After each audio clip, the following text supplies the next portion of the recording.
It Takes a Thief to Catch a Sunrise, written by Rob J. Hayes, narrated by Shotzi Schaefers. Chapter 1. One Last Job.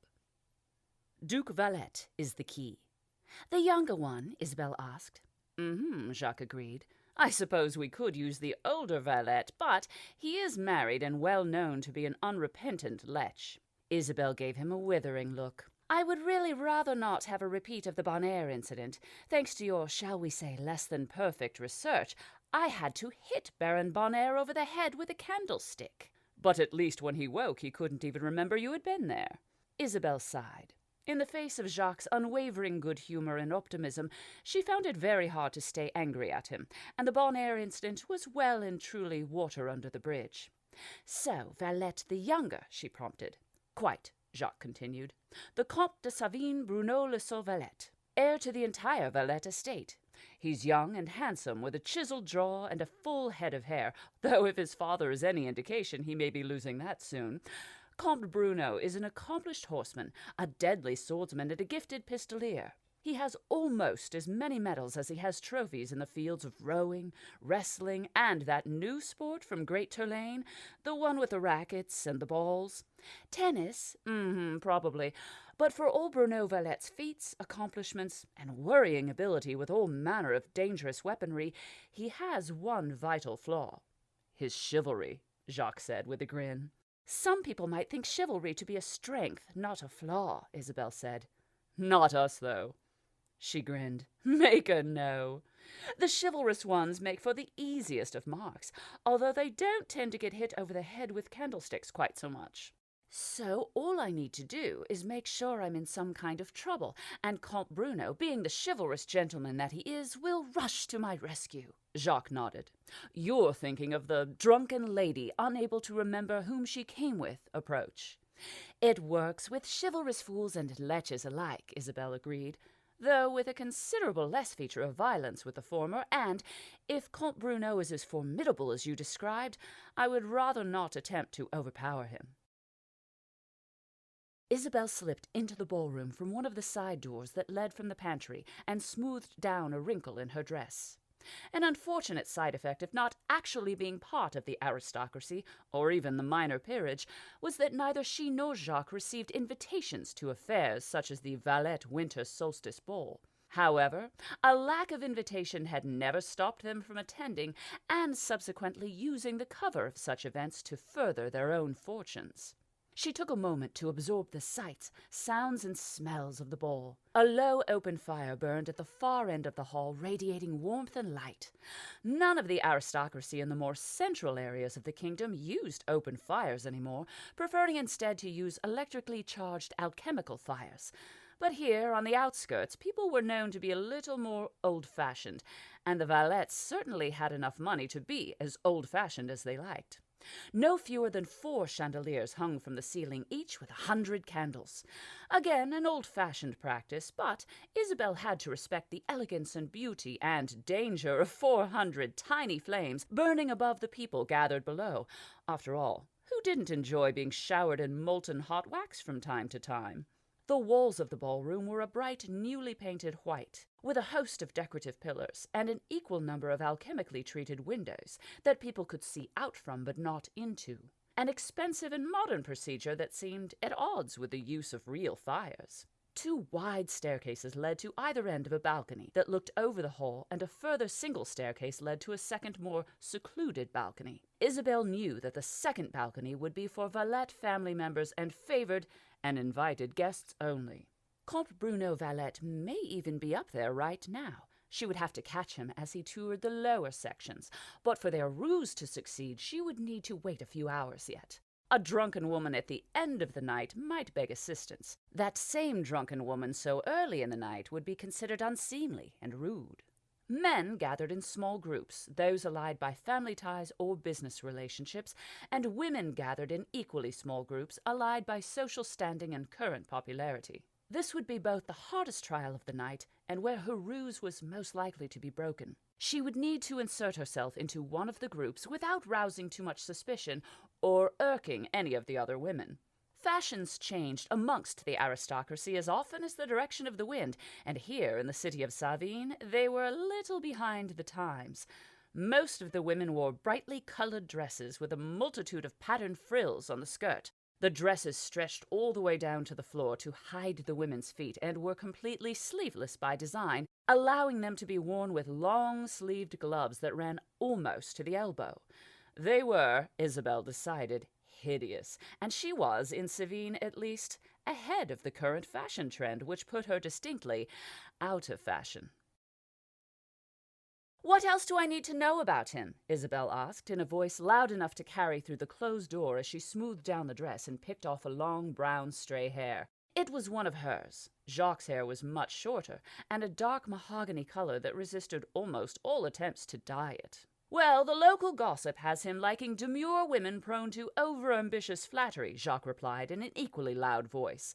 Isabel spotted the door opening and shut it before he could peek in. Spoil sport. "I'm not wearing anything yet, Jacques," she said. "If you come in now, we both know how it will end." "Rather pleasantly, I imagine." "Yes, but not very productively." "I suppose it's all in how you define productive."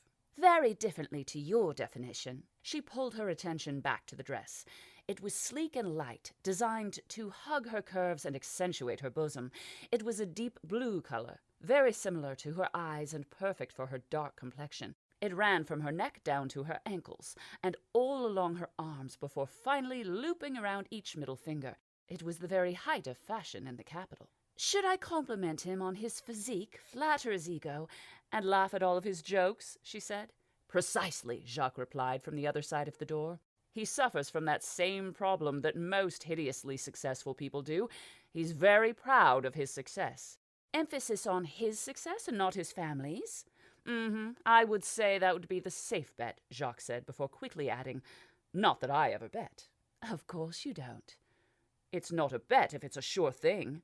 "Considering our line of work, I think you would well know there's no such thing as a sure thing."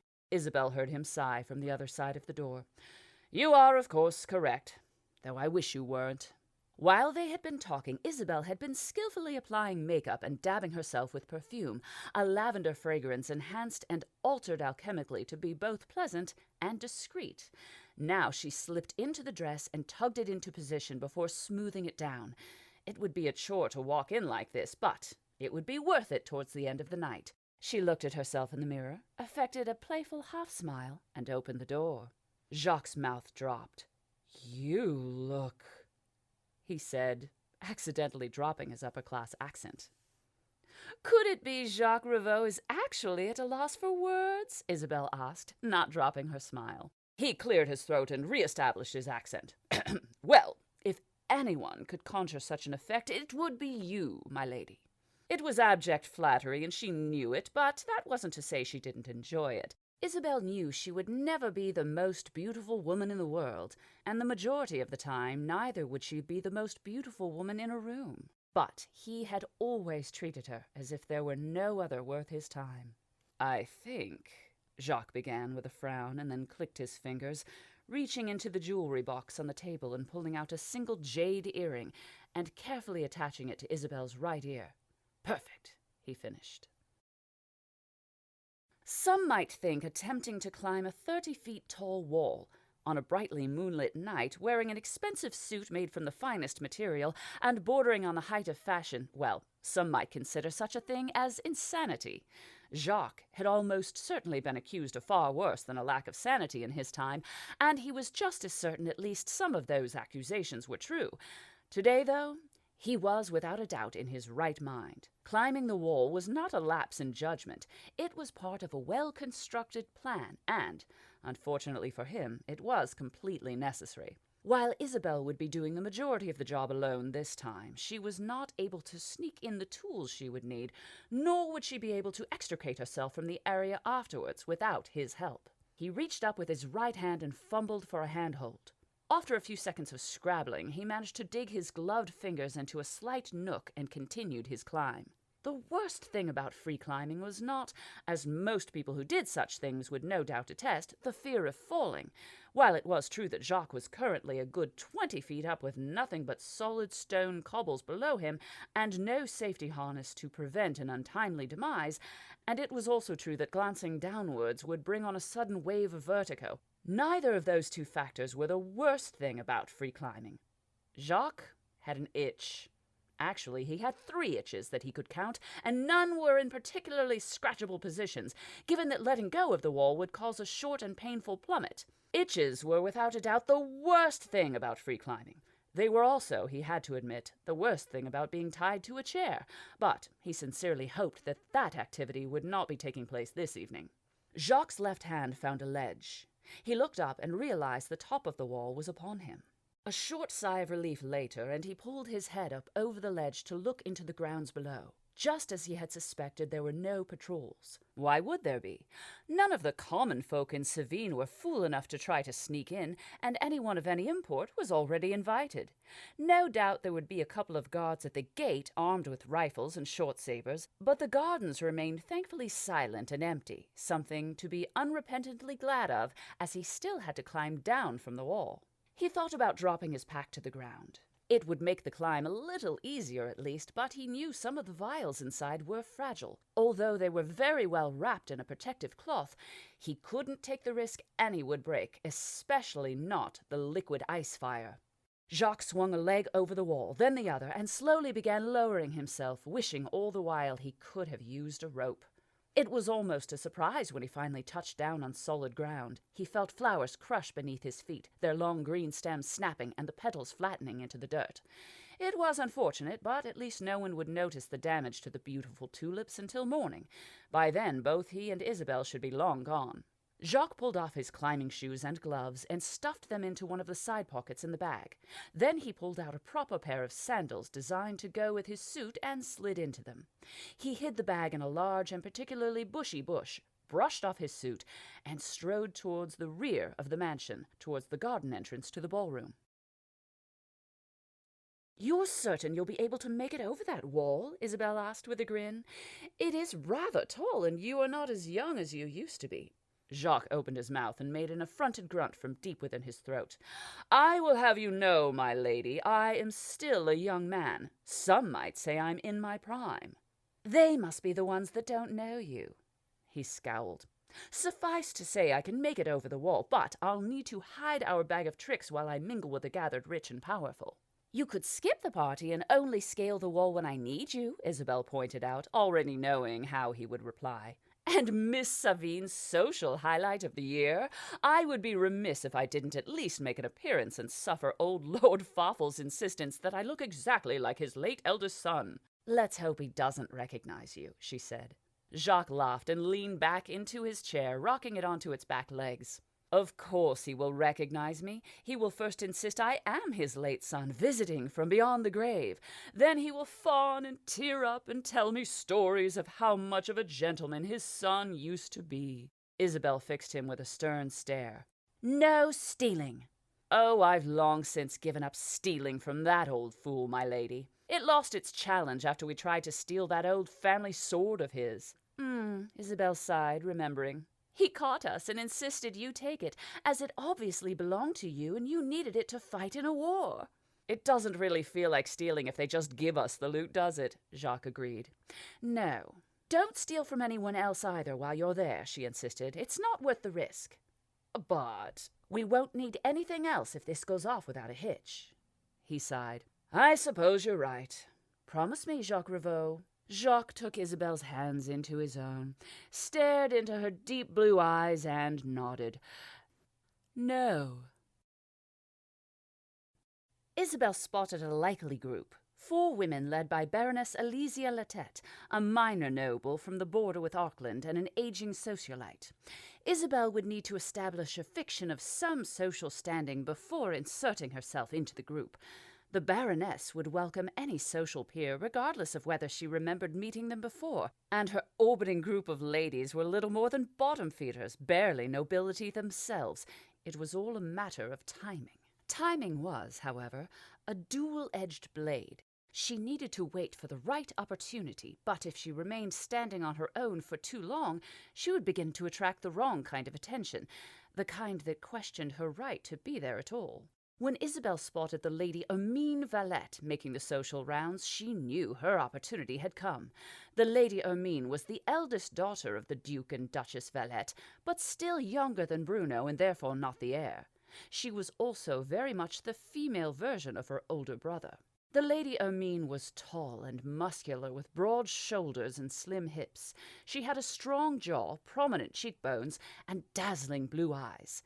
Despite her masculinity, the Lady Hermine somehow managed to remain a true feminine beauty, her muscular arms and back and broad shoulders only serving to increase her strange allure. She was never short of admirers, and yet remained unmarried. Isabel waited until the Lady Hermine was passing Baroness Latette's group and approached with all the confidence she could muster. "Lady Hermine," Isabel said with a curtsy and a slight incline of her head, "it is a pleasure and an honor to see you again, and may I add, your dress is truly something to behold." The Lady Hermine was in fact wearing a dress of very similar design to Isabel's. While it was true that frills and billowing monstrosities were the current fashion in Savine, the Lady Hermine would never be seen in one. Such a garment would only serve to accentuate her masculine attributes by hiding her more feminine ones. Instead, she wore a slim, skin-hugging dress of yellow silk that clung to her curves, brought attention to her bosom, and softened the angles of her face. It was, Isabel had to admit, of ingenious design. The Lady Hermine turned to Isabel with a wary gaze. Her eyes ran her up and down, and a smile lit her face, an action that only served to exaggerate her strange beauty. "I see I'm not the only woman to prefer something with a little less puff." Isabel could already see Baroness Latette had noticed the interaction. Now, all she needed to do was disengage and approach the woman and her group with a kind word and a subservient attitude. "I completely agree," Isabel continued in a quieter voice. "I much prefer to have something with an ease of movement about it." She gave a little wriggle to make her point. "But please, don't let me keep you." "Have we met before?" the Lady Hermine asked. Isabel silently cursed her bad luck. It was far too early to come to the attention of any of the Valettes. Still, there was no backing out now. She curtsied again. "Lady Jacqueline Duval. We met a few years ago. I believe it was also a winter solstice." The Lady Hermine nodded in agreement. Isabel had chosen the Duval family as her cover for a reason. The current Marquis Duval was known for three things: his sour face, his refusal to attend any and all social functions, and his ability to produce only daughters. The Marquis had, to date, 4 wives, 3 now long since dead, and 13 daughters who were also known for their social abstinence, and so Isabel was fairly certain no one in attendance would recognize them all. The Lady Hermine smiled and touched Isabel's arm. "You must convince your father to come next year, Lady Jacqueline, and some more of your sisters also. I know the Duke would be most thrilled to see more of his old friend." Isabel almost laughed. Duke Valette and Marquis Duval were just short of enemies. It would take nothing less than a marriage to mend that bridge. "I will be certain to pass on your father's wishes, my lady," Isabel said with all courtesy. The Lady Hermine said a graceful goodbye and with one last smile walked away. Isabel noticed with more than a little pride that the entire encounter had been watched by Baroness Latette. She glided over to the aging socialite, introduced herself, and made a sparkling comment about the Baroness's latest grandchild. Within moments she had been accepted into the group. "Our covers are perfect," Isabel said with more than a little pride. Jacques shook his head. "There's no such thing as perfection, my lady, though it is true I do come very close." Isabel snorted. "The perfect fool, maybe." "I'll ignore that one, Lady Jacqueline Duval. 8th daughter of Marquis Duval and heiress of approximately nothing. One of the prettier Duvals, without a doubt, but a little out of touch with current fashion trends, at least around the border towns. A sparkling conversationalist, but with a nasty habit of drinking a little more than she should." He paused and grinned. "A habit so many of the well-to-dos share." Isabel curtsied. "It's a pleasure to meet you, Lord Francis Favot, second son of a second son with no land, no real title, and nothing to his name other than his blood and a small alchemy shop in Saris, struggling to stay afloat with regular handouts from a doting father." "Why, Lady Duval, you know me so well," Jacques said with a mock smile. "Not at all, Lord Favot. I assure you we've never met," Isabel replied with an equally fake grin. It was a game they played often. Both would assume their characters, usually fictional creations, but they had on occasion impersonated real people, and act as though they had never met, but had heard of the other. They would, in great and sometimes painful detail, describe the other's persona until they were both satisfied that they knew the characters inside and out. "I think," Jacques said, slipping out of character, "Lord Favot should be a gambler." He reached out to brush a stray strand of hair behind Isabel's ear, and his hand came back with a card, a blind deuce. "We could make a little bit of extra money if I can rustle up a game." Isabel took the opportunity to rid herself of her own character. Sometimes it was a relief just to be herself for a change. She stepped closer to Jacques and gave him a quick kiss on the lips. "No gambling," she said, stepping away and waving the blind deuce at him. He gasped. "When did you—" "Oh, misdirection. Very clever, Belle." For Jacques, inserting himself into groups and their conversations had always been the easiest part of a job. He simply turned on the charm and made certain he never aimed too high. A simple lord, second son of a second son, would never have occasion to talk to a duke or even a marquis. No, the best he should aim for would be a vicomte, but more likely a baron, and there were plenty of those at the Valette estate this night. He spotted a likely group and moved in with his best winning smile. It was always good to have an opener when approaching a new group, and for that reason, and his own fascination, Jacques had long ago studied the basics of alchemy. While he didn't know how to create the more complex formulae, such as black powder or fire oil or weatherbane, he knew the names of all the apparatus and many of the more common creations. His limited knowledge would also lead credence to his chosen cover this night. The insertion point was always the most vital, and for some nerve-wracking. "Baron Laylard," Jacques started. "My name is Francis Favot." "Ha!" the old baron barked, his fleshy jowls wobbling with emotion. "One of Comte Favot's gets, are you?" The venom with which the old baron spat the Favot name gave Jacques some pause. It was possible his research may have been lacking. Jacques smiled. "Ah, no, most assuredly not. I am, however, one of Baron Favot's gets." Baron Laylard had to think about that. He quickly covered his confusion with a large swig from his wine-glass. "The second son?" "Indeed." "That would make you—" "No more than an écuyer." Baron Laylard grunted and gave Jacques a piercing look full of unconcealed disdain. In the eyes of the titled nobility, écuyers were little more than commoners. "Useless bunch of fools, the Favots. Never met a more pampered group of king's yes-men." Jacques cleared his throat. "I completely agree, Baron Laylard. In truth, I myself have never met a more insipidly dull person than my father, with the single possibility of my grandfather. I have personally distanced myself from them for just that reason." The old baron grunted. "I own a small alchemy shop," he continued, "and I hear you are fairly well acquainted with the science yourself. I was hoping we might share some formulae. I myself have discovered a wonderful substance just recently that bonds as strong as stone in minutes when exposed to air." "Ha!" the baron barked again. "Sounds like quick steel to me." From there it was easy. The rest of the small group introduced themselves. Lesser lords and chevaliers all. The old baron and Jacques exchanged a handful of popular well-known formulae, and the night passed quickly. Right up until the point where Jacques was caught stealing from the baron.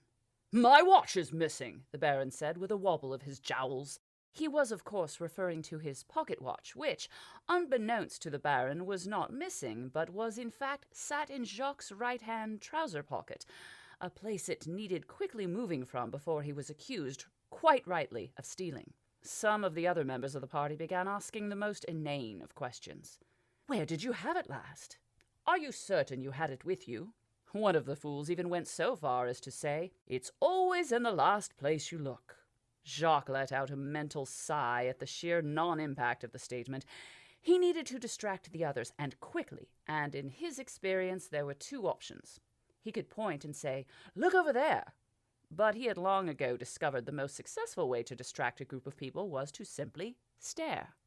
Jacques picked a spot over by the garden windows and gave it a thorough staring, complete with a frown. It didn't take long before the Baron noticed and proceeded to join in. From there it was easy. The others in the group, not wanting to be left out, also joined in the group staring. Jacques quickly fished into his pocket, pulled out the watch, and dropped it, catching it expertly on his foot and then nudging it silently onto the floor behind the Baron. Eventually the Baron quit his stare and looked at Jacques. "What are you looking at?" Jacques startled, as if noticing the Baron for the first time. "I'm sorry, I thought I saw— It doesn't really matter." "Your watch," chimed in one of the other members of the group, a chinless chevalier whose name Jacques didn't feel the need to remember. "On the floor behind you." The Baron turned and cursed. "Second damned chain I've managed to break this year." From there, the conversation steered onto safer topics. Jacques had successfully managed to steal the watch and give it back without any suspicion and, hopefully, without Isabel noticing. "Lockpicks," Isabel said, reading from the list. "Check," Jacques said, and laid the set of picks on the mat. They were the same set Isabel had been using for nearly 6 years now, and they were also the best set she'd ever owned. Perfectly sized and weighted and made from the strongest treated steel so they would never snap or bend. "Alcohol strips." Check. Jacques passed the 2 strips to Isabel, who quickly wrapped them around her wrists. They were translucent, double-sided strips of an alchemical substance she neither understood nor wanted to. At present, the strips were inert, but when the top layer was peeled away, they would emit a strong scent of alcohol. Not enough to be overpowering or offensive, but certainly enough to convince anyone nearby that Isabel had been drinking heavily. "Neutralizing agent." Check. Jacques held up the small vial of clear liquid and gave it a shake before wrapping it carefully in cloth and placing it on the mat. The neutralizer would once again render the alcohol strips inert and, dabbed in the right places, would completely mask her perfume. "Liquid ice fire," Isabel said with a sidelong glance at her partner. Check. He held up the vial of 2-tone liquid, blue on the bottom and orange on the top. With a shake, the liquid inside the vial mixed and turned a vivid lavender color. Given a few hours, it would once again settle into its 2 components. Jacques sighed. "This tiny vial is quite possibly the most expensive thing I have ever purchased." Isabel nodded. "But the money we'll make from this job covers it 10 times over." "I know. I'd just really like to see it work instead of standing outside a window all night."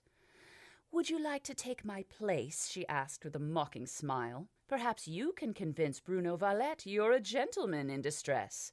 "If only," Jacques said with another sigh. "I do believe social protocol dictates gentlemen in distress are ejected from the premises with a never-return policy." "Well, you may not get to see the stuff work, but neither do you have to risk burning your face off," Isabel said with a smile, though in truth it was only half a joke. Ice fire had the dubious privilege of being the second most dangerous substance alchemy could create, and she was not entirely confident the application of the stuff wouldn't somehow go wrong and kill her. "I do hope that doesn't happen," Jacques said. "I like your face." "I'm quite fond of it myself." Jacques wrapped the vial very carefully into its own bundle of cloth and placed it on the mat next to the neutralizer. "Fire oil." Check. 2 sachets of sleep, Isabel finished the list. Check. Do try not to use them. Isabel shrugged. "I've a talent for putting men to sleep." Jacques snorted. "You've a talent for keeping me awake." As the evening wound on, more and more of the attendees became more and more inebriated. Isabel couldn't have hoped for a better setup. Eventually, Comte Bruno Valette made an appearance, looking every bit the regal lord in his fine black suit and artfully arranged hair. He soon found his sister, the Lady Hermine, and again Isabel rejoiced. Having already engaged the lady earlier in the night, she now had an opening to approach the Comte.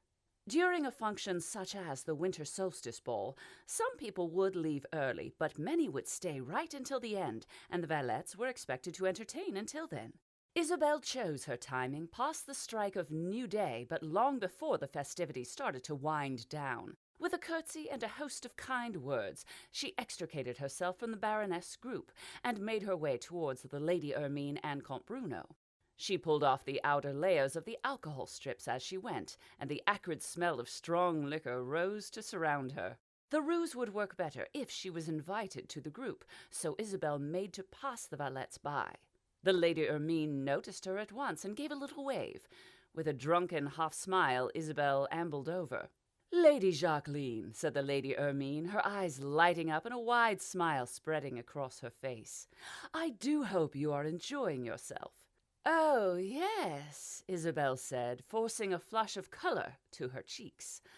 "A little too much, I fear." The slur was a little forced, but it seemed to serve. "So I see," the Lady Hermine laughed. "Tell me, have you met my brother, Comte Bruno Valette?"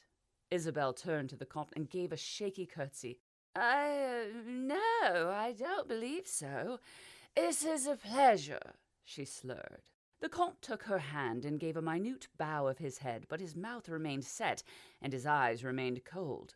"You are drunk, Lady Duval." "Bruno!" the Lady Hermine chastised, clearly aghast. Isabel affected a forced smile, and for the first time noticed the Comte was drinking clear liquid, most likely water. Some people not only eschewed the consumption of alcohol, but actually abhorred its effects. If the Comte was such a man, her drunken act was unlikely to elicit a chivalrous response. In fact, it would likely be quite the opposite. "Where are you staying, Lady Duval?" the Comte asked. "We will send you home." There was nothing else for it. Isabel couldn't quit her act now. She would just have to hope it played out. I'm sorry," she slurred. "I just can't, recall." Comte Bruno sighed and pinched the bridge of his nose. Isabel's breath caught in her throat. It was all on this. Without the Comte's chivalrous response to a drunken lady in distress, she had no way of gaining access to the upper floors of the Valette household. The job would fail, and their last 3 months of planning would be all for naught. "I'll call for a carriage," the Comte said in a terse voice. "We shall put her in an inn for the night." Just like that, it was over. It may not be the end of the world, but she and Jacques had sunk more than a little time and a fortune of money into the job. It was meant to be their last big score, their retirement maker. Without this, they would have to plan another job somewhere else, something equally ostentatious. "We can't do that, Bruno," the Lady Hermine said. "A pretty thing like Lady Jacqueline in an inn in her state? Who knows what could happen? I'll take her upstairs. She can sleep it off." She smiled at Isabel, and Isabel smiled back, swaying only a little on her feet. Comte Bruno stared at his sister for a moment, then glanced around the ballroom. People danced, people talked. A few maybe looked over at the valettes helping out a drunken attendee. "Fine," the Comte said. "But be discreet, sister." The Lady Hermine performed a slight bow. With her figure, she would, after all, look out of place in a curtsy. "When have you ever known me not to be discreet, brother? Come with me, Lady Jacqueline. We'll find you a bed to lie down in." The Lady Hermine took Isabel's hand, and she allowed herself to be led across the ballroom. They passed through a large set of doors, and the Lady Hermine started up a flight of stairs, passing a couple of uniformed guards as they went. It may not have been entirely according to plan, but Isabel was finally getting where she needed to be. Isabel memorized the route they took. The Valette mansion was passing large, after all. They mounted 2 sets of stairs and ended on the 2nd floor. A short trip down a corridor, and the Lady Hermine opened a door and ushered Isabel through. The room was beyond extravagant. A grand queen-sized bed occupied the center and served to draw much of the attention. A large dressing table, complete with oval mirror, stood at the far wall, and all manner of cosmetics occupied its surface. A double mirror, for checking both the front and rear, stood to the left, and beyond that, a wardrobe that could happily serve as a full-sized room for most common folk. A waist-high shelf stood against one wall with a vast array of girlish dolls in various poses. "This room is beautiful," Isabel slurred. Are all your guest rooms so lavish? It isn't a guest room, the Lady Hermine said from close by. It's my room. Oh, but I could. Isabel started turning, but before she could finish the protest, the Lady Hermine stepped in close and kissed her. Isabel squeaked in alarm, but the Lady Hermine was stronger than her and held her tight, stopping her from pulling away. She had, of course, heard that some women preferred the company of other women, just as some men preferred other men, but she never would have guessed the eldest Valette daughter to be so inclined. It was not entirely unpleasant. The Lady Hermine's lips were warm and wet, and her touch was firm and gentle, but she was most certainly not Jacques. When Hermine pulled away, she was smiling. Isabel felt warm breath spiced with strong spirits on her face. She quickly retreated a couple of steps away from the Lady Valette. You were tense, the Lady Hermine said. Was I? Isabel replied, forgetting to slur her words. Her mind was racing for a way out of the situation. She remembered the 2 sachets of sleep sewed into her dress. It isn't your first time, is it? The Lady Hermine asked. With a woman? Yes. Yes. Oh. The smile disappeared from Hermine's face. I'm sorry, I thought... Isabel took a deep breath and steeled her will, knowing what had to be done. She took a step forward, keeping her eyes locked on the Lady Valette's. That is not to say I did not enjoy it. Isabel stepped up close to the Lady Hermine and kissed her. The kiss was returned with passion. Slowly, Isabel guided Hermine towards the bed and pushed her down onto it. A wicked smile full of lust lit the lady's face as Isabel climbed onto the bed after her. She made a show of hitching up her dress and took the opportunity to rip the stitching and free one of the sachets of sleep. Then she straddled the Lady Hermine and bent down to kiss her again. The Lady Hermine closed her eyes, expecting the touch of Isabel's lips, but instead she got a face full of dust. Her eyes shot open and she pushed Isabel away, using her larger body as a pivot. Isabel flew from the bed and hit the floor with a startled yelp and a crash. A moment later, the Lady Hermine lurched to her feet, sneezing and coughing. What did you do? She asked in a hazy voice before collapsing back onto the bed, face first. Tentatively, Isabel stood up, rubbing at her shoulder and knowing full well she'd have a bruise there by morning. She crept over to the bed and put her ear close to the Lady Hermine's face. She could hear a soft snoring. The lady would wake with a pounding headache in a few hours, but she wouldn't remember half the night. With a weary sigh, Isabel walked over to the window and threw it open. A chilly winter wind greeted her, and in the clear sky thousands of tiny stars twinkled to prove their existence. Isabel looked down and found Jacques waiting underneath the wrong window, looking anywhere but up. "Jacques!" she hissed. He looked up towards her voice, and in the bright night Isabel could see him frowning. He moved closer, keeping flat against the wall of the mansion. "Are you in the wrong room, or was I under the wrong window?" he asked in a quiet voice. "Later," she insisted. "Throw me the tools." "Anything the lady wishes," Jacques said, and opened up the pack he was carrying. Isabel glanced back into the room. The Lady Hermine was still snoring quietly on the bed. With a face full of sleep, she should be out all night, but Isabel wanted to get the job done quickly all the same. When stealing from the rich and powerful, it was best to take as few risks as possible. Some, however, were always necessary.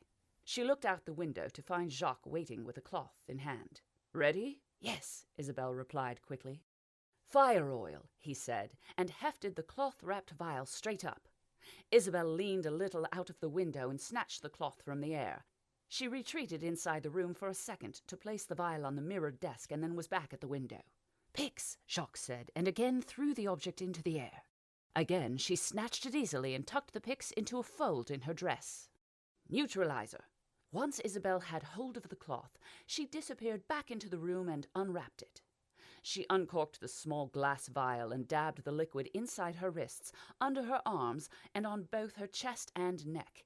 It took only a few moments for both the alcohol strips and her perfume to become inert. She moved back to the window and dropped the neutralizer back down to Jacques. He caught the vial with practiced ease and pocketed it in a flash. He had a grave look on his face when he held up the next cloth-wrapped object. "Ice fire," he said. "Careful with this one." She nodded once, and Jacques hefted the cloth into the air. His throw was off. Isabel watched as it reached the height with the window and all but launched herself out into the air to grab for it, but the cloth was bare inches from her fingers. It hung for a moment, and it began its plummet back towards the ground. She squeaked in alarm. If the ice fire was lost, the job was over, but, worse than that, if it smashed near Jacques, it could easily kill him. Jacques had looked away, but at her squeak he looked back just in time to see the cloth-wrapped vial of liquid ice fire fall towards him. He snatched the cloth from the air and fell backwards onto his arse to absorb the momentum. He clutched at the vial with an expression 1 part terror and 2 parts relief, and shakily regained his feet. "I said be careful," he hissed. "Your throw was off," she protested. "My throw is never off. I used to juggle flaming knives for tips. Flaming knives!" Isabel rolled her eyes at him, knowing full well he couldn't see the gesture. "Throw it again, then." This time he lined up the throw carefully before hefting it back into the air. The vial hovered for just a moment just outside the window, and Isabel caught it with ease. She disappeared back into the room and shut the window. "The dress itself is the copy," Jacques said with obvious excitement. Isabel raised an eyebrow. "Look, the dress tears off just below the knee. The seam is almost invisible, but it is there." Isabel pulled the bottom half of her new dress close and squinted at it. Sure enough, there was the slightest hint of seam. "Now, while it may look like just another ordinary silk dress," Jacques continued, "the last thing it looks is ordinary." "It's wonderful," Isabel interrupted. "Don't get too attached, Belle," he said. "The dress may look ordinary, but it has been specially made." He pulled out a small square of cloth made from the same fabric as Isabel's dress. He laid the square over the top of a list of alchemical ingredients and pulled out a vial of something clear. "Ordinary fire oil," he said, and uncorked the vial and poured it over the square of fabric. Isabel waited. Nothing happened. Jacques cleared his throat nervously. "It can take a couple of minutes." Isabel was about to pull into question the entire plan when the color of the square started to change. It began to fade, the color seeming to drain from the cloth, and within just a couple of minutes it had turned from the same deep blue of her dress to the white of the paper underneath it, with the list of ingredients in Jacques' exact handwriting. With a proud smile, Jacques picked up both the square of fabric and the paper underneath and held them up for her closer scrutiny. "They're almost exact copies," Isabel said, "except that this one is clearly not written on paper." "Ah," Jacques started, "true. But without close scrutiny, they do appear to be exactly the same, do they not?" "Well, yes," she conceded. "Certainly from a distance." "Certainly from a distance for enough time for us to get out of the Villette mansion, sell the damned thing, and make sure we're never seen around Savine ever again." "So I'm going to have to destroy my dress, then," Isabel said sadly, sticking her bottom lip out. "Only from below the knee." "Oh, only below the knee. I'm certain I'll be able to wear a dress cut off just below the knee again. It's not like showing that much of my legs wouldn't be considered scandalous at the very least and dangerously provocative." Jacques winced. But I will buy you a new dress?" Isabel grinned at him. "Yes, you will." Isabel crept to the door, cracked it open, and peered out. The corridor beyond was empty. She closed the door again and focused on remembering the floor plan they had purchased of the mansion. She knew the way to the study from Bruno Valet's room, but she wasn't in Bruno Valet's room. She was at least on the correct floor. With a little mental route planning, she decided on straight down the corridor, second turning on the left, first door on the right. Again, she cracked open the door, still clear. She slipped out and was away. The floor was polished stone, and Isabel had chosen slippers for just that reason. Some women preferred to wear insane raised-heel shoes, but thankfully Isabel considered herself neither overly tall nor overly small, and was more than happy wearing flat shoes. She slipped down the corridor as silent as a ghost right up to the second turning on the left. Just as she was about to turn the corner, she heard a curse, and the sound of something metal bouncing on the stone floor. She froze. Another curse. Slowly, Isabel peeked around the corner, her hand going to the one remaining sachet of sleep sewn into her dress. There, fiddling with the key in the first door on the right, was Duke Valet himself. The elderly duke had a thinning head of grey hair, a jaw like an old anvil, and the merry red cheeks of the thoroughly intoxicated. "Merde!" cursed the duke again as he fumbled with the key in the lock of the door that Isabel needed to enter. Then the key turned and the lock clicked. Isabel pulled back around the corner and glanced about in a panic. There was nowhere to run to. The duke would need to pass her in order to get to the stairs, and she didn't have time to get back to the Lady Ermine's room. With false hope, she pressed herself into the alcove of the closet door. It was barely even a hiding spot, and she was obscured by nothing but a shadow. Her hand searched desperately for the seam that held in the sachet of sleep, and she froze as the sound of the duke's footsteps rang on the stone floor, coming closer and closer. "Buggering thing," the duke said as he came round the corner. "Get lost, see to it in the morning." Isabel held her breath as the duke passed without so much as glancing her way. He was so intent on getting to the stairs, and just like that he was gone. Isabel thanked her foresight on insisting they purchase some of the neutralizer. There was no way he could have passed that close without smelling her perfume otherwise. She slipped out of the alcove and peered around the corner again. The connecting corridor was empty. Moving quickly up to the study door, Isabel hiked up her dress, knelt down on the stone floor, and pulled free her set of picks.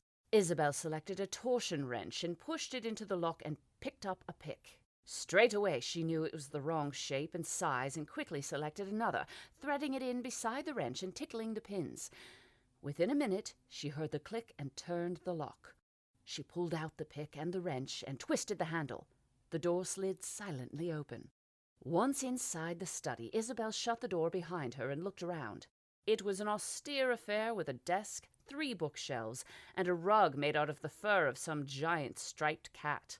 A cupboard lay nearby with glass doors and a host of alcohols, all in bottles. One of the bottles was sitting on the desk, the lid long since forgotten. There was a small hearth with a gaudy painting of a man upon a horse above it, and as Isabel knew from studying the plans of the building, a safe behind the painting. The only light in the room came from the moon and stars shining in through the window. It was barely enough light to work by, but it would serve. Years of working in poorly lit conditions had given Isabel passable night eyes. She found what she was looking for right away. It was, after all, hanging on the wall to her right and mounted in a frame of solid gold. Not a painting, nothing as obvious as that, but a schematic. A schematic of the first airship ever built, the Fall of Elements. Not exactly the most fitting name, given that the giant flying battleship was destroyed by elementals, but that was neither here nor there so far as Isabel was concerned. What did concern her was just how much that original schematic was worth. The biggest score she and Jacques had ever pulled in, even after the fences cut. But the job was far from over. First, she had to remove the schematic from the frame. Just lifting the frame from the wall took all the strength Isabel had. She nearly dropped it, lowering it to the floor, but somehow managed to hold on. She lay it face down and looked at the back of the frame. The back plate wasn't just locked or screwed in, it was welded, just as they had suspected. Isabel pulled the vial of liquid ice fire from her dress and gave it a shake to mix the 2 liquids within before carefully removing the stopper. She knew one wrong move would end the job and possibly more than that, so a steady hand was required, but it was always at these times when she got most nervous and started to shake. With exaggerated care, she trailed a thin line of the volatile substance all along the welded line of gold, holding the back plate in place. First the gold melted and bubbled, turning close to molten before freezing again and taking on a murky shine to its color. Isabel placed the stopper back in the vial and waited, counting out the seconds in her head. When she reached 90, she stood the frame back up and gave the back plate a hard kick with the side of her foot, resisting the urge to yelp at the pain. The line of welded gold she had applied the ice fire to shattered, and the back plate fell away. Isabel barely caught the plate in time before it clattered to the floor. She lowered it down carefully and looked at her prize. The schematic was old parchment, but still serviceable. It was stretched across a wooden mounting, and though it showed the signs of age, the detail was still a wondrous thing to behold. This old drawing was the catalyst that turned the kingdom of Sassail from a poor series of semi-independent states to one of the world's most powerful countries. Isabel shook herself from admiring the overpriced relic and quickly set about tearing the bottom strip of her dress away. It barely made a sound as the purpose-built seam came away. She laid the strip of fabric flat over the schematic, smoothed it out as best she could, and carefully poured the fire oil over the entire thing. Then she waited. Just as it had with the alchemy list, the transformation took its time, but when it was finished, she had an almost perfect replica of the schematic. She took the parchment from its mount and replaced it with the dress fabric, sliding it as best she could into the correct position. Then she stood the frame back up and struggled to get the back plate into position. Without the welded gold to keep it in place, it was loose, but against the wall no one would notice for some time. With great effort, Isabel lifted the frame up and struggled to hang it back on the wall. Afterwards, she retreated a few steps to look at her handiwork and quickly straightened the frame. Then she picked up her prize, very carefully rolled it up, and made for the door, relocking it behind her. Back in the Lady Hermine's room, the eldest Valette daughter was still lying face down on the bed, snoring softly.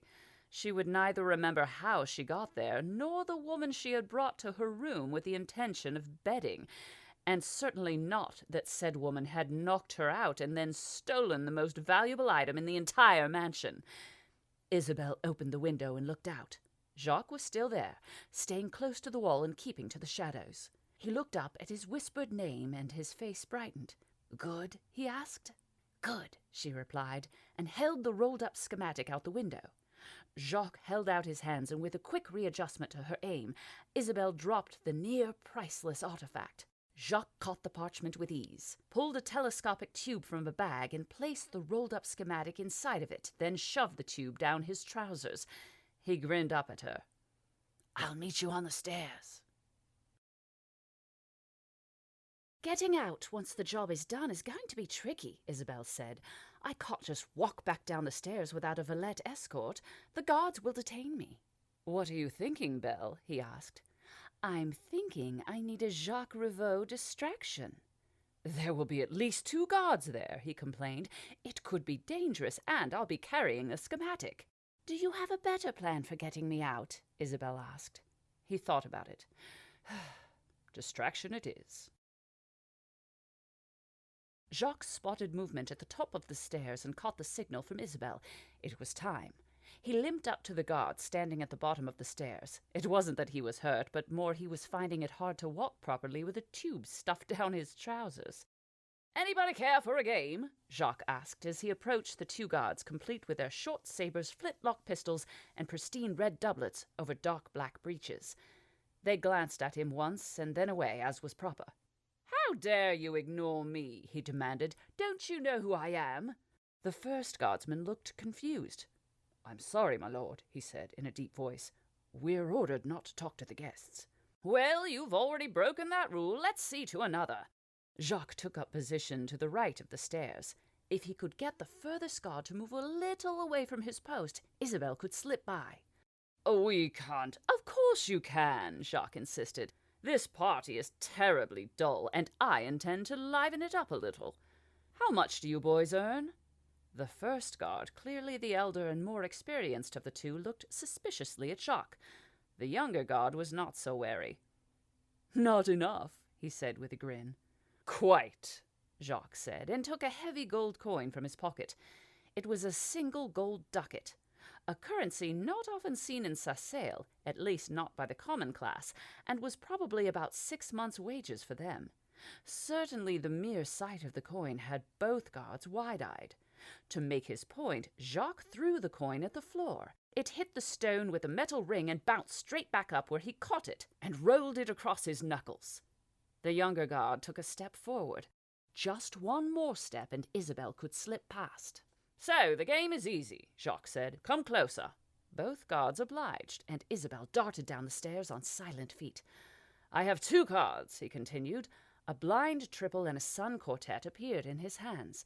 He showed them both the cards, then whipped them behind his back and out in front again with the faces turned away from them. He held the cards in front of him for a moment, making a show of eyeing each one and making an even bigger show of eyeing the quartet. "Which of the cards is higher?"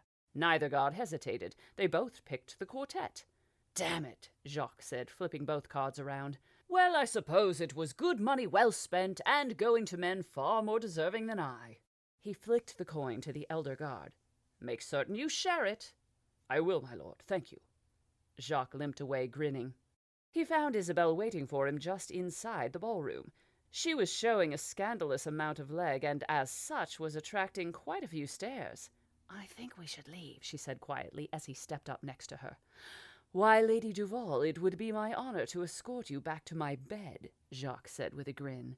Isabel played into the act and tittered into her hand, allowing him to take her by the arm and lead her away. They had entered separately through subversive means, but they left together through the main entrance to the good evenings of the guards and servants alike. More importantly, they left with a fortune stuffed down Jacques' trousers. As they passed through the main gates into the dark cobbled streets beyond, Jacques glanced at Isabel and smiled. There's one thing I don't understand, Belle. Why were you in the Lady Hermine's room?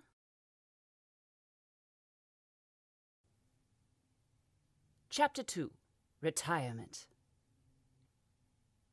Isabel reached out with her hand and clasped Jacques as the first fire rocket shot into the sky, leaving a trail of searing red, sizzling light in its wake and a hissing scream in all the revelers' ears. An explosion of color lit the night sky, followed only moments later by a deafening bang as the first rocket detonated, sending sparkling colors from red to blue, to green to purple to yellow to gold, all fading in the dark as they drifted down towards the ground. The cheers that went up from the people in the city not only rivaled the sound of the exploding rocket, but eclipsed it, rising to almost painful levels. But Isabel joined in all the same. It was the first time she had experienced Rera's annual festival, and she intended to enjoy it. Rera's by night was a spectacle to behold. The city wasn't just large, it was ostentatiously so.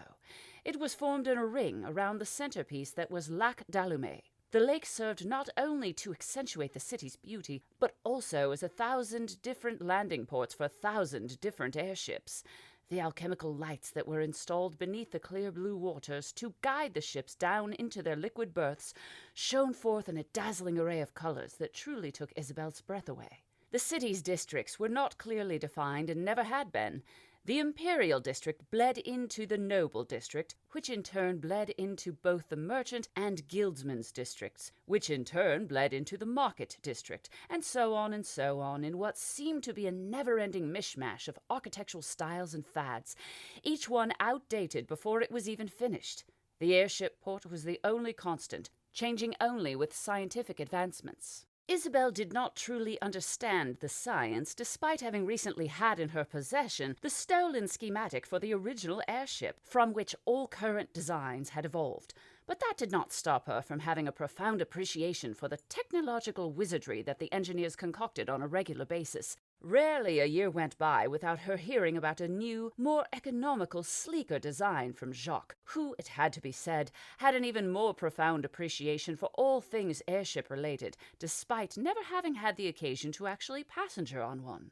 On most nights, the sky of Rera's would be dotted by the occasional hulking form of an airship, slowly drifting its way to or from its port on Lac d'Allume. But there wasn't a single ship in sight tonight, because Rera's was about to begin its first day of festival in celebration of the birth of Sassail's current king, King Felix Gustave Horace Sassail. As more rockets shot into the night sky, Isabel could just about hear Jacques guessing on the alchemical formulation needed to produce each fantastical color. It brought a smile to her face in a way that only he could. They walked through the harbor district hand in hand, and all around them revelers cheered and whooped and danced and threw brightly colored confetti, all in joyous celebration. Another couple, younger than Isabel and Jacques by quite some way, rushed past them laughing, the man chasing the woman. As Isabel watched, the man caught the woman around the waist, and they both fell into the rippling pool of a fountain lit red and purple. The woman surfaced, her dress soaking and heavy, and pushed at the man. But he pulled her close and they kissed, despite the water of the fountain and the crowd laughing along with them. Only during the annual Rera's festival could such frivolity be forgiven so easily. Isabel gave Jacques' hand a slight squeeze and nodded towards the couple in the fountain. Ah, the vigor and passion of youth. I don't remember ever being quite that young, Jacques said with a beneficent smile. Are you implying you were never that passionate about me? Isabel retorted, turning her head away just enough to hide her grin.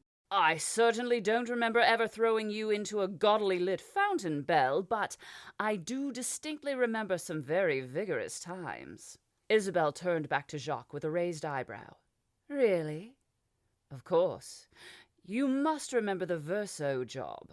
One of our first, and as I remember, we both had to execute a very vigorous run over half the rooftops of Lenin, all whilst being chased by Baron Verso's most elite of guard. Yes, I remember they carried rifles. Barbaric. And they were not afraid to use them.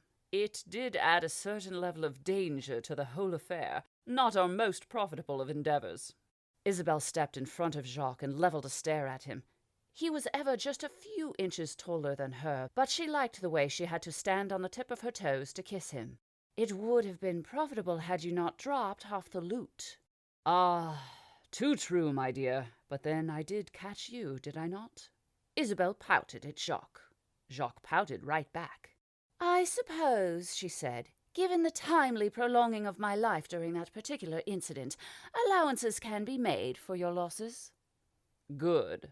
Jacques stepped forward, placing his hands on her lips, and lifted Isabel into the air, spinning her around with ease and placing her back down on the ground, just as another fire rocket exploded in the sky, sending flashes of greens and yellows in all directions. Another mighty cheer went up as the gathered masses stared into the sky and watched for another salvo, but neither Isabel nor Jacques had eyes for anything but each other. You know, Belle, Jacques whispered into her ear, tonight would be the perfect time to pull a job. There must be something we can find in this city worth stealing. She let out a dramatic sigh. But we needn't steal anything ever again. Jacques grinned. You are incorrect there. We don't need the money, but that doesn't mean we don't need to steal. Isabel grinned at him. Jacques' insatiable need for the thrill of theft, even when they didn't need the money, was one of the things she loved most about him. Their lives were certainly anything but boring. It isn't worth the risk, Jacques. What risk? No one cares tonight, Belle. Even the constables are busy enjoying themselves. No one would notice anything was missing until it was too late. And what would you have us steal? She whispered to him as the revelers moved around them, their conversation private despite being surrounded by a crowd of partying rarest citizens. Jacques plucked a floating scrap of purple confetti from the air and held it up to her. Something beautiful? No. No? No. How about something overtly large yet indescribably graceful, he asked, waving in the direction of Lac d'Allume. You want to steal an airship? Yes. No! You're probably right about that one. I would have no notion of how one could pilot such a thing anyway. How about... No, Isabel said for a final time, and punctuated the statement with a smile and a shake of her head. Jacques smiled back. It's a good job I love you, Belle. Truly, sometimes your rigidity can be stifling. Stifling? Isabel detached herself from Jacques. You describe me as stifling? Another fire rocket squealed its way into the sky before exploding somewhere above and behind Isabel. She didn't look its way, but continued staring at Jacques as he floundered for a way to correct his mistake. The first few notes of a song drifted their way. Some ambitious soul had picked up a flute and was attempting to play The Glory of Sassail without the required accompanying string instruments. They would no doubt fail and soon choose a much less devious piece to entertain the masses, but for now the setting would serve her purpose. She turned and walked away from Jacques, already knowing he would come running after her. She was not wrong. Now, when I said stifling, what I actually meant... Two men cut across their path, laughing, joking, and stumbling as they supported each other. The odor of alcohol wafted after them so strongly Isabel wrinkled her nose. She started off again, quickly, and again Jacques had to hurry to catch her up. If you'll just stop a moment, Belle, I'm trying to tell you that I'm sorry. Isabel did not stop. Instead, she changed direction, sweeping towards the music and towards the entertainer she had spotted nearby. Oh, wonderful, she heard Jacques mutter, but paid him no mind. She knew full well how much he would hate her talking to the entertainer. Another couple, alike to Isabel and Jacques, only the woman far prettier and the man far uglier, deposited a couple of coins in the entertainer's hat and walked away arm in arm. Isabel took their place, and Jacques strolled nonchalantly up to join her, shot the entertainer a withering look, then busied himself staring out towards Lac d'Allumet. The entertainer was dressed in humble clothing, a robe of brown and orange tied around his waist by a black sash, and wore his hair loose and affected into brown curls. His features were strong and sharp, and he was undoubtedly handsome in a definitely foreign way. He sketched a deep bow as Isabel met his eyes, and the living flame at his feet mimicked him perfectly. The entertainer was an elemental from Great Tourlaine, and it was passing rare to see his kind in Sassail. It was, in fact, only the second time in Isabel's life that she had seen an elemental, the first being the famous water dancers. Jacques had taken her to see the water dancers as a gift, and though he himself had sulked the entire time, Isabel had thoroughly enjoyed herself and remembered even now how beautiful the show had been. "Monsieur, madame," the elemental said in a voice as foreign as his looks, "you honor me with your audience." "Not at all," Isabel began, before Jacques interrupted with a particularly loud and poignant yawn. Rude only began to describe his manners, and Isabel found herself flushing red with embarrassment, and it was most decidedly not easy to make a woman of Isabel's profession embarrassed. "Please," Isabel started again, "allow me to apologize for my husband. He sometimes believes himself to be more cultured than he truly is." In truth, they were not married, nor would they ever be, but Isabel had found some lies made life simpler, and as both of them dealt and traded in lies for a living, they came easy to her lips.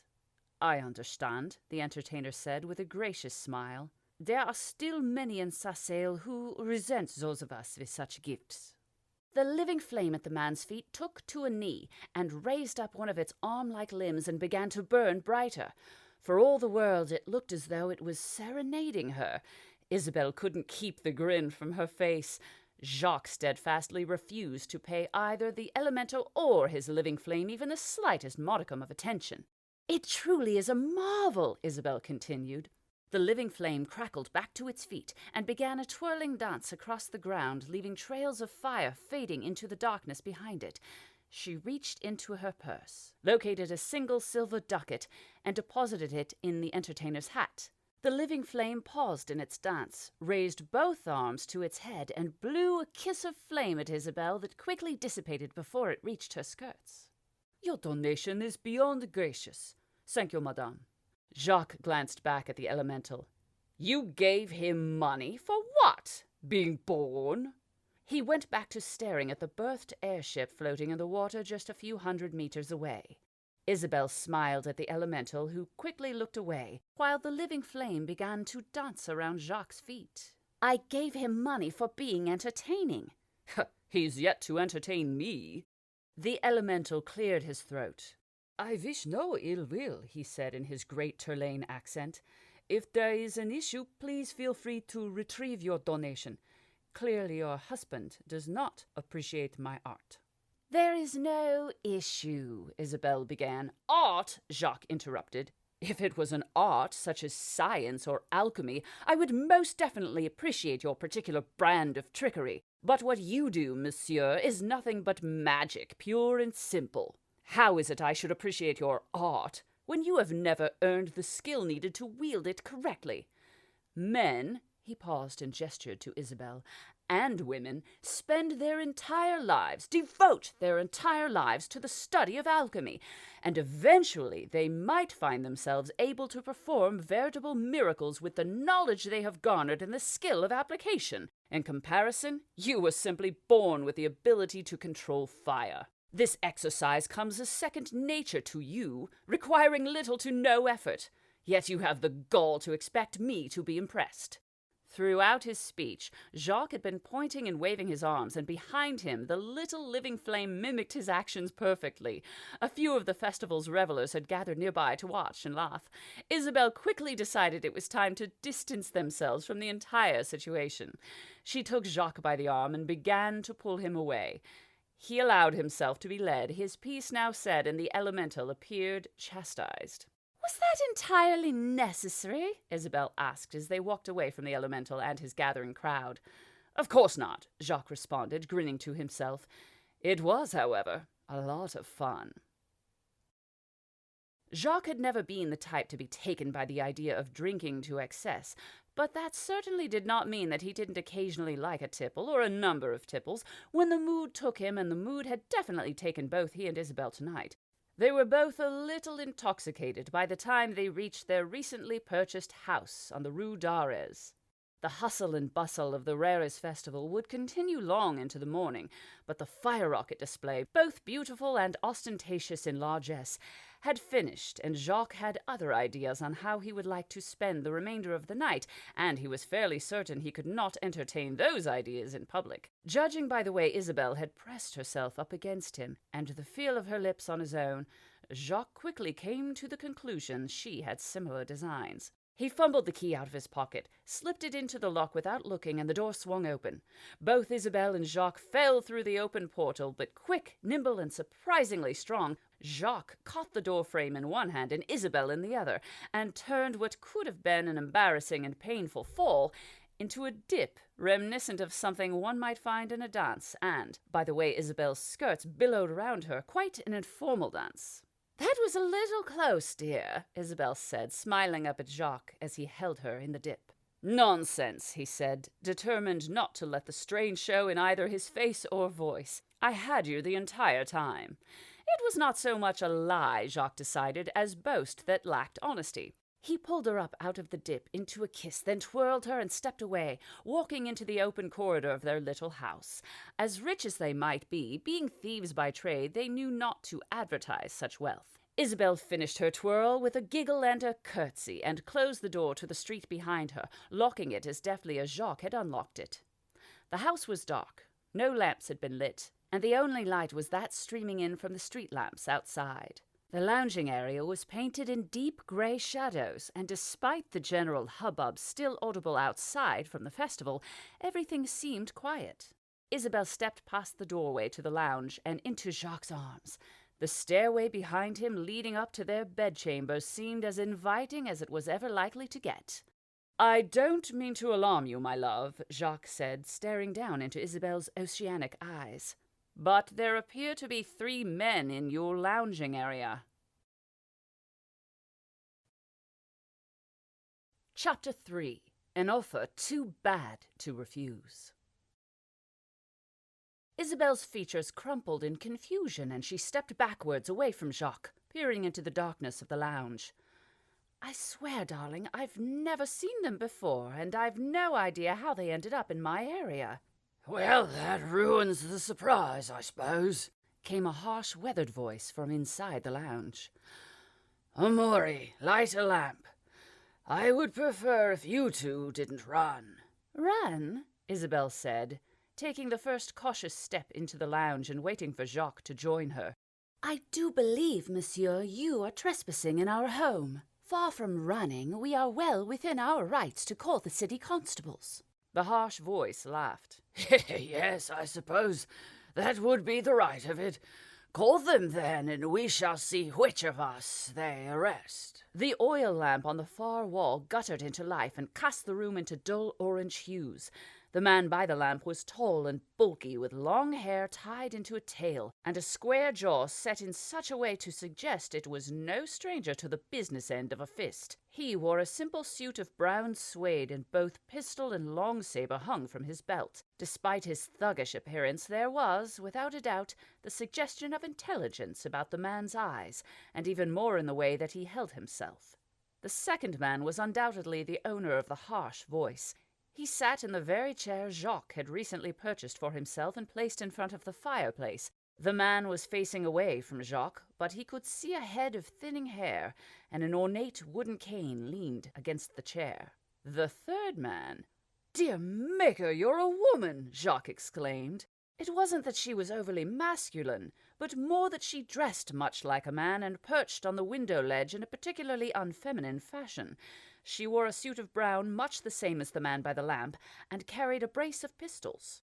Her hair, too, was of a similar length to the man's, but her features were far softer and more delicate. She was, Jacques had to admit, quite pretty. "How rude, dear," Isabel said from behind him, her hand resting lightly on his arm.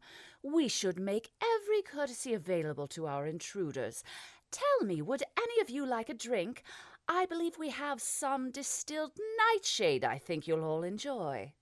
"How droll," said the man from behind the chair, glancing back over his shoulder. He had a round face with plump cheeks, a bulbous nose covered with a scattering of freckles, and small beady eyes that reminded Jacques of nothing so much as a rat staring at a morsel of food. The rest of the man's body was of a similar shape, short but round, with the distinct suggestion that he had once been a powerful man, but, as years advanced upon him, had let much of that power turn to mere bulk. "I believe we may be able to do away with the pleasantries." "We should speak more plainly, then," Isabel said with a smile. "Please, get out." The man in the chair sighed. "Monsieur Jacques Revaux, Mademoiselle Isabelle de Rosière, please." He gestured to the couch opposite Jacques' chair, a couch that until recently had been stationed by the window. "Sit." Jacques looked at Isabelle. Isabelle looked at Jacques. They shrugged in unison. There was something about the way the old man talked that demanded obedience, and it was not just because he knew their real names, a secret they kept as guarded as secrets came. With a wary look at the unfeminine yet pretty woman and the square-jawed man, Isabelle and Jacques both came to the conclusion they should take to the couch and hear the man out. It was safe to say he didn't want them dead, or they would both no doubt already be so, but in their line of profession there were worse things than dead. Or at least Jacques firmly believed that any sort of prison would most definitely be worse than dying. He couldn't abide being locked into anything, let alone a cell. "Do you know who I am?" the old man asked through steepled fingers, as Jacques and Isabelle took their appointed seats upon the antique couch. It might have been comfortable once, but Jacques could swear the ruby-red cushions had been stuffed with needles. "Should we?" he asked, shifting on the cushion a little and placing a hand on Isabelle's knee. As always, no matter how uncomfortable, she was at the very height of composure. "No, you should not. So, let us start with some introductions." He looked at Isabelle. "You are Isabelle de Rosière, daughter of Sarah and Pierre de Rosière, a stage brat. You learned the trade of acting from your parents as they toured Sarcelles and Auckland with La Troupe des Elaines." The old man shifted his gaze to Jacques. "You are Jacques Revaux, orphan of nobody from nowhere. You spent your childhood being bounced from orphanage to orphanage in an attempt to stop the other inmates from killing you for stealing from them. Shall I continue?" Jacques cleared his throat. "No." Isabelle gave the old man her very best level stare. "I'd rather you didn't." "Good. My name is Signor Renard Darren. The man behind you is Amaury Roche, and the lady you rudely insulted is Frances Aguirre. I presume you've never heard of me?" Along with the idea of being trapped, one thing Jacques truly hated was being toyed with, and right now he had the distinct feeling that both he and Isabelle were very much the mice to Signor Darren's cat. "I presume we should not have heard of you?" "Indeed," the Seigneur continued without pause. "The fact that you have not is evidence of just how proficient I am in my role. I am shadow conseiller to King Felix Sarcelles." Jacques opened his mouth to speak, realized no sound was escaping his lips, and promptly closed his mouth again. He looked over at Isabelle sitting next to him. If she was surprised, she was showing none of it. Her deep blue gaze remained even, and the set of her jaw was stony and cold, to say the least. As always, even if Jacques could lose his cool, Isabelle was ever the consummate professional. "Should we be impressed?" Isabelle asked from the other side of the couch. "Should I swoon? I'm certain I have that one in my repertoire." She looked at Jacques, and it was enough to snap him out of his shock. "I'm sure if you don't, my dear, I do." "You always were a much better swooner than myself." Jacques affected a shocked gasp. "You might be amazed how many places a good fainting can get you as a man." "More than a woman?" Most assuredly. Why, rarely a fancy shindig goes by without a woman fainting, either from drinking too much or eating too little. Not to mention the dresses, Isabel pointed out. I've heard they can constrict the airflow, although I personally have never had occasion to test such a claim. Now men, on the second hand, never should have cause to faint. It is, in fact, considered to be quite the feminine pastime. Therefore, when one does faint, most witnesses are completely unable to formulate a plan of action. One well-timed suggestion of where to put the emasculated fellow, and what to do with said fellow, and it becomes something approaching gospel. Jacques and Isabel both stopped talking and looked at Signor Darren in unison. "I presume," Jacques started, "being a man of standing, you are also a man of wealth, and therefore not here to rob us?" Francesca laughed from her perch by the window. "He would not find anything of worth here, even if he were," Isabel concluded. "So why are you here, Seigneur?" Jacques asked. The old man smiled wide and leaned forward, resting heavily on his cane. "Indeed, I am not here to rob you, but rather to inform you that I have already done so. Everything you own, as it happens." "Barring the clothes on their backs," said Amaury Roche from behind the couch. "We could always take those too," finished Francesca. Jacques affected the most nonchalant smile he could, given the news he had just received, and leaned back into the couch, which was not, he had to admit, as comfortable as he would have liked, though he also had to admit that it could be the situation that was unfathomably uncomfortable. "That is a bold statement, Senor Darren, but there's no way—" "You might be surprised at just what there is a way for me to do. Your bank accounts have been frozen." Jacques refused the urge to throw something at the old man and kept up his bravado. "You could not have found all 4 of them." "In point of fact, Monsieur Ravoux, I have found and frozen all 6 of them." "Oh." "We still have the house," Isabel pointed out, picking up right where Jacques left off. "Bought and paid for, and a nice sum it will fetch." Again the old man grinned, and his dark eyes twinkled in the lamplight. "Bought and paid for, and signed over earlier today to one Senor Renard Darren. I may keep it as a 4th home, but more likely I will see just how nice a sum it will fetch." Isabel leaned back into the couch next to Jacques and glanced up at him. "What do you want, Seigneur?" The old man nodded slowly, as if the question had always been a foregone conclusion, and by the looks of things it had. "I want to hire you both." "We're retired," Jacques complained, with little to no conviction. "Not any more." Jacques looked at Isabel to find her already looking back. He could see in her eyes the same thought he was considering. Both of them were nimble and quick and strong. No doubt they would lose any sort of fight with the man Amaury and his counterpart Francesa, but Jacques would bet everything he had left, which was approaching little to nothing, that they could outrun the two. It would not be an easy thing to start over again from broke, but they had done it once, and he was sure as the sunrise they could do it again. "I'm afraid I do have one more little surprise," the old man said. "Amaury, if you will." "With pleasure." The square-jawed Amaury approached the fireplace, and Jacques noticed 2 nails hastily hammered into the plaster that were definitely not there before. He had memorized every inch of the house when they moved in, and those nails were new. Amaury hung 2 sheets of high-grade paper on the nails and stepped back. Isabel and Jacques' own likenesses stared back at them from the paper, and Jacques had to admit the likeness was more than a little compelling. "Crude illustrations, I know," said Signor Darren. "More than enough to identify the both of you, however. If either of you should run, these 2 portraits will be sent to every family and every law office in the country. There will be nowhere you can run where my hand cannot reach out and crush you. Do we have an understanding?" Jacques cleared his throat. "So you have a job for us. One, I understand, will have a fairly substantial payment attached to compensate us for the money you claim to have stolen." The old man pulled out a kerchief and coughed into it. Jacques couldn't help but notice it came away spotted with red.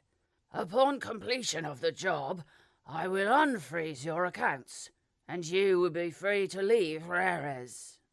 "My favorite type of job," Isabel said with a sigh. "One where we aren't paid at all. Why us, senor?" "Because you're the best at what you do," the old man said in a voice as cold as the grave. "And right now, I have need of 2 people who do what you do." "What we do is steal things," Isabel said hesitantly. The old man smiled. "What you do is convince people you are something you are not. Now, I must retire. I have other matters to attend to. Amori here will take you to your new home, and there you will wait. We will discuss the particulars of the job another time."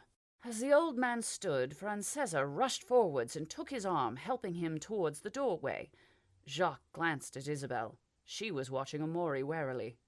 "This way, if you please." Amori gestured towards the rear of the house with a dark grin. "What if we don't, please?" Jacques asked. Again that dark grin. "Then I get to make you." Jacques nodded, fairly certain Amori could easily best them both, and just as certain, even if he couldn't, then Signor Renard Darren had them well and truly under his thumb. Fairly compelling reason to please, then, don't you think, dear? Isabel flowed to her feet and curtsied, her face lighting up into a smile. "I do believe it would be our pleasure." Chapter 4. Residential Uprooting. Isabel had expected Amori to take them to a hovel, a lilo, to put them up in and keep an eye on them. Whatever Signor Darren had planned for them, it was now obvious his schemes were far grander than the mundane. Amori took them to a mansion. Under cover of darkness, lit only by the intermittent flashes of color from straggling fire rockets as the first night of the festival began to wind down, Amori Roche stole into the mansion with both Jacques and Isabel, now feeling as curious as she was cautious in tow. The grounds were luxurious, with gardens and flower beds and even a quaint fountain, all surrounded by waist-high walls with head-high iron bars atop. The gate into the grounds was left curiously open, a fool's mistake even on a night such as the beginning of the festival. Amori took only a moment to nod towards the front door, an ostentatious metal thing, far larger surely than any door needed to be, with an odd design set into its facade. Isabel heard Jacques inhale sharply, but when she looked back he merely waved her on, despite wide, anxious eyes. Amori led them around the grounds to the back of the not unsubstantial mansion. It looked to be 3 floors high and at least 3 times the size of the house they had just stolen from them. He led them to a small wooden door, no doubt the servants' entrance, and produced a heavy iron key, which he deftly slid into the lock despite the general darkness. With a turn and a push, the heavy slab of iron-bound wood slid inwards. Amori, not a small man, ducked in through the doorway and disappeared into the gloom. Jacques looked at Isabel and shrugged. Isabel looked back and sighed as she followed their guide into the mansion, trusting Jacques would follow closely behind. She wasn't sure if they were about to take up residence or rob the place blind, but she was definitely sure she wanted Jacques with her every step of whichever way it turned out to be. "Close the door," came Amori's voice from an Amori-shaped patch of black amidst the darkness. Jacques cleared his throat, and then Isabel heard him give the door a shove. It banged back into place with a noise that seemed unnaturally loud. A moment later, Amori laughed and struck a match, lighting what appeared to be a wine cellar in a soft glow. He passed the little flame over an oil lantern, and the glow became brighter as the wick took to the fire. Shadows danced in the wine cellar, giving the entire space an indefinably eerie air. "Very well stocked," Jacques said in a light tone. Isabel turned to find him examining a bottle. "Phelan Winery, 20 years old. A bit dry for my usual palate, but then I've never really been one to say no to a 20-year-old wine." Again Amori laughed. "My dramatics didn't scare you, then?" "They were amateurish, really," Jacques said. "This is a nice house," Isabel pointed out. "Your new home until Signor Darren says otherwise." "Is that really a Lindell clockwork lock on the front door?" asked Jacques. installed by Dominique Lindell herself." "That must have cost a small fortune." Amaury nodded, an amused grin on his square features. "The seigneur is very particular about his particulars. Likes everything to be just right. You'll see when he comes for you." "You must know what he has planned for us," Isabel chimed in. "How about a hint? I'd be ever so grateful." Amaury snorted and started towards them, leaving the lamp on the cellar table. "Make yourselves at home, Monsieur Ravoux, Mademoiselle de Rosière." He held the door key out to Isabel and waited for her to take it. "The seigneur will be back in a couple of days to tell you what you need to know. The house staff will be here in 4 days, and you'll arrive a day after them." Isabel opened her mouth to ask a question, but Amaury plowed straight on. "Feel free to leave tomorrow. I expect you'll want to check your accounts to make sure they're frozen. I assure you they are. Please use the back door and be discreet. It just wouldn't do for the neighbors to see you so early. You already know what will happen if you try to run. I advise against it. In the meantime, enjoy your new home." "Is that it?" Jacques asked as Amaury opened the door. The big man looked back, laughed, and stepped outside, pulling the door closed behind him. Isabel stood there in silence for a few moments, listening to the hiss and pop of the lantern in the grim darkness of the wine cellar. Jacques turned to her with a shrug. "What should we do?" She made a show of looking around. "I suggest we drink to our lost fortune." Chapter 5. One more last job. Renard strode along the tunnel in near darkness with Amaury close behind and Francesa dictating pace ahead. He was shorter than them both, and the years had deigned to give him a pot-belly, but he was far from the cripple he had led people to believe, and more than able to keep up at a brisk walk. Rats scattered as they approached, disappearing into holes in the stonework. Water dripped onto stone continuously, providing a nauseating backdrop of frustratingly rhythmic sound. Something flat, slimy, and eyeless slithered away from his boot and contrived to make an angry hissing noise despite having no mouth to speak of. Some of the creatures that called the tunnels under Rera's their home were not to be trifled with, but Renard was not without his own defenses, and right now that included 2 of the most dangerous people he ever had the fortune to meet. Francesa he had found dueling in a flea-ridden arena in South Arkland near the Hermes Temple. Renard had never been taken with killing people for money. There were far more important reasons to kill, or in his case, to have people killed. But sometimes, and for some people, there was no other way to make a few ducats. He had watched her kill a man in single combat, and had decided to procure her services there and then. Only later had he found out that she was also something of a crack shot with both pistol and rifle. Building loyalty into the woman's list of attributes had been an easy task. All it took was money, respect, trust, and more money. Amaury was a different kettle, and a far harder one to make loyal, though now he had. The man's loyalty was unwavering. Amaury had been a soldier on the frontier across the brimstone seas. One dishonorable discharge later, and the man had found himself back in Sassail. He had been destitute and hopeless, scrounging for ducats and working for a thug in Téthignan, collecting protection money from local businesses. It just so happened that Renard had cause to have dealings with the thug, and along with letting the unscrupulous man live, he took Amaury's services. That had, without a doubt, been one of Renard's best deals ever made. He was fairly certain the one he was about to make would be even better. Of course, the 2 charlatans had checked their accounts, just as Amaury had suggested, and they had found them just as frozen as Renard had proclaimed. He was not one to make idle threats. His spies had followed them all of the previous day and had reported every conversation, every shop, house, and bank visited, every flared temper and every tempered resignation. He had them well and truly over a barrel, as the popular saying went, and now that they realized just how over he had them, it was time for the next phase. Francesa called a halt to the procession and thumbed upwards. A rusty iron ladder led 20 feet to a concealed chamber that subsequently opened into one of the mansion's pantries.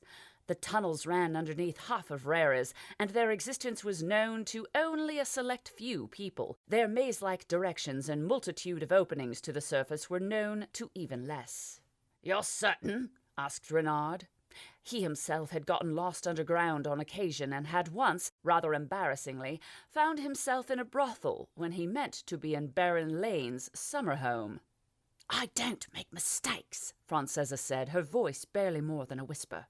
"Well, up you go, then." Renard waited while Francesa began the climb, and once she was a good few rungs above him, put hand and foot to grimy metal and followed her up. The chamber that led to the pantry was cramped for the three of them, but Renard wasn't about to complain about Francesa being a little too close.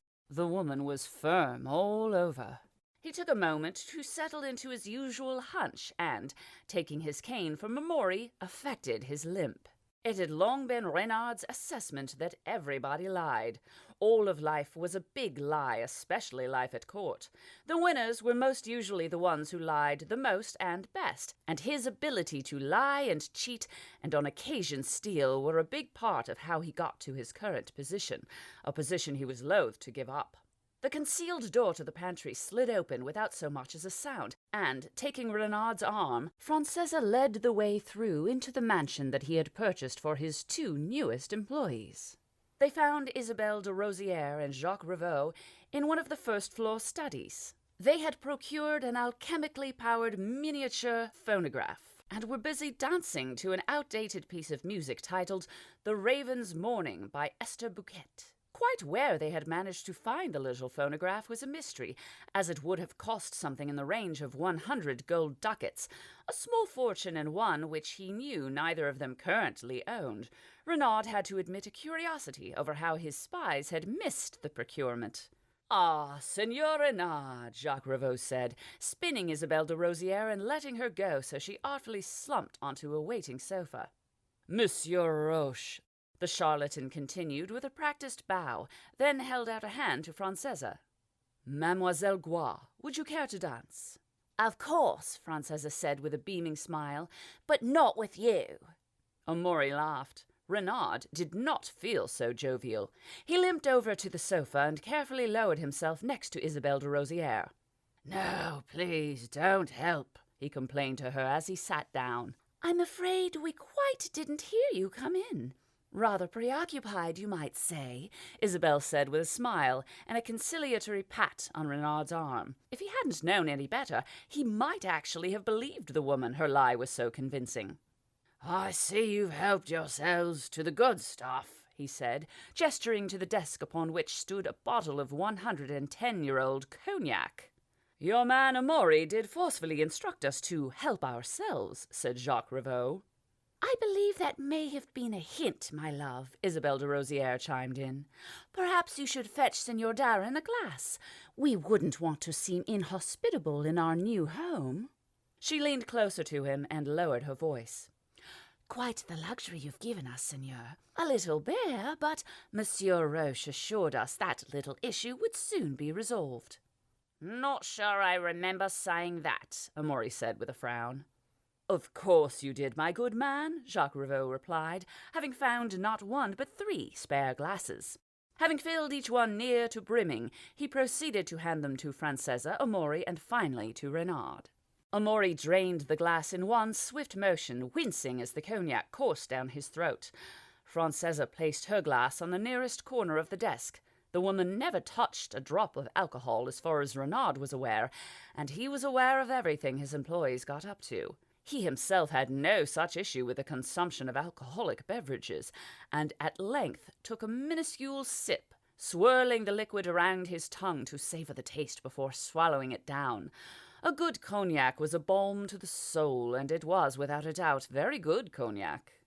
"If we're all satisfied with a good drink to hand," Isabelle said from beside Renard, flipping open the catch on a pocket watch, "I would appreciate if we could get on with business.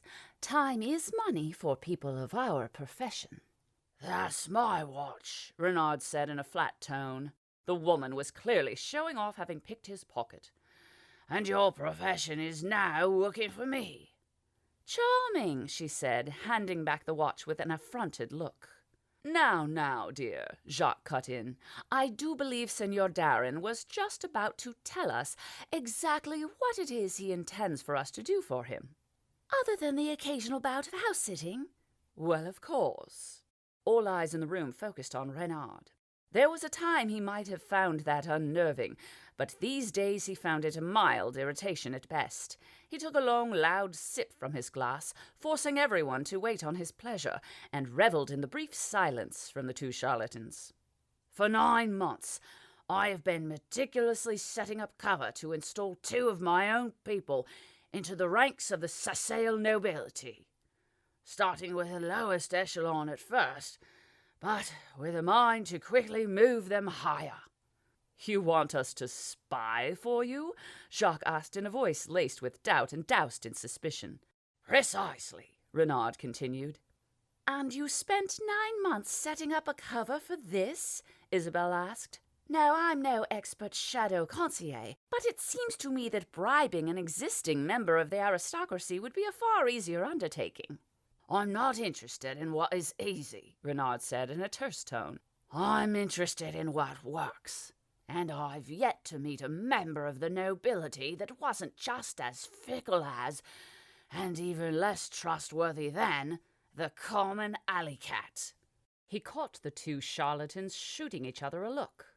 "You want someone you can trust, so you attempt to coerce a couple of, as you well know, thieves into working for you?" Jacques asked.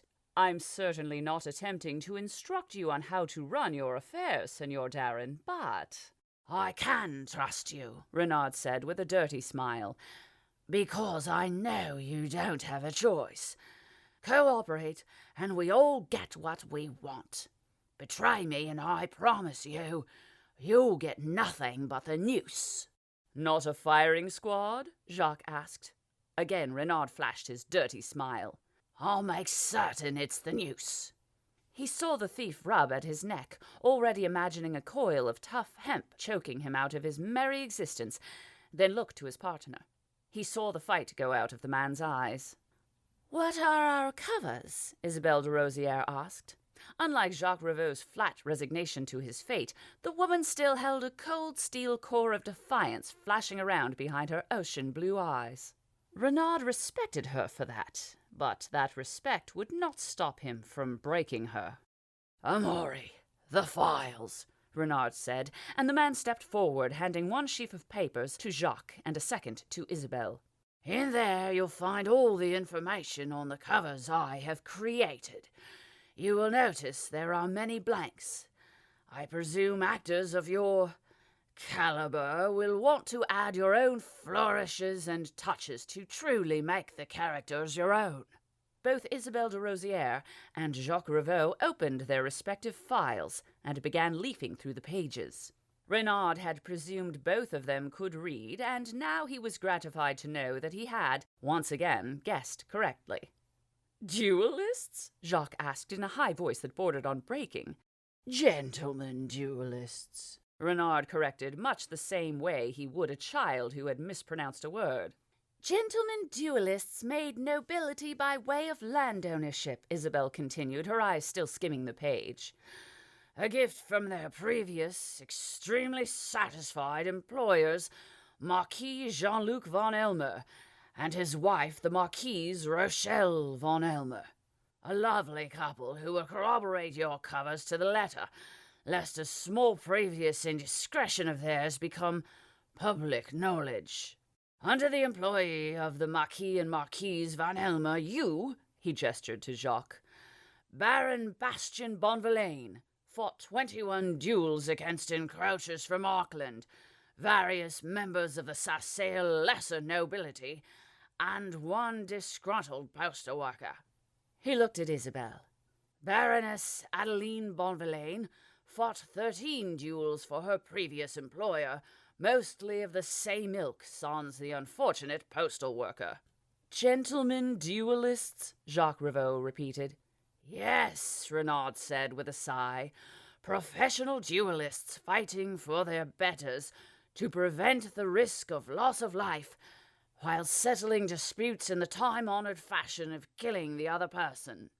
Well, yes, undoubtedly the gentlemanly way, but Jacques paused and looked to Isabel before continuing.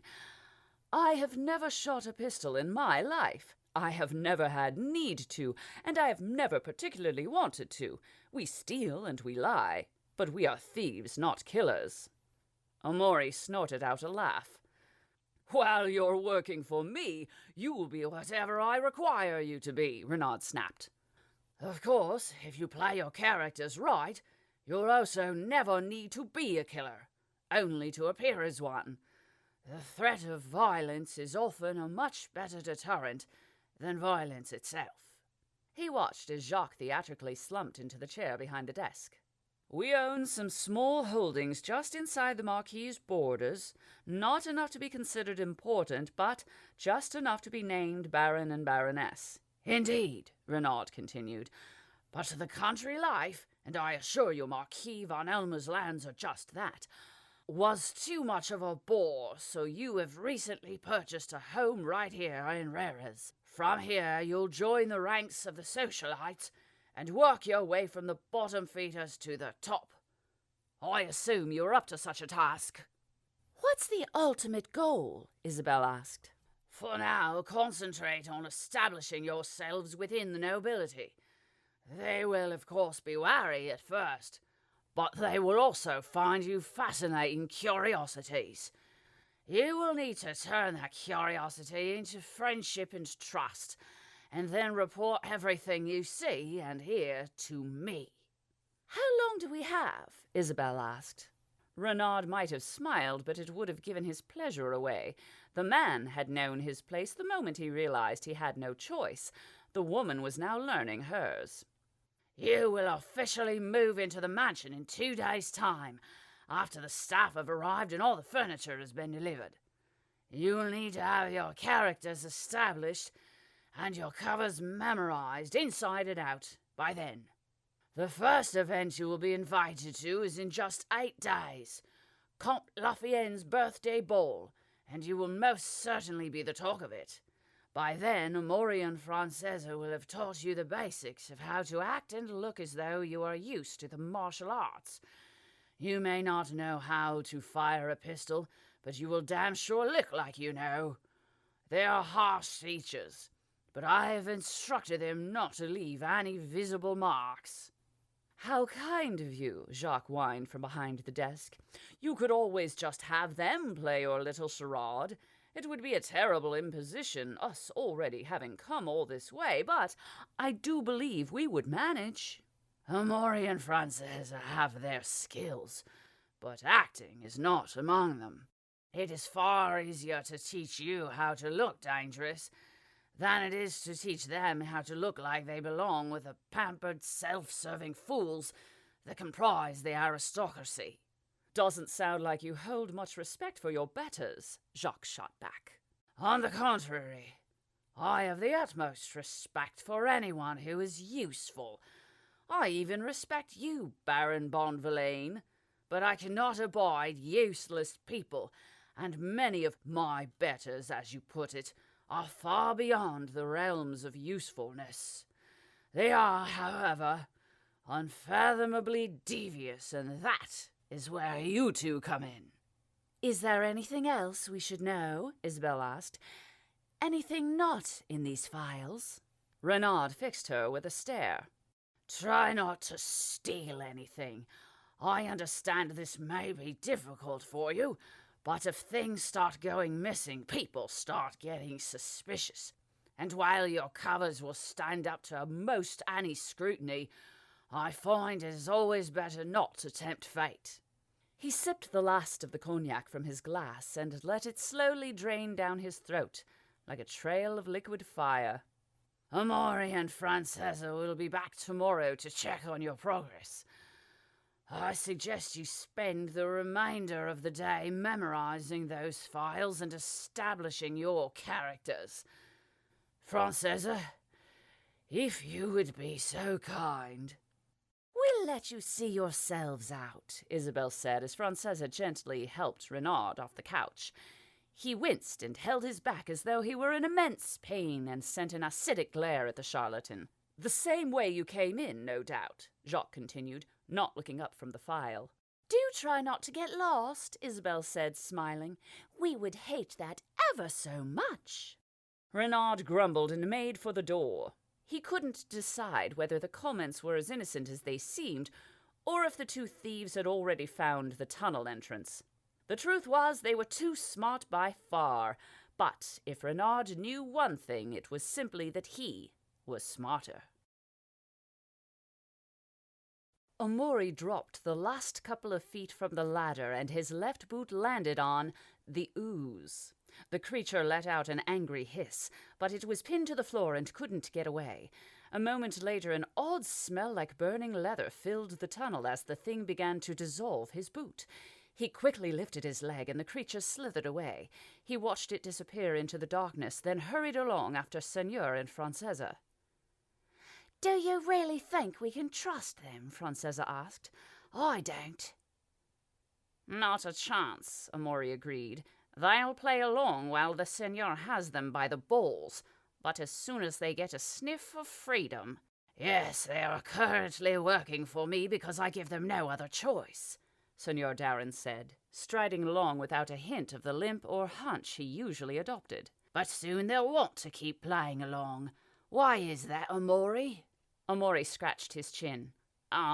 Because... The Seigneur liked to do this. He'd pose questions that made Omori struggle to find the answer, all in the name of educating him.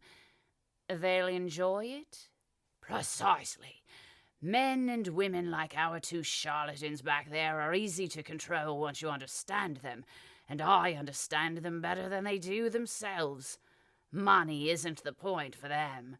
They enjoy the charade, pretending to be something they're not, and I'm offering them the chance to play the biggest part they've ever played on a stage they never dreamed of. As soon as the prospect sinks in, they'll be falling over themselves to do as I ask." "And if they don't enjoy it?" Omori asked, knowing full well it would sour the Seigneur's good mood, but it was a question that needed asking. Back in the military, they were trained to always plan for the worst. "Then, as you so eloquently put it, Omori, I have them by the balls." "I see a lot of opportunity," Jacques said, his head still deep in the file. "For what, dear?" Isabel asked, though in truth she already knew. "For general thievery, of course. Imagine the treasures locked away in those mansions that we will have easy access to. Even more so, we will be invited into."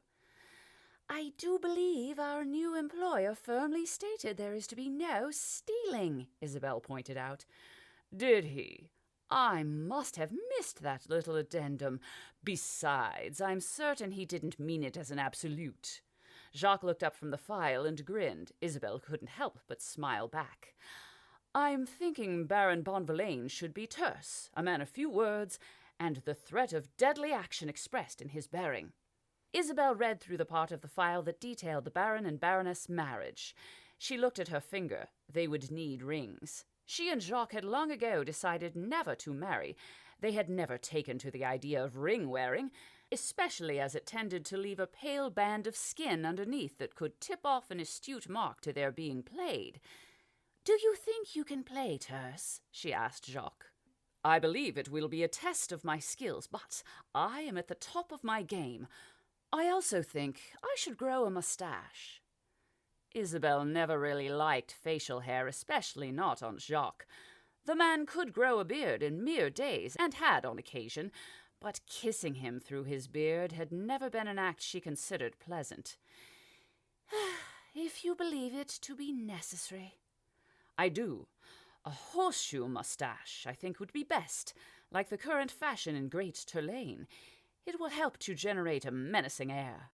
"I read the Baron is a crack shot with a pistol and a terror with a cavalier's sword, whereas the Baroness is overly competent with a dagger and a veritable sniper with a rifle." Isabel frowned at Jacques. "Do you get the feeling our characters may be somewhat based on our counterparts, Monsieur Roche and Mademoiselle Gois?" I think it's likely and more than so. No doubt Senor Darren had originally intended for them to play the part, but, as he claims, it is not so easy to teach a thug to be a gentleman as it is to teach a gentleman to be a thug. What I don't understand is why our new employer has a false limp, Isabel mused aloud. The limp isn't real? Jacques asked. Most certainly not. It's a good imitation, good enough to fool most, but a limp is a very difficult thing to perfect. The truly skilled actors would pick it up, just as I. What about my limp? Isabel hesitated. It's possible, my love. I believe I'll take that as a compliment. Why would Senor Darren pretend to limp? Isabel had no answer to the question, so gave none. We will be needing some supplies, Jacques said, his voice unusually devoid of accent. Isabel looked up to find her partner staring off into space, a blank look on his face. She knew it well. He was formulating a plan or scheme of some sort. She waited a few seconds, content just to watch him and wonder at how his mind worked. Supplies for what? She asked eventually. I don't trust our new employer one bit to give us back our loot once we're done, Jacques stated. Neither do I, she agreed. Well, we may not be able to steal back our old fortune, but I'll be damned by the ruiner if we can't steal a new one. Chapter 6. The Arrival of the Bonvillains. The carriage slowed to a stop, the driver pulling on the reins and the horse neighing in resigned protest. There were many in the capital who traveled by alchemically powered automobiles these days, but only the extravagantly rich. The automobiles were both more expensive and slower than the traditional horse-drawn carriage. The Bonvillains were certainly not so well off as to afford such a luxury. The door to the coach opened long before the driver could dismount to see to it, and Baron Bastian Bonvillain leapt the 2 feet to the ground with the nimble grace of one used to exercise, and plenty of it. Many eyes watched his departure from the coach. To be sure, none of them were the favoured nobility that lived on the estate. They were, after all, far too important to pay witness to the arrival of 2 country duelists, turned peers by grace of their benefactor's good nature and their own hard work. That did not stop many a servant from watching, no doubt with the strict orders to report back to their masters all they would see. Baron Bonvillain put thumb and forefinger to his thick brown horseshoe moustache and smoothed it down while giving every man, woman, and child nearby a steely gaze from his cold grey eyes. None returned the challenge. The Baron half-turned and stepped aside, holding up his hand to the carriage door. Baroness Adeline Bonvillain placed her hand lightly on top of her husband's and stepped down onto the paved street. Her dress was light, of mottled greens, and ruffled from the lengthy voyage in the carriage, but her blue eyes were no less sharp than her husband's greys. Her hair was longer than the current fashion in Rurres, but then both the Baron and Baroness were from the Auckland borders, nearly the other side of the empire, where fashions were a little more far-reaching. With his back as straight as a mast, Baron Bonvillain rested his right hand on the hilt of his cavalier sabre and proffered the left to his wife. The Baroness gave her husband a brief tug on the corner of her lip, the closest the Baron ever got to a smile in public, and put her arm through his, whereupon he led her to their new home in the capital city of Sassail. The head of staff, a small balding man by the name of Carl Trim, was waiting for them by the front door. He gave a bow of the head and held out the clockwork key for the door, a Lindell lock, and not a cheap one at that. Its mere presence would be enough to turn many an eye, but its belonging to an abode that in turn belonged to new nobility such as the Bonvillains was approaching scandal. The Baron detached himself from the Baroness, took the small clockwork key from Monsieur Trim and regarded it closely. No bigger than a silver ducat, it would fit easily into a pocket, but when inserted into the edifice on the door, as the Baron did now, it granted entry to one of the most secure doors ever designed. Madame Lindell's locks graced almost every safe in the city, and were renowned for being impossible to break into. With a quick turn of the key, first to the right and then a fraction to the left, the clockwork door whirled into life as gears began to turn, and the marvel that was a lindel lock began to open. A thin sheet of alchemically hardened glass prevented access, but allowed one to look upon the inner workings of the lock. Many of the cheaper and more secure locks did not have the glass, but instead chose to hide the inner workings behind a metal plate. But this lock was designed to be an ostentatious spectacle. As the gears turned, metal bars pulled back onto either side of the door, exposing a thin line where the two sides of the door pulled together. The bars locked into their places on either side of the door, and the gears that intersected the center of the door slid back into their own respective sides. A moment later, and the door opened outwards, allowing entrance into the Bonvillains' new home. The Baron retrieved the key from the lock, allowing the smallest of smiles at the marvel of his new door, and pocketed it before escorting his wife across the threshold. To say the staff had arrived a day earlier, it was somewhat perplexing that they had yet to finish arranging the mansion. 10 staff the Bonvillains had hired to look after their new residence. 1 butler, the previously mentioned Carl Trim, 3 manservants and 4 maids, and 2 chefs. To say the place was not yet in order would have been something of an understatement. Boxes appeared to be the order of the day, and plenty of them. "Monsieur Trim," the Baron said in a tone that was some way short of approving. "Most of the boxes are empty, Baron," Trim said in a deeply apologetic tone. "The staff are working hard to get everything squared away, and all the storage apparatus will be removed forthwith." "I can already see the locations of the furnishings are going to need proper instruction of placement," the Baroness said, giving the entrance foyer critical scrutiny. "Would you like to take charge of the decor now, Baroness?" "No, Monsieur Trim. Carry on as before. I will consider the details later. I do, however, require a bath drawing immediately." "Yes, Baroness." Trim waved at one of the maids and ordered her to draw a bath for the Baroness before turning back to his employers. "I think I would like a tour of the grounds, including a complete inventory. I'm very particular, Monsieur Trim, and I am eager to be assured that all of our belongings have arrived safely." "Of course, Baron. I shall lead the tour myself. Baroness, if it would please you to follow Susan." Trim waved at another passing maid. "She will show you to the room we have prepared for you. If the room is not to your liking, please inform Susan, and we will have you moved to a more suitable area right away." Trim waited for the Baroness to nod her approval and follow Susan toward the stairs before turning to the Baron. "If you please, Baron, we'll start with the garden and move inwards and upwards." "You need no list for the inventory?" the Baron asked. "No, sir," Trim answered with a slight bow. "I have what they call a perfect memory." "You remember everything?" "Everything, Baron." "Interesting." The grounds were extensive, the tour was exhaustive, and the inventory was informative, but the Baron had a head for details and made certain to remember all of the practically important items. By the time Monsieur Trim had finished reviewing the entire estate and every item located within its grounds, the Baroness had finished her bath, artfully arranged her hair in a style that was both elegant and practical, changed into a hardy brown dress that was suited more to labor than to a dinner table, and was busy redesigning the foyer, directing the manservants and maids alike to move the decorations into positions that better suited her own particular choice of fashion.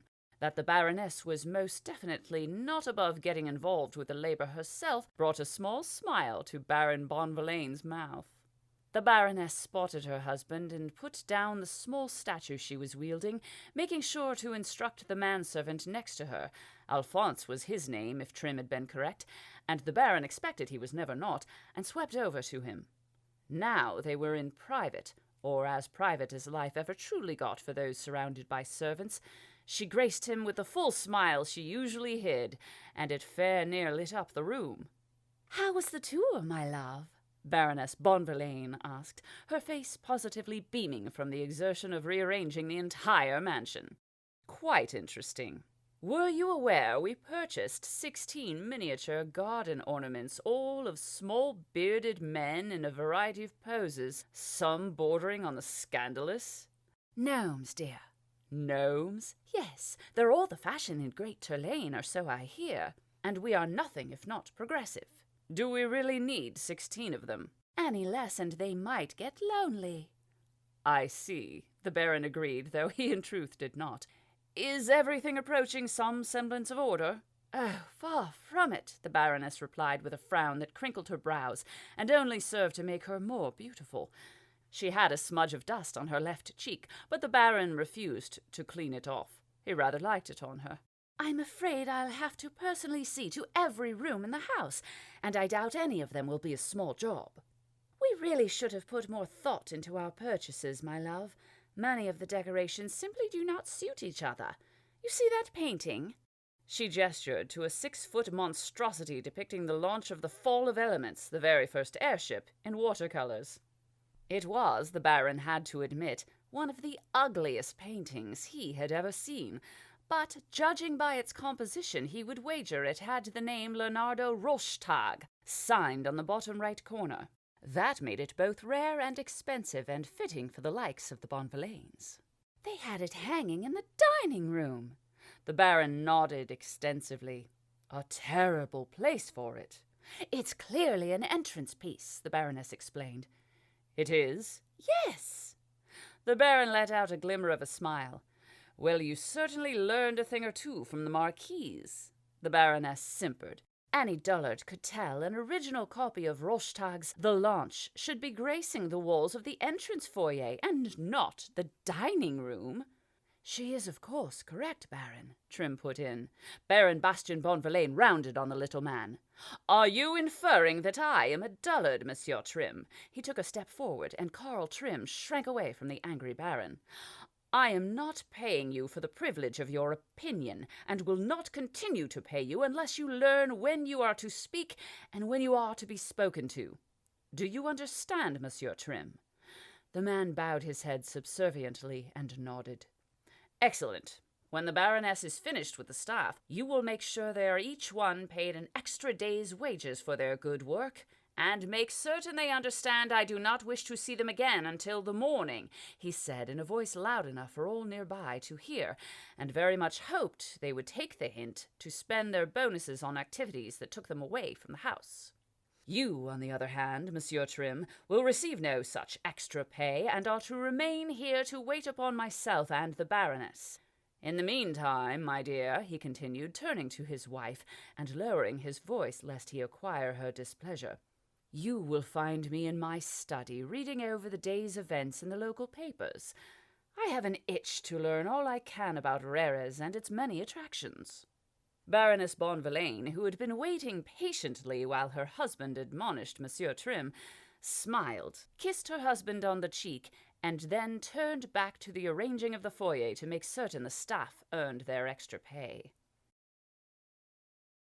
Jacques drummed his fingers on the desk, slowly at first, but picking up speed with each repetition. Faster and faster he drummed, each finger hitting the desk in turn in perfect rhythm. It was one of the many exercises he performed in order to keep his fingers nimble and his mind sharp, along with a regular exercise routine, one designed for endurance mostly, using the muscles associated with running, climbing, and jumping, everything a good sneak thief needed. Jacques' constant little exercises kept him in prime physical and mental condition. It was not the same study he and Isabel had occupied awaiting the arrival of Signor Darren. There were, in fact, 3 studies in the house, and this one occupied the room next to the Baron's bedroom. Jacques had to admit it was a strange curiosity that husbands and wives often slept in separate rooms, but it was a trend he and Isabel would have to follow for now, though he desperately hated being apart from her at night. The study was decorated with a moleskin rug, no doubt made from hundreds of the poor creatures, a mahogany desk polished to a near-lethal shine, a grand portrait of Baron Bastian Bonvillain's benefactor, the Marquis van Elmer, and a traditional fireplace merrily cracking away to itself. In truth, Jacques would have much preferred an alchemical fireplace, but, as progressive as Baron Bonvillain was, he had not a head for alchemy himself. Fireplaces required regular attention as the alchemical fire tended to lose consistency over time, and that could lead to smells that bordered on the toxic. It would, of course, be possible to hire a city alchemist on retainer to see to the many fires, lanterns, and curios, but it was not within the Baron's character to hire a person he didn't trust, and as the Baron was new to rares, he trusted nobody. For now, they would exist with the more traditional log fires and oil lanterns, and Jacques would continue to practice alchemy only as a private hobby. There was a soft knock at the door, and Jacques drew his brow into a frown and assumed the voice of the Baron. "Come," he ordered in a brisk tone. Carl Trim opened the door and swept a low bow as the Baroness strode into the study and regarded her husband with a faintly curious look. Jacques had to admit the persona suited Isabelle like a glove. She was perhaps born to act the part. "The rest of the staff have left for the day, Baron.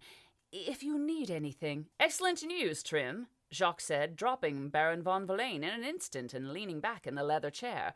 He considered placing his feet on the desk, but decided any scuff marks left might be a terror to explain. "Come, take a seat."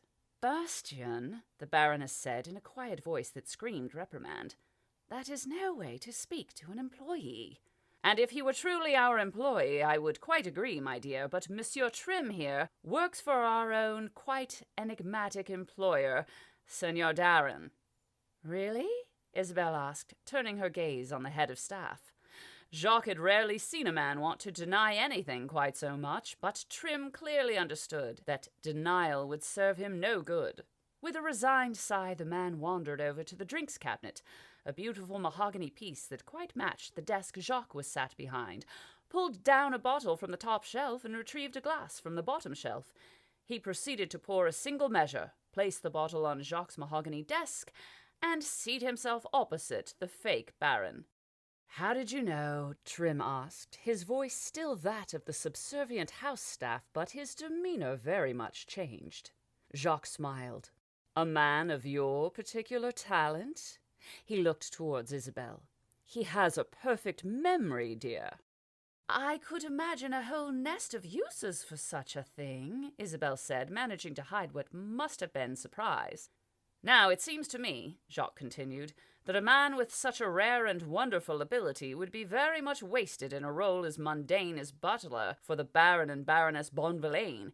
It also strikes me that our dear employer, Senor Darren, is not the type of man to leave anything to the whims of chance. Yes, a perfect memory would be wasted in the role of servant, unless that servant was also employed to spy on those he served for."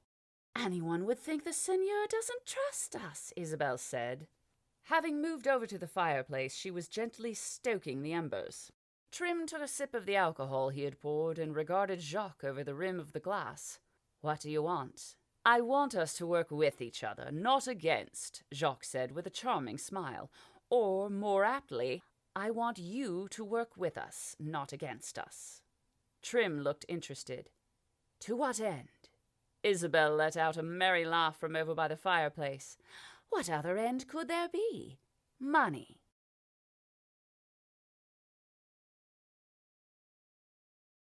Chapter 7. You Never Forget Your First Time. "You secured the invite, then?" Roche asked, opening a padded wooden box and staring down at the contents, much in the way a man might stare at a naked woman. That was assuming Roche was in fact so inclined, and Isabelle had seen no evidence to the contrary. "It was an easy thing," Isabelle said, stepping up beside Roche and looking down into the box. "The Baron gave the head of staff a dressing down, then gave the others a bonus with the express orders of making merry." She smiled at Roche. The big man blushed and glued his eyes back to the box. "Very clever. Explains why the whole city is talking about you. Beautiful, aren't they?" "They look very dangerous," Isabelle said hesitantly. Roche tore his eyes from the box and fixed Isabelle with a disapproving stare. "They are pistols, not tigers. They're no more dangerous than a knife. The danger is in the person holding on to the other end." Isabelle could think of no reply, so said nothing at all. In truth, Roche's sentiment made perfect sense, though it made her feel no more comfortable looking down upon the two pistols. "Now, you two are to become as comfortable carrying these as you are carrying that haughty attitude you parade around," Roche said with a grin. They're to remain loaded and holstered at all times. Creator forbid whoever find the need to use them." "Creator forbid indeed," Jacques said from very near the doorway. "You know the best way to get comfortable with a new piece." "I have a feeling I know what you're about to say," Jacques replied. "Use it," Roche said with a wide grin. "So we're here," he gestured down the indoor firing range, "for you two to use these beautiful new pistols until you're both comfortable." Isabel reached into the box and pulled out the smaller of the two weapons. It was polished steel with black gold filigree and an ebony grip, just light enough to wear attached to a belt or a sturdy leather garter. "It's the lightest thing," Roche claimed, picking up the second pistol, slightly larger and longer but otherwise identical. "Alchemically charged dueling pistols. They don't even use gunpowder anymore. Chamber loading." He flipped open the chamber of the pistol and slotted a single metal cartridge into the aperture before snapping it shut again. 6 shots. He pointed the pistol down the range at one of the wooden targets. And boom! Isabel had expected a flash and an acrid smell, as with most normal pistols, but there was neither, only a loud crack as the pistol fired and the center of the wooden target splintered. A wispy white gas leaked from the barrel end of the pistol and soon dissipated. "Fascinating," Jacques exclaimed, rushing forwards to look into the box and picking up one of the metal cartridges.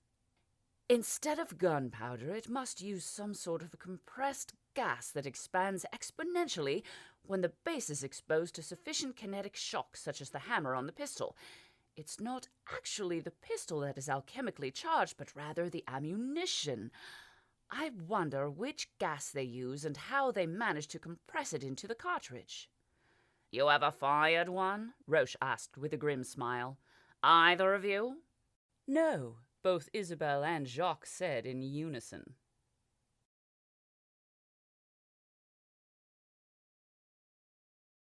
Baroness Adeline Bonvillain stepped into the brightly lit hall on the arm of her husband and to the ring of her own name in her ears as the announcer made certain that every last man, woman, and rogue insect knew exactly who had just stepped over the threshold. They were greeted by many a passing look, a few casual glances, and one outright sneer. But no eyes lingered, as to do so would be unseemly, and that was the last thing any of the true nobility wanted. "Time to be charming," the Baron said so quietly only Adeline could hear. "But not too charming," she admonished Bastien right back. Baron Bonvillain stopped a passing servant, a tall drink of water in a suit that didn't quite fit him. "You there, a glass of champagne for my wife, and I'll have a glass of fruit brandy, nothing younger than 8 years, mind." Adeline approved of her husband's choice. An older vintage might have raised the ire of Comte Lothian, and a younger might have made the Baron seem simple and foolish. "Of course," the tall drink of water bowed as was appropriate. "We have champagne from the Vallée de la Roue, Vallée de la Sens, and Meraine." "Which region does the Comtesse prefer to drink from?" Adeline asked, fixing the servant with a blue stare. "I believe she prefers the champagne from Meraine, Baroness." "Then I shall defer to her good judgment." The servant bowed again and scuttled away as Adeline and Bastien turned to regard the room. They would need to make contact with the Comte and Comtesse as one of their first priorities, and make sure to thank the couple profusely for their invitation to such a grand affair. In truth, Adeline would be somewhat amazed if they found anybody more important than a comte in attendance, but flattery was often a good way into people's graces, especially those who expected to be flattered. Adeline gave a minute tap on her husband's arm, a small indicator they had worked out years ago as a way of drawing the other's attention to something. Bastien locked eyes onto the comte immediately and set off, leading Adeline towards their quarry. The Comte Lothian was a short man, but not overly so, and he well made up for his lack of height in his broad shoulders and stout physique. He was perhaps a little portly, as many men of his age tended towards, but he looked for all the world as though he could happily wrestle a small bear and likely win. He wore a thin strip of hair across his top lip that one might have considered to be a mustache, if one were drunk, and his hair he wore slicked back along his head, with some substance that looked to have been harvested from one of the ooze creatures that frequented the sewers of Rares. Beside the Comte, the Comtesse completed the strange pair. Where her husband was short, the Comtesse was tall. Where he was broad, she was slender to the point of ill health. Her dress was a deep crimson, to match her husband's suit, and, in the current fashion of Rares, hugged her figure atrociously and did little to hide the bones that showed through her skin.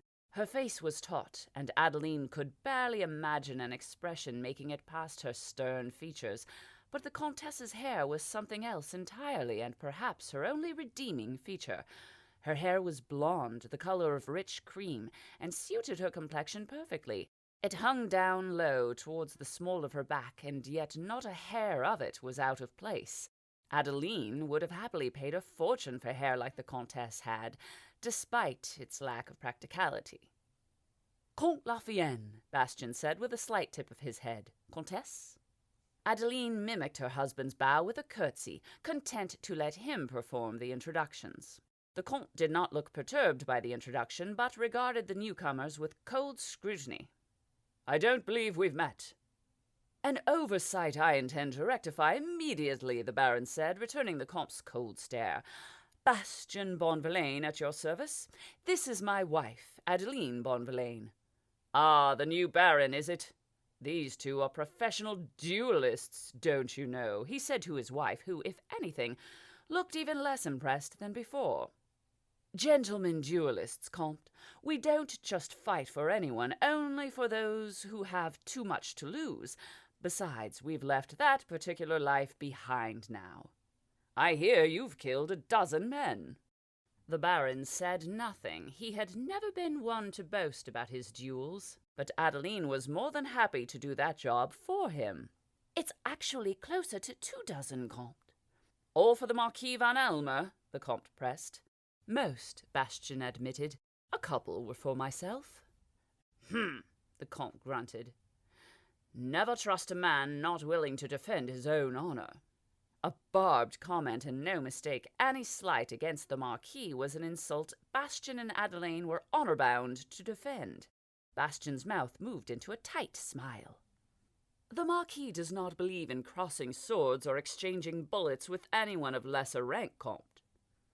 "Quite right," the Comte agreed with a sneer. "He's an old man, too, past his prime. I myself fought in 2 duels in my younger days." "I was not aware," Bastien said in a measured voice. "Did either of your opponents live to tell the tale?" "Ha!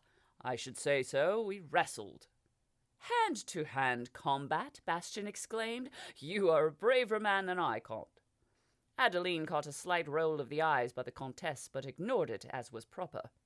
"I'm a champion, you know," the Comte continued, "of both the Terran and Seine styles. Come, I'll show you my trophies."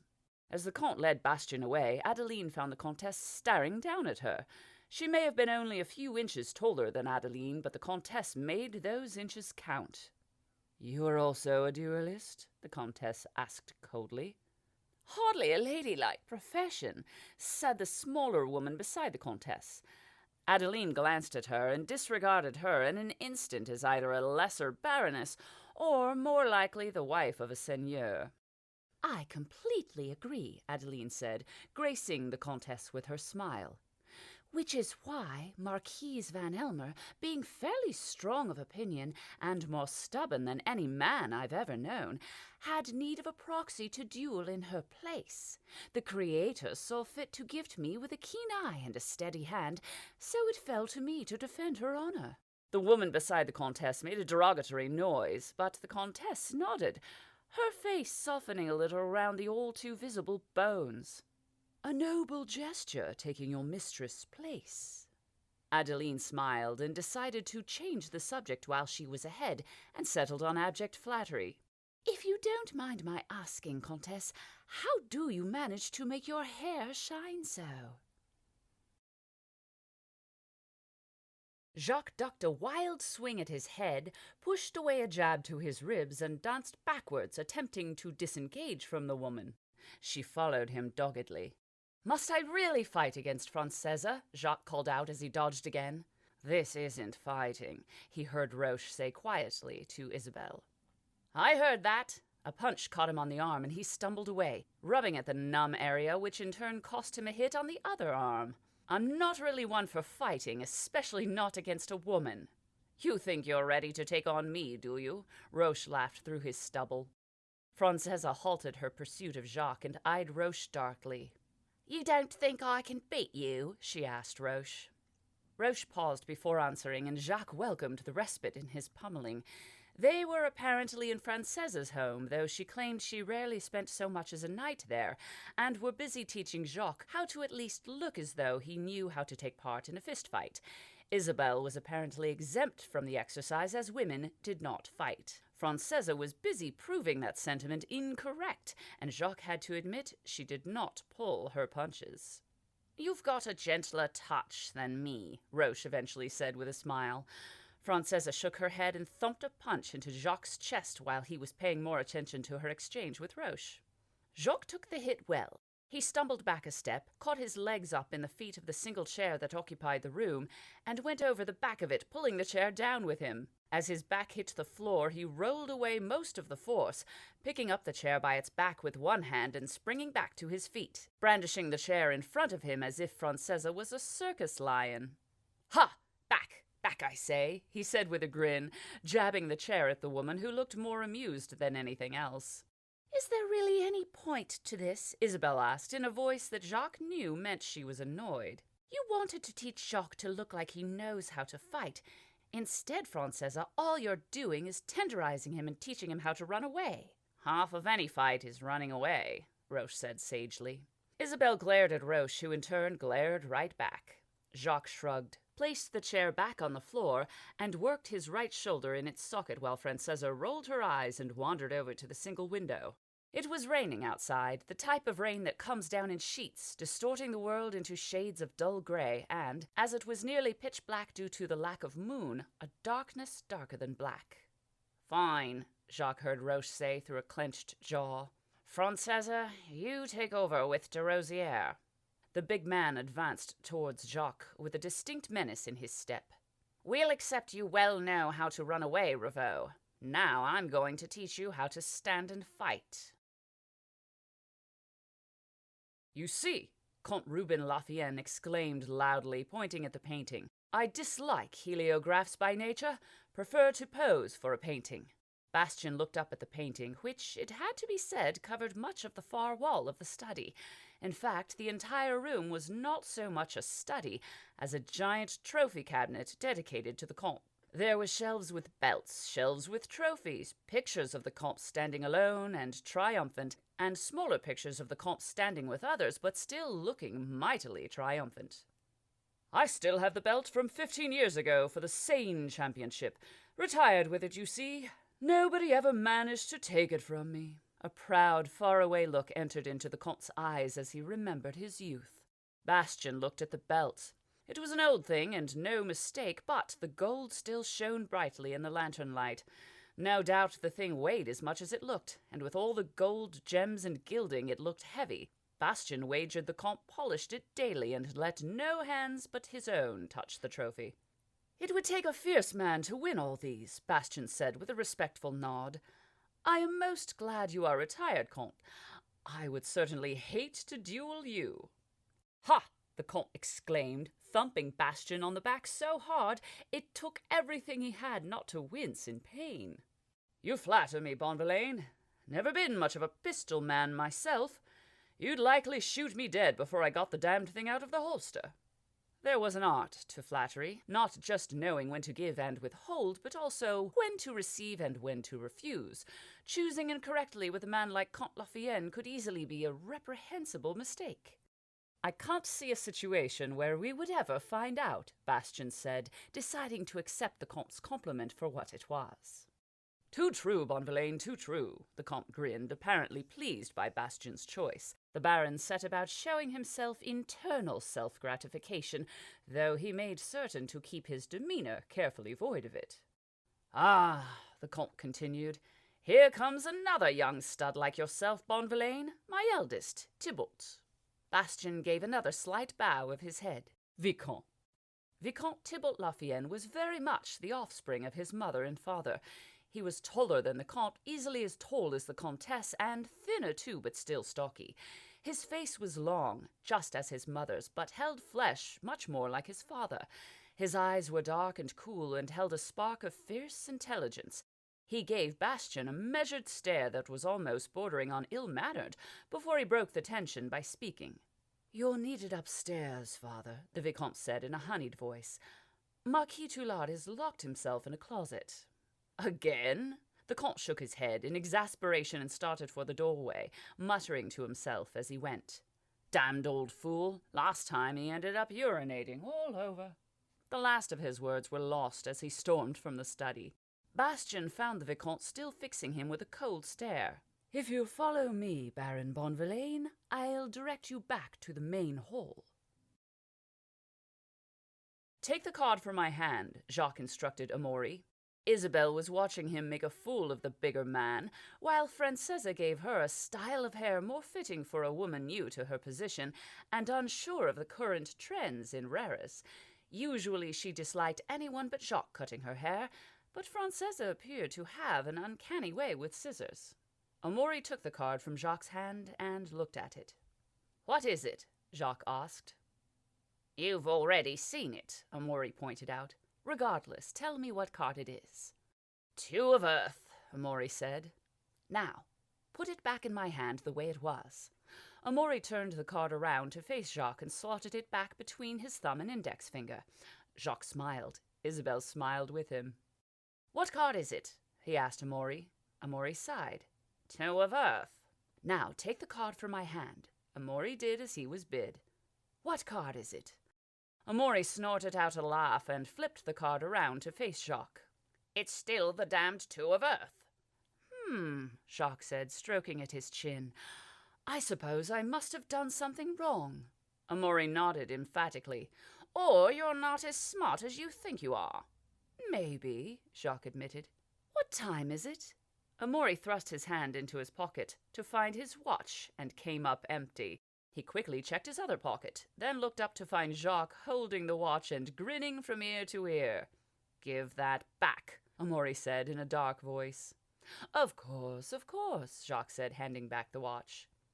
"Comte Reuben Lafayenne," Isabelle said to break the tension between the two men. She didn't like exposing their planning routine to Amaury and Francesa, but the two had become their constant shadows of late, and they desperately needed to prepare for the upcoming affair. "Short man, middle-aged, but still as strong as a boar," Jacques replied. "Champion of multiple styles of wrestling back in his day, and about as proud as they come. He's good friends with Marquis Toulard, Marquis Laran, Duc Lavour, and a number of the other comtes, many of whom participated in those very same sports to which he was champion. He speaks plainly, is not afraid to say what is on his mind, and has a bit too much fondness for brandy and occasional gambling. Oh, and he is utterly devoted to his wife, though one struggles to understand why." "Comtesse Helene Lafayenne," Jacques shot right back. "Born the second daughter of Duke and Duchess Frelaine, she married below her station, though not, as most sources will claim, for love. She is tall and suffers from a dietary malediction. We are yet to discover which. The Comtesse is utterly dedicated to her 3 children and uses her many contacts to further their ends. She is a budding alchemist and good friends with Madame Lindel." "Stop moving so much," Francesa ordered, brandishing a set of shiny scissors in front of Isabelle's face and giving them a very audible, very menacing snip. "The Comtesse also suffers from fairly extreme claustrophobia," Isabelle completed, making every effort to keep her head from moving. "What's that?" Amaury asked. "A fear of enclosed spaces," Jacques said. "I believe she has been known to have anxiety attacks from time to time." "Indeed," Isabelle agreed. "How does knowing something like that help?" asked Francesa. "Building bridges, my dear Mademoiselle Gois. You might be surprised how even the slightest morsel of information can help build a friendship." Baron Paul Hees. "I much preferred to carry out my previous profession outside, if at all possible," Adeline said with a smile. It certainly wasn't the smoothest subject change, given the previous topic had been the current state of clothing fashion in Rares, and how many women were taken to wearing less than was traditional while attending open-air balls. The Comtesse shot her a quizzical look. The open air and the feel of nature such as it is around me was always far more comforting and relaxing than the cramped confines of the indoors. "I wouldn't have thought one wanted to be relaxed during a duel," said the Comtesse's companion, a woman by the name of Baroness Lavière. Adeline gave the other Baroness a brief glimmer of a smile. "I'm not sure that is a suitable topic of conversation, Baroness." "Have you an interest in gardens, Baroness Bonvillain?" the Comtesse asked. "A passing interest, certainly, though I do admit, much to my displeasure, my previous occupation left me little time to indulge in the hobby," Adeline said, admitting only to herself that not a single word of the statement held any truth. "Come," the Comtesse said, with a smile that stretched her skin over the bones of her face and showed entirely too many teeth. "I must show you my garden. It is my own little private place of tranquillity." The Comtesse led the way, and Adeline followed. As if by some hidden signal, Baroness Lavière remained behind. Adeline suspected admittance to the Comtesse's garden was by invitation only, and the Baroness had never received an invitation. Adeline wasn't certain what she had expected, but it certainly wasn't what she found. Comtesse Helene Lafayette led her out of the grand ballroom, ignoring many a formal greeting, through a stained-glass window bearing a depiction of the Creator and her two sons, the Maker and the Ruiner. Adeline hadn't even suspected it might be a door until the Comtesse took out a fine, clear glass key and slotted it into a hidden lock. Glass keys had to be alchemically treated to make certain they were strong enough to withstand the alternating pressures of a normal key, and they were extravagant items and no mistake. The Comtesse ushered Adeline through the door and closed and locked it behind them. Adeline found herself standing in a conservatory that had been completely hidden from the ballroom by the stained glass. All manner of plants, herbs, and roots were growing in pots and troughs, and though he might never get to see it, Isabel suspected Jacques could name every one. Adeline let out a practiced half-smile as she gazed around the conservatory, taking in all the wonderful colors and smells. Lamps, far too bright to be simple candles, lit each of the troughs in a blaze that seemed to mimic sunlight despite the general darkness of the night, and a complex water system was dripping a pale white liquid into the soil of the troughs, which wriggled in places with dense worm activity. "I grow all my own ingredients, at least all that I can, so I know exactly what goes into each mixture," the Comtesse said with more than a hint of pride. "Alchemy?" Adeline asked, peering at a plant that had fat green leaves veined with livid red. "I'm still a novice, but I learn fast," the Comtesse agreed. "I wouldn't touch that one without gloves. It's blisterwort." Adeline pulled back her hand quickly and turned an incredulous face upon her host. The Comtesse wore a warm smile, and her gaunt features had relaxed a little. She was no less thin than before, but she looked far more approachable. She brushed a few renegade strands of cream hair over her shoulder. "But this is just my conservatory," the Comtesse continued. "I promised to show you my garden." On the other side of the conservatory, the Comtesse opened another door, this one leading out into the cool night air.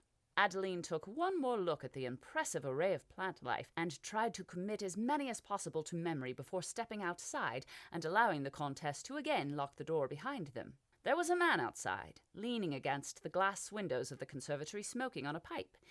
He straightened when he saw the two women and sketched a hasty bow, his pipe falling from his mouth only to be caught in a quick hand, tamped against the other to remove the ash, and then tucked into a pocket in his jacket.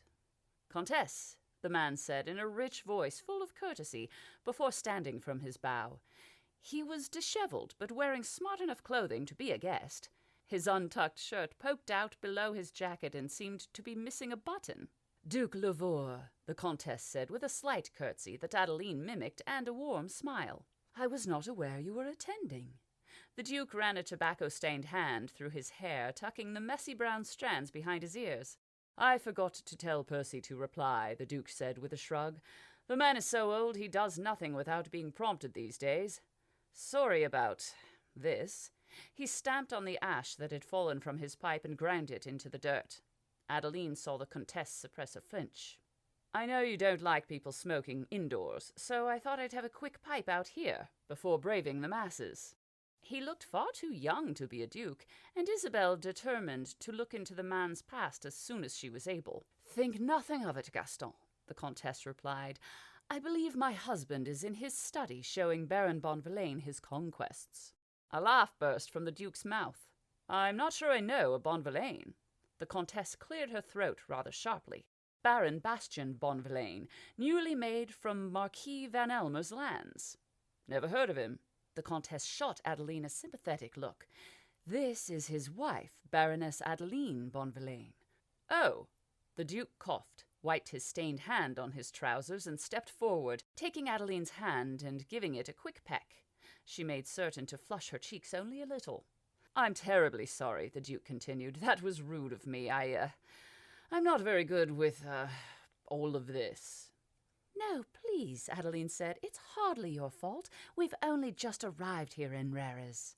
"The house on Anastasi Street?" the duke asked, letting go of Adeline's hand. "With the lindel lock on the door?" "Yes, that's the one." The duke smiled and somehow managed to look even younger. "Marvelous. I was actually hoping to catch your son, Helene. Is he here?" "He should be in the ballroom, Gaston." "I see," he replied, looking deflated. "Well, I suppose there's no avoiding it. Helene? Adeline?" With that, the duke sketched a lazy bow and sauntered away into the night, heading for the front of the mansion. The Comtesse waited until the duke was well and truly out of sight before turning to Adeline. "I must apologize for Duke Lavour's manners.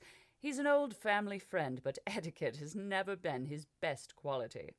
"He seems young to be a duke," Adeline said, letting the statement hang like a question. "Come," the Comtesse said with a smile. "We were on the way to my garden." Adeline followed her host down a well-lit gravel path towards a hedge so large she could not see over it. The crushed stone was uncomfortable beneath her feet, and she found herself wishing she had worn hard-soled slippers, but she did not let the pain show on her face lest the Comtesse turn to witness it. Set into the hedge was a wooden door. The frame to which it was set was hidden by the dense foliage. As the two women approached, the door swung open by a mechanism Adeline could not see, and the Comtesse entered through the portal with Adeline following quickly behind. The garden was beautiful. Adeline had seen many gardens in her time, and some had been small and unimpressive, much like her own back at their mansion, and others had been garish and ostentatious with too many colors to count.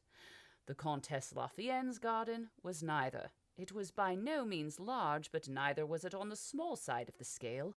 Flowers were set into specific beds only, and were color-coordinated. Most were roses, if Adeline was any judge, and they ranged from red to yellow to a cream that was almost the color of the Comtesse's hair. The majority of the garden was short grass, freshly cut and smelling of a crisp spring day. In the center of the garden, where the gravel path ended, was a 3-tiered fountain spilling forth dark water into a large pond with 4 benches set around it. A single tree stood in the far corner, tall and proud and reaching over the hedge. On a large branch of the tree, an old rope and wood swing hung almost to the ground. The garden was surrounded on all sides by the impressive hedge, which doubtless kept out prying eyes and renegade gusts of wind both. In the midst of the largest city in the empire, with buildings taller than mountains and a population that bordered on the innumerable, Adeline found herself feeling as though they were completely alone amidst a glade in some magical forest. She said as much to the Comtesse, who gave a good-natured chuckle. "I used to sit by the pond and watch my children playing in this garden," the Comtesse said in a voice that was barely a whisper.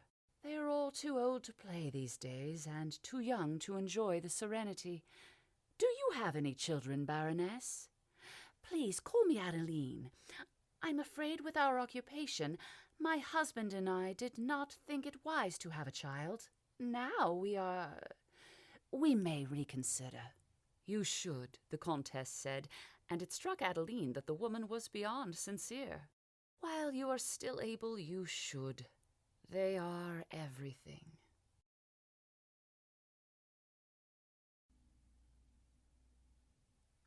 Chapter 8. Aftermath. Jacques and Isabelle were pleasantly merry from good alcohol and a good evening by the time they arrived back at the Bonvillain mansion. The coach rumbled to a halt, and a moment later the door opened just as Jacques had been reaching for it. In only a moment the smile dropped from his face and the mask of the Baron was back in place. Carl Trim waited on the other side of the door.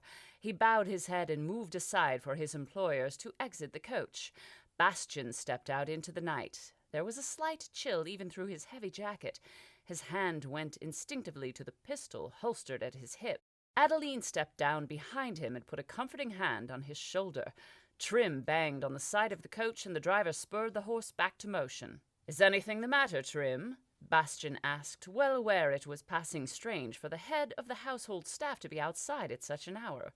"I was waiting for you to return, Baroness," Trim said, before lowering his voice so only they would be able to hear. It did not appear as though anyone else were on the street so late at night, but better safe than bound for the gallows. "There is a woman waiting for you in the kitchen. She says her name is Mademoiselle Gois." Trim paused. "She looks dangerous." "She is dangerous," Isabelle said. Trim began leading them up the path towards the house. "Is it safe to presume she also works for our employer?" Bastian grunted his agreement. "I thought as much. I have directed the other staff to stay out of her way and claimed she is an old dueling acquaintance of the Baroness. She certainly looks the part." Jacques slotted the clockwork key into the door and waited for it to unlock. "Good work, Carl," he whispered. "I wager we'll be gone much of the night. Keep the staff too busy to notice, if you please." Bastian left Trim there and walked to the kitchen with Adeline on his arm and a stern expression on his face. The main hall looked a lot more welcoming now the Baroness had finished rearranging it, and the rest of the mansion was well on its way to receiving the same treatment, but still, the place did not yet feel like home. He pushed open the door to the kitchen and strode through confidently, Adeline just a step behind. Inside, Francesa Gois was sitting on a stool she had dragged up to the chopping table in the center of the room. She had a chopping board out, and upon it she had heaped the leftovers of a loaf of bread, a stick of butter, 2 apples, and a sweet pastry that one of the chefs made as a specialty. He might never admit it, but Bastian had already developed a weakness for that particular chef's pastries. Francesa raised an eyebrow at the couple's entrance, then used a knife more suited to combat than cutlery to lather butter on a morsel of bread, which she popped nonchalantly into her mouth and set about chewing. Isabelle locked the door behind them, and Jacques made a quick round of the kitchen to check for any errant staff. They were alone. "How was the party?" Francesa asked in a mocking tone. "It was wonderful," Jacques replied. "You would have hated it. Not nearly enough punching for your liking and a lot more pleasant conversation." Francesa nodded away the barbed comment. "There's a reason the Seigneur wanted you two to do the dressing up instead of me and Roche. Apparently I'm uncouth." "You being here is causing a slight stir, Francesa," Isabelle said in a genteel tone. "The house staff has already started to talk." "I think that may have been the point." Francesa spread butter onto another slice of bread and bit off a mouthful. "Dangerous visitors in the middle of the night helps add to your, mystery." "Mystique," Jacques corrected the woman. Francesa stared at him blankly as she chewed. "That's what I said." Jacques decided against a futile attempt to educate the woman. "Why are you here?" Francesa smiled sweetly, and for a moment Jacques got the feeling she wasn't quite so dense as she let on. "The Seigneur wants to see you," she said. "You might want to get changed first, though." Isabelle changed into a pair of dark brown trousers with a black blouse covered by a long suede coat and knee-high boots laced tightly for quick, easy movement. Jacques slipped into an older suit, blue-gray and well-worn with signs of fraying around the edges. Both made certain they carried their new pistols loaded and ready. Isabelle tried to convince herself she didn't carry the weapon for lack of trust of her new employer, but the lie rang too false even to her.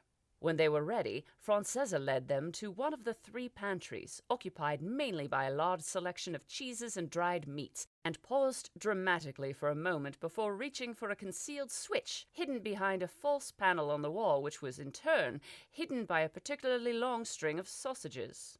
One of the flagstones on the floor gave a faint grating sound and began to pivot upwards, slowly, revealing a rusty iron ladder leading down a circular tunnel into darkness. Isabel looked down and could not see the bottom. She raised an eyebrow at Francesa. "After you," the woman pointed to the dark hole. "No, you first," Isabel replied in a most courteous tone. "I insist." "I have to put the cover back in place," Francesa said in a far less courteous tone. "Oh, please," Jacques said, taking a pair of black leather gloves from one of his jacket pockets and pulling them over his hands. He carefully climbed down onto the ladder until both his hands and feet were upon it, then let go with his feet and slid down into the waiting black. Isabel and Francesa both crowded around the opening and waited. "Well, are either of you two wonderful ladies going to follow me?" Jacques' voice drifted back up the ladder. Isabel had never had a head for direction. She was an actress and a thief, a consummate liar possessed of heart-rending charm when the need called for it, and a fair musician with a flute or with a song, but a mental road-map was not something she possessed, and she suspected Francesa was taking them along a particularly winding route through the tunnels in order to confuse them. It was working. Their way was illuminated by the dull red light emitted from Francesa's single alchemical light, and the woman warned them to be silent, as she claimed there were things living in the tunnels that they did not want to disturb. Isabel wanted desperately to check some of the ladders that they passed to see where they led, but she was unable to sate her curiosity. She suspected many homes belonging to some of the richest of the city's inhabitants might have such secret entrances, and she also suspected those same inhabitants were unaware of said entrances. For a thief, the prospect of such easy access to valuables was tantalizing and no mistake. Not that Jacques would ever agree to such an easy theft. For him, the planning and the execution of a complex heist were as much a payoff as the loot they stole. Francesa stopped and held up a hand behind her, signaling her two companions to do the same. There was no ladder nearby and no obvious reason to have stopped. Isabel was just about to ask their guide what the problem was when she heard something. It was a strange noise and not quite natural, almost like water trickling over stone, but not. Isabel looked back at Jacques. Jacques shrugged back at Isabel. Francesa took a slow step backwards, waving frantically with her hand. Isabel let out a sigh, tired of the woman's amateur dramatics, and Francesa twisted around with a finger to her lips, and the most severe expression Isabel had ever seen her wear. Worse than Francesa's face, though, was what Isabel could see behind her. In the flickering red light of the lantern, it almost appeared as though they had run into a dead end down in the tunnel, but the dead end was moving towards them at a pace no more than a crawl. The surface of the thing seemed to shine as though it were slick with water and smooth to the touch. Again Francesa waved at them and began backing away more quickly than before, but no less carefully. Each foot the woman lifted off the floor silently and put down even more so. Isabel followed her lead, and had no doubt Jacques was doing the same. They backed their way to a crossroads where Francesa stood silent and still for a while, her eyes closed and her head cocked in such a way that she seemed to be listening for something. Now she knew it was there. Isabel could hear the sound of the thing coming towards them inch by inch. She looked at Jacques, but he looked more excited than scared. Eventually Francesa opened her eyes to the dim red light, selected the passage to her left, and started down it. With no other options open to them, Isabel and Jacques followed. By the time Francesa led them up another ladder, Isabel presumed they had skirted the thing in the tunnels, and through a 4-feet-tall door into a wardrobe, which in turn opened into a luxuriously decorated bedroom, Jacques was near vibrating with excitement. "Was that an ooze?" he asked with bright eyes. "No," Francesa stated firmly. "They don't get that big. That thing is something else." "It looked like an ooze," Jacques argued. Francesa rounded on him. "Oozes are little things that look like puddles, only they move. That thing is not little." The door opened, and Amaury stood on the other side, his pistol drawn and ready. Only once he had confirmed who was in the room did he slot his weapon back into its holster and motion for them to follow out onto the grandiose landing of the house. "I saw it again," Francesa said in a dark voice. Same one as before? Amori asked. You think there's more than one? Amori was silent for a moment. I hope not. What was it? Isabel asked. In truth, she didn't expect much of an answer. Dangerous, Amori said, with a glance back at Isabel and a smile. And a good reason for you two not to go wandering the tunnels without us. He stopped at a door and knocked politely. After a couple of seconds, there was a sound from the other side, and Amori pushed the door open and led them all in. Senor Darren was sat behind a desk, with bits of some small contraptions spread out along the padded leather surface. He spared them a brief glance before giving his full attention back to the task. His face looked pained, and there was a bead of sweat standing out on his forehead. Jacques strode confidently into the lavishly decorated study, chose a couch attached to one of the side walls, and collapsed into it with a loud sigh. Isabel smiled and made to join him.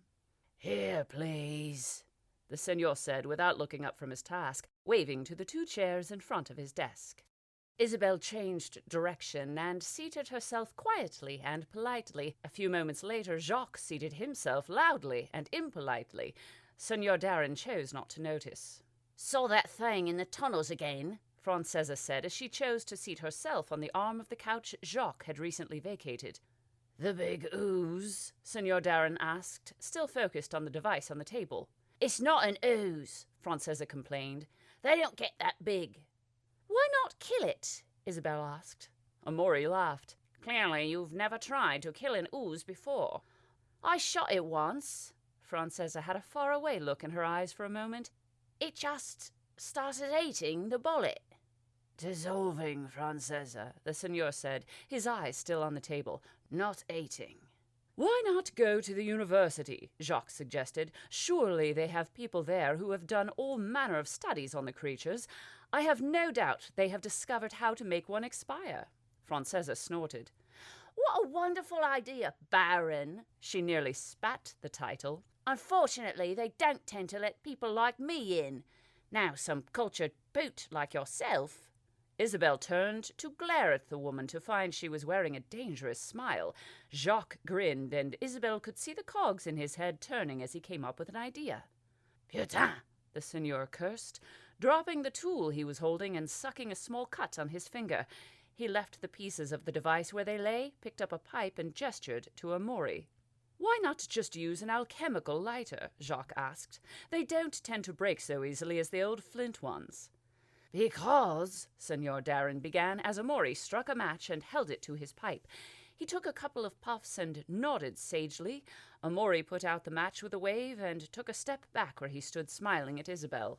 Because this particular lighter has great sentimental value, and because I don't like the way alchemical flame tastes. You're not supposed to lick the flame, Jacques said with a grin. Very funny. The senor did not grin back.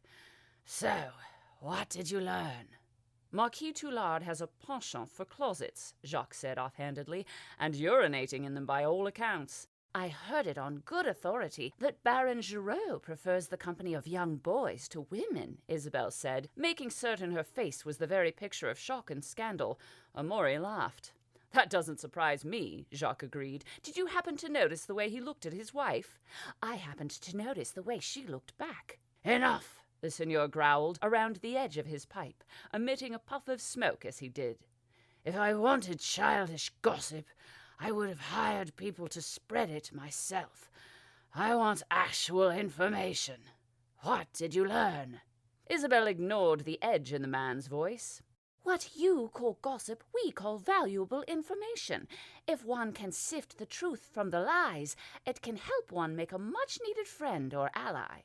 Or help pull a story from otherwise sealed lips, Jacques pointed out. You hired us because we're good at what we do. The best. Isabel smiled at Jacques, and he smiled back. I like to think we are, so let us do what we do. And if you would like us to learn something specific about those you have us spying on, it might help if you told us what it is we are looking for.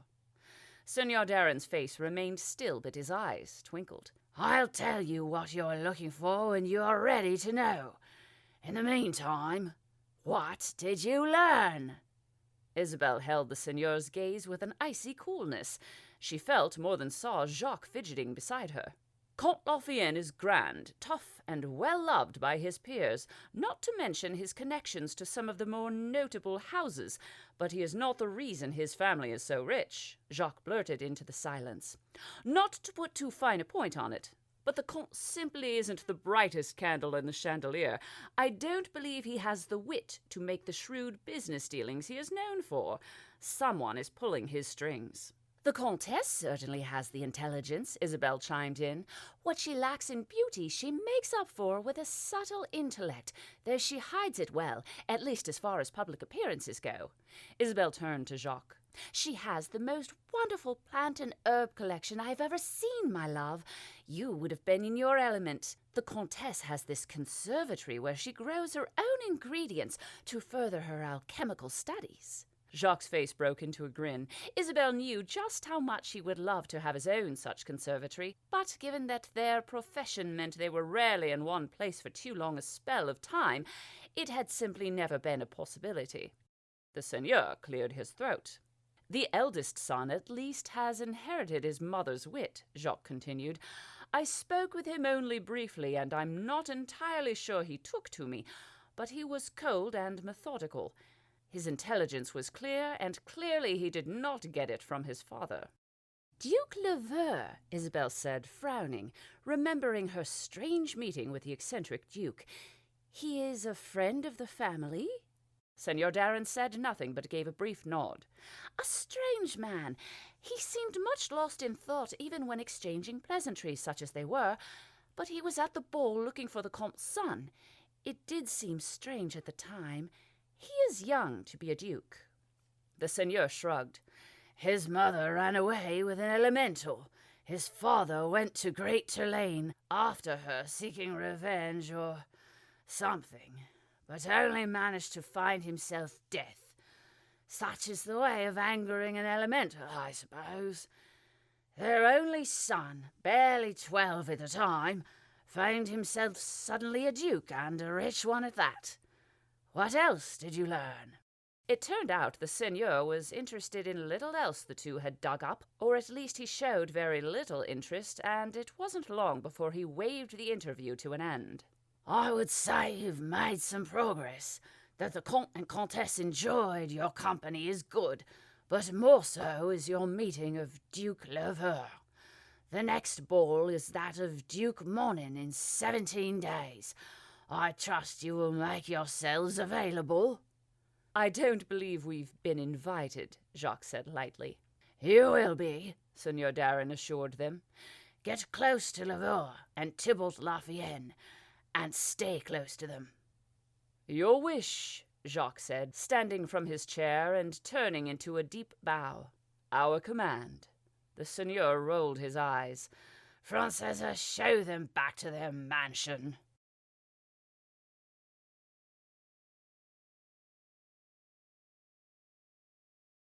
Chapter 9. A Study of Zoological Origins.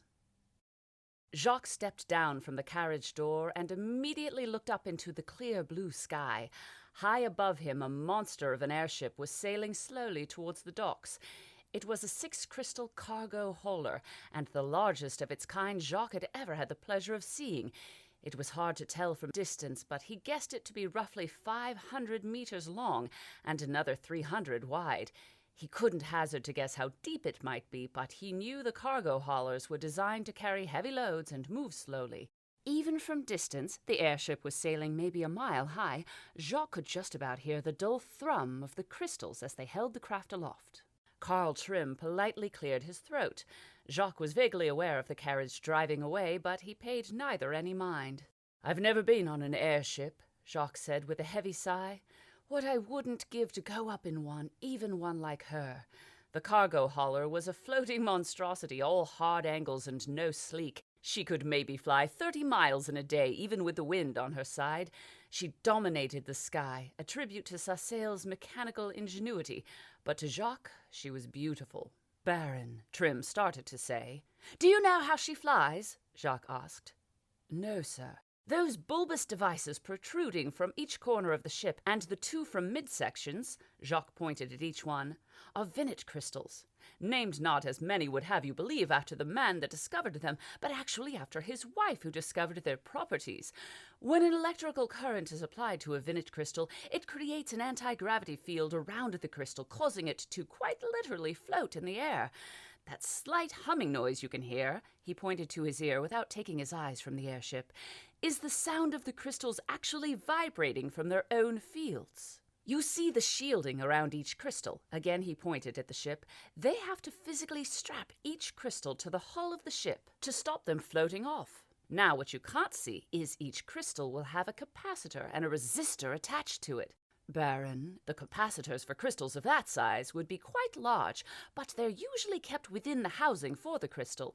The resistor is what dictates how much of a current is run through a crystal.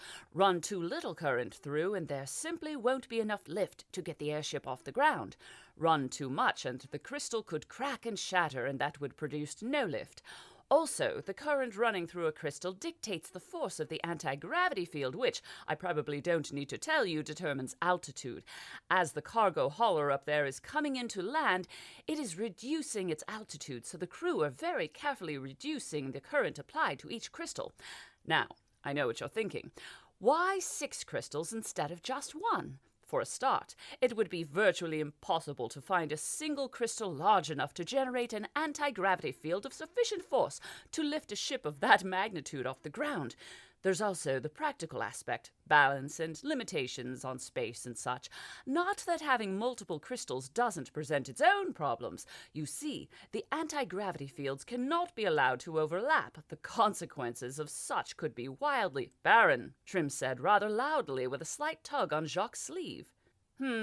Jacques looked down, much to the sudden displeasure of the muscles in his neck, and noticed for the first time that a baron standing in the middle of the street with his butler, staring up into the sky like a bumpkin who has never seen an airship before, was beginning to attract some attention. Quickly Jacques assumed the stony features of Baron Bonvillain and nodded to Trim.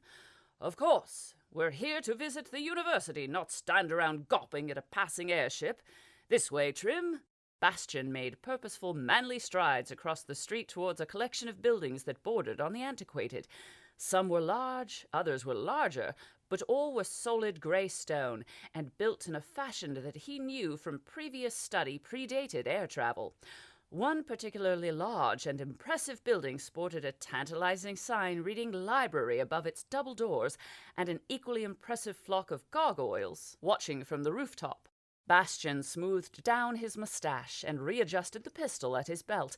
He marched across the open courtyard, much of it full of students lazing in the midday sun, and up to the central building. "You there!" he snapped at a young couple talking nonsense and staring into each other's eyes. "This building, what is it?" The man, if he could be called such a thing, didn't even bother to look Bastian's way, but simply waved a lazy hand at roughly no one. The woman, on the other hand, gave Bastian a raised eyebrow that suggested she thought she was of better stock and therefore above his enquiries.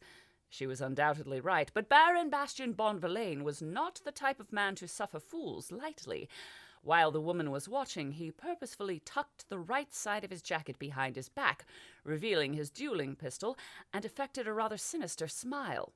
The woman blanched. The man turned his head and caught sight of the pistol, and very little else. In fact, his gaze didn't so much as move from Bastian's holster. "Admissions, enquiries, and general administration," the man said in a quavering voice. Bastian guessed him as a lesser son of a lesser nobody, probably unused to any sort of violence registering above a slap from a pretty girl. The sight of a firearm attached to a man with a face like he wanted to use it probably had the boy needing a new set of undergarments. With a curt nod, Bastian started mounting the steps to the building's entrance. The doors to the building were solid grey stone with well-oiled hinges, but still as heavy as a cardinal's sin, and Bastian had to put more effort than he would have liked into pushing both doors open at once. But first impressions were important, and Bastian Bonvillain liked to make an entrance. He stepped over the threshold, letting his long jacket billow out behind him, and approached the nearest clerk like a lion might its next meal. "Can I help you, sir?" the clerk asked, his eyes dropping to the pistol holstered on Bastian's belt, then back up to meet his steely gaze. "Let us hope so," Bastian said with a carefully neutral face. Trim spoke up from beside and behind Bastian. "Baron Bonvillain requires a tour of the university and all of its academic departments." If the clerk was even the slightest bit intimidated by Bastian's title, he showed none of it. "Does the Baron have a sponsor?" When no answer was forthcoming, the clerk gave an apologetic smile that bordered on being convincing. "Any person wishing to attend the university must be sponsored by a previous alumni. I presume you wish to inquire about enrolling your son here? He will need to find someone who has attended and graduated in order for his admission to be considered by the dean." Bastian took a step forwards, so he was just the other side of the desk, and gave the clerk the staring of a lifetime. In mere moments the clerk could no longer hold the Baron's stare. Still, Bastian did not release the moment. After a length of time that had gone well past being simply rude and was easily transcending into an insult, a thin sheen of sweat appeared on the clerk's forehead, and a large bead of sweat collected at the base of his hairline and rolled down his nose to drip onto the desk. In the gathered quiet, the drop hitting the wood sounded uncomfortably loud. "I request a tour of the university grounds and all of its academic departments," Bastian said slowly, making certain to weight each word with a threat of violence. The clerk swallowed audibly. "Of course. Josephine," he said quickly to a dainty woman who appeared to be happening by, "this is Baron Bonvillain." Bastian turned to the woman and bowed at the waist. It wasn't strictly proper for a baron to bow so low to a woman of unknown rank, but then Bastian had always been one to appear gracious to a pretty woman, and Josephine was undoubtedly so. She was short, but not overly so, and petite, with large almond eyes the color of burnt sand, and long auburn hair. If Bastian had been 5 years younger, and not hopelessly in love with Adeline, he would have happily pursued Josephine tirelessly. "Baron Bastian Bonvillain, it is a true pleasure to make your acquaintance, Josephine." He let the question of her family name dangle between them. "Duval," Josephine said in a voice sweeter than honey. "Pleased to make your acquaintance, Baron Bonvillain." "Please call me Bastian. Your father would be Marquis Duval?" "Yes," Josephine said, with a smile that could make a rainbow seem like nothing more than a rainy day. "Do you know him?" "Only by reputation," Bastian admitted. "It would be my honor if you would allow me to accompany you on a tour of this establishment. I wish to see all the academia the university has to offer, and I can think of no finer company and guide than a woman whose eyes dim the very sun." She blushed and looked away, a shy smile bursting forth from her lips. "You flatter me, Bastian." "No more than you deserve," Bastian said with another slight bow. He just about caught Trim rolling his eyes, but nobody else seemed to notice. Their first stop was the Department of History, little more than 2 small classrooms and a hall used primarily for whichever exhibit was currently in fashion. Josephine explained that the majority of study for the subject was carried out in the library, where one would have easy access to the relevant books, or in a warehouse the university owned which contained row upon row of shelves housing thousands of priceless artifacts from Sassail's past. They also happened upon an aging professor by the name of Clarence, who seemed so delighted about meeting Bastian, or perhaps being in the presence of Josephine, that he broke into an impromptu history lecture regarding the political basis for the end of the Great War. Bastian stood through the lecture with icy patience, but he was more than a little glad when the professor took note of the time and hurried away to a more formal class. Josephine continued the tour, showing Bastian the geography department, metallurgy, linguistics, 2 separate physics departments, one for theoretical and another for applied, philosophy, and music. Some of the departments had professors willing to exchange pleasantries and impart unasked for knowledge, while others had professors unwilling to give a minor noble like Bastian the time of day. Eventually he began to bore of the tour and decided a more direct route was required. "I was wondering if you had a zoological department," he asked Josephine, giving his very best not quite a smile. It's the study of fauna, and it might be a subsection of your biology department. Josephine nodded, setting her auburn hair rippling, and proceeded to skip the last few rooms of the building and lead Bastian and Trim across a bustling courtyard full of student activity. Some of the students were making use of the good weather by studying outdoors, whilst others were gathering in groups and no doubt discussing issues they believed to be unfailingly important. Bastian heard one such group talking about the political beliefs of Arkland's current ruler, a zealot and monk of the Respine Temple by the name of Fury, as if it were the most relevant topic this side of the Brimstone Seas. Inside a squat grey building with a single floor, Josephine stopped at the front desk and tapped a brass bell that sat on the wood with only an impressively large tome full of names and numbers for company. Bastian eyed it suspiciously. "No one is allowed to simply wander around the biology departments on their own," she admitted with a shy smile. "They keep a great many dangerous things here." "Lions and tigers and bears, I imagine," Bastian said with a sarcastic smile at Trim, who said nothing back. "Much worse," Josephine said matter-of-factly. "Bacteria and viruses and fungi." A small man with a face like an absent-minded ferret stepped out of a nearby office and smiled a crooked smile at the sight of Josephine. He practically skipped to attention in front of her. "What can I do for you, my lady?" "Bastian, the Baron here would like to see the zoology department," Josephine said without a hint of disgust, despite the intensely ugly man in front of her. "I would also very much appreciate talking to a professor of the subject," he said. "I have some—" "It's not strictly procedure," the little man said. Bastian was just about to bring the full force of his intimidating presence to bear when Josephine smiled her luminous smile. "Please, Desmond, I'm showing him the full tour, and it's the first subject he seemed the least bit interested in." She looked back at Bastian with a nervous grin, then leaned in towards the little ferret man. "It's my first time doing a tour. I need to make a good impression."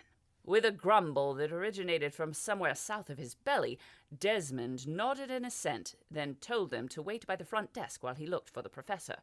"Interesting fellow," Bastian said to no one in particular. "Desmond?" Josephine asked, her brows pulling together in a frown for the first time since they had met. "He's mostly harmless, although I was warned about him when I started at the university. I think all women are warned about him." After a few minutes, Desmond returned with a middle-aged man in tow. The new fellow wore a white double-breasted coat with a variety of old stains and was completely bald, not a hair on his head, not even eyebrows. He had a pair of glass spectacles that managed to give him a hawkish look despite the baldness. "You're a baron, eh?" the man said in a short tone that left Bastian with no doubt that he considered the impromptu meeting to be nothing but a waste of time. "Bastian Bonvillain," he said, holding out his hand. The man looked at the proffered hand dubiously and made no attempt to take it. "Professor John Rayner." "You're from Great Turlane," Bastian said, recognizing the professor's accent immediately. "Yes, that's right." "I didn't think— I thought you all studied the elements over there." Professor Rayner rolled his eyes. "Not all of us are lucky enough to be born with the ability to command the wind or fire.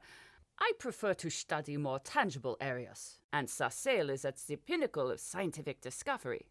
"I couldn't agree more, Professor," Bastian said. "We don't do tours. It's for your own safety and everybody else's. Here in the biology departments, we keep any number of hazardous chemicals, contagions, and organisms." "I see," Bastian said, more than a little disappointed. "I wonder if I may ask you some questions, then?" The professor made a motion with his hand that Bastian took to mean, "Go ahead," or possibly, "shoo." He hoped it was the former.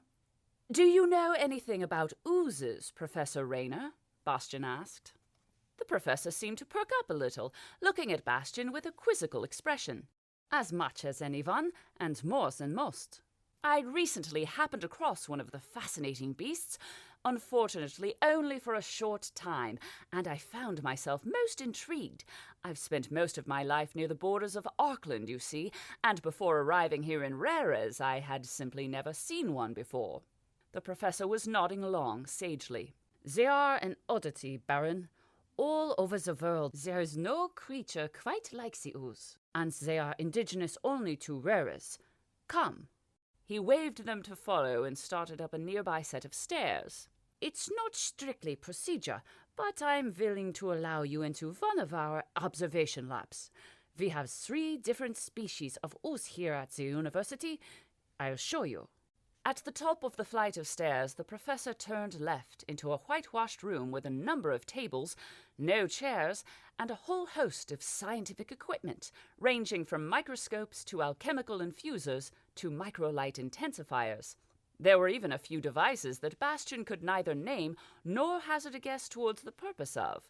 The professor sent a dozing lab assistant scurrying, with the orders of bringing ooze specimens 3, 4, 9, and 12. Now, the name ooze is not a true description at all. The professor continued his lecture, picking up a piece of chalk and writing ooze in the center of a blackboard.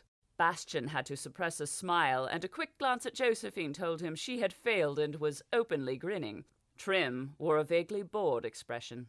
"It was named so because of the way it moves. It appears, for all intents and purposes, to be oozing along. But the name also implies it is ooze, that is a viscous fluid, certainly thicker than water, but still fluid. The truth..." The lab assistant reappeared, wheeling in a trolley into the room, upon which sat a large clear glass box of maybe 3 feet by 2. "Thank you, Patrice. Here you see our first specimen, cello blue." The professor paused and shook his head. "It translates quite literally to blue gel or blue ooze." Bastian approached the glass and could see it was aptly named. Inside the box was a small ooze, no bigger than the size of his hand, with a faint azure tint to its coloring. It labored along slowly inside the case, stretching out and then pulling back in order to move almost like a caterpillar in reverse. "So now you see it is in fact gelatinous in nature," the professor continued. "In fact, we call them gelatinous transmorphic organisms." "So more like a common sea jellyfish, then?" Bastian asked. "Precisely," the professor exclaimed with a smile, "although, in a similar fit of confusion, the jellyfish is not a fish at all. I despair over the names some of our educated minds give to things, but once they are given..." Regardless, the technician wheeled in a second glass case, this one housing a cloudy white ooze. "There is as much we don't know about these creatures as there is we do. This particular specimen," he thumbed at the cloud white ooze behind him, "has been here at the university longer than I have been alive. We do not even understand yet if they do age." "How do you tell apart different species?" Bastian asked, as the technician carted in a third ooze, this one tinged a dull rust brown. "An excellent question," the professor said happily. He was becoming more and more enthusiastic about the subject as each ooze was brought in. "Normally, with almost any other creature on the planet, we would of course simply dissect the genitalia." Bastian saw Trim flinch. The professor saw it too. "You know it's always the men that get squeamish on that subject, never the women." He gestured to Josephine, who smiled back radiantly. "As I was saying, we simply can't dissect the genitalia with an ooze because, as far as we can determine, they just don't have any." "How do they have sex?" Josephine asked. The professor frowned. "I believe you mean, how do they breed? Another excellent question which I will move on to. As to the question of species, originally we thought there to only be the single species and the coloration of each ooze to be dependent upon the minerals it was digesting. You see, with clear oozes such as these," he pointed to the azure and rust-tinged creatures as the technician brought in the 4th specimen, "take on slight color changes dependent upon their diet. However, diet does not appear to affect long-term coloration. That, we are fairly certain, is dependent upon the species of each particular ooze." "I see. There is also this." The professor pushed the glass case of the 4th ooze next to the first. They were both the same tint of azure. He pulled on a pair of heavy leather gloves, the type blacksmiths use when dealing with their furnace, and slid open the top of each case just a little. Reaching down into the case of the fourth ooze, he clutched it with both hands. Immediately it tried to slither away, and it was clear the professor struggled to hold it. Bastian caught a hint of burning leather on the air. The professor dumped the ooze he was holding into the case of the first ooze, then closed the lid and removed the gloves. He was sweating heavily. Just watch. Over the course of the next 5 minutes, in painstakingly slow movements, the two oozes approached each other and merged into one larger creature. Bastian understood how the giant ooze in the tunnels came to be. He let slip a slither of a smile. "Is it permanent?" he asked. "Oh, no," the professor stated with certainty. "They will separate after a few hours or so. I can't see what purpose such a bonding would serve out in the wild, but it is fascinating, is it not?" "Could it be how they breed?" "I suppose it is possible, though I have never seen a pairing end with a third organism. Still, they must breed somehow." Bastian stroked his mustache. "What happens if you put two different species together?" The professor grinned. "They fight, and one cannibalizes the other. It is a thing to see, I tell you. Unfortunately, we cannot currently spare a specimen to show you. They are not easy to catch." "How would you go about catching one?" Bastian asked, tapping the glass of the case. The ooze inside hissed back. "It's a wonder, is it not? They have no mouth, no ears, no nose, no internal or external organs of any sort, yet still they can make noise. As for catching one, I would advise carefully, or not at all. Actually, I would advise not at all." Bastian gave the professor a predatory look. The man appeared to have grasped the root of Bastian's questions. "An ooze would make a wondrous curiosity, would it not?" "It would make a dangerous curiosity, Baron." "I am a careful man, Professor. What is the case made of?" "That's a university secret, I'm afraid." Bastian made a show of considering the statement. "What if I were to make a charitable donation to the university, specifically to the biological science departments?" The professor shot a sideways glance at Josephine. "Well, for the promise of a donation, I could, of course, tell you. The exact composition of the alchemically tempered glass is far too complicated to remember." He pulled a book down from a nearby shelf and read out a tediously long list of mixtures, including the breakdown of parts per chemical ingredient. Bastian smiled along and agreed he would never be able to remember such a thing. "One last question, Professor. What do they eat?" "Anything," the professor said, as though it was the most obvious answer in the world.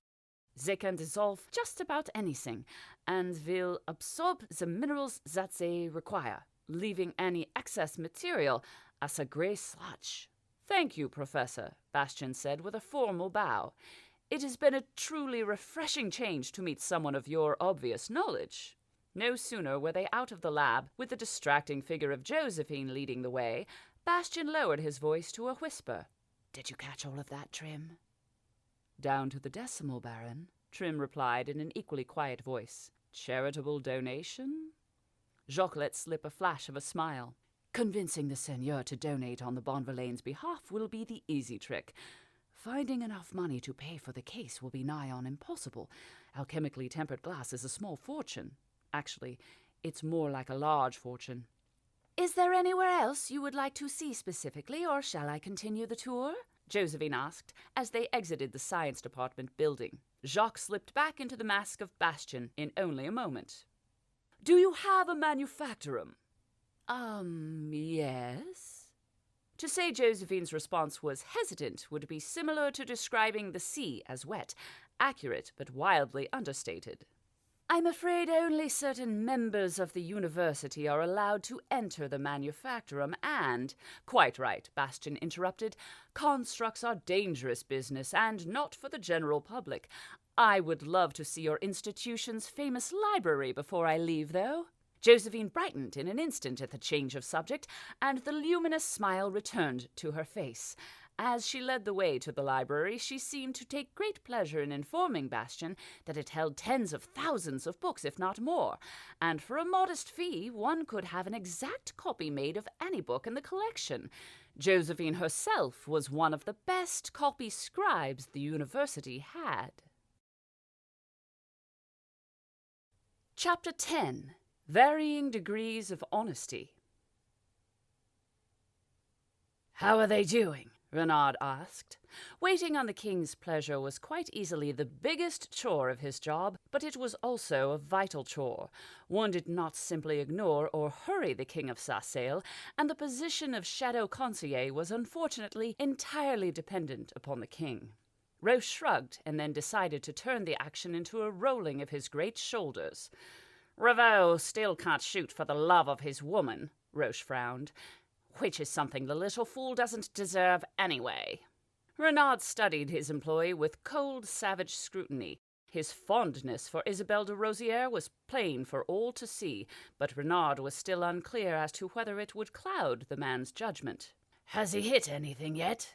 "He's better off the draw than aiming," Roche admitted. "He almost grazed the outer ring once. Almost." "Then we had better make certain he never needs to shoot anyone, Renaud said, rubbing at his face. He came across a stray wisp of a whisker that had somehow managed to evade his razor, and with a grimace plucked it out. Roche let out a low grumble. "What about de Rosière?" Renaud asked. He was confident talking about his plans even here in the palace. The nice thing he had to admit about being shadow conseiller was that he knew all the secret passageways, spy holes, and thin walls, and if anyone would be doing any spying, it would damn well be him. "She's not half bad with a rifle, less so with a pistol, and needs to take her time to aim. Francesa is training her in the finer points of sniping." Renaud chuckled to himself. Roche may have a thing for Isabelle de Rosière, but she was certainly safer from harassment with him than Francesa. The woman was as vicious as a viper, only without the pleasant temperament. "What about the Baron and Baroness?" Renaud asked. He had been unfortunately detained of late in a dispute along the Arkland border. A sect of zealots had taken up refuge in a forest close by to the town of Les Années, and were preaching doom to the citizens, then poisoning water supplies and slaughtering cattle to prove their point. The Arkland ambassador, of course, claimed no knowledge of the group and most certainly no involvement, but Renaud didn't believe that for a moment. The Arklanders believed feverishly in their one god, and were willing to go to extreme, often violent lengths to impose their religion upon others. After a full week of impotent negotiation, Renaud had simply threatened to bring the Sassail Navy into the negotiations. There was very little that could stand up to a prolonged airship bombardment, and the Navy were always more than willing to flex their muscles.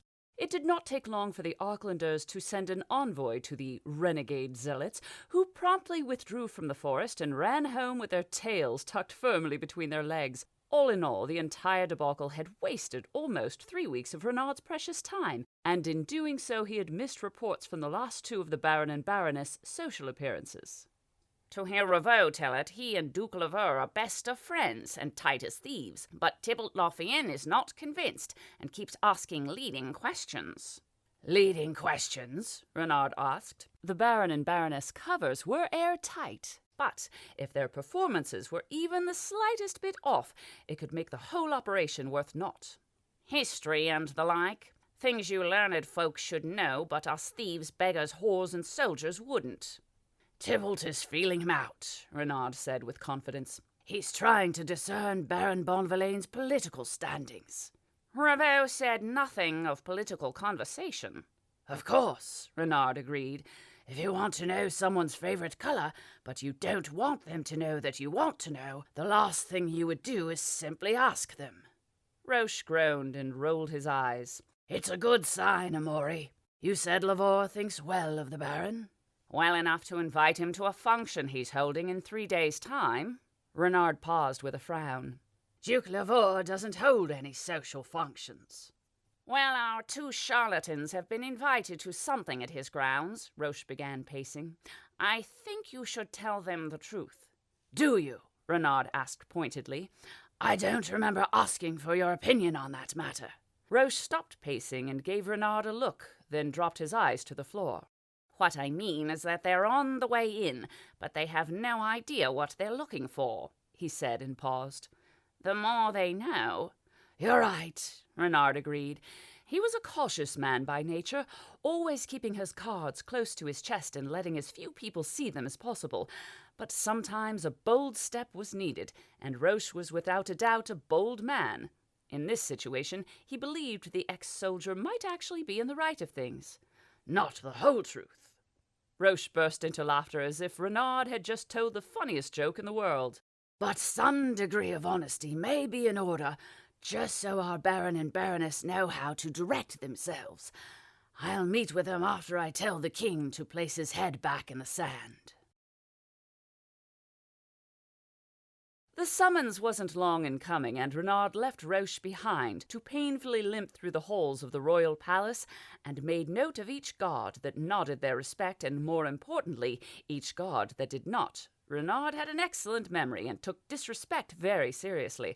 After all, a man who had been through and done the things he had, most of it, if not all, in the name of the kingdom, deserved respect. King Felix Gustave Horace Sassail was standing in front of a mirror when Renard entered the meeting hall. It was the same one the king used to meet with dignitaries, the same hall with the two ugly titanium-decorated thrones, an extraordinary waste of one of the rarest metals in the world. "I think I'd like to try the purple one again," the king said into the mirror, and a nearby serving girl scurried off to do the man's bidding. He was, of course, referring to his jacket, which was currently black with silver trim and golden buttons. "The black is very fetching on you, my king." Renard said it, and it was entirely true. The king cut the perfect figure of what a king should look like. He was in his mid-20s and in prime physical condition. He had perfectly groomed, close-cropped chestnut hair and a perfectly groomed goatee to match. He wore a riding saber on his belt, which had never once seen a battle, nor had it ever met another sword that had seen a battle. Renard suspected it was, in fact, a very lonely sword. "Conseiller," the king said, without taking his eyes from his reflection. "I think I like the purple better." Renard made a very awkward bow, making a show of his leg causing him considerable pain. "Purple does tend to make your highness' eyes sparkle." The king spun on the spot and smiled. "That is exactly what I was telling Cat, wasn't it, Cat? I'm glad you see it, Renard." Renard turned and gave another awkward bow to Queen Julienne Catherine Costa Sassail, who returned a shrewd nod in his direction. She was wearing a simple white dress down to her ankles and all frills to hide her figure, and if it weren't for her currently kneeling down and sewing something onto the aforementioned purple jacket, she cut the perfect figure of a queen. Beauty radiated from her every pore, and also from her long golden hair. "My queen," Renard said, standing from his painful bow, "you look radiant today." "She does she not?" replied King Felix quickly. "You might even say she is glowing." The king was wearing a grin like none Renard had ever seen before. "The queen is pregnant?" Renard asked with sudden certainty. "How do you do that, Renard?" asked the king with a happy sigh, before turning back to his own reflection. "I extend my warmest congratulations to you both," Renard lied expertly. "Do you know—" "We're hoping for a boy," the king said, still grinning stupidly. "A prince." "Excellent news. Will you be making it public knowledge, my king?" Soon. Things are still early, so I'm told. Another 7 months, apparently." That settled things. Renard would have to step up his plans, and that meant Rivaux and de Rosière would need to know why they were playing the Bonvillains. "You are here to report on, the king paused, that thing near Auckland?" "Indeed, my king. I am pleased to say the matter is entirely settled. I saw to it personally." "Excellent news, excellent." The queen cleared her throat in a manner that was so polite and deliberate it made Renard cringe inwardly. "Perhaps you would like a more in-depth report, my husband." She smiled ever so sweetly. "To better know the troubles of your kingdom." "I should?" the king asked, turning to her with a pained expression. "I mean, Yes, I would like a full, in-depth report, Renard. He strode purposely over to the king's throne and collapsed into it. The jacket be damned. Let's have it. Renard proceeded to spend a frustrating hour going through all that had transpired with the Auckland zealots. It wouldn't have been so bad. The king was obviously disinterested and eager to be done with the affair, but the queen persisted in stopping his report at regular intervals with questions. The damned woman even had the gall to ask whether it was truly necessary to involve the navy, as though Renard might not have considered all alternative options. The queen was an insufferable woman, and Renard had secretly opposed the marriage from the very start. She was great Turlane nobility through and through, only without the inherited bloodline that allowed her to control one of the elements, which, in Renard's opinion, would have been the only possible benefit that would have made the marriage acceptable. Unfortunately, the great Turlanes would never have agreed to the match if the queen had even an ounce of elemental blood in her. Instead, Sassail got a queen with worrying ties to Great Turlane, who was more interested in ruling than her husband, the king, and was a damn sight better at it. Renard was a patriot first and foremost and disagreed with anyone but a Sassail ruling the kingdom. In fact, he disagreed with anyone but himself ruling the kingdom and longed for the day when the king finally shed himself of all responsibility and gave him full reign. After Renard's accounting was finished, the king looked to be almost asleep at his throne. It was clear he had followed none of the report and, judging by his furtive glances toward the mirror, wanted nothing so much as to go back to trying on jackets. It was exactly how a monarch should act. "My king," Renard said, with another dramatically painful bow, "if you judge my report to be complete enough to your satisfaction, I have other matters of state to attend to." "Other matters?" the queen asked in a shrewd tone. "Oh, please, Cat, let the man go attend to my business," the king interrupted as he pushed himself to his feet and made his way back to the mirror. "I have my own concerns to attend, and Renard is an exceptionally busy man." The king waved a dismissive hand towards Renard, who bowed again, once to the king and once to the queen, before walking from the royal presence as fast as his fake limp would allow. The seigneur had been in one of his foul moods ever since his audience with the king. Omori was no stranger to his employer's variety of moods, but in the last year he had noticed a significant change. The bad moods were getting worse. As way of explanation, the seigneur had offered only one comment. "That bloody woman is pregnant." To this, Omori could only presume he meant the queen. No doubt that would be enough to send the seigneur into one of his darker moods. The queen was becoming a very regular thorn in his side, and that unfortunately translated into her also being a thorn in Omori's side. Now the seigneur sat smoking his pipe, staring out of the dark window with darker eyes, and Omori could do nothing but wait. He would have loved to go for a run or a swim, to spend some time at the gymnasium improving his boxing or even spar with Francesa, despite first-hand knowledge that the latter would end up with some fairly painful bruises. But instead, he was stuck here waiting on his employer and waiting for the others to arrive. The thought of seeing de Rosière again brought a smile to Omori's mouth that he quickly quashed. One of the biggest problems with this particular line of his work was that it was perpetually illustrated by clandestine meetings such as this. They were once again in the seigneur's study, in his second home with no staff and almost as little light. Omori wanted to meet with de Rosière during the day one time, to see her in the sunlight and smiling. A floorboard outside the room creaked, signaling approaching feet, and it was quickly followed by footsteps and a burst of laughter. A woman's laugh. Francesa Goua's laugh. Omori was fairly certain he had never before heard the woman laugh, at least not a real laugh. He didn't think she knew how. There was a brief knock on the door, and then it opened. Francesa walked in smiling, not her usual predatory smile, but a smile of real mirth.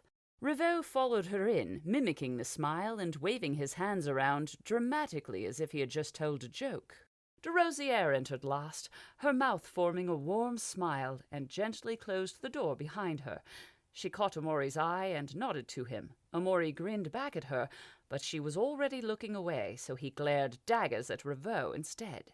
"I'm glad you find the current state of Sassail so funny," the seigneur said in a voice that betrayed his anger too clearly. The state of Sassail? Ravoux asked. Francesa perched herself on the edge of the seigneur's desk, unaware of his foul mood. He was telling me about the time he and Isabel stole Prince Henri Sale's jade foil ring. She laughed again. I kid you not, Ravoux said with a face as innocent as a clear blue sky. Mounted by the prince's prize mastiff in the middle of the courtyard. I couldn't very well shout out without alerting the entire staff to my presence, so had to wait for the damned thing to finish. Isabel was no help at all, unless you count her savage mockery. De Rosière smiled and took the seat next to Amaury. He could smell her perfume. Like the first days of spring, she smelled fresh. "What would you have done, my love?" she asked. Well, I certainly wouldn't have let the beast have its way with your leg. Never have I heard. "Are you quite finished?" the seigneur said grumpily. Amaury had to pull his attention away from de Rosière. She was wearing plain brown trousers suited to the tunnels underneath the city, but her top was barely covered by a blouse that showed off all of her arms and a scandalous amount of cleavage. With a monumental amount of effort he managed to look away, to find the seigneur was speaking again. "In good graces with Lavore?" "Oh, indeed," Ravoux said with a smug smile. "We're fast becoming best friends, he and I." "We've been invited to an informal function on his estate," de Rosière added. Amaury fought the urge to tell her how sweet her voice sounded. "Indeed," the seigneur said, tamping out his pipe. "Apparently a secret function also. It's well known the Duke does not hold social gatherings at his estates." De Rosière shrugged, and her shoulder brushed against Amaury's. He felt a slight tingle and cleared his throat to cover the flush he felt in his cheeks. "It appears he does for us, and a few of his closest friends, of course," de Rosière said. "Good," the seigneur said. Maybe it was the affirmation of their progress, or maybe it was the sudden change in his attitude from angry to pleased as a cat with a fresh fish, but both Ravoux and de Rosière seemed to run out of words. "In order to effectively serve my purpose, I now require you to know more," the seigneur continued. "You must know where to push and where not, and you must know where the baron and baroness stand on a political level. There are seditious elements within nobility, those who strive to steer the king along a path the kingdom of Sassail cannot afford. Your services were required in order to infiltrate those elements and discover both those involved and evidence of their involvement." De Rosière politely cleared her throat. Surely if they were seditious, they would be plotting to undermine the king, not simply steer him towards something. I didn't think that was illegal. The stare the seigneur turned on de Rosière could have frozen a small lake, and possibly a tributary or two. "They are seditious if I say they are, and I do. The king is," the seigneur paused, "malleable. He is easily swayed and does not consider the consequences of his actions, especially when they pertain to the kingdom as a whole." The seigneur pointed his cane at a map on the far wall. "What do you know about the last war with Great Turlaine?" "We lost," Ravoux said confidently. The map showed Sassail in the center, with all of its major cities and duchés. To the north lay a series of volcanic ashlands and poisonous lakes, uninhabited and for good reason. To the west of Sassail lay Arkland, vast and sprawling and marked with hundreds of different temples, each worshipping a slightly different version of their one god. To the east lay the brimstone seas, and beyond them the badlands of the frontier. To the south lay the Chaude Sea, separating Sassail and Great Turlaine by an extensive stretch of water that occasionally whipped up into violent storms that could easily swallow an entire fleet of ships whole. "Yes, we lost," the seigneur continued. "We lost the war we started because after hundreds of years of fearing Great Turlaine's militarized elementals, we finally believed we had a way to counter them." Ravoux sighed. "I happen to be fairly well acquainted with the history of airships, seigneur." "Then you know what happens when a fleet of airships bristling with some of the most advanced technology we can contrive locks horns with a single squadron of highly trained elementals." Francesa laughed. "Now there's a thing I'd like to see." "I doubt that," Amori chimed in. All eyes in the room fell to him, including de Rosierre's, and he suddenly felt the need to keep those eyes on him. "Had a friend back in the army whose great-grandpap survived the Tulane War. He said whenever his grandpap talked about it, he'd get this far-away look like he was reliving it. Wasn't just the Navy that got hit by those storm collars. The infantry got fried by pyros and crushed by earth-shakers. Normal soldiers like you and me, Francesa, wouldn't stand a chance." "You and I," de Rosière corrected him. "Sorry," he replied. Anyone else, and he would have rounded on them and bit their head off, but Amori didn't think he had it in him to snap at the beautiful woman sitting beside him and looking on him with such sympathetic eyes. "A little dramatic, but Amori isn't wrong," the Signor picked up. "We call it a war. Great Tulane called it a massacre. Thousands of our soldiers died and hundreds of airships. Almost 2/3 of our entire armada were reduced to wreckage and ash, and for it we maybe killed a handful of their elementals and 100 of their own soldiers. The war lasted 6 weeks, and the only victories we scored were from espionage and assassinations. We lost, and the only reason the great Tulanes didn't come right back across the Chaude Sea and finish the job is because it was simply easier not to. They had us well and truly broken. Why risk a dangerous ocean to break us even further?" "For our airships?" de Rosière asked. "Costly things, airships," Amori said sagely. "To build, at least, Roche is correct," said Ravoux. "It's a royal pain to harvest the crystals and then to build the ships themselves sturdy enough to survive the rigors but versatile enough to sail the sky." "Precisely," the Seigneur said. "They got their airships from us. One for every elemental we killed during our ill-fated war, and the promise to keep them in repair indefinitely. Along with the other reparations, it was more than enough. We attacked them, and they taught us a lesson we are never likely to forget. Only it appears some people have forgotten." "Our seditious elements?" Ravoux asked. "The very same." "And you believe Lavour is one of those elements?" "I believe he at least has links to them, and through him the Bonvillains will reveal those I'm searching for." De Rosière shifted uncomfortably in her seat, and Amori got an eyeful of cleavage. "Why not just arrest Duke Lavour and interrogate him or search his estate for the proof?" The Seigneur began stuffing tobacco into his pipe again. "Presuming Duke Lavour is indeed the man I am looking for, I have neither the proof needed to arrest him or search his home, nor the authority to do so. He is a duke. I may as well try to arrest the Queen on suspicion of treason.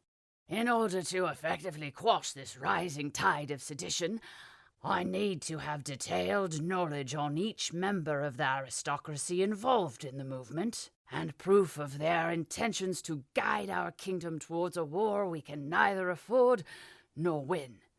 If any hasty arrests are made, the other members will go to ground and all evidence will be destroyed. A year later, I will be in the same situation of having to find the offending elements, only this time they would be far more cautious. Are you beginning to understand the precariousness of the situation and why I needed the very best charlatans I could find, namely you?" Amori expected Ravoux to make light of the situation, to quip or mock, but instead the man looked thoughtful. "Do they really believe we can win a war against Great Tulane?" de Rosière asked. The Seigneur nodded, his face a solemn mask. "The world is full of fools who believe they can succeed where others could not, and the prize of introducing elemental blood into our own noble lines is too great for many to see past." "But the Queen is from Great Tulane," Ravoux protested. "She would never—" "The Queen has no power of her own," the Seigneur countered, "only that which the king and the title gift to her. She has influence over the king, it's true, But once she has provided him with an heir, she is, The seigneur faltered. Removable, Francesa offered. Indeed. You should have given us this information from the start, Senor Darren, de Rosière said seriously. The seigneur snorted. I didn't trust you with it. You have a rather sharp axe hanging over our heads, Ravoux pointed out. Trust is hardly the issue here. We could have made a mistake in our introductions to Duke Lavour and the others, de Rosière continued. In order to play our parts properly, this is information we should have been privy to. If there is anything else, I would suggest you inform us immediately to ensure we do not slip up inserting ourselves into the movement. The seigneur continued to give them detailed information on those he believed were involved with the seditious nobility. He had nothing concrete, but he had suspicions of who was involved. He gave them just enough information to see them through the Lavour function, and no more. After Francesa had left, taking Ravoux and de Rosière with her, Amaury spoke up. You didn't tell them everything, he accused. The seigneur turned unapologetic eyes on Amaury. If I had told them everything, they would right now be selling everything of any worth in that mansion and would proceed to jump on the first ship, air or otherwise, heading anywhere but here. They know what they need to and no more, and it is to remain that way. Am I clear? Amaury nodded. I want you and Francesa as close as you can get during the Lavour function. Amaury shifted in his seat. Not much we'll be able to do from outside the estate. You'll do whatever you can, the seigneur snapped and stood, stretching the kinks out of his back. Come, I find myself in desperate need of my bed and a sleeping draught. Chapter 11. A Real Man's Weapon. The trick to it, Jacques said, as he easily plucked the twirling form of Isabelle from the floor, spun her around once, and deposited her back onto the floor, is to use the force of the momentum. Sounds a lot like fighting, Francesa said with a yawn. Remarkably similar in many ways, Isabelle said, as Jacques led her into a dip and held her there. Though a fair amount of physical strength is needed for some of the more vigorous executions. Jacques smiled at Isabelle, his face mere inches from hers. The music stopped. I don't think there'll be much of either at this function, Francesa said as she removed the needle from the phonograph, interrupting the beautiful rendition of Autumn's Fall. Jacques carefully lifted Isabelle back to standing and kissed her on her left cheek. She smiled back at him and curtsied. He gave her a swift bow. Dancing, fighting, and acting use many of the same principles, Isabelle said, as she took the music disc from Francesa and placed it in its own cushioned box to preserve the quality. Once the act has begun, much like once a dance has begun, a lot of what we do is simply use the momentum the characters have given us and coast along. Francesa didn't look convinced. Our act has already begun, and the initial effort of starting that act has set the momentum going, Jacques said with a grin as he threw open the curtains to allow the morning light into the bedroom. They had recently constructed the fantasy that Francesa was a visiting friend, an old duelist acquaintance, and that gave her reason to come and go as she pleased, and it also gave them reason to spend time apart from the staff in their visitors' private rooms. Our audience in this case, the Duke Lavour and his friends, have already formed opinions of who they want us to be, Isabelle continued. So for now, Jacques picked up after Isabelle, we simply play along and allow them to see us as they want to see us. With a little prod here and there to make certain they know we have the acceptable political mindset, Isabelle finished. Hence we are using the momentum of our established personas to carry us through the next act. Francesa looked anything but convinced as she perched upon the desk. Jacques had noticed the woman tended to avoid chairs whenever possible, but instead chose to perch on furniture much like a cat ready to pounce into action at a moment's notice. So you just let them see what they want to see? She asked. Precisely, Isabelle said with a luminous smile as she placed a different music disc into the phonograph and set the needle to it.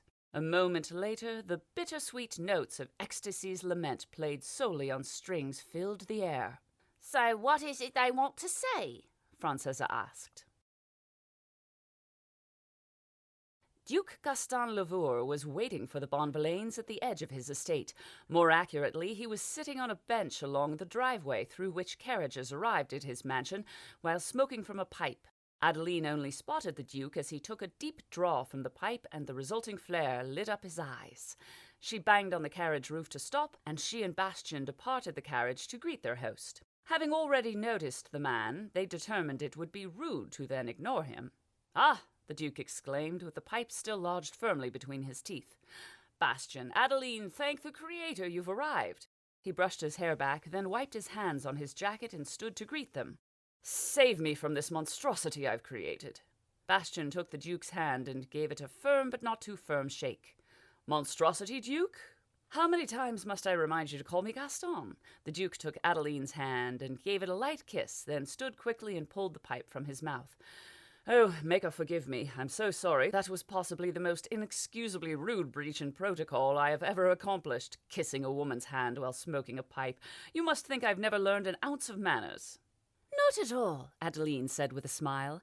"And if I may be so bold, men like yourself only break such protocol when their minds are elsewhere, and therefore they have more important things to consider." She leaned forwards a little. "Bastien has been known from time to time to do much the same." Bastien coughed to hide his embarrassment. "You mentioned a monstrosity, Gaston." "Oh, yes," the Duke said, and placed his pipe firmly back between his teeth and started walking through the extensive garden. Bastien and Adeline hurried to follow. This part of the garden was dark and unlit, but the Duke seemed to be certain of his way, and the Bonvillains followed in his step. A bad idea from the start, maybe. Somehow, my peers managed to get wind of my little gathering, and I was forced to invite some I had no intention of. The Duke threw his hands in the air. "You can't imagine how much of a bore is old Duke Valette." "Duke Valette?" Bastien asked, sounding a little more startled than he would have liked. "Indeed, have you met him?" "We've never had the pleasure," Adeline said. Duke Lavour chuckled but said nothing. "I have heard much of his son's exploits, though. Are any of his children here with him?" "I don't think so." The Duke stopped suddenly and looked around as if lost, then turned to his right and continued walking, cutting through a dense flower bed. The Bonvillains spared each other a look, then followed. "I wouldn't know what they looked like, though, so I couldn't be certain." The mansion loomed up high on their left, but the Duke seemed to be taking them to the side of it rather than the front. That was, Adeline admitted, presuming the Duke had any idea where he was going. "I was hoping to get some time to talk to you later, Bastien," the Duke said. "That might not happen now, but maybe another time." "Oh!" The Duke stopped at a flower patch and plucked a white orchid from its home. "Here you are, Adeline." The Duke handed her a flower and was off again. Adeline looked at Bastien, unsure of how to react. He took the flower from her hands, threaded the stem through her hair just above her left ear, and winked at her, then hurried to catch up with the Duke. "There we are!" the Duke exclaimed happily and struck out towards a door edged in a warm yellow light, trampling a small stone garden on his way. "They will all be gathered near the front door expecting your arrival," the Duke said. "Expecting our arrival?" Bastien asked. "Oh yes, some of them you may have already met, but many you haven't. I've taken it upon myself to extol your virtues to them, well, some of them at least, and they are eager to meet you." The Duke opened the door, and the sound of activity flooded out along with the light. Inside was a busy kitchen with almost a dozen staff in frenzied preparations.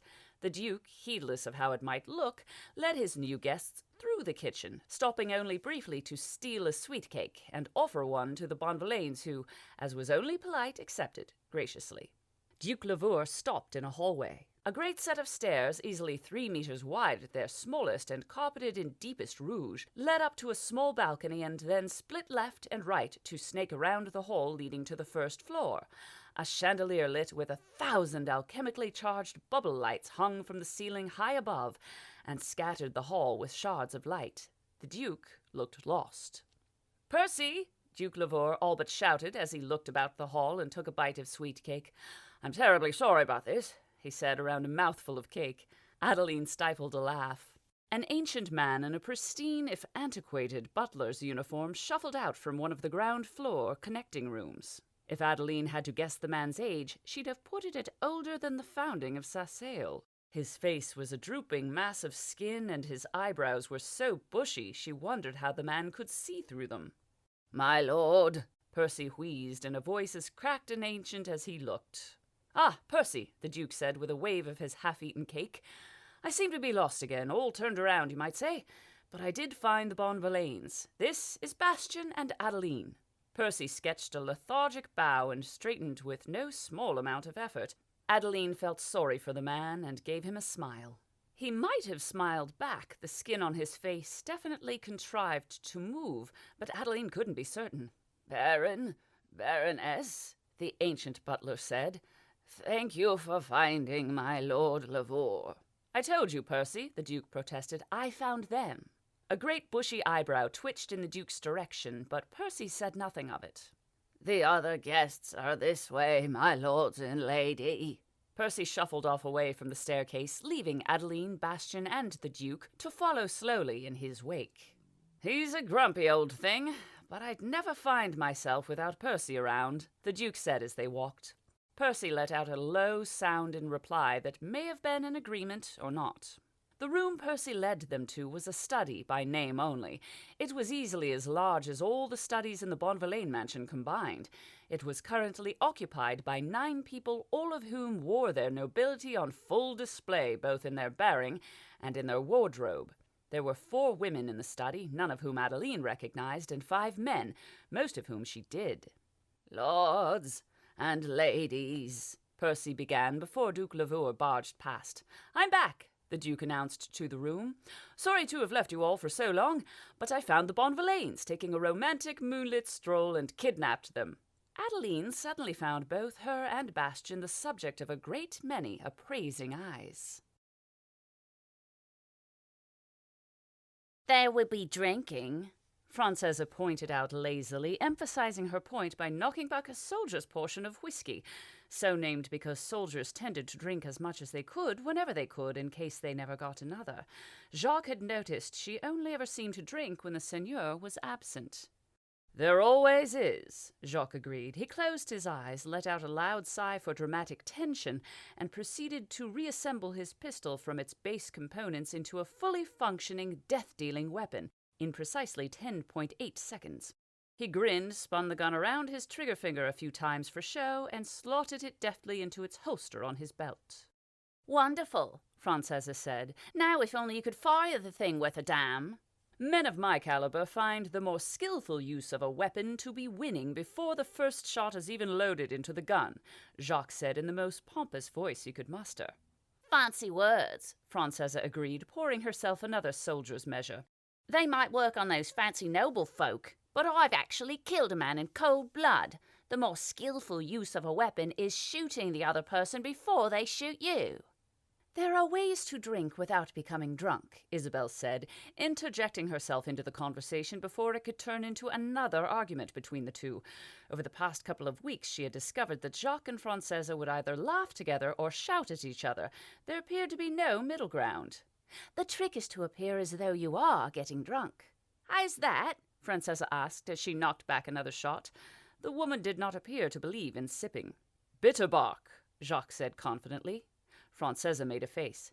"That bark that grows on Irillo trees. We have 4 in the back garden."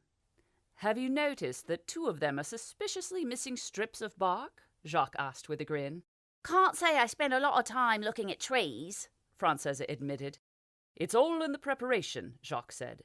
When prepared correctly, bitter bark stays in the stomach, undigestible for hours, and does a wonderful job of soaking up alcohol before the judgment-impairing toxins can enter the blood. "It won't soak up all of it, no matter how much you eat," Isabel said. "No matter how much you drink," Jacques added. "And it's about as comfortable to pass as broken glass," Isabel continued. "But it will allow one to drink a good amount of alcohol without becoming too inebriated." "Where's the fun in that?" Francesa said with a grin. "What happens if it isn't prepared properly?" Isabel paused and gave Jacques a knowing look. Jacques shot that exact same look back at Isabel. If it isn't prepared properly, it has entirely the opposite effect. "1 drink will feel like 5, Isabel said. "We once used it to great effect on a moneylender outside of Lelouch.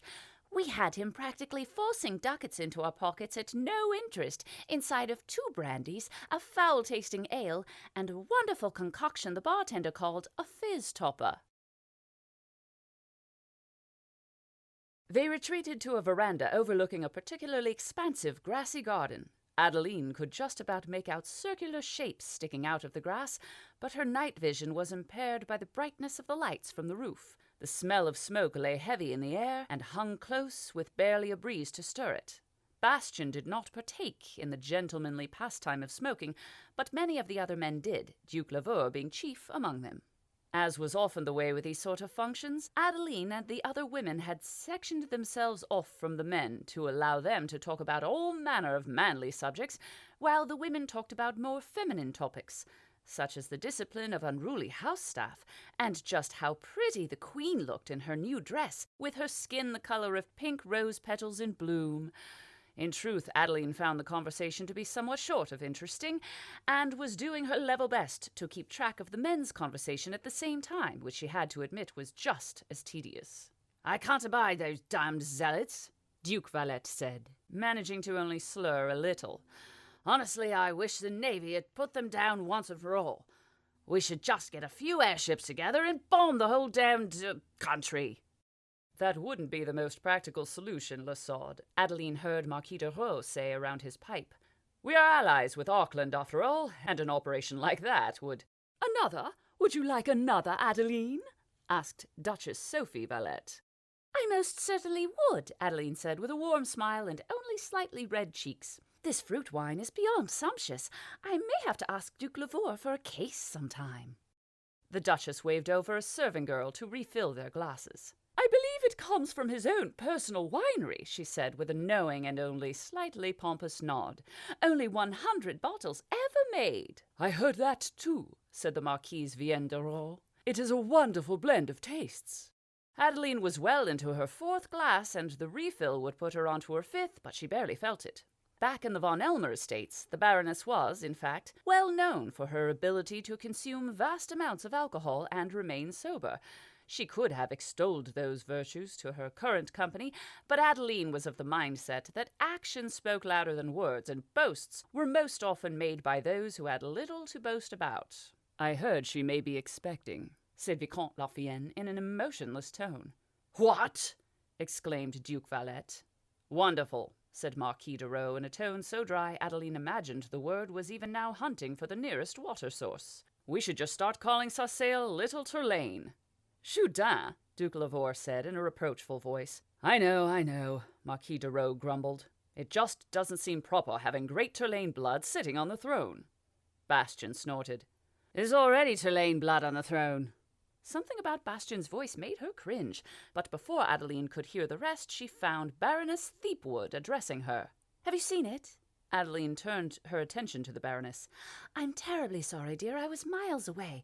I think it might be the wine. It brings back some very powerful memories of my youth. It may be one of the berries used. We used to pick them back on the farm." Adeline trailed off, knowing that the reminder that she came from humble origins would help the women to forgive her behavior. The Baroness smiled. She was a plump woman, small and round and soft, and Adeline found that she liked her and found her comforting amid her current companions. That she and Baroness Thieves were of the same social rank also did wonders to endear Adeline to the woman. "It's quite all right. They say smell is inextricably linked to memory." "Really?" asked the Duchess Valette. "Oh, yes," the Baroness said, nodding enthusiastically. "They study such things at the university. My eldest son, Windsor, is involved with that particular study." Adeline paid special note to her other companions' expressions. Windsor was a great Turlane name, and the Marquise de Raux grimaced at the sound of it.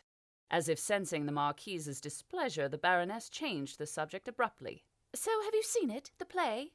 Adeline took a sip of wine. "Which play was it again?" "Abel Yon. It's a gruesome tale, but lively and full of wit. It's about an alchemist who is ridiculed as a fraud, but stumbles upon a potion that keeps a person's body young. The only problem is the potion's secret ingredient is human heart blood." "That does sound gruesome," the Duchess Valette complained. Adeline strained her hearing to eavesdrop on the men's conversation, but the Baroness Thieves continued loudly. "That's not yet the worst of it. The very same men that ridiculed the alchemist as a fraud come into her shop to buy the potions for their wives, and the alchemist kills them." The Duchess Valette frowned. The Marquise de Raux gasped. The Baroness Thieves continued. The alchemist then uses the hot blood of the husbands to make the youth potions and sells them to the wives." "That's awful," the Marquise exclaimed. "Oh, yes," the Baroness said, nodding in a way that set her cheeks wobbling. "She gets her just deserved, though.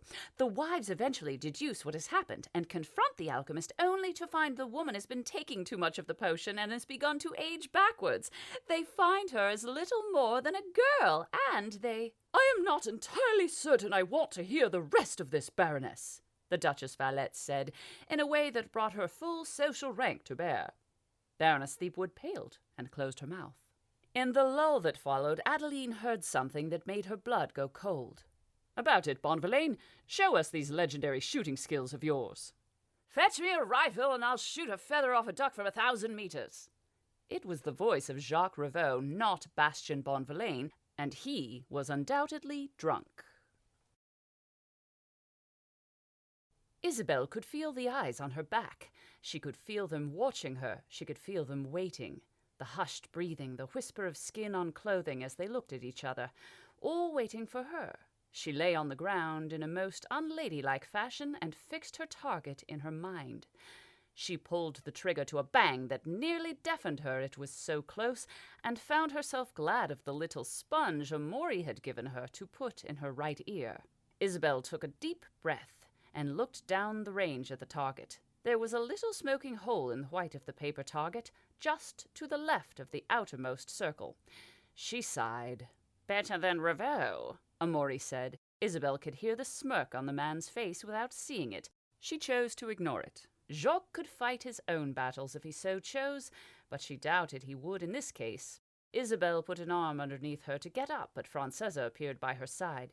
"No, you don't." The woman handed Isabel another rifle round and pointed down towards the target. "That target is about 1/3 of the maximum distance of that rifle, and you aren't getting up until you hit the center circle.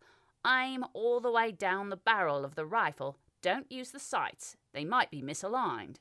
"You gave me a rifle that doesn't shoot straight?" Isabel asked, incredulous.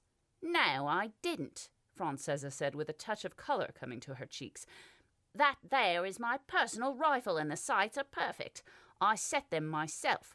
That doesn't mean the next rifle you use will have aligned sights, so it's better to know how to shoot without them." "The next rifle?" Isabel grumbled. "I would really rather there wasn't a next." "Line up the target," Francesa continued. "Take a breath, hold it. Ease the trigger and listen to your heartbeat. Fire in between the beats." Isabel slotted the new round into the chamber and relaxed back into position with the rifle butt wedged firmly into her right shoulder. She took a moment to listen to the hushed silence and found it comforting. The thing about being an actress was that Isabel always performed best with an audience. She loved the attention and the spotlight, though she would never admit to such a thing to anyone but Jacques. Sighting down the barrel, she took aim at the center of the target and took a deep breath. "Not so deep," Francesa said. Isabel let out her breath and took a few more before sucking in a half-lungful of air and holding it. She listened to the thump, thump, thump of her heartbeat and eased the trigger down. A loud bang later, and Isabel let out her breath in a ragged sigh.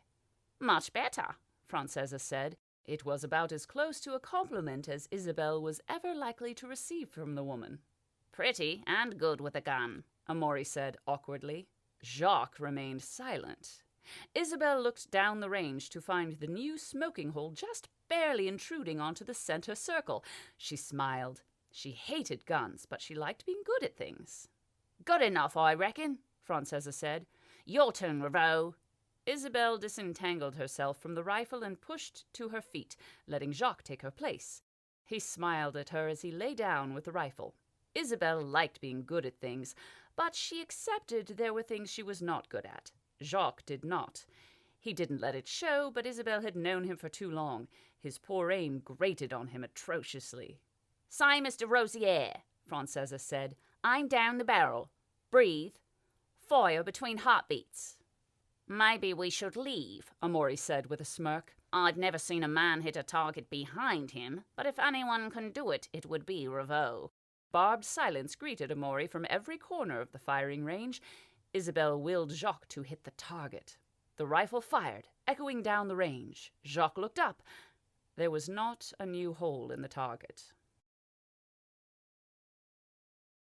Some part of Jacques deep down registered that he was drunk. Not just drunk, he was what his old thieving friends referred to as swimming in it, and that meant he was an easy mark. Only it wasn't the good old days, and Jacques Rivaux wasn't an easy mark for anyone.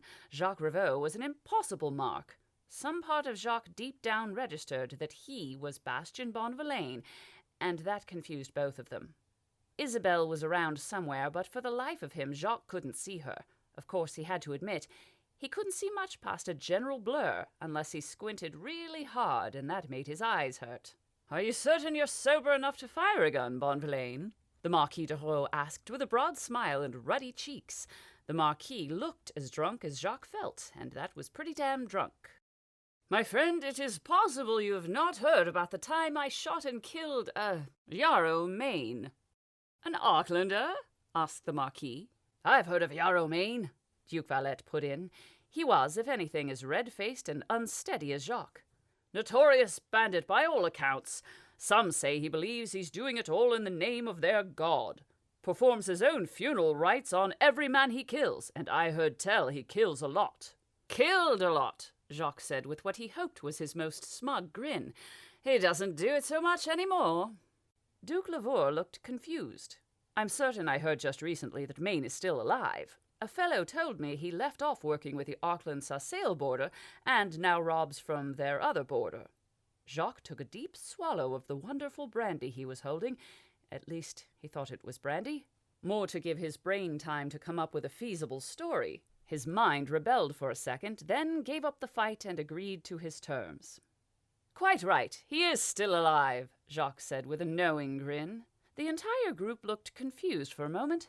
It was Vicomte Lafayette who broke the silence, and the man had the absolute audacity to look stone-cold sober. "You just said you shot and killed him." "And so I did," Jacques replied again with the grin. "I was set upon by Maine and his gang just the other side of the border." "I've heard Maine attacks couples on the road," the Marquis said seriously. "It tends to make men more compliant when their wives are at the point of a barrel."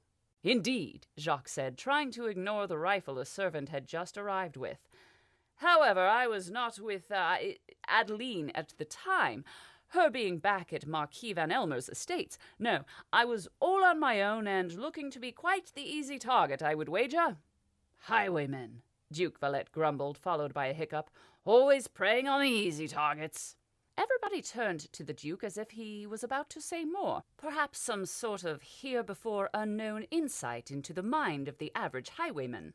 Instead, the Duke took a deep swallow of his dark brown intoxicant and met everyone's eyes with a challenge to defy him. No one did. "He got more than he bargained for that day, I can tell you," Jacques said. "Bastien Bonvillain is no easy target." Now, when it came down to it, I had heard of him and him of me, and both of us were eager to know who was the better man, so to speak. So we decided on a good old-fashioned duel. Now, I am certain I don't need to tell you Yarrow Maine is famous for being quick as a whippet with a pistol, but I'm no slouch either. So, there we were. He surrounded by his gang of highwaymen, and I also surrounded by his gang of highwaymen, and both of us with the deadly intent of killing the other. Jacques paused to let the tension of the story rise, that and to let his brain catch up with his mouth. I saw his hand twitch towards his pistol. A small sign, but a sign nonetheless to an experienced duelist like myself. Quick as a snake, fast as lightning, I drew and fired in one smooth motion. His bullet grazed my hip. Mine took him in the gut. There was a sharp intake of breath from the Marquis, who had, it was common knowledge, fought with the savages across the brimstone seas. He knew how bad a gut shot could be. Jacques, on the other hand, had never fought in battle, nor shot a man, nor seen a man shot, but he had read extensively on the subject of medicinal practices and knew more than most men on the subject. He knew a slight tang of bitterness to the end of the story would help it slide down easier. It took 5 hours for Maine to die. I stayed with him to the last, a sign of respect to fellow duelist. It turned out he was just an old soldier taken to banditry to feed his family after the Aucklanders disbanded their armed forces in favor of armed zealots." There was a grumble of agreement from both Duke Valette and Marquis de Roe. "He said the mere name of Yarrow Main was enough that most robberies went off without a shot, and ordered his men to let me go, on the promise I would not go spreading word of his death. I agreed, of course, and I would take it as a personal kindness if you all did not spread this story." Another murmur of agreement. "His brother took up the name, I think, or cousin. There was definitely some relation, and a striking resemblance." "What does this have to do with your being drunk?" Vicomte Lafayette asked. "I beg your pardon?" Jacques said in an affronted tone. The Vicomte looked as cold as a cube of ice as he stared at Jacques. "You told this story in relation to the Marquis asking you if you are sober enough to fire a rifle." Jacques had to think about that for a moment. "You know, Tybalt, I do believe you are right. Well, I am certain if I can beat Yarrow Main in a duel, I can fire a rifle while a little tipsy." Everyone laughed at the jest. Everyone but Vicomte Lafayette laughed at the jest. "This one is my personal rifle," Lavour said, taking his weapon from the servant. "Crafted by Avery Verne himself, and he considered it to be one of his finest pieces of work. I've never shot a man, I'm afraid, but it has killed its fair share of pheasants, the odd deer, and one very unruly monkey." "A monkey?" Duke Valette asked. "I'd rather not talk about it." Lavour smiled at the rifle and then proffered it to Jacques, who took hold of it just like a man who knew how to fire one, and made a show of looking it over with a critical eye, which is to say he squinted at it furiously, and hoped nobody noticed his mild swaying back and forth. "A beautiful gun," Jacques said, some part of him deep down worried that he could hear himself slurring his words. "I hope one day to own a Verne weapon of my very own." The Vicomte Lafayette frowned. "Is that pistol at your hip not an Avery Verne?" Jacques looked down at the holstered pistol hanging from his belt, and then back up to meet the Vicomte's eyes. He gave the man his most apologetic smile.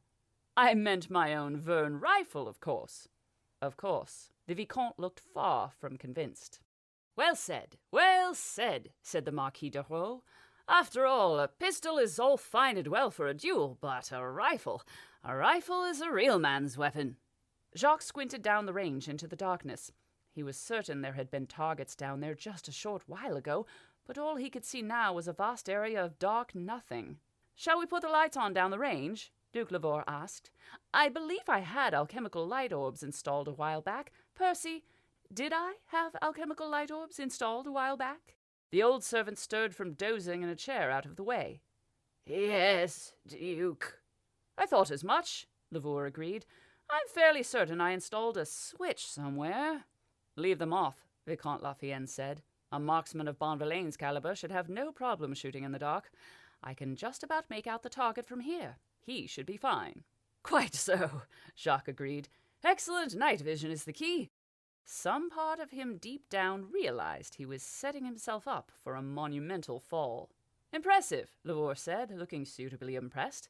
"Well, the range is yours, Bonvillain. Have at it."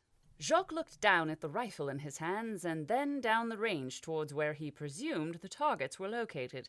If there was one thing Jacques Revaux hated, it was being bad at something. If there were two things, then people knowing he was bad at something came a close second. It suddenly dawned on him that he had not a hope in the Creator's hall of hitting the target, and Bastien Bonvillain should be able to make the shot, not that Bastien Bonvillain would have agreed to the challenge in the first place. He had dropped out of character, and the mistake would cost him the credibility of that character. Jacques began to sweat. "Have you fine gentlemen contrived to get my husband drunk and then place a rifle in his hands?" Isabel's voice drifted over to them. Jacques mentally corrected himself. The voice belonged to Adeline Bonvillain, his wife. Adeline made a quick apology to the women and approached the group of men with a frank and fairly disapproving look on her face. "He, quite insisted, really," the Marquis de Roe said guiltily. "Adamant, you might say," agreed Duke Valette. Adeline gave them all a stern eyeballing before resting her disapproving gaze on her husband. "How much have you had to drink, Bastien?" "Well, only a little." Adeline walked over to her husband and gently plucked the rifle from his hands. "You have had altogether too much to be playing with guns." "Yes," Jacques agreed as Bastien. "You are most likely right, my dear." Adeline nodded firmly and looked around at the rest of the men, her gaze stopping on Vicomte Lafayette for just a moment. I, on the other hand, am feeling more than sober enough to play with guns, and this is a very fine gun indeed. An Avery Verne, if I am not very much mistaken. Bastien has always wanted a Verne rifle, haven't you, dear?" "Indeed," Bastien agreed, stepping back in line with the other men. "Right then. Down the range, is it?" Adeline asked. 100 yards or so?" "Yes," Lavore agreed and gestured to the range. "Please go ahead." Adeline scuffled at the wooden decking of the veranda, obviously hesitant to get her green dress dirty. "May I have a cushion?" she asked. Duke Lavore goggled. "Oh, yes, of course. I'm terribly sorry. Percy, a cushion for the Baroness Bonvillain." Percy began to stir from his chair. 2 cushions, if you wouldn't mind," Adeline requested. Percy stood slowly, picked 2 cushions from the chair he was lounging on, and brought them to Adeline before returning silently to the very same chair. "He's been with the family since before I was born," Lavore said by way of apology.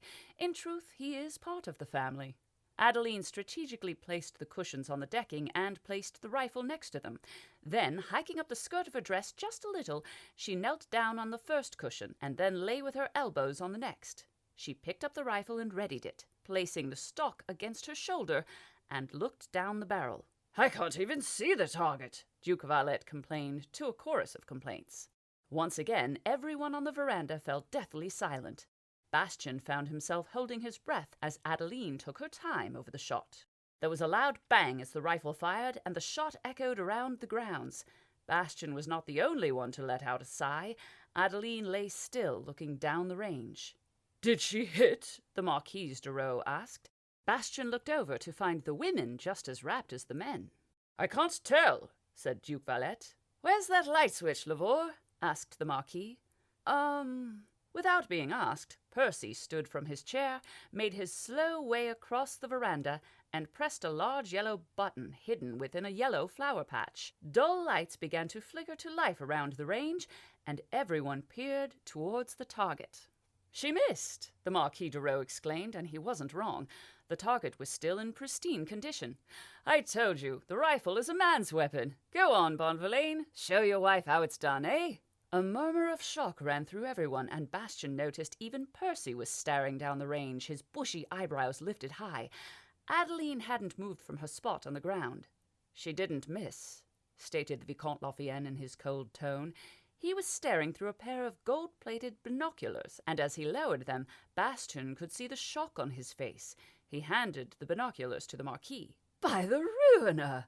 the Marquis cursed, and handed the binoculars to Duke Valette. "Jourdain!" the Marquise chastised her husband for the curse, but everyone ignored her. Duke Valette finished with the binoculars and handed them to Duke Lavore. "My dear," he said, "with a name like that, you should be winning medals at the games." Duke Lavore laughed and handed the binoculars to Bastien. Peering through them and squinting as though his life depended on it, Bastien stared at the target. It was completely unharmed. He saw a thin trail of smoke further down the range and looked instead to the 200-yard target. Just to the left of the bullseye was a small smoking hole, just the right size for a rifle bullet. Adeline stood up carefully, her face as straight as a razor, and handed the rifle back to Duke Lavore. "That is a wonderful rifle. I can see why my husband would like one. Thank you for the loan." She gave a polite curtsy and rejoined the women. "That is one hell of a woman," the Marquis de Rowe said quietly to Bastien. "You have no idea," Bastien said quietly to the Marquis de Rowe. "One hell of a shot." "Indeed." Bastien recovered a little. "I am, of course, better with a pistol." "Ah, yes," the Marquis de Rowe agreed. "Now, a good rifle anyone can use, but a pistol is a real man's weapon." Francesa was shaking, not much but a little now the adrenaline was wearing off. She wiped a thin sheet of sweat from her forehead and let out a sigh, easing onto her other elbow. That was without a doubt the hardest shot she had ever made. She gauged the distance at nearly 300 yards in almost complete darkness, and she'd had to take the shot in the echo of de Rosieres to cover the sound. Add the strange angle at which she was positioned and the complete lack of communication between her and the moles. Francesa knew just about every sniper in the world, and she could name maybe 2 others that could make the shot she had. Francesa forced herself to calm her breathing and steadied her nerves. She took a secret moment to grin to herself and started packing up her rifle.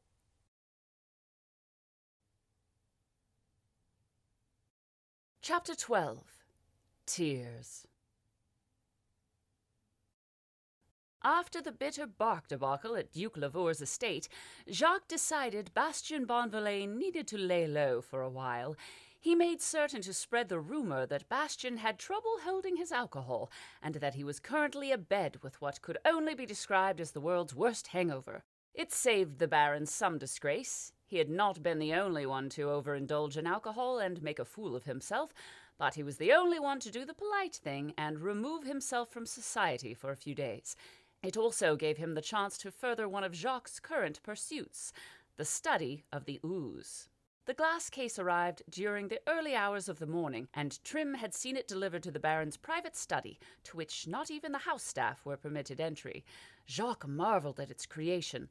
Not only had the glass masters achieved the perfect combination of elements, but they had managed to create the glass box so the only opening, a sliding glass plate on the roof of the box, was almost completely invisible when closed. Despite his extensive wealth of knowledge, Jacques had no idea how the glassmasters had created his newest toy. The toy was only part of the Baron's order for the glassmasters, and the other part had arrived in a wooden box padded with the most sumptuous red velvet. Jacques glanced over at the box, his excitement bubbling up like a child with a secret. He clapped loudly and looked at Trim. "Shall we begin?" Carl Trim looked anything other than pleased. "I do have other work to do." "Nonsense," Jacques stated firmly. "What could be more important than this? Running the Bonvillain household. Your larder and wine cellar doesn't restock itself, and cleaning up after the Baron is beyond a chore. Rumor has it he threw up all over his bedroom." "Did you start that rumor, or did I?" "I believe that one sprung to life all on its own." Jacques nodded. Rumors were a lot like fires. They spread quickly and had a habit of spawning new and slightly different versions of themselves. "Well, I believe you work for Baron Bonvillain, is that not so?" Trim looked suspicious.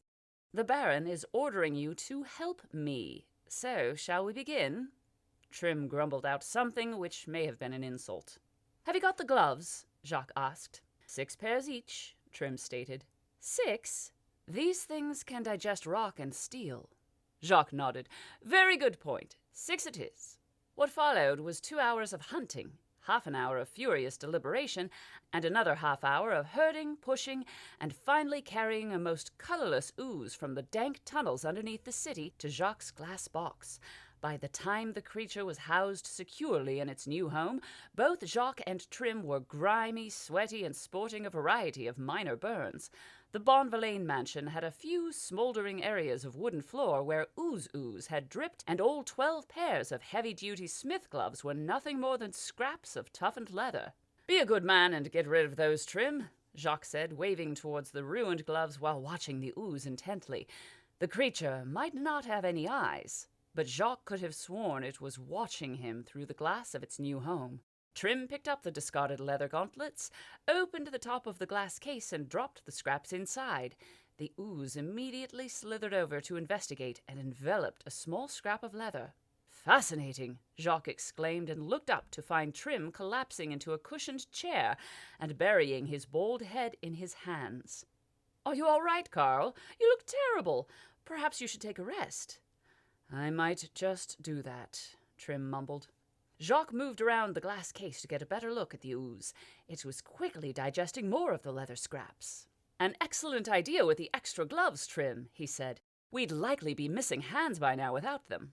As Jacques watched, the ooze moved on from digesting the leather scraps, leaving nothing behind, and began to explore its cage. It slithered up to the edge of the glass closest to him and moved its way along until it reached one of the corners, where it pooled up and waited, presumably attempting to digest the glass and thankfully failing. Despite its lack of obvious brain or nervous system of any regard, the creature did appear to have something of a rudimentary intelligence. No doubt these were all discoveries that the university had already made, but Jacques found them fascinating nonetheless. Jacques had not captured one of the creatures just to study it, though. He had a far more sinister use in mind. "I might attempt an extraction," he announced. "Already?" Trim asked from his seat. "Do you think that wise? We haven't even tested the vials yet." "Do you think we should?" Trim opened his eyes and nodded vigorously. "I believe it would be the prudent course of action." Jacques let out a loud sigh. "Yes, I suppose it would." He looked over at the wooden box that had accompanied the glass case and then back at the ooze. The creature had moved from the corner and was heading towards the next in an attempt to free itself from its glass cage. He walked over to the wooden box and grinned at it, rubbing his hands together in excitement. He carefully flipped open the 2 catches and eased up the lid gently, as if expecting to wake some devilish creature from inside. Instead, he saw 8 fragile glass vials, each with an accompanying glass stopper, and the prize piece, a glass syringe with tube, needle, and plunger, all made from the same fragile glass. The entire set had easily cost as much as the glass case, and that had most certainly not been cheap. Jacques could have bought himself and Isabel a trip to Great Tourlaine and back on an airship for less. He carefully eased one of the glass vials out of the velvet padding and held it in the palm of his hand. "It weighs almost nothing." He carried it over to the glass case and opened the lid, gently placing the vial on the floor of the case and closing the lid again. The vial rolled a little back and forth before coming to a dead stop. After a few moments, the ooze slid over to investigate. First, the ooze enveloped the vial just as it had the leather scraps. Jacques watched intently, but nothing seemed to happen. He had been able to see the leather dissolving before his very eyes within the ooze, but the glass remained intact. Without warning, the vial shattered into 100 little pieces inside the creature. Jacques' heart sank. It was entirely possible the glass was simply too thin to withstand the ooze's acid. The glass shards were held suspended within the body of the ooze for a long time before the creature moved away to resume investigating its cage, but when it slithered away, it left the shards behind. Trim joined Jacques by the case. "That one vial cost over a year's wages for most folk. I don't believe it can dissolve the glass, despite its fragility, but it looks as though the ooze itself can exert some sort of force upon objects suspended inside its body." Jacques mused more to himself than to Trim. "Do you think it will work, then?" Trim asked. Jacques grinned. "Only one way to find out. Fetch me the syringe." Trim brought Jacques the wooden box and opened the lid. Jacques lifted the glass syringe out as carefully as he could, and Trim opened the roof of the ooze's cage. Jacques paused with his hands and syringe already half into the box. "What are you waiting for?" Trim asked. "Get it while it's not moving." "I'm considering how best to go about this," Jacques said. He was feeling more than a little wary and couldn't quite explain why. "Stab it with a needle," Trim offered, standing close behind him and staring over his shoulder. "I have to be gentle," Jacques said. "It's very fragile." "What in the name of the Creator are you doing?" The voice was firm, condemning, and belonged to Baroness Adeline Bonvillain. Jacques knew he was in trouble when Isabel spoke to him in the Baroness's voice. "Experimenting?" Jacques said without conviction. He glanced over his shoulder, but all he could see was Trim's anxious face standing far too close. "Do you mind, Carl?" The bald man startled and backed away. "Of course, sorry, Baron. I was just—" "Oh, drop the Baron and sit down, Trim," Isabel ordered. "You look terrible." Trim did as he was told and collapsed back into the chair he had previously occupied. Jacques slowly removed his hands from the glass case, placed the syringe back in the box, and closed the roof of the ooze's cage. All the while, Isabel watched him with a stern expression that was every bit the Baroness she was pretending to be. "You actually kidnapped an ooze?" Isabel said, shaking her head and walking closer to get a better look inside the glass case. "What are you doing to it?" "Attempting to extract its essence," Jacques stated. "Jacques, specifically, we are attempting to extract some of its internal acidic fluid. If indeed it is fluid. It may be more akin to gel. I'm not sure, but we are trying to obtain some of it." "He is," Trim said from his chair. "I'm just watching because he ordered me to." Isabel sighed. "You hijacked poor Carl into your scheme, and you haven't provided either of you with adequate protection." "I haven't?" Jacques waved at the case. "What if the creature explodes when you jab it with that needle?" Jacques laughed and shook his head. "I highly doubt it." But you don't know. You could have been killed, Jacques. That thing in there may look harmless, but it is anything but. It is dangerous and unpredictable. Isabel had been working herself up as she spoke, and Jacques suddenly found himself feeling quite the fool. Your hands, Isabel continued. Jacques looked down at his hands. They were grubby and red and burned in places. Now he thought about it, the burns did hurt quite a lot. Trim was likely in as much pain. What would you do if you lost the use of a finger, or creator forbid, an entire hand? Do you think you could still thieve? The left hand or the right? Jacques asked, hoping to diffuse the tension with humor. He knew it was the wrong thing to say before the words had even left his mouth. That didn't stop them from spilling out. A single heavy tear rolled down Isabel's face, and Jacques knew she was holding the rest in. Does it matter? She asked, her voice tight. No, it doesn't, Jacques said, stepping forwards to embrace Isabel, but she took a step back out of the way. I'm sorry, Belle, you know me. I get an idea in my head and just go at it. Damn the consequences. That's why I need you, to tell me when I'm being a fool and when I need to stop and think things through. He glanced over at Trim, but the man seemed to be thankfully ignoring them and doing his very best to imitate unconsciousness. Another tear rolled down her cheek, and Isabel clenched her jaw and turned away. Jacques had only seen her this angry once before, and that had been after the Trillin job. After a near-perfect execution of attaining entry into Baron Trillin's private study, Jacques had botched the alchemical burning gel they were using to crack the safe. Instead of a slow melting of the safe's hinges, the gel had ignited with a loud bang that had both blinded him and thrown him across the room. To top it off, the blast had alerted the Baron and his house staff. The escape had been death-defying, but worse was that it took 4 whole days for Jacques' vision to return. For 4 whole days he had been terrified. Isabel had been a wreck. Jacques had sworn never to make her cry like that again, and here he was on the verge of repeating the mistake. Belle, Jacques said, in the calmest tone he could muster, I'm sorry. We'll take precautions. He looked over at Trim, pretending to sleep in the chair.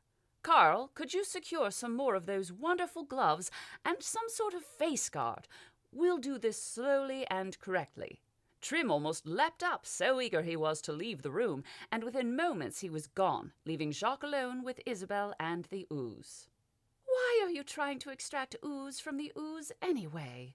Isabel said. She still wasn't looking at him, but her voice had regained much of its usual tone. No one alive could master themselves like Isabel, and Jacques loved her for it. This entire setup has so far cost me less than half of what it would cost to secure 1 vial of liquid ice fire. The acids contained within the ooze, comprising the ooze, are strong enough to eat through almost anything given enough time. Except the glass, Isabel said, still not meeting Jacques' eyes, instead inspecting the creature contained within the glass case. Indeed, Jacques agreed. Trim has the exact alchemical composition memorized. Useful man to have around. So it's better than ice fire? Isabel asked. Jacques made a non-committal sound. Different. Certainly cheaper than ice fire if I can get the stuff out of the ooze. It's almost like extracting blood, I believe, only without any veins. I may be able to treat the acid with other chemicals once I have it extracted. Carefully, of course. What about a delivery system? Isabel asked. Jacques stumbled over his words. If we need to apply this acid that can eat through anything to something that is, say, horizontal, without dripping or spillage. Jacques clicked his fingers as an idea came to him. Some sort of variable nozzle system attached to the open end of the vial that would allow us to redirect the angle at which the vial is held against the horizontal substrate.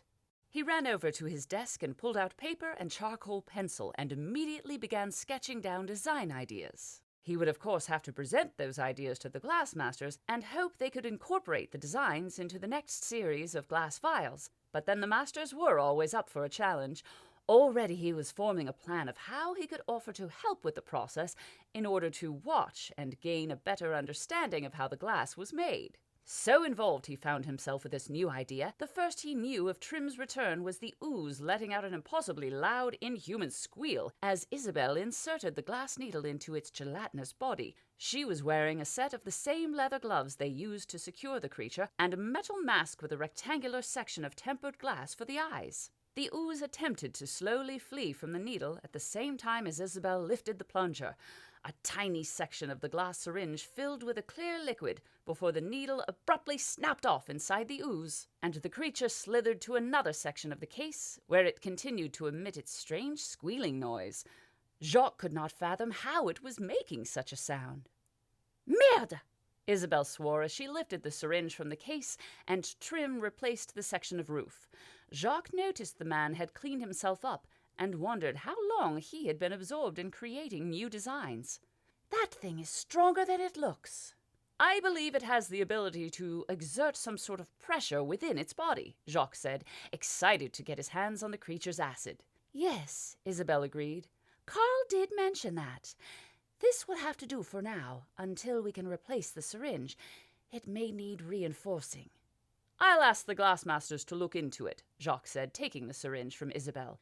Will that be enough? She asked. He grinned at her. Not for what I have in mind.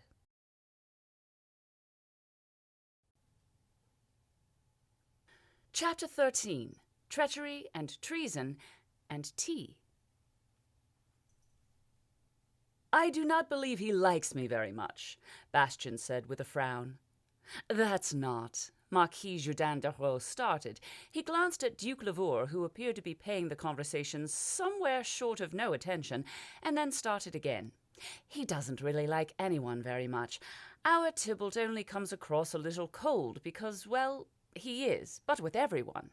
They were sitting in a wonderful little cafe that Duke Lavour had insisted they come to. It was just out of the way of the main thoroughfares, but not so out of the way that it was hard to find or seedy. It was just at the beginning of Sovereign Boulevard, which happened to open out onto a series of antique and trinket shops. If he could find some spare time later on, Bastien decided to visit some of those shops. The sun was high and bright, but there was a distinct chill in the air, as autumn decided it was well and truly on its way. He's actually a very charming man, the Marquis continued, once you get to know him. As loyal a fellow as you're ever likely to meet. The subject of loyalty was a little sour to Jacques, considering he was lying to these men on a daily basis.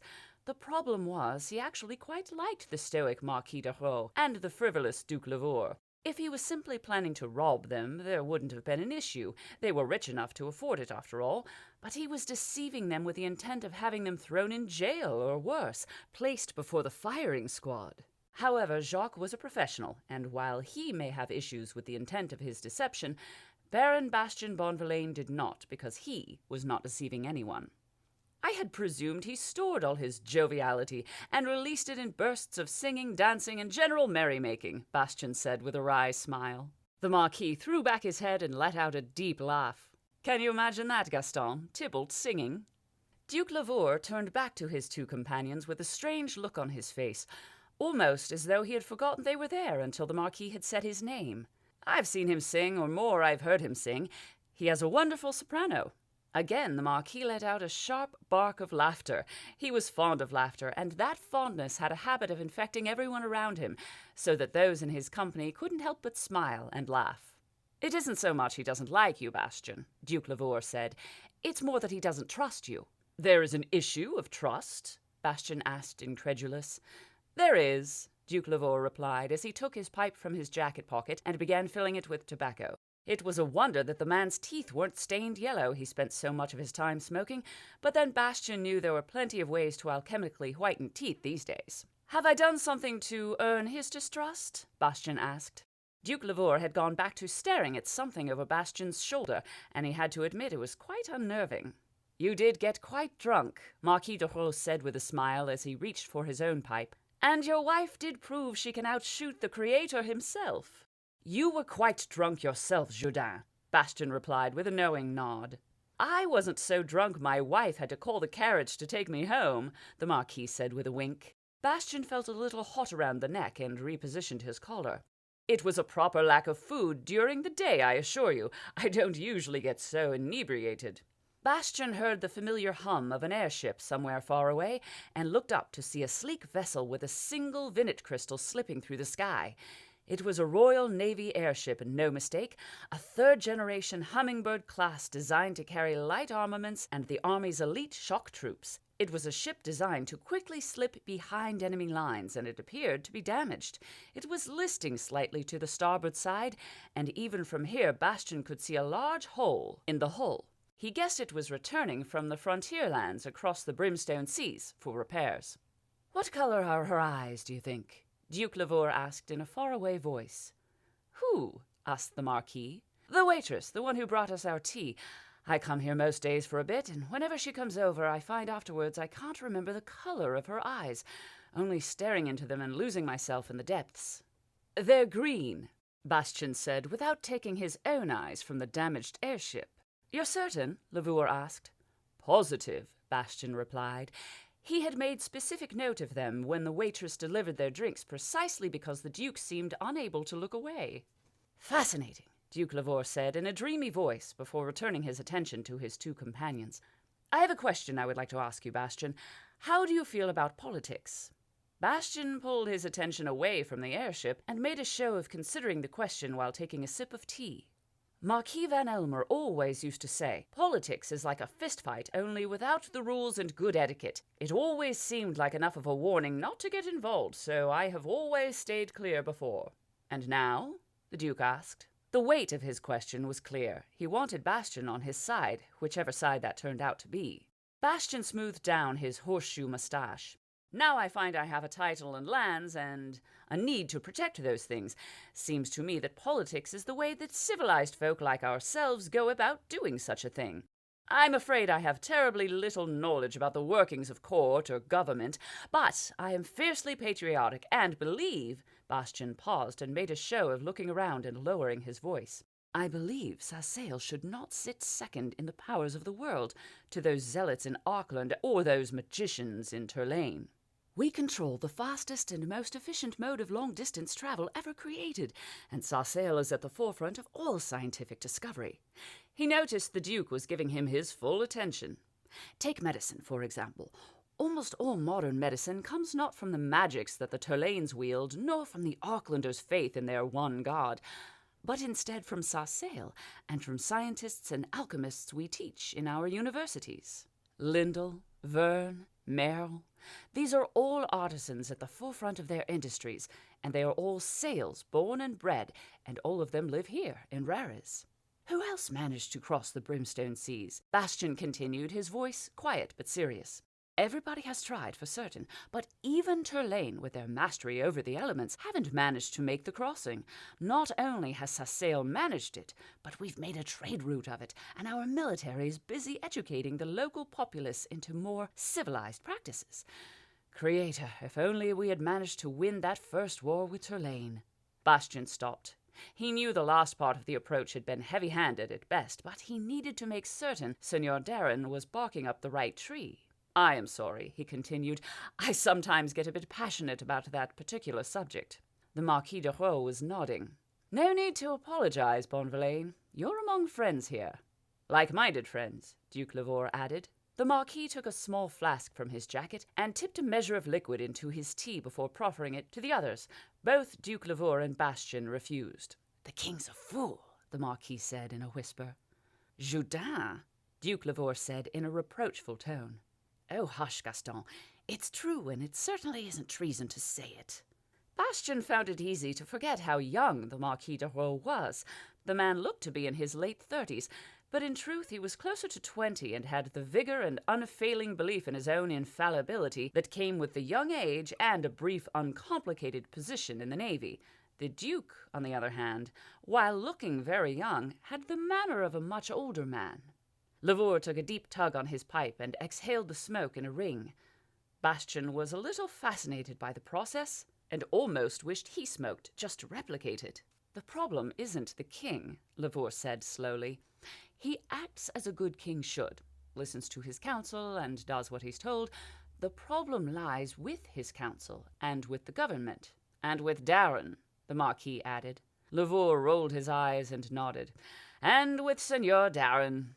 "I do not believe I've had the pleasure," Bastian lied.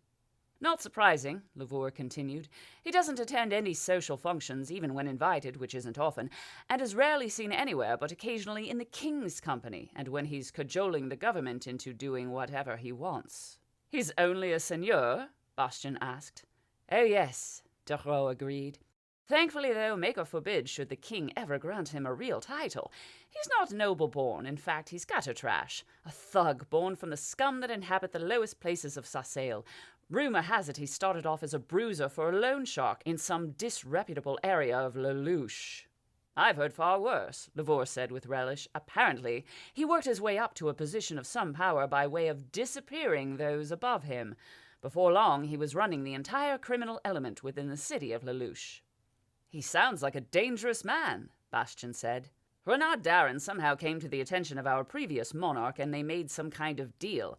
I'm uninformed of the exact details, and made the man a seigneur in return for services. Services? Bastian asked. Lavore nodded gravely. He calls himself the king's shadow conseiller, and he does things no legal representative of the king should be known to do. Bastian made a show of mulling over this information. And now he works for King Felix? Works for would be a misleading term, Lavore said. He certainly works for the king, Dureau agreed. Seigneur Darren has made himself indispensable to the king in every way. Our current monarch wants nothing to do with real responsibility, and Darren is happy to oblige. Every day he takes more power away from the king and gives it to the government, most of whom Darren has well and truly in his pocket. The Marquis gave up adding the liquid from his hip flask to his tea and swigged from the flask directly. The aristocracy are the last thing standing between Darren and near complete control of Sassail. Well, the nobility and the queen, I suppose. Rumor has it she takes a deep interest in the workings of the country. I would rather have Darren running Sassail than a Turlane, Lavore said with uncharacteristic venom.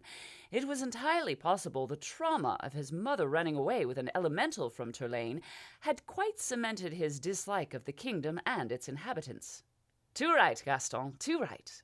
Jacques felt bad and had to admit he really wasn't cut out for the life of a spy.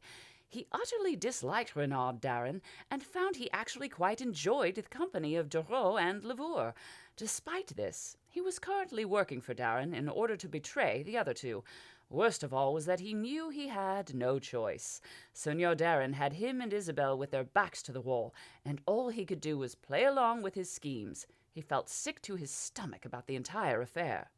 The government would surely never allow the Queen to dictate Sassail policy, Bastian protested. Oh no, very true, Lavore agreed. But she has influence over the king, and the government exists to serve the king. Not to mention the woman is pregnant, the Marquis added. What if she seduces her child, our next monarch, into the Turlane ways? Bastian could see where the conversation was headed, and schooled his face into an appropriately horrified mask. We'd have those damned magicians in charge of our country in no time, he whispered. Quite, whispered Lavore before silencing them all with a dramatic hand gesture, just as the waitress came around with refills for their tea. The Duke smiled at the woman, and she blushed back at him. I find myself compelled to stop such a situation from arising, the Duke continued once the waitress was away. I cannot in good conscience allow our great country to fall into subservience to Turlane, nor can I allow it to fall prey to the bureaucrats and thieves that sit the government, call themselves politicians, and steal power from its rightful place. The king? Bastian asked. The nobility, Lavore corrected. Without our families, this country would never have existed, never have prospered. Our bloodlines and the experience of rule passed down through each of the families are what keep this country strong, and we cannot allow men like Darren to corrupt that tradition. Jacques leaned back in his chair. My family is new. It carries none of the long lineage nor the proven name. It was not perhaps what Lavore or Dureau wanted to hear, but it was certainly what Bastian would say. True enough, Bonvillain, said the Marquis de Roux. But that does not mean there is not a place for you. We are not so foolish to believe that new blood does not strengthen the system from time to time, as long as it is the right blood. And you believe my blood is the right blood? Bastian asked. Maybe, replied Lavore. He looked sideways at de Roux before continuing. We represent a group, a small group, who are working towards re-establishing the natural order, putting the power back into the hands of the nobility and taking it away from the politicians and their corrupt government. You, Bonvillain, have a skill set we are sorely lacking within that group. Bastian looked up and noticed for the first time the Navy airship was gone from sight. He heard the thrum of vinnet crystals creating the anti-gravity field still, but these were from a much larger airship. My particular skill set, he started slowly, lies in the use of dangerous weaponry. Precisely, said the Marquis. Our group is varied, but we do not have anyone who has seen combat. The Marquis de Roux cleared his throat. Real combat, Lavour continued. And certainly we have no one who has taken a life before. You need me to kill someone?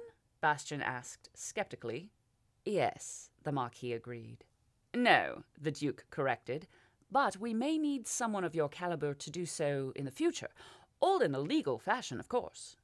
Of course, Bastian agreed. Dueling was a time-honored tradition and legal in every duchy of Sarcelles, so long as the proper rules and etiquette were observed. The fact that Jacques couldn't hit Lac d'Allumet with a pistol from 5 yards away was neither here nor there, as Bastian Bonvillain was known to be a crack shot. Think on it, Bastian, Duke Lavour said with a friendly smile. We need no affirmation from you right away, only the agreement that you will think on the offer of friendship and be circumspect in your proceedings. You will, of course, wish to speak over the matter with your wife. I am certain Adeline will see the benefits as you do. Her input and skills would be equally as welcome, and I assure you she will not be alone. Vienne was the one who introduced Gaston and myself, the Marquis de Roux said. She believes in our cause. I do feel I need some time to consider your offer, Bastian admitted. What we have spoken of here is... Nothing more than idle chatter between friends, the Duke said pointedly. Of course, Bastian agreed. Then, as friends, let us discuss another topic for a while. Have you perchance seen the Northern Sunrise? He asked, speaking of the Navy's newest and as yet uncompleted airship. Seen it, exclaimed the Duke. My dear Bastian, I am funding its construction. They spent a good deal of the afternoon discussing the airship and its many design intricacies. Bastian surprised both the Duke and Marquis with his knowledge of airships, and Lavour promised to take Bastian along on the Northern Sunrise's maiden voyage to the Auckland border and back. After they had finished their tea and said their goodbyes, Jacques took some time to visit the shops of Sovereign Boulevard, but he found it hard to focus his attention on their wares. He had just been skirting around the topic of a coup with two of Bastian Bonvillain's friends, and the connotation of the conversation worried him. Jacques couldn't decide what was worse, that he was one step closer to having Bastian's friends arrested, or that they were having him followed.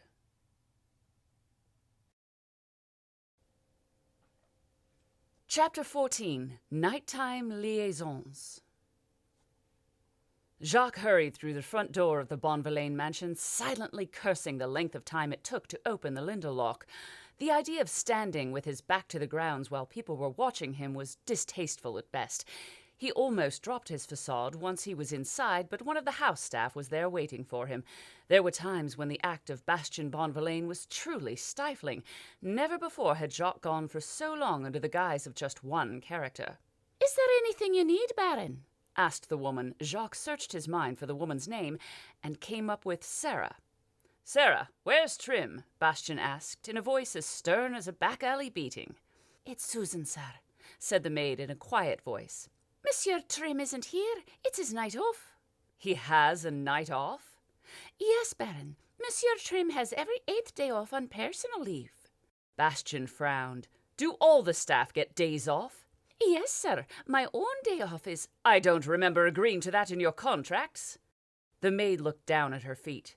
"You never signed the contracts yourself personally, Baron." "Of course, Sasha," Bastian said, purposefully getting the maid's name wrong.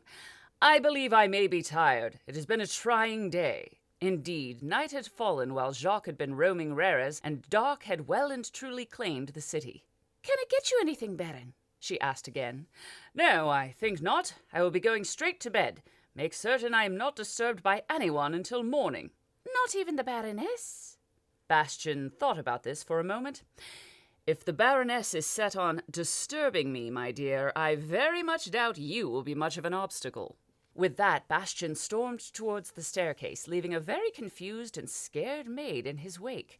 Through the door to the Baron's study, Jacques stopped, locked the door, and pocketed the key before beginning a vigorous round of pacing that threatened to wear holes in the rug. He wasn't used to being followed.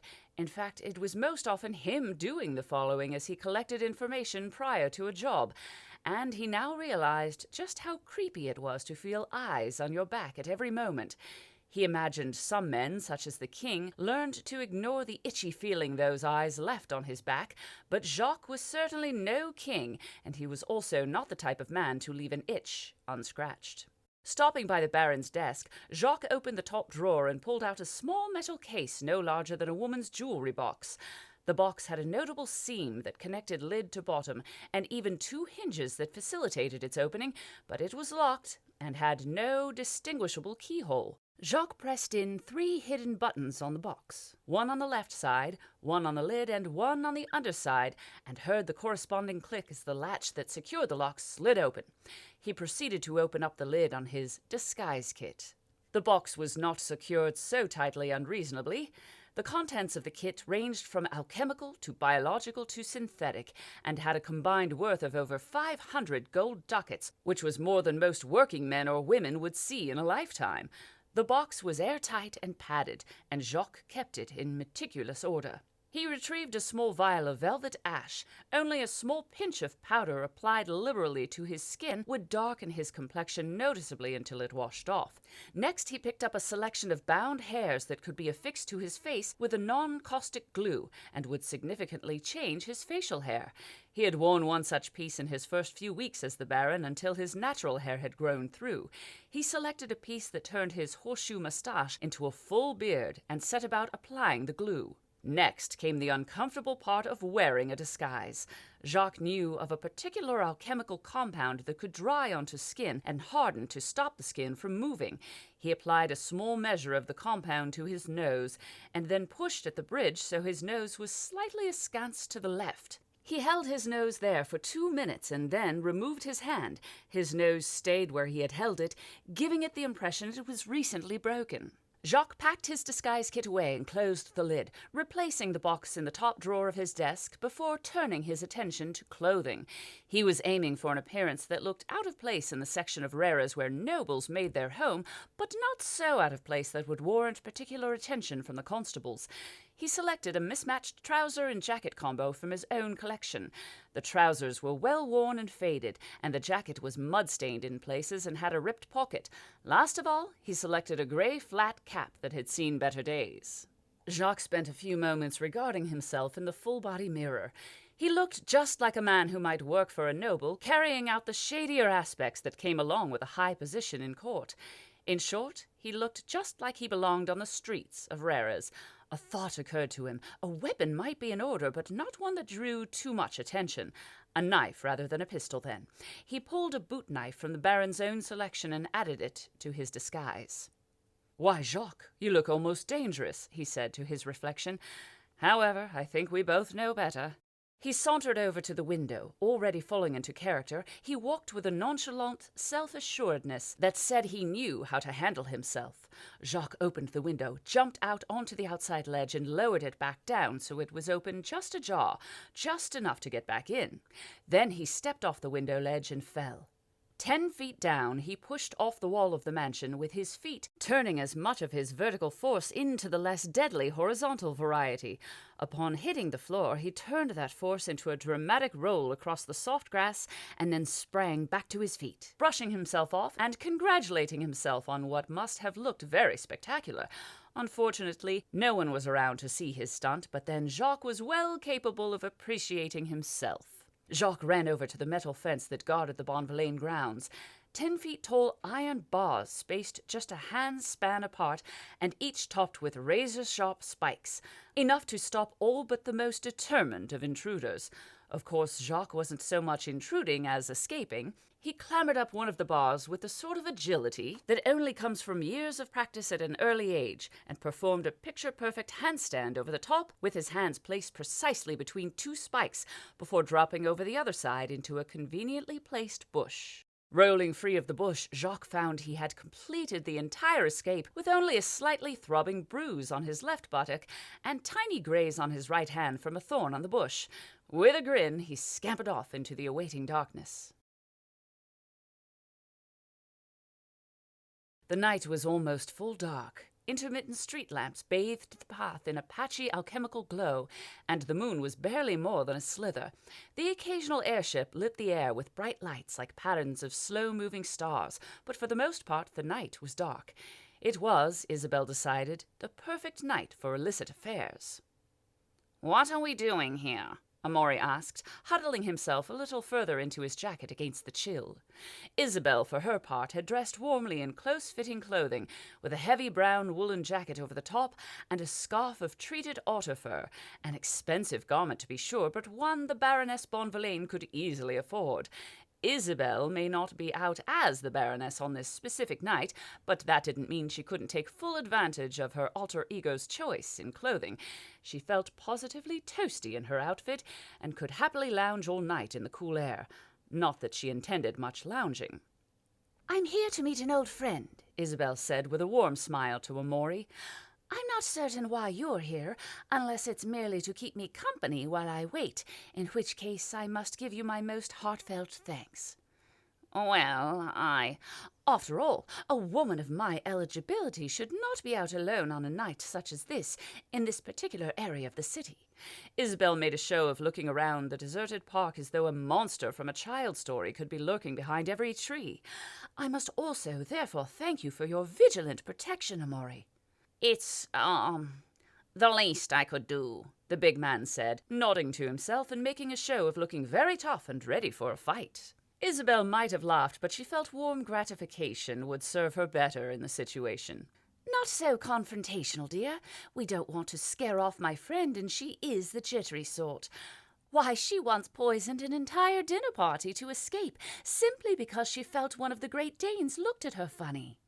"Sorry," Amaury said, and found a pleasant-looking tree to lean against. "Did it?" "What?" "Look at her funny." "Oh, I suppose it probably did," Isabel admitted. "However, I would expect it was more likely due to the foxfire she was smuggling underneath her corset."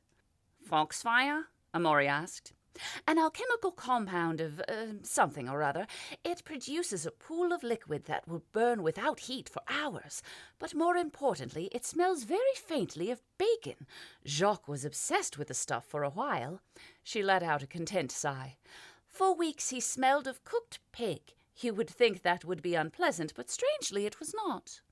"What do you see in him?" Amaury asked quietly. "Who?" "Ravoux." The question fair took Isabel back a step. She had known about Amaury's attraction to her. It was near impossible not to notice, but she had certainly not expected him to be so blunt about the subject. Of course, she had to admit, he had little to no imagination and even less guile. The situation had a chance of becoming poisonous if not handled correctly, and Isabel truly wished Amaury had chosen a different time for it. Any hint of an argument and her friend would disappear without a trace. She thought about ignoring the question, but Amaury was the confrontational type, and now he had asked the question, he was likely to pursue it like a dog with an itch. "He's a genius," Isabel said with a faint smile. Amaury snorted. "He's an idiot. Can't even figure out how to shoot a pistol straight." Isabel almost bristled at the man's insult of Jacques, but decided calm was better than anger. "He dislikes violence, and that abhorrence manifests as his inability to aim. I doubt he realizes that himself, but he is a genius. Almost every job we have ever pulled was his idea, his planning, and his knowledge. I add the finishing touches from time to time and execute his plans to the letter, but the majority of our quite substantial career has been masterminded by Jacques. He has a working knowledge of more subjects than I can remember the names of, from alchemy to automatonty to biology, airship design and maintenance, cartography. He even knows the basic theoretical knowledge behind elementalistics and granular belief." "Granular belief?" Amaury asked. "There are certain sects within the Arkland religion who believe that their fervent faith can actually redesign the physical world around them according to their own beliefs." "Sounds like magic." "It is," Isabel agreed. "Foolish magic, based on their wild religious ravings. There is no proof such a form of magic even exists, which they take to prove that it does exist. But the workings of their magic are so subtle that non-believers do not even realize that their world has been altered." Amaury let out a groan. "I thought Ravoux hated magic. Why would he study it?" "It is because of his dislike of magic that he does study it. How better to subvert those that practice it to his own benefit?" "Right," Amaury said in a bitter tone. So you love him because he's smart, and I'm just not clever enough for you. Never mind that I could kill him with just one hand. I'm twice the man that little thief will ever be." Isabel had to stop herself from pointing out that he was currently acting like twice the child Jacques would ever be. She had to admit to herself it was possible she had played this man completely wrong. She laid a conciliatory hand on his arm and treated him to her most sincere of smiles. "I'm sorry, Amore."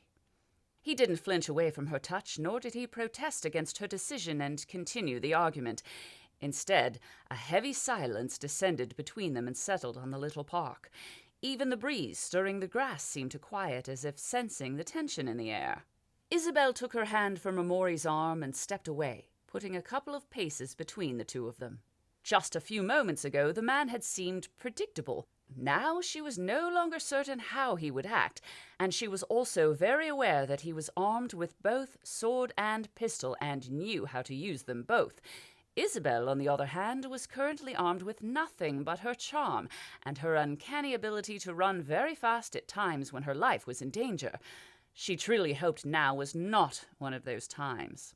A hovering beam of light drifted into the park from an airship high above, casting the trees and flowers in a soft gray glow. Isabel saw a dark shape dart behind a tree not too far away. She guessed it was her friend, but at times like this, one could never be too careful. All sorts of unsavory characters called the dark of night their home, but she hoped the brooding presence of Amore Roche would scare all but the most desperate of villains away. "Bella?" A timid voice drifted out of the dark, one she knew very well. Jennifer wasn't even attempting to disguise her accent. "Jen, is that you?" Isabel asked. "Who's the muscle?" Her voice was close by, definitely the shape hiding behind the tree.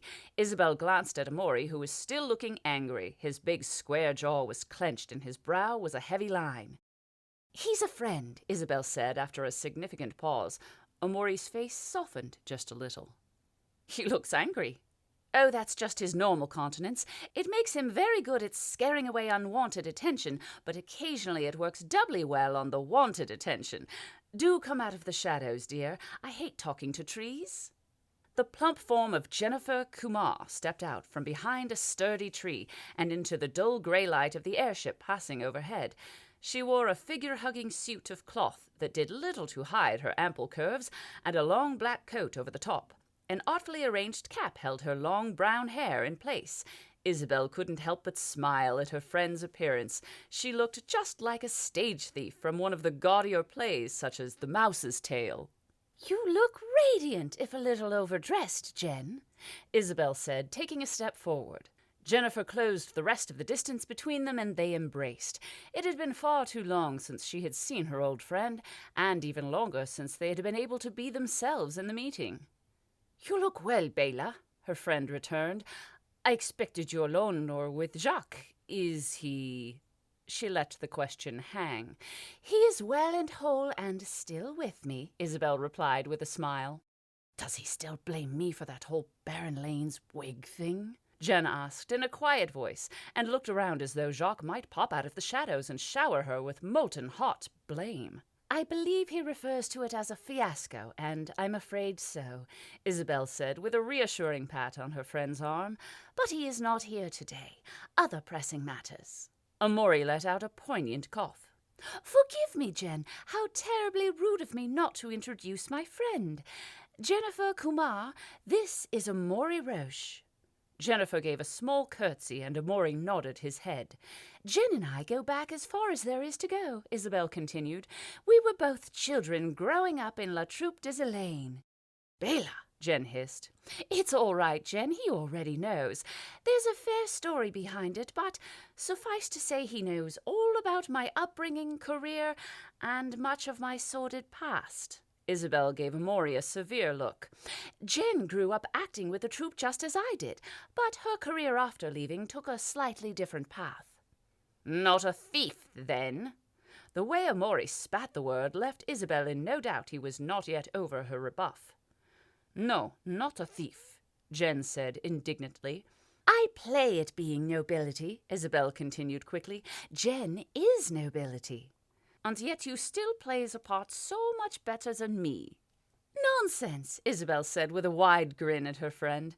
Most of everything I know about faking it in high society comes from you.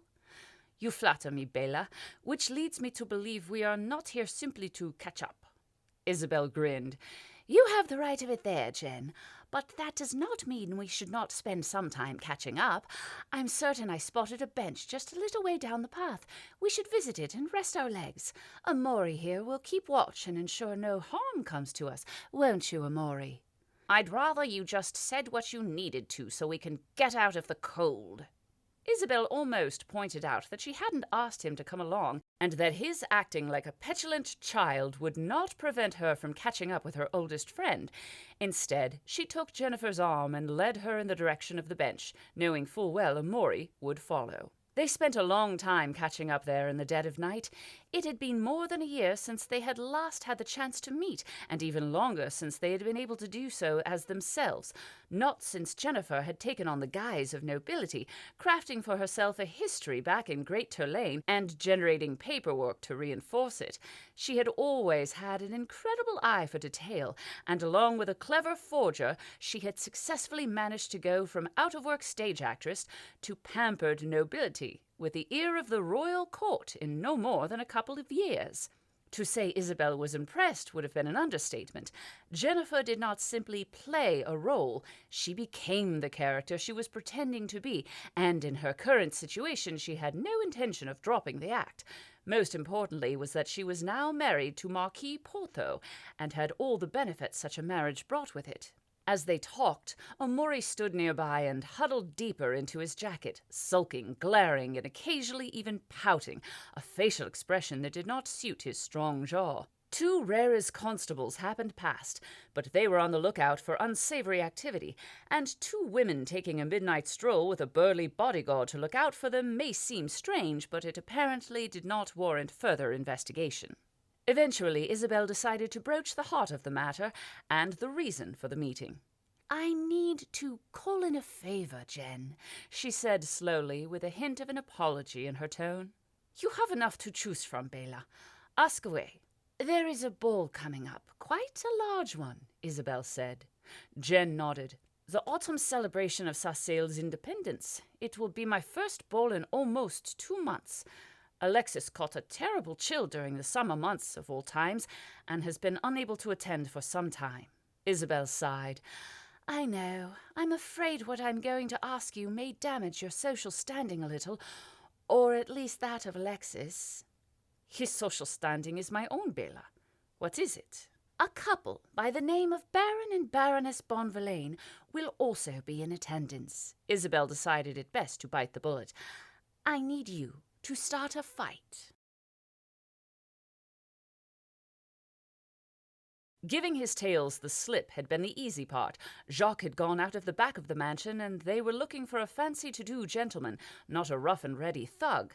He already knew getting back into the mansion without those same tails noticing would be the most difficult part of the evening. For now, he put the matter out of his head. There was crime afoot, or at least the preparations for crime. Jacques had long ago decided it was the mark of a good thief to get in, steal the desired item, and get out again without being caught. It was the mark of a great thief to tick off all the boxes of a good thief without the unfortunate fool who was being stolen from ever actually knowing they had been the victim of a crime. Jacques had also long ago decided he was not the type of thief to settle with simply being good. It all came down to preparation in the end. If he was going to steal something, and he was fairly certain that was the ultimate goal Seigneur Darren had in mind, then he needed to know how they were going to get in and out.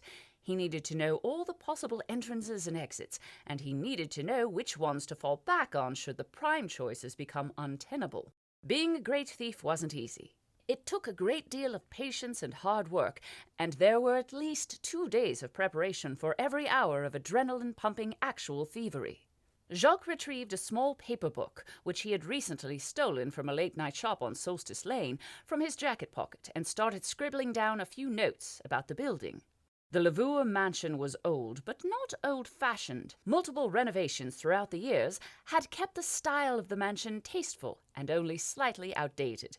Decorative gargoyles, each twice the size of a mortal man, were the only true testament to the building's old lineage. Stone creatures such as the gargoyles had been incredibly popular back around the foundation of Sassail, and it had been a status symbol to have the largest and most detailed grotesques gracing the roof of one's home. Of course, those had been different times, rife with superstition and magic. Science was now at the forefront of discovery, and stone gargoyles were seen as an indication of the past. Most of the noble families had already taken their gargoyles down, especially after the unfortunate death of Prince Francis Sassail a century ago. That the Lavours were willing to keep such stone monstrosities around was a testament either to their social defiance or their social ineptitude. Jacques rather suspected it was more likely to be the former, despite Gaston Lavour's apparent lack of social grace. The grounds surrounding the mansion were large and, for the most part, well lit through the use of alchemical lamps. Considering the cover Jacques and Isabelle were using, he doubted a daring moonlit escape through the grounds would be likely, but it was always worth having an escape plan B, should A go awry, so he made specific note of the placements of the lamps and shadows that they threw.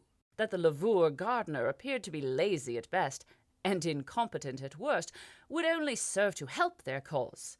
Jacques could spot at least a dozen unruly bushes to hide in from outside the fence that surrounded the estate. The fence would be a not unsubstantial issue should a quick exit be in order. It was a good 20 feet high, and rather than simple iron bars, they were jagged strips of steel that would tear all but the most experienced of climbers to ribbons. Jacques was such an experienced climber, but Isabelle had never taken to the sport quite like he, and he would not want to risk her well-being. Jacques measured both the grounds and the mansion itself by way of paces. It took a long time, but with some rough calculations in his book, he was able to determine the size of both to some degree of accuracy.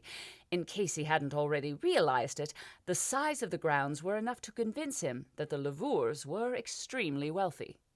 He stopped briefly to look in on the gun range Gaston had set up within the grounds of his estate. Jacques had heard all the gritty details of the evening from Isabelle, but for the life of him he just couldn't remember much bar the odd blurry image of embarrassment.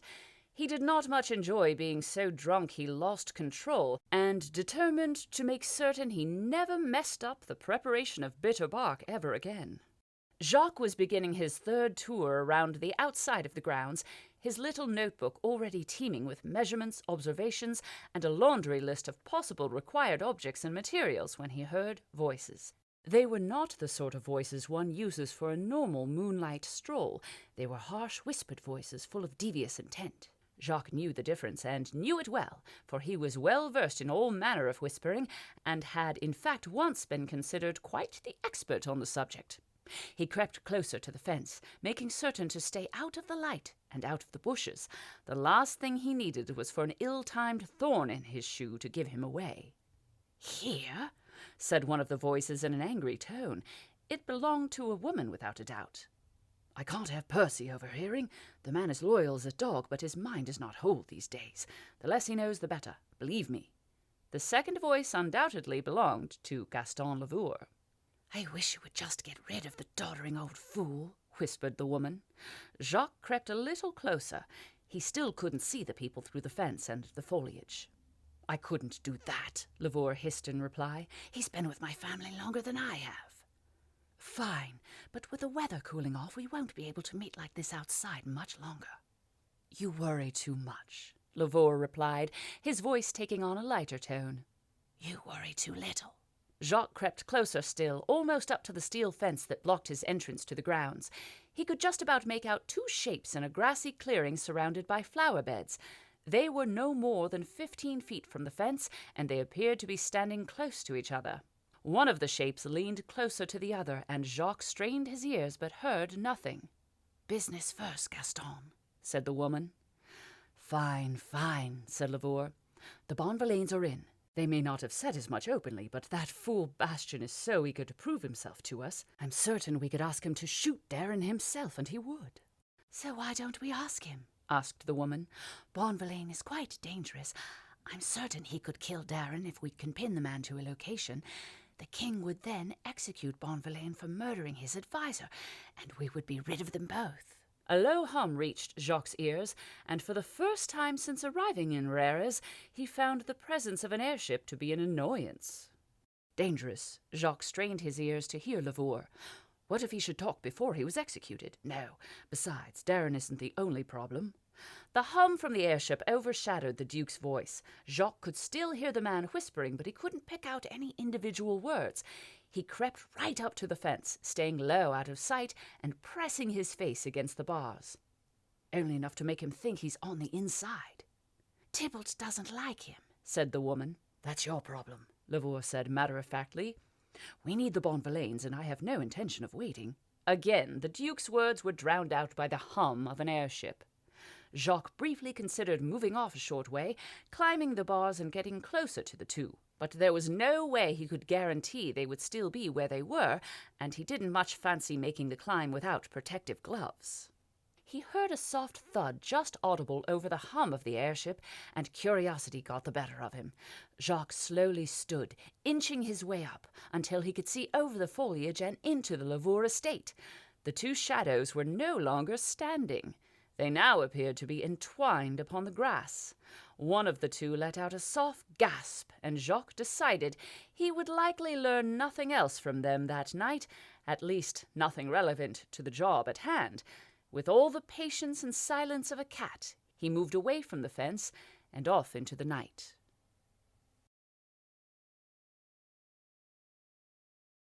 Chapter 15. Misdirection. "I don't like it," Jacques said as he pulled off a boot and threw it in the vague direction of the wardrobe. Isabel could tell he was upset, and not just from the tone of his voice. Jacques never mistreated his disguises. She had found Jacques strangely absent upon her return to the mansion, and coupled with the two strange men hanging around outside pretending to be disinterested, she was fairly alarmed at his absence. So she had made herself a cup of chamomile tea, well known to have soothing properties, and sat in the Baron's private study to await the return of her partner in crime.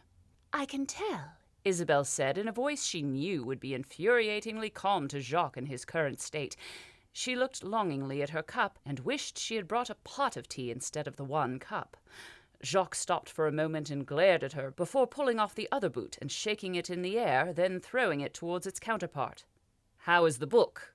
he asked. Isabel turned the book over in her lap to look at the cover. The Elemental's Wife, a dull and dreary read with little to no real content. She had picked it up from a bookseller who had guaranteed it was just what a lady of her standing would enjoy. In truth, her concern for Jacques had meant she had read very little that night. "I've read worse," she admitted, her demeanor remaining as calm and still as an indoor pond. "We're being played from both angles." Jacques was on the verge of shouting. He'd attempted to pull off his jacket, got tangled in the sleeves, and ended up careening into the nearby wall. He was lucky not to hit the drinks cabinet, which would have resulted in a lot of noise, possible injury, and a deplorable waste of good alcohol. After a few moments of snorting like a bull about to charge, Jacques calmed enough to extricate himself from the jacket, which he promptly dumped upon his desk before collapsing into the cushioned sofa by the wardrobe. "We should run," he admitted quietly. "Where would we go?" Isabel asked. "Great Turlane," Jacques suggested with false cheer. "You would hate it there." "There are less people trying to have us killed there," Jacques sighed. "Arkland?" "You would hate it there even more. And who is to say Senor Darren's influence does not stretch that far? We have no choice but to play our parts, Jacques." "He's playing us as surely as Lavour and the others," Jacques complained. He had told her of what he had overheard as soon as he climbed in through the window. He hadn't even seemed surprised to find her there waiting for him. Isabel could only speculate who Duke Lavour's female lover had been, but the content of their conversation had been revealing enough. "You do not believe Senor Darren to be true to his word?" Isabel asked. "You think he has no intention of giving back our money even once we have completed his task?" Jacques gave her a withering look. "Our money is most certainly already gone. Far too much hassle to freeze our bank accounts when he can simply empty them. We've been working to prolong our lives from the very beginning."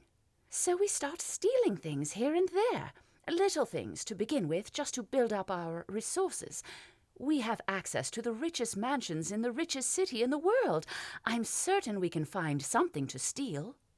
Jacques sighed and shook his head.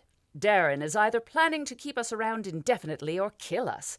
We both know he will never simply let us go. Isabel agreed, but it was something she had been trying not to think about, instead relying on Jacques coming up with an ingenious plan to escape Darren's clutches and his sphere of influence. Lavour and his group also appear to be using us, Jacques continued, and it was clear from the conversation that they don't expect us to still be around after they have finished with us. Honestly, Belle, I don't see any other way out of this one. He sighed again and lowered his head into his hands. We have to run. Isabel had known Jacques for well over a decade, and they had been through some pretty drastic and dire situations. In all that time, she had never seen him like this. The man she loved, the genius who had come up with the plans to steal some of the most valuable possessions in the entire kingdom, was on the verge of real despair, and Isabel knew she needed to do something to pull him out of it. "So, should we give up?" she asked, her voice taking on a hard edge. "Yes," Jacques said into his hands. "We should run." "So those are our choices," Isabel spat. "Roll over and submit or run away?" Jacques looked up at her with surprise plain on his face. "Do you know how many heists we've pulled off since we began working together, Jacques?" Isabel asked, and forged on before he could answer. 13. "Do you know how many we've failed? None. Do you know what Remy said when I asked him to fence the schematics for the Fall of Elements? He told me that there are children on the streets of Tethingham who pretend to be us. There are boys and girls who grow up wanting to be the Jacques of all trades and the Isabel of the ball." "That's what they call us?" Jacques asked in a timid voice. "It is." "Those are terrible monikers." "They're children, dear, not poets. My point is, they pretend to be us. They play at reliving our past jobs, and they whisper about what our next one might be, and what amazing trick we will use to pull it off. Jacques Revaux and Isabelle de Rosière do not bungle jobs.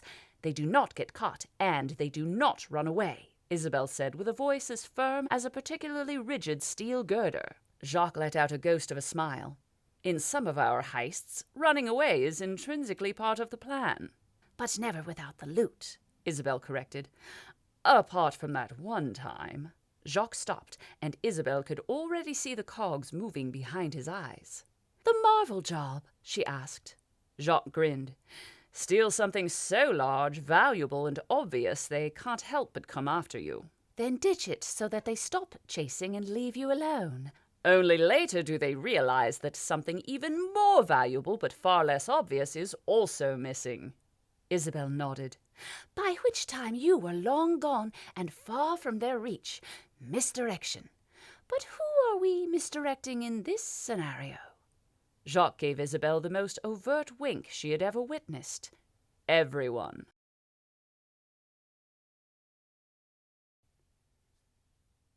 Chapter 16. Just enough rope to hang themselves. Renaud considered the word dislike and quickly rejected it for not being venomous enough. It simply didn't truly reflect his hatred of the woman. If not for her, the kingdom would be practically his already, and he wouldn't need to go through the effort of proving anything, nor would he need to rely on a couple of capricious thieves who seemed more interested in training pet oozes and catching up with old friends than they did furthering his agendas and thus saving their own lives. Detest was a much more apt word, but it was still missing something. It didn't accurately portray the seething anger he felt towards her. Even her posture was annoying him today. It spoke of the type of bearing that was bred into people, and it was saying, "I'm better than you," to Renaud. People presuming they were better than him had been looking down upon him his entire life. "You needn't wait, my queen," Renaud said, with the slightest nod of his head that he could muster. It was just enough not to be considered rude. "It is a minor issue for the king to deal with, and nothing that need concern your grace." Queen Julienne Sassale smiled back at Renaud, showing just the right amount of compassion, humility, and good grace. She was a marvel to behold, and that only made Renaud hate her even more. "My husband, the king, may require my counsel," she said in a soft voice. "I shall wait upon his pleasure." Renaud felt like grinning from ear to ear, but he didn't let it show. He knew the best way to get the queen to stay was to advise her to leave, and for the point of this audience, he very much needed her to stay. "I was only thinking about your health, my queen. A woman in your condition." "My condition is that I am pregnant, Signor Darren. I am still more than capable of sitting in on my husband's audiences and providing him with my counsel. Also, my son will be king one day." "You are having a son?" Renaud interrupted before he could stop himself. "Are you certain? Have the doctors confirmed it?" The queen turned a knowing smile on Renaud. "I am having a son, Seigneur. I have no need for a doctor to confirm it. A Turlane woman is able to tell." Despise. Renaud decided that was the correct word for it. He despised the queen, not just because of who she was, but also because of where she was from and the position in Sicile upon which she perched. The idea that women from Great Turlane were somehow different and able to magically sense the sex of a child within their womb was absurd. At least, Renaud sincerely hoped it was. A heavy silence descended onto the audience chamber, complete with some of the most vicious eye contact Renaud had ever been privy to. He tried his very best to convey to the queen just how uncomfortable he was standing there, especially with his fake limp, but the woman at no point offered him the simple comfort of sitting, and it would be considered beyond rude to do so without her leave. So instead, Renaud shifted from one foot to the other and sated himself by imagining just how satisfying it would be when he was finally rid of her. "Are you cold?" the queen asked in a voice as sweet as sugar. Renaud hated sugar. "No, my queen," Renaud said in a voice as rough as gravel. Renaud loved gravel. "I've been getting terribly cold of late," the queen continued. It was actually verging on uncomfortably warm in the little room. "Your doctors seem to think it is simply a side effect of the pregnancy. Altered blood supply or some such. I think I would like a fire." The infuriating woman nodded to one of the servants, and within minutes there was a roaring blaze which quickly turned the room into a veritable furnace. Renaud tried his very best not to sweat, but even he lacked such control over the natural processes of his body. To make matters even more deplorable, the queen seemed to be perfectly comfortable in the heat. They lapsed back into silence for what seemed to Renaud like forever. At some point, the queen ordered herself a cup of tea and offered nothing to him. Her treatment of him was going beyond rude to the point of insult. Even prisoners of war received common courtesies these days. Of course, they were often executed shortly afterwards, but that point was neither here nor there. Eventually, the door behind the queen's chair slid open, and King Felice Sassail breezed through into the audience chamber and into the chair next to the queen's. He was wearing an understated purple outfit of silk that likely cost more than every item of clothing Renaud owned, and he owned quite a few items. The king waved a hand in front of his face. "Creator, it's a sauna in here. Someone do something about that fire. Anyone would think it was winter already.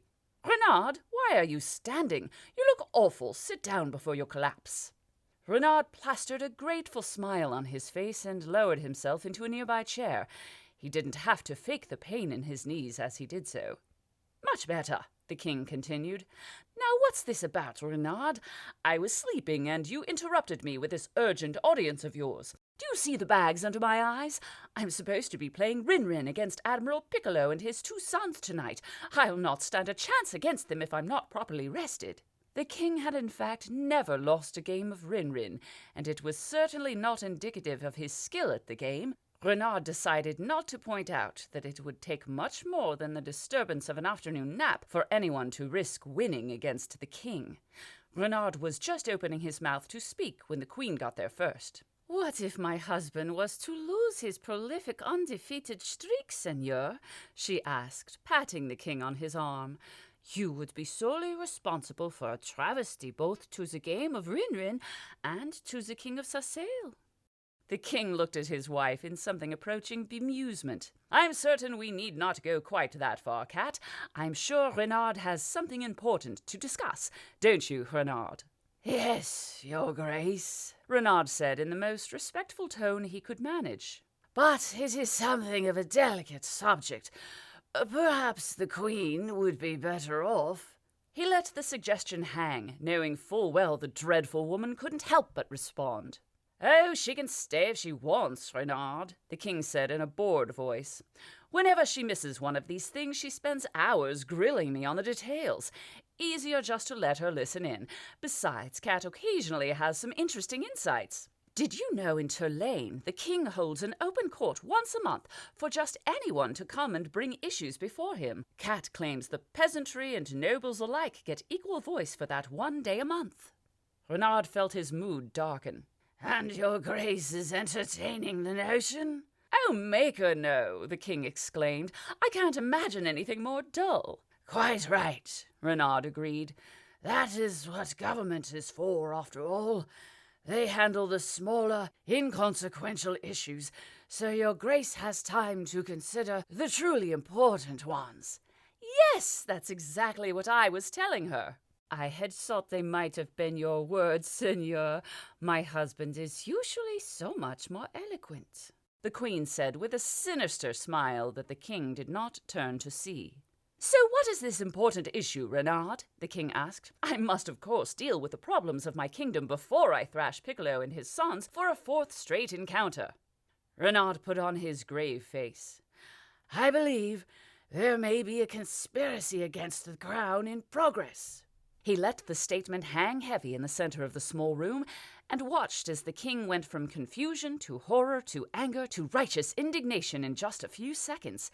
The queen, however, remained studiously passive, as was truly befitting a member of royalty. Who would do such a thing?" the king asked in a voice that cracked on the border of hysteria. "Why would they? I'm the king, their king. I give them everything. Who is it, Renard? You tell me right now, and I'll have them shot. Yes, shot. Or hanged. No, shot." "I'm afraid I don't know any identities as yet, your grace. How can you not know?" the king asked. He was absently rubbing at the fashionable stubble on his cheeks. "What if it's Piccolo? He could be planning to do away with me tonight during our game of Rin-Rin. I'll have to cancel. No, I should have him arrested. Would that mean my forfeit of the game or his?" It was all Renard could do not to grin at the fool's reaction. "There are limits to my authority, my—" "Who are they, Renard? I have to know." "I don't know, your grace." "What shall I do?" The queen cleared her throat to interject. "If you do not know of any particular person's involvement, how can you be certain that there is any conspiracy at all?" Her timing was perfect, and Renard would have very much enjoyed thanking her for the question. "I have it on good authority that some members of the nobility have been secretly meeting and discussing negative reactions to the Queen's pregnancy." He watched for the woman's expression to change, but it held firm, perhaps a little too firm. "My source was unable to provide me with any names or any specific details of the conspiracy, and I do not have the authority to arrest, detain, or interrogate people of noble standing." "Why the ruiner not?" the king asked, incredulous. One of the queen's handmaids gasped at the king's curse. "Oh, get out, you superstitious quim, and if you speak of any of this to anyone, even that hideous cat beast you keep, I will feed you to it." "Arrest someone, Renard," the king continued. "Find the culprits and shoot them or something. I'll not stand for any of this. I'm the king." Renard bowed his head. "As you Felice," the queen said in a calm voice. "You cannot give the seigneur the power to make random arrests and interrogations based on nothing but rumor and hearsay." The king went from furious rage to childish uncertainty in the space it took to blink. "I can't." He looked to Renard. Renard shrugged. "Why not?" the king asked his wife. "These people are your subjects," said the queen. "The nobility are your strongest supporters. Without them, there could be no kingdom, and you could not be king. The job of a ruler is to protect the citizens of his kingdom, not to harm them. If the threat is against me and our child," she placed a protective hand on her bulging stomach, "then protect us. If the seigneur can provide proof of this conspiracy and of the conspirators, then and only then should you make the arrests. A king should be strong and just, and never more so than to his subjects." She finished by leaning across the gap between their chairs and kissing her husband on the cheek. Again the king looked at Renaud with the question plain on his face. Again Renaud shrugged. "Perhaps I should send you to the royal retreat on Lac de la Cache now," the king mused. "An excellent idea," Renaud jumped in. "The royal retreat is a veritable fortress." For hundreds of years, almost every king of Sassail had been born at the retreat, and those who weren't tended to have short, violent tenures. The queen had only a couple of months of pregnancy left, and would soon be moved there whether she liked it or not. "I would feel much safer by your side, Felix. Who better to protect me than my king?" the queen pleaded. The king turned to his wife and took hold of her hand. "My dearest cat, by sending you to the retreat now, I will be protecting you. No one gets within, anywhere near to the retreat without my own royal guard arresting them. You could not be safer anywhere else." He turned his gaze on Renaud. "And by the time our son is born, Renaud here will have gotten to the bottom of this conspiracy and stamped out all those involved. Won't you, Renaud?" With a significant show of effort, Renaud pushed himself to his feet and sketched a very awkward bow. "I shall make it my sole pursuit until all those who threaten the crown are uncovered and dealt with, my king." The queen gave Renaud a thin smile, and he took his cue to leave, knowing full well he had accomplished his task perfectly, and the queen could not have played her part better even had she known she was playing it.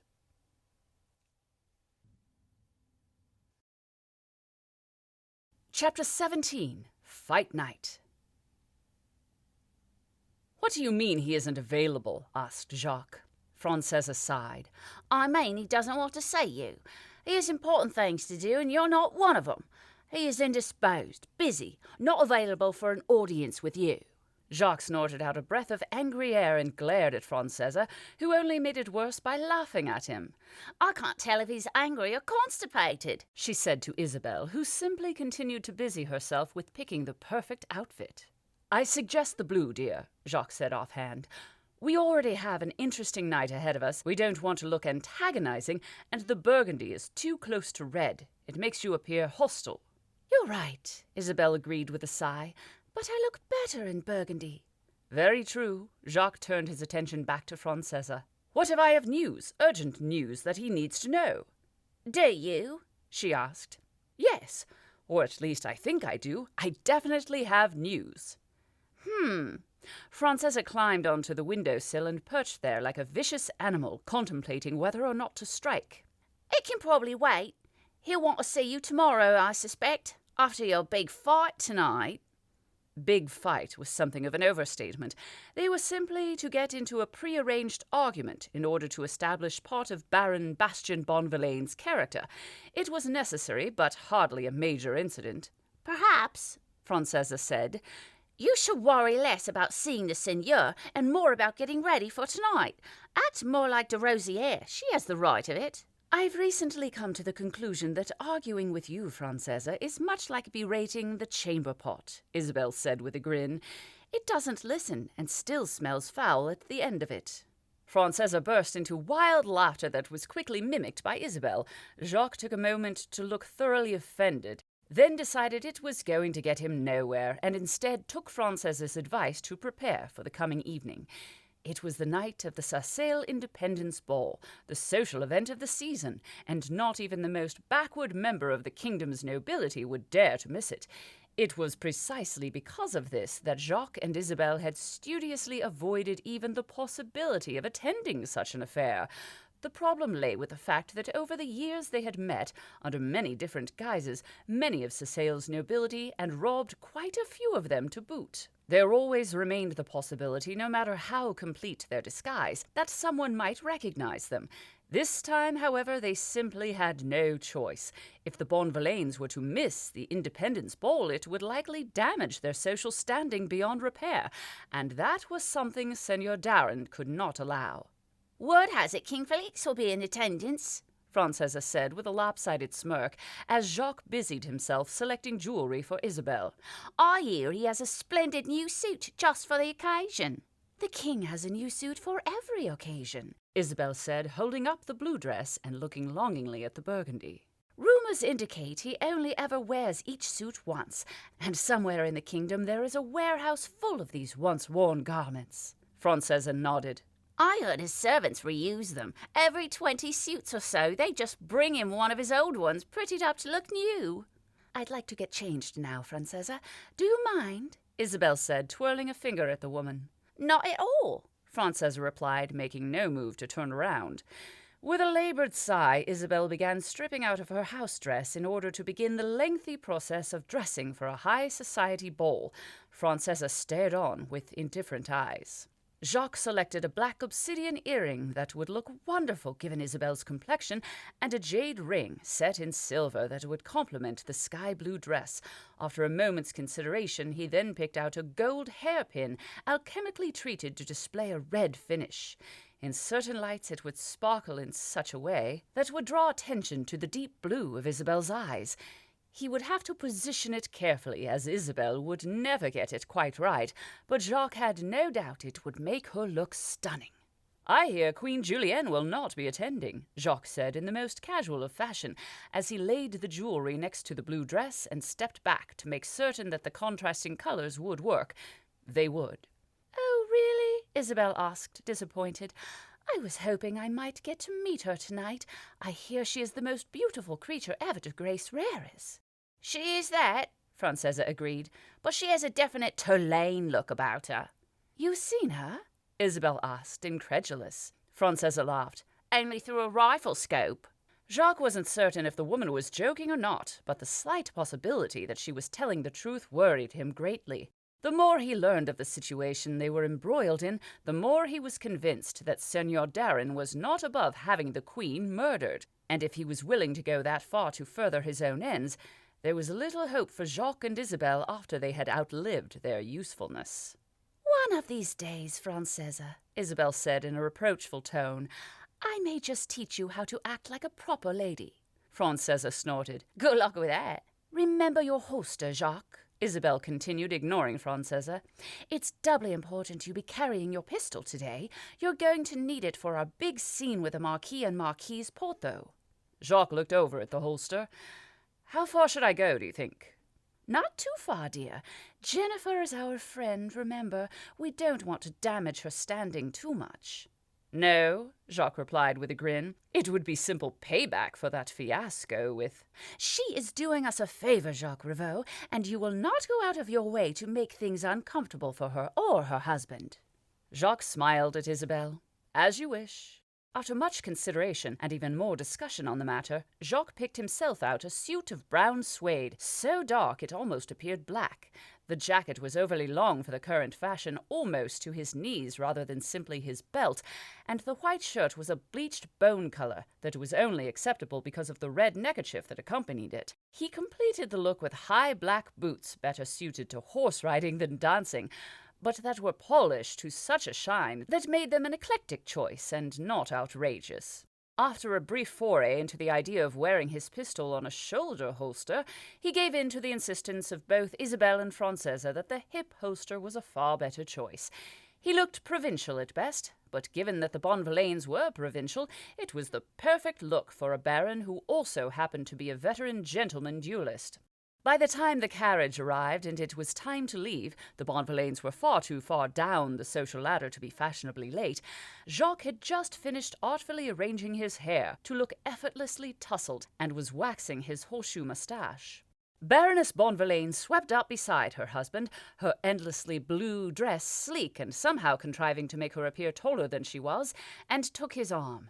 Then they marched gracefully down the stairs of their mansion, out the Linderloch door and into the waiting carriage with only the slightest trepidation. They were, after all, about to cause a rather extravagant scene in a ball filled with people they had robbed. Chapter 18. The King's Peace. As the social highlight of the autumn season, the Sarcelles Independence Ball was held on the king's own private estate. Once a year, the largest mansion in the city of Rares was open to the rich and privileged, and it was a mansion like no other on a night like no other. Adeline kept a tight grip on her husband as they stepped down from the carriage. Bastian was already staring into the sky with all the fascination and wonder of a child. Adeline had to admit the spectacle was quite amazing, but they had more important issues, and correct etiquette was one of them. "How do they get the lights to shine like that, I wonder?" Bastian said, with his eyes pointed firmly upwards. 3 airships, each bearing the names and devices of the Royal Navy, floated almost static a couple of 100 feet above the king's estate. Each of the airships had a complement of white alchemical lights, so bright it was almost painful to look upon. The lights were all pointed towards the center of the estate, the king's mansion, and the entire area was bathed in a soft white glow despite the general darkness. Bastian saw only the marvel, the spectacle, but Adeline saw past it. The Royal Navy were out in force on this night, and they were not the only ones. She recognized the familiar uniforms of the Royal Guard also, and more rifles than she cared to count. It was perhaps not the best of nights for their planned performance, but it was also the only night for it. She gripped Bastian's arm tightly so that the nails pinched the skin under his clothing, not enough to injure him, but certainly enough to shock him from his stupor. "Come along, husband. No sense standing around out here in the dark. We should attempt to find our friends." Bastian nodded mutely and began to walk towards the main entranceway to the manor with Adeline on his arm. She couldn't help but notice he kept glancing upwards towards the airships, though. The mansion made Adeline feel small and insignificant in its gargantuan size and grandeur. Huge marble pillars rose either side of the door to support a porch longer than the largest room in the Bonvillain estate. On either side of the porch, between the pillars, was a delicate mural carved into another slab of marble that also contrived to be some sort of water feature. Adeline could have been mistaken, but the artwork seemed to depict the civil war that led to Sarcelles' secession from Arkland and subsequent founding as an independent kingdom. It was a fitting depiction, given the subject of the evening's function. "Good evening," said a lady standing at the doorway. She was young and pretty and wore a dress that was serviceable but indicated she was not a guest. In front of her was a pedestal with a small book upon it and a pen. "May I ask your names?" Adeline was not surprised. An event such as the Independence Ball no doubt had many people wishing to attend. It was true that some of the richer merchants secured invites, usually by way of greasing the correct wheels, but it was also true that those without invites occasionally attempted entry. "Baron and Baroness Bonvillain," Bastian said in a voice all steel and gunpowder. The woman at the pedestal did not look subdued. She calmly opened the book and flicked through a couple of pages. Adeline noticed that 2 soldiers stood to attention just inside the front door, almost out of sight but also noticeably visible, as were their rifles. The woman made a mark in the book with the pen and then smiled at them both. "Please, go right ahead." She made a slight curtsy and waved her arms towards the doorway. Adeline smiled back, unsure of the woman's station, and therefore unsure of how to treat her. Bastian, on the other hand, turned his head aside and walked in, leading Adeline by her arm. No more than 2 paces inside, and a servant began hurrying past them, carrying an empty tray. "You there!" Bastian stopped the man with an iron glare. "We would like some drinks. Brandy for me and a glass of spiced wine for the Baroness." The servant sketched a low bow, somehow contriving to keep his tray perfectly level, and was away without asking where to find the Baron and Baroness upon his return. In truth, Adeline would not have been able to answer, as she had no idea where they should be. The entire situation was very much a mystery to her, as there didn't appear to be anyone around to guide them to the great hall, where she presumed most of the guests would congregate. "Now what?" she whispered in Bastian's ear. "Act natural," he whispered back. "As long as we look like we know what we're doing, no one will question us." A high-pitched giggle floated out from a room somewhere to their left, but it was impossible to tell which one.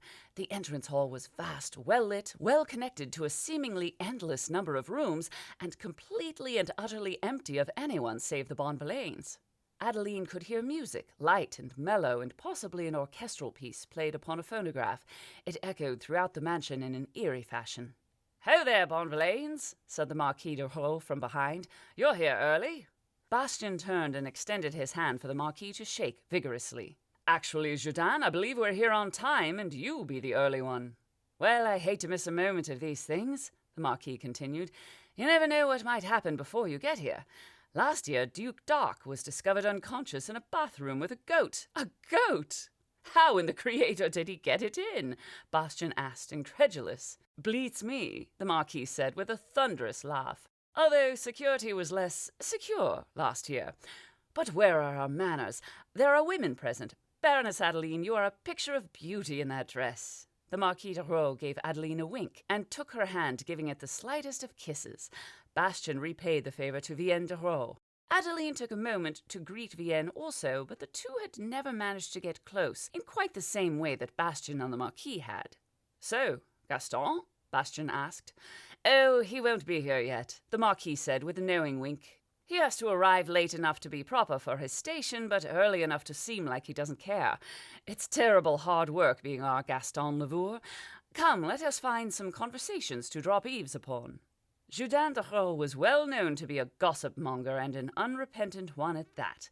Within bare minutes he had led them all through the 2 different sitting rooms, making rushed greetings and promises to catch up later to many of the persons occupying said rooms, and eventually stopped in a grand study almost as large as the Bonvillains' entrance hall. The room was lit and warmed by a fireplace that would have dwarfed even the largest of men, and was decorated with the pelts and stuffed heads of various dead animals, including at least 2 that Adeline did not have names for. As they walked, Vienne de Roux was happy to explain to Adeline that the Independence Ball held here every year was a little different to most social functions. Rather than congregating in a large hall, which would serve as a dance floor, buffet, study, and bar, the entire mansion was open to its guests for this one night of the year. Adeline commented that it was an extraordinary feat of trust by the king, but Vienne disagreed, as those who were invited were only the nobility of Sassail, and were therefore as close to friends as the king would ever truly have.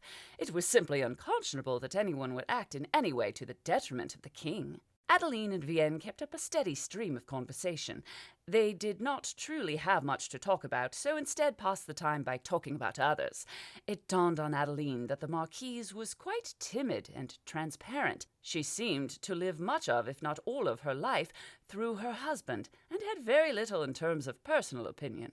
By comparison, the Marquis de Roux was different from his wife as water from ice. He was loud and opinionated and full of mirth and good nature. That one over there, said the Marquis, indicating to a tall, bald man standing by the stuffed head of a confused-looking rhinoceros. His name is Baron Pierre de Carriolaine. I do believe I have heard that name in passing, said Bastian. Jourdan de Roux grinned and leaned forward conspiratorially. You will notice he is very much alone in the sense of not having a woman upon his arm. The Marquis gave a wink to Adeline. Recently a widower, and his wife died of natural but suspicious circumstances. Adeline wasn't entirely certain how someone could die of both natural and suspicious circumstances, but she didn't see any sense in arguing with Jourdan over the matter. Now, de Carriolaine is long suspected to have shady contacts, many within the criminal element of the city. It is, some say, how he has managed to amass his substantial fortune. Jourdan paused and looked towards the Baron de Carriolaine. It is not beyond the realm of belief that he could have had his wife. Jourdan, Vienne de Roux said in a tone of rebuke. It was possibly the first time the woman had ever disagreed with her husband. Perhaps we should move on to a brighter subject, Bastian suggested. I have heard an interesting rumor regarding the Queen. A shadow passed across Jourdan's face, but he recovered quickly. Adeline turned to find Vienne paying particular attention to the new topic of conversation. Now, I do not know the exact details of the situation, Bastian continued. I am unfortunately not quite as savvy in the art of sniffing out the truth as you, Jourdan, but I hear she will not be attending the ball tonight. Jourdan frowned, and Vienne looked away pointedly. Adeline decided this was perhaps a rumor they had not heard. One source told me she's taken ill, and another that she has... Bastian lowered his voice to the barest whisper. Another source has told me she might have miscarried. Vienne let out a short gasp, but was silenced by a glare from her husband. I liked the other rumor more, Bastian, Adeline put in. The one with the fire. Bastian chuckled. Oh, yes. One source, I'm afraid this one is wildly unreliable, told me that the baby was born 2 nights ago. 2 months early? Vienne asked, shocked. Indeed, Bastian agreed, and that the fire, the fire from 2 nights ago? In the royal palace? Jourdan asked. I had heard it was a cook spilled some oil. Bastian shrugged. Some say it was the baby, born with latent elemental powers or some such. Nonsense, really. But all my sources do agree on one thing. Bastian paused to let the moment sink in, the oldest storyteller trick in the book. The queen is no longer in the city. Jourdan fixed Bastian with an uncharacteristically intense stare. Gaston will be very interested in that particular rumour, Bastian. Well done. The Marquis's face burst into a broad smile. But for now, I fear we'll hear nothing new from de Carrier-Lane tonight. Let us move off in search of greener pastures. As the evening wore on and threatened to darken into full night, the Bonvillains and Darrots toured the king's mansion and greeted all those they knew and many they did not. Adeline made certain to drink sparingly, but gave the appearance of the opposite, and Bastian, his inability to hold his liquor already well established in the eyes of the noble community, was drinking even less, lest his drunken antics offend their gracious host. Adeline picked at a selection of foods carried around on trays by servants. One pastry in particular, with little blue fruits embedded within it, was devilishly Moorish to the point where Adeline had to stop herself from eating any more. She was guiltily rather proud of her trim figure, and delicacies such as those would threaten to undo all her hard work attaining it. About 2 hours into the evening, Duke Gaston Lavour appeared. He was, as ever, alone, despite his recent late-night affair with an unknown female partner. Many of the nobility these days pronounced Gaston as a lifelong bachelor, and some others speculated on his male friendships. The Duke's hair was a tangled mess that verged on unacceptable, and his pale green suit was creased in multiple places. His right hand was stained with tobacco, and the smell of stale smoke followed him everywhere. Adeline found it hard to believe Gaston was the mastermind behind anything, let alone a plot to wrestle control of the kingdom back to the nobility. "Has anyone seen Tybalt?" Gaston asked after a brief round of polite welcomes. "I caught sight of him earlier," Bastian said with a frown. "He looked none too pleased at me and stormed away before I could call him over." Gaston let out a weary sigh. "I wouldn't worry too much on it. He's been in a terrible mood since yesterday. His sister is taken ill with current fever. Did you happen to see if the Comte or Comtesse were with him?" Bastian shook his head, and the Duke dropped the subject. The conversations continued, as did their tour of the mansion.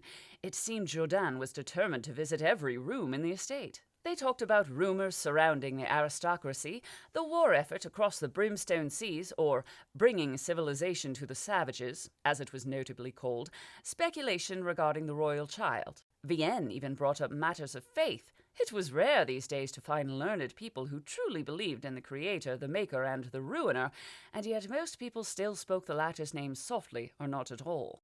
It was late on in the evening, and word of King Felix Sasseil's appearance had just started to circulate when Bastian's altercation took place. Adeline noticed Marquis Portho and his wife consulting quietly with many a pointed finger their way. A few moments later the Marquis stormed over with a furious expression. "How dare you, Baron!" Marquis Bryce Portho exclaimed loudly, spitting the title with unconcealed rage. They were standing in a busy room. It appeared to be a sitting room with a small stage at one end for plays or musicians. The general hubbub of voices quickly silenced as all eyes turned to the raised voice. Bastian made a show of pushing back his long coat, revealing the pistol holstered at his side more clearly, an act that only seemed to darken the expression on the Marquis's face. "I don't believe we've met," Bastian said, letting the question hang. "Marquis Portho," Jourdan said, stepping forwards and speaking quietly. "Might be the Marquis has had a little too much to—" "Back off, Darrot," Portho spat before turning back to Bastian. "How dare you come in here with a weapon?" Bastian kept his cool, calm demeanor in the face of Portho's rage. He had known this was coming, and he had practiced for it. After tonight, there would be no doubt that Bastian Bonvillain carried a pistol everywhere he went, and there would be no argument after the fact. Adeline looked over towards the Marquise. Jennifer was watching with a concerned look on her face, just as she had planned. Bastian opened his mouth, but was cut off before he could speak. "Marquis Portho has a point, Bonvillain." "Tybalt?" Bastian asked. "Vicomte Lafayenne to you," Tybalt corrected Bastian in his cold-as-ice voice. "And you would bring a weapon before the king?" This was most certainly not a part of the plan. Isabel forced herself to calm and trusted in Jacques' ability to improvise his way out of the situation. To his credit, he kept the mask of Bastien Bonvillain held firmly in place. "Tybalt," Duke Lavour started in a commanding voice Adeline had never heard from him before. "No, Gaston," Tybalt stated. "I will save us all from this Bonvillain mess you've created." Adeline could only stand by and watch helplessly, as forgotten as Vienne de Roe, as events unfurled with Bastien in the center. "What is this about, Vicomte?" Bastien asked, placing as much venom in the title as Tybalt had before. The hubbub of voices had returned as people gathered around, whispering to each other, and more flocked into the room to watch as word of the altercation spread. Embarrassing antics may have been a regular occurrence at these events, but fights between noble folk definitely were not. Tybalt Lafayette leaned in close to Bastien and whispered something. Adeline was not close enough to hear what was said, but she saw her husband's face turn grave and hard, the muscles of his jaw clenching. "I challenge you to a duel, Baron Bastien Bonvillain," Tybalt said loudly enough for everyone in the room, and possibly the next room, to hear. "Unless, of course, you would like your wife to fight your battles for you again." This earned a scattering of laughter directed at Bastien. "Name the time and the place." "Here and now." "You would disturb the king's peace?" Bastien asked, and Isabel could hear the desperation in Jacques' voice even if nobody else could. Fighting in a duel was likely to end in his death, or at the very least exposing him as a fraud. Tybalt didn't smile, his face did not betray any emotion, but his voice was full of smugness. "I believe I know the king better than you, Bonvillain. He very much enjoys a good duel and will be more than happy to watch me kill you." Isabel let out a small sigh. There was only one way out of the situation now. "Then I accept." She looked up at Jacques, aghast. That was not it.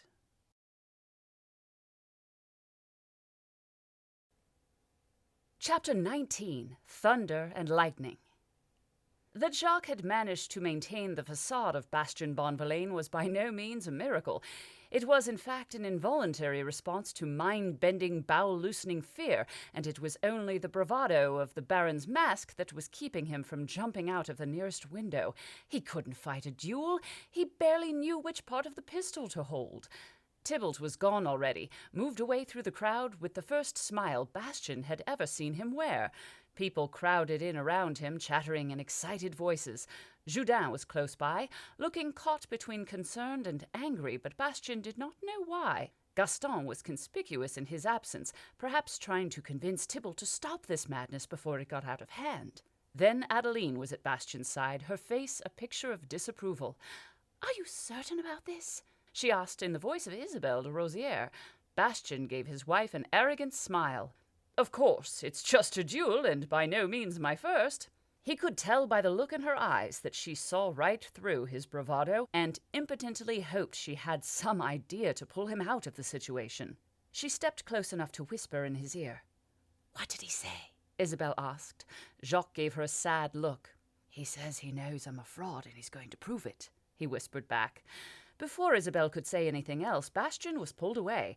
Jourdain Leroux had a meaty hand around his bicep and was guiding him towards the doorway. All around him, aristocrats pranced about excitedly and chatted and placed bets on who might be the victor, and worse, if anyone might end up dead. "Sorry about all this," Jourdain said as he moved Bastien steadily along. "Tybalt tends to dislike everyone.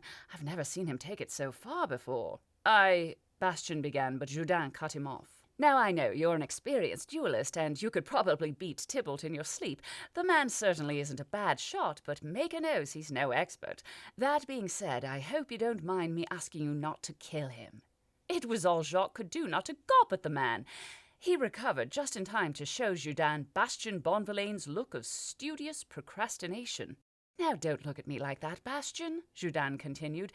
"It's not like I'm asking you to let him kill you or some such. Just don't kill him back." "Tybalt is trying to kill me," Bastien growled as he shrugged away an unknown hand patting him on the shoulder. "And you would like me to risk my life by not shooting him?" They got to the top of a set of stairs, and Bastien could see a large crowd down below, looking up at him expectantly. As they saw him, a few ran off to find others. Some gave a little cheer, and yet more looked on him with cold eyes. Tybalt Lothienne may be disliked by most of the nobility, but at least he was of noble blood. Bastien Bonvillain was common-born and raised above his station. "You could wound him?" Jourdain suggested as they started down the stairs. "Could I?" Bastien asked. "Aiming to wound is a much more difficult shot, Jourdain." Jourdain stopped and manhandled Bastien to face him. "I'm trying to help you here, Bastien. I like you, and so does Gaston, truly. But we both have ties to Tybalt and his family that go deeper than simple friendship." The Marquis sighed a heavy sigh. "I've asked you not to kill him, as a friend. Now I'm warning you, Bastien." Before Bastien could respond, a voice shouted over the crowded mass of nobility waiting to see blood. "This way, Drouot! We're setting up on the tennis courts!" Again Jourdain started down the stairs, dragging Bastien along by the arm as he went. "The tennis courts? That's no place for a duel, Paul. There will be blood, you know. Have you any idea how long it will take to clean out of the courts?" "The king is already there," the voice shouted back as it moved further away. "He's going to preside over the duel himself, and he has decided he wants it on the tennis courts." Jourdain shot Bastien a look. "Well, if you wanted to make an impression with the king, now is your chance. The best way to do that is to not kill a friend of his." Jourdain de Raux continued to pull Bastien through the crowd, his hand locked around the Baron's arm as though he might run off should he let go, and in truth Jacques was sorely tempted should the opportunity present itself. But Bastien Bonvillain was not the sort to run from a fight, and Jacques stopped, wrenching his arm from Marquis Jourdain de Raux's meaty grasp. He wasn't Baron Bastien Bonvillain, he was Jacques Revaux, thief, charlatan, and most definitely not a pistol duelist. To even consider going ahead with a duel was to invite suicide, and that would leave him just as dead as if he and Isabelle simply ran, and the seigneur sent his assassins after them. "Bastien?" the Marquis asked as Jacques stood motionless in the chaos around him. Everywhere Jacques could hear voices discussing the likelihood of Baron Bonvillain besting Vicomte Lothienne, and what that would mean for the Baron's social standing, and whether or not the Lothiennes would demand vengeance should the Vicomte perish. None of the voices even seemed to consider that Bastien Bonvillain might lose. Jacques cast about, realizing he knew none of the faces around him. His was a life of brief relationships with people who knew not the real him. But even in that context, he knew very few of the people surrounding him and baying for blood. He caught sight of Isabelle. She stood tall and proud and beautiful halfway down the nearby staircase. Her cheeks were flushed, and concern was written plain on her face.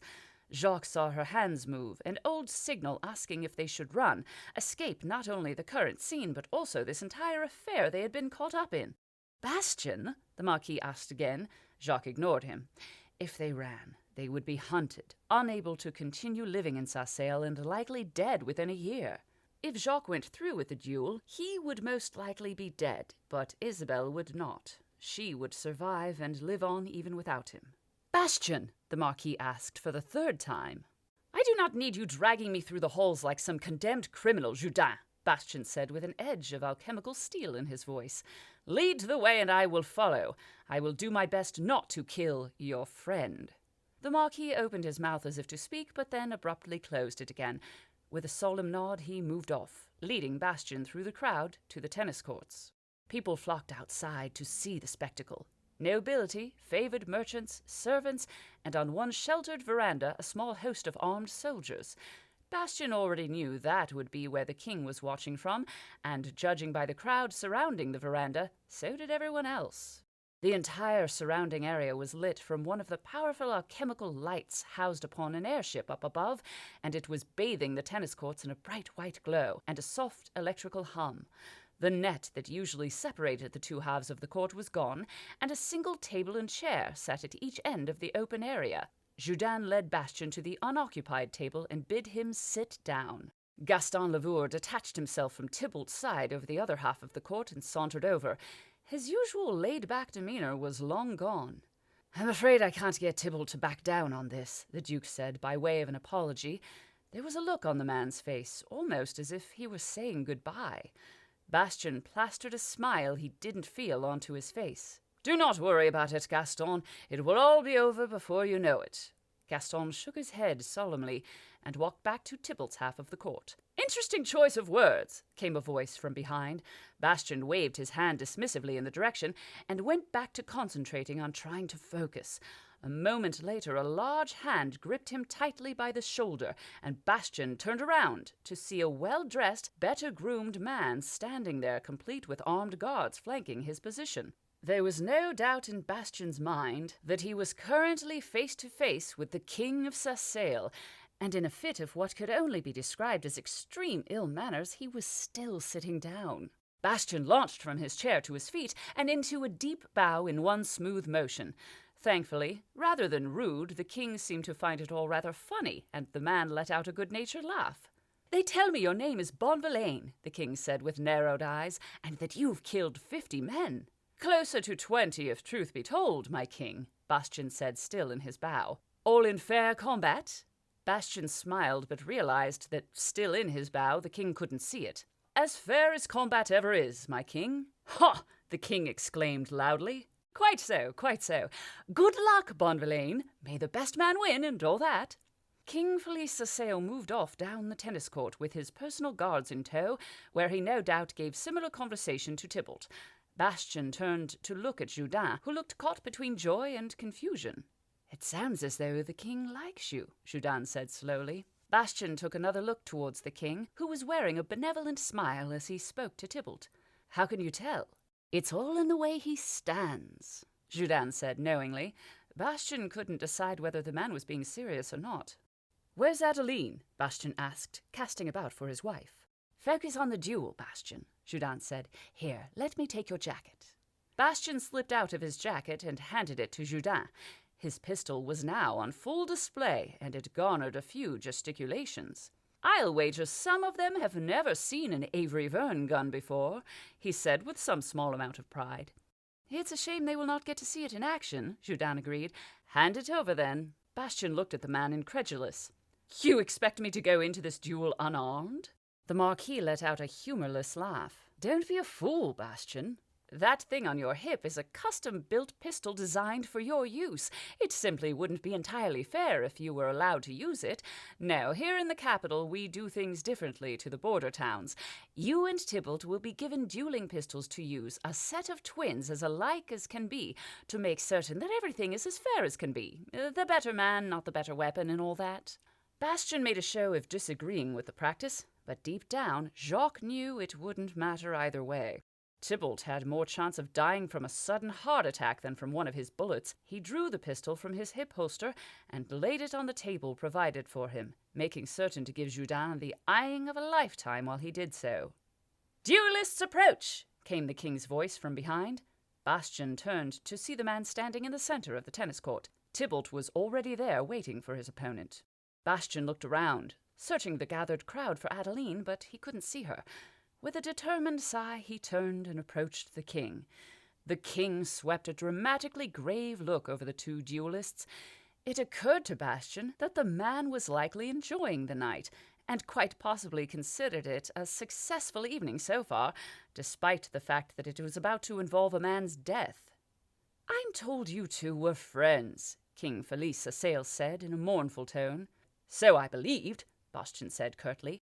Tybalt said nothing, only stared at Bastian with cold eyes and a jaw set like steel. The king nodded solemnly, and Jacques found himself impressed at the man's range of emotion. A foolish thought popped into his head, but Jacques couldn't help but feel that the King of Sassail would probably make an excellent charlatan. "It is always a sad state of affairs," the king said, "when a friendship sours and turns to violence. Oh, but the rules!" In the space of a heartbeat, the king went from melancholic to childish excitement. "Do you both know the rules?" Bastian spotted an opportunity to curry favor and ignored the sinking feeling that it wouldn't matter. "It would be my pleasure to hear you recount them, my king." "Excellent," the king said happily and waved his hand. A moment later, a servant hurried forwards, carrying a large wooden box with the king's own seal embossed upon it. "My own personal set," the king affirmed as he opened the lid of the box to reveal a set of stunning twin pistols, each made of alchemically treated silver and gold, with the royal emblem on the handles and the mark of Avery Verne on the butt. Bastian had traded his own Vern pistol for one of the king's, and he had no doubt that it was an upgrade. "I call them Thunder and Lightning, and I assure you they shoot as true as I speak." Bastian nodded at the same time as a murmur ran through the crowd. He doubted either weapon had ever been used in aggression, and it seemed an odd way to christen the pair. That the names the king had chosen for his weapons were laughable was most certainly not mentioned. "They are beautiful," Bastian said with reverence. "I am truly humbled by the honor you do us, my king." Again, King Felice smiled at the blatant flattery. "Each man will stand back to back in the center of the court," the king said, in a voice trained to travel and command silence, "and take 10 paces, then turn to face the other, pistols held by their sides. I will then fire the signal pistol." The king let slip a dramatic pause. "And the duelists will raise their pistols and shoot. First man to die loses." "Or if one man is injured too badly to go on?" Duke Lavore asked from the king's side. The king turned to give Gaston a frustrated look. "Of course." Bastian nodded his agreement, and Tybalt did the same, never taking his eyes from his opponent. There was a worrying intensity in that gaze, and Bastian was certain Tybalt would never be content with a simple wounding.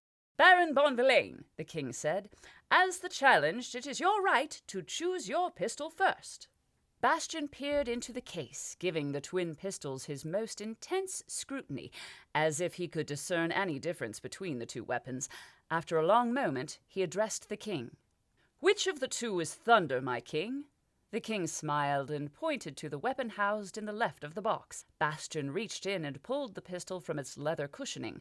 Somehow, given the names of the two pistols, he decided Thunder suited him better. It was a beautiful piece of craftsmanship and no mistake. A polished mahogany hand grip, a reduced chamber designed to hold just 2 bullets instead of the normal 6, an 8-inch barrel of alchemically hardened silver, gilded with gold. Bastian passed the pistol from one hand to the other and gave a flashy show of spinning it around a finger by the trigger guard to the pleasure of the audience. Jacques may not be able to shoot a pistol, but he certainly knew how to show off with one. In comparison, Tybalt took lightning with neither contemplation nor hesitation. "Load your pistols," the king instructed the two duelists. Tybalt was first, taking both rounds at the same time and slotting them quickly into the weapon. Bastian let the corner of his mouth tug up a little into the slightest of smiles as he took a single round from the case and slotted it into the bottom chamber of Thunder. Then he nodded to the king. "The rules afford you 2 rounds, Baron Bonvillain," the king said. Again Bastian let slip the slight smile. "Thank you, my king. I will only need the 1. Another murmur shot through the crowd as word of Bastian's confidence spread. The king nodded accordingly, and Tybalt flipped open the chamber of lightning, pulled one of the rounds out, and discarded it back into the case.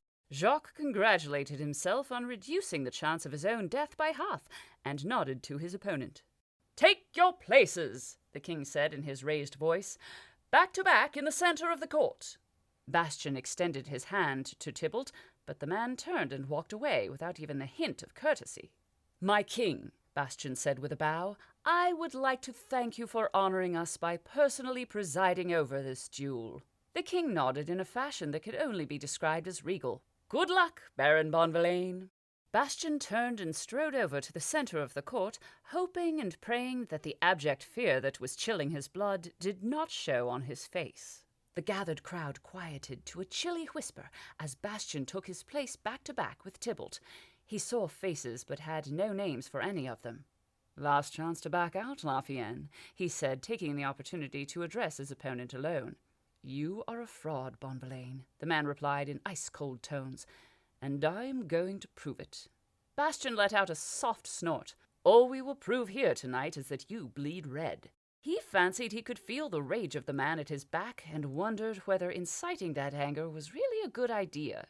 "Combatants!" The king's voice flowed over the area in a deep bass. "Take 10 paces!" Bastian put his right foot forward and then followed it with his left. Each step seemed to be more leaden than the last, and he fought to control the urge to break into a wild run and flee the place once and for all. All too soon he had taken his 10 paces and stopped. The gun in his hand felt slick with sweat. Turn to face your opponent. Bastian turned on his heel and met Tybalt's gaze from 20 paces.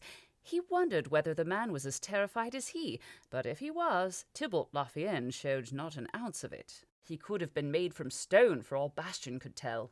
The king raised his hand into the air, the starting pistol held aloft and ready to fire. Bastian loosed his white-knuckle grip on his own pistol. He realized that he didn't know where to look. Roche had never expected him to get into an actual duel, so had never imparted that particular item of knowledge. Should he look at the king, or at Tybalt, or at Tybalt's pistol, or should he just close his eyes and hope? A silly thought entered Bastian's head. Lightning always strikes before thunder. A deafening bang tore at the air as the king's pistol went off, and it was followed by 2 more in quick succession. Bastian stood stock still, the pistol still held at his side, but pivoted to point towards Tybalt, who collapsed onto the tennis court, clutching at his right hand and moaning loudly in pain. Bastian stumbled a step to his right and went down onto one knee. Slowly he looked down to see how bad the wound was and prepared himself to give the death scene to end all death scenes. There was no blood, no wound at all. He was completely intact. With a cough to hide his embarrassment, Bastian pushed himself back to his feet and drew up to his full height. The crowd burst into cheers, jeers, and excited commentary. Many coins began exchanging hands. At times such as this, Baron Bastian Bonvillain might be detached and stoic, but Jacques Riveux was not, and he felt like rubbing it in. He crossed the distance to where Tybalt was lying on the ground, his parents and Duke Lavour tending to him. "What do you say, Tybalt?" Bastian said with a smug sneer. "Fancy going for best of 3? Chapter 20. High Flyers. Isabelle was yet to say a word. All the way home, Jacques had babbled about his victory over Tybalt Lafayenne. Isabelle must have heard over 100 times about how he didn't know how he had done it, and how it was all in the reflexes. Her sullen silence apparently did nothing to dampen Jacques' mood. In fact, he had not yet noticed her complete lack of response. "I suppose it was instinctive," Jacques said as they walked up the central staircase in the Bonvillain mansion. "I guess I just felt where to aim." Isabelle turned left on the landing towards the Baroness' rooms. Jacques followed her. "Your rooms are the other way," she said coldly, without stopping or even turning to look at him. "Well, yes," Jacques agreed, "but I thought we might—" "No." It was a cold, hard refusal, but Isabelle did not feel like company tonight, especially not Jacques' company. "What's wrong?" he asked, and judging by his crestfallen voice, he had finally realized she was not pleased.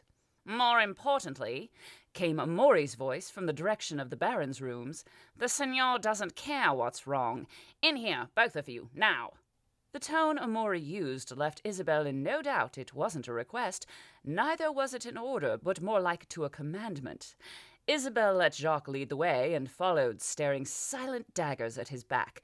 That he didn't realize she was doing it only served to fuel her anger, and she felt her heat rising by the moment. The Seigneur was waiting for them inside the Baron's personal study. He was sitting behind the hard-wood desk, smoking his pipe and looking over a variety of papers. Francesa perched on the edge of the desk, swinging her legs back and forth and trimming her nails with a knife.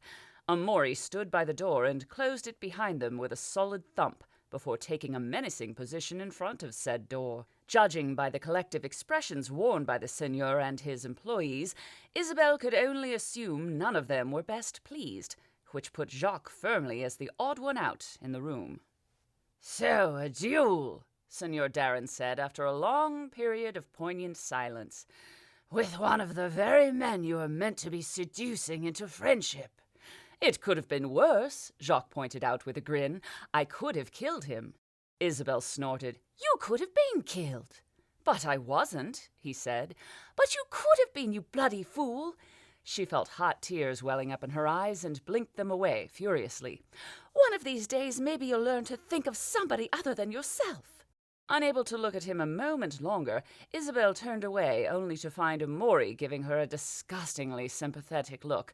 She snorted at the man and stormed away into the corner of the room.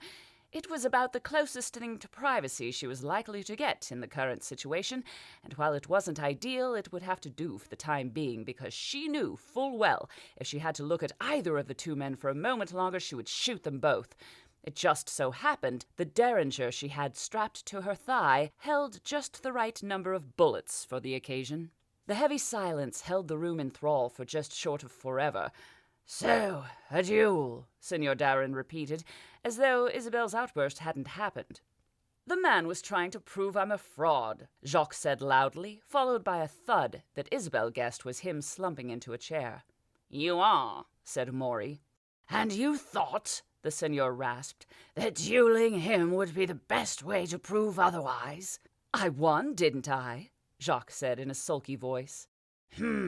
Quite how is a mystery to me. Amori tells me you were barely competent enough with a pistol not to shoot yourself." Francesa let out a sharp laugh. You might be amazed what a man can do when his life is on the line. Even our little pacifist here discovers he can kill a man. "I didn't kill anyone," Jacques protested. Doesn't mean you weren't aiming to," Francesa continued. Isabel heard Jacques grumble something, but she couldn't make out the words. Feeling as though she had control of her emotions again, she turned back to face the group with cold blue stone for eyes and a steel girder for a backbone. Amori was still watching her with puppy-dog eyes, while Francesa and Jacques were glaring at each other. Senor Darren seemed content to sit and watch the whole affair. "Why are you here?" Isabel asked their employer. "I thought it was too dangerous, you coming here." The senor looked at her with lazy eyes. "Trim gave all the staff the night off. Yes, I'm well aware you know he works for me, and yes, he has been telling me everything you two have been up to." "I never imagined otherwise," Jacques said bitterly. The senor stared at Jacques until he looked away. "Please do try not to get into any more duels, Monsieur Rivaux.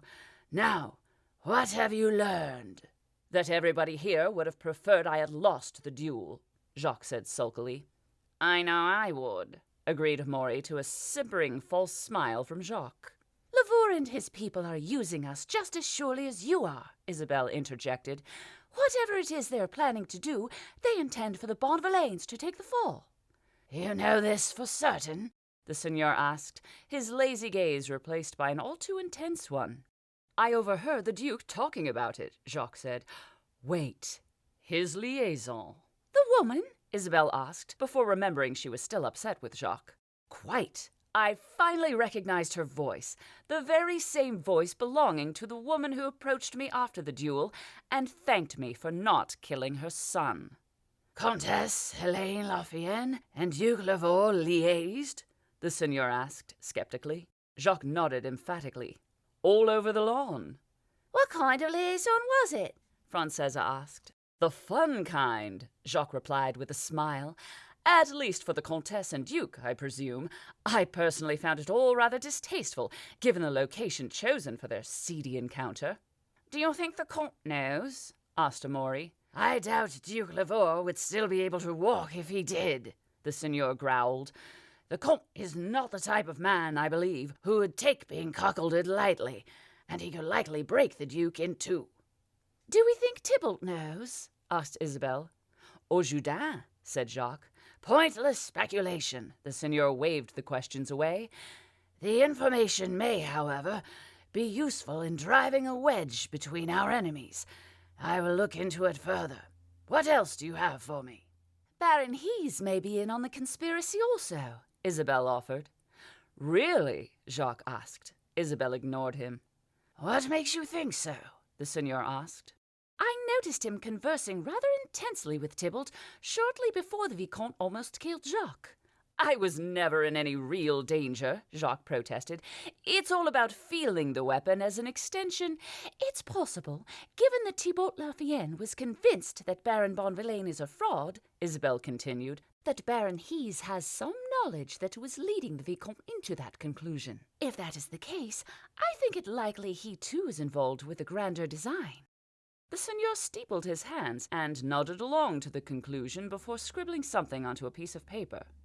"The Hees family are an old family currently out of favor and never particularly powerful. But they've never been allied with either the Lothians or the Lavurs. Quite the opposite, in fact. In recent years, the Baron has been quite outspoken in his opposition of many suggestions put forth by Comte Lothian. Do you really believe the Comte Lothian is involved? Isabel asked. The seigneur seemed to consider that question for a moment, then made another note on the piece of paper sitting on the desk.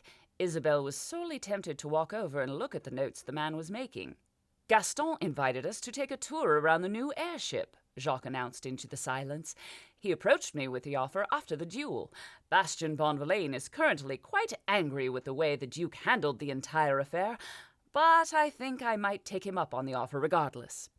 The seigneur looked confused. Duke Lavaux does not own an airship, he stated firmly, nor is it legal for him to own an airship. As per the Beauville statute, all non-military airships are owned by the Crown and are leased for commercial or leisure purposes. And I approve all the leases. If the Duke were to have requested use... Jacques was grinning. It appears the Duke has discovered a legal way around your statute. He doesn't own the airship per se, but he has paid for its construction, and for that, the Navy apparently feel quite indebted to him. The seigneur scowled with such ferocity Isabel was amazed Jacques didn't burst into flames. The Northern Sunrise. I was wondering how the military could afford to build such a monstrosity. They're already leagues over their budget and in debt to half the merchants in Sarsail. That the new one's still being built? Francesa asked. Jacques nodded emphatically. The second largest military airship ever built, and unlike Horace's Aegis, the airship that still holds the record as largest ever built, largest waste of money the kingdom has ever divested, and largest disaster in the history of aeronautics, the Northern Sunrise will actually make it more than 100 feet from the ground without bursting into flames. It houses 48 breaker cannons. Those are cannons designed to be used both against ground and air targets. Why would Sarsail ever need to shoot at other airships? Francesa asked. Don't we own them all? All but 5, Jacques replied quickly. It's more for precaution than anything else, I believe. Breaker cannons are the latest, most technologically advanced cannons we can make. Why not put them on the latest, most technologically advanced airship we can make? It also sports 3 bomb bay doors and can house almost 300 soldiers along with its complement of crew to pilot the ship. You're certain Lavaux is paying for it? The seigneur asked. All of it? Jacques nodded as though it was a small matter. He's funded the entire construction from his family's own coffers, as far as I'm aware. He also designed the ship. Starting to make a whole lot more sense now, Amaury pitched in, finally taking his puppy dog eyes away from Isabel, her skin instantly feeling cleaner and less prickly. Those 5 years he spent studying engineering at the university weren't just a flight of fancy for a vapid, bereaved little rich kid. I'd say not, Jacques agreed. The Northern Sunrise isn't just another airship, it's a masterpiece. It utilizes 4 vintage crystals, and a few of my shadier contacts assure me it uses state-of-the-art resistors made from Clevite, the seigneur finished. Yes. I would very much like to meet these sources of yours, Rivaux, because my own sources can only confirm that the Navy have purchased the material in large quantity, not its intended purpose. Care to make a guess as to why the Duke would want the airship's resistors made from Clevite? If I had to guess, Jacques said in a lofty voice, I would probably say it is because Clevite can withstand extreme temperatures and is a relatively poor conductor. In combination, that would allow for a higher current to be passed through the vintage crystals. Amaury looked lost, Francesa looked bored and lost, but the seigneur appeared to be rapt, giving Jacques his full attention. Isabel had never claimed to possess a particularly extensive knowledge of airships or the systems that operated them, but she could tell the 2 men were fathoming out some important detail. That seems a fruitless exercise, the seigneur grated. Vintage crystals have a limited amount of current they can handle before they crack. Clevite resistors would also make the whole system more efficient, allowing for a longer flight time before recharging the capacitors, Jacques suggested. The seigneur waved away the comment. Our airships can already fly across the brimstone seas. Jacques was silent for a while, but Isabel could see the cogs turning in his mind. Theoretically speaking, he eventually started, if a higher current could be applied to a vintage crystal without the resulting destruction of the crystal, it would allow for a greater anti-gravity field to be generated. Amori let out a loud yawn and approached the drinks cabinet. "Anybody else want one?" Isabel raised her hand in an instant. Francesa looked longingly at the selection of spirits, but shook her head. "Simply put," Jacques continued, "if the vintage crystals were spaced correctly so that the increased size of the fields did not overlap, then the increased current would allow the airships to fly higher." "Doesn't seem like that would serve much purpose," Amori said in a sulky voice as he resumed his place by the door and continued showing Isabel his puppy-dog eyes. "How much higher?" the Seigneur asked. Jacques made a very non-committal sound, accompanied by a vague waving of his hands. "Hard to say without seeing any schematics or calculations, and we are speaking theoretically here." "High enough to need breathing apparatus?" the Seigneur asked. Jacques mulled over that question. "Possibly, but why would anyone want to go up that high?" The Seigneur slammed a hand down onto the desk. "The higher an airship flies, the less visible it becomes. If one can fly high enough, it may be able to avoid detection completely. On a dark day, who would notice a single dot in the sky? 100 bombs could be raining down upon a city before anyone knew what was happening. The Duke is trying to build an airship to attack the Great Tolanes again." The room exploded into stunned silence. "One airship won't be enough to take Tulane," Amori stated. "Hurt them, sure, but the elementals would soon figure out a way to bring the thing down, no matter how high it can fly." "If the Duke can demonstrate to the other nobles that his ship may have a chance of beating the Tulane elementals, the fools will be chomping at the bit to fund their own airships, and the Navy will be more than happy to accommodate them." The Seigneur let out a low growl. "We need to move sooner rather than later. I'll start engineering a reason for Lavour to hold a gathering in his home. You two," the Seigneur pointed once at Jacques and again at Isabel, "start preparing to rob the man. I need proof of his funding the airship and of his conspiracy to start a war with the Turlanes. I also need the names of his accomplices in the crime. Expect to have as little as 3 weeks to prepare." The Seigneur levered himself up onto his feet and scooped the papers he had been making notes on into his pockets, then waved for Francesa and Amori to help him from the room. Without another word, they left, and Isabel found herself alone in Baron Bonvillain's study, with Jacques sipping quietly from a glass. She briefly considered shouting at him, but decided it would likely serve no purpose. "Perhaps we should get planning if we only have—" Jacques started to say, but Isabel cut him off by slamming the door shut behind her.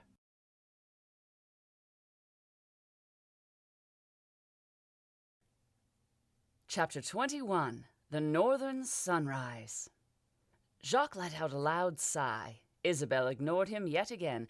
They had little over 2 weeks left to prepare for the Lavour job, and she still wasn't speaking to him. In fact, she barely even acknowledged his existence when they weren't playing their roles as the Baron and Baroness. The Seigneur had been true to his word.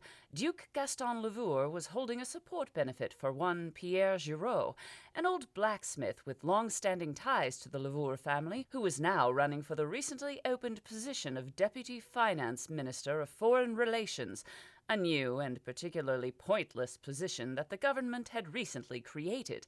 Whoever filled the role would have no real responsibilities other than the occasional signing of legal documents, but would have a seat on the government and therefore a vote in all its decisions.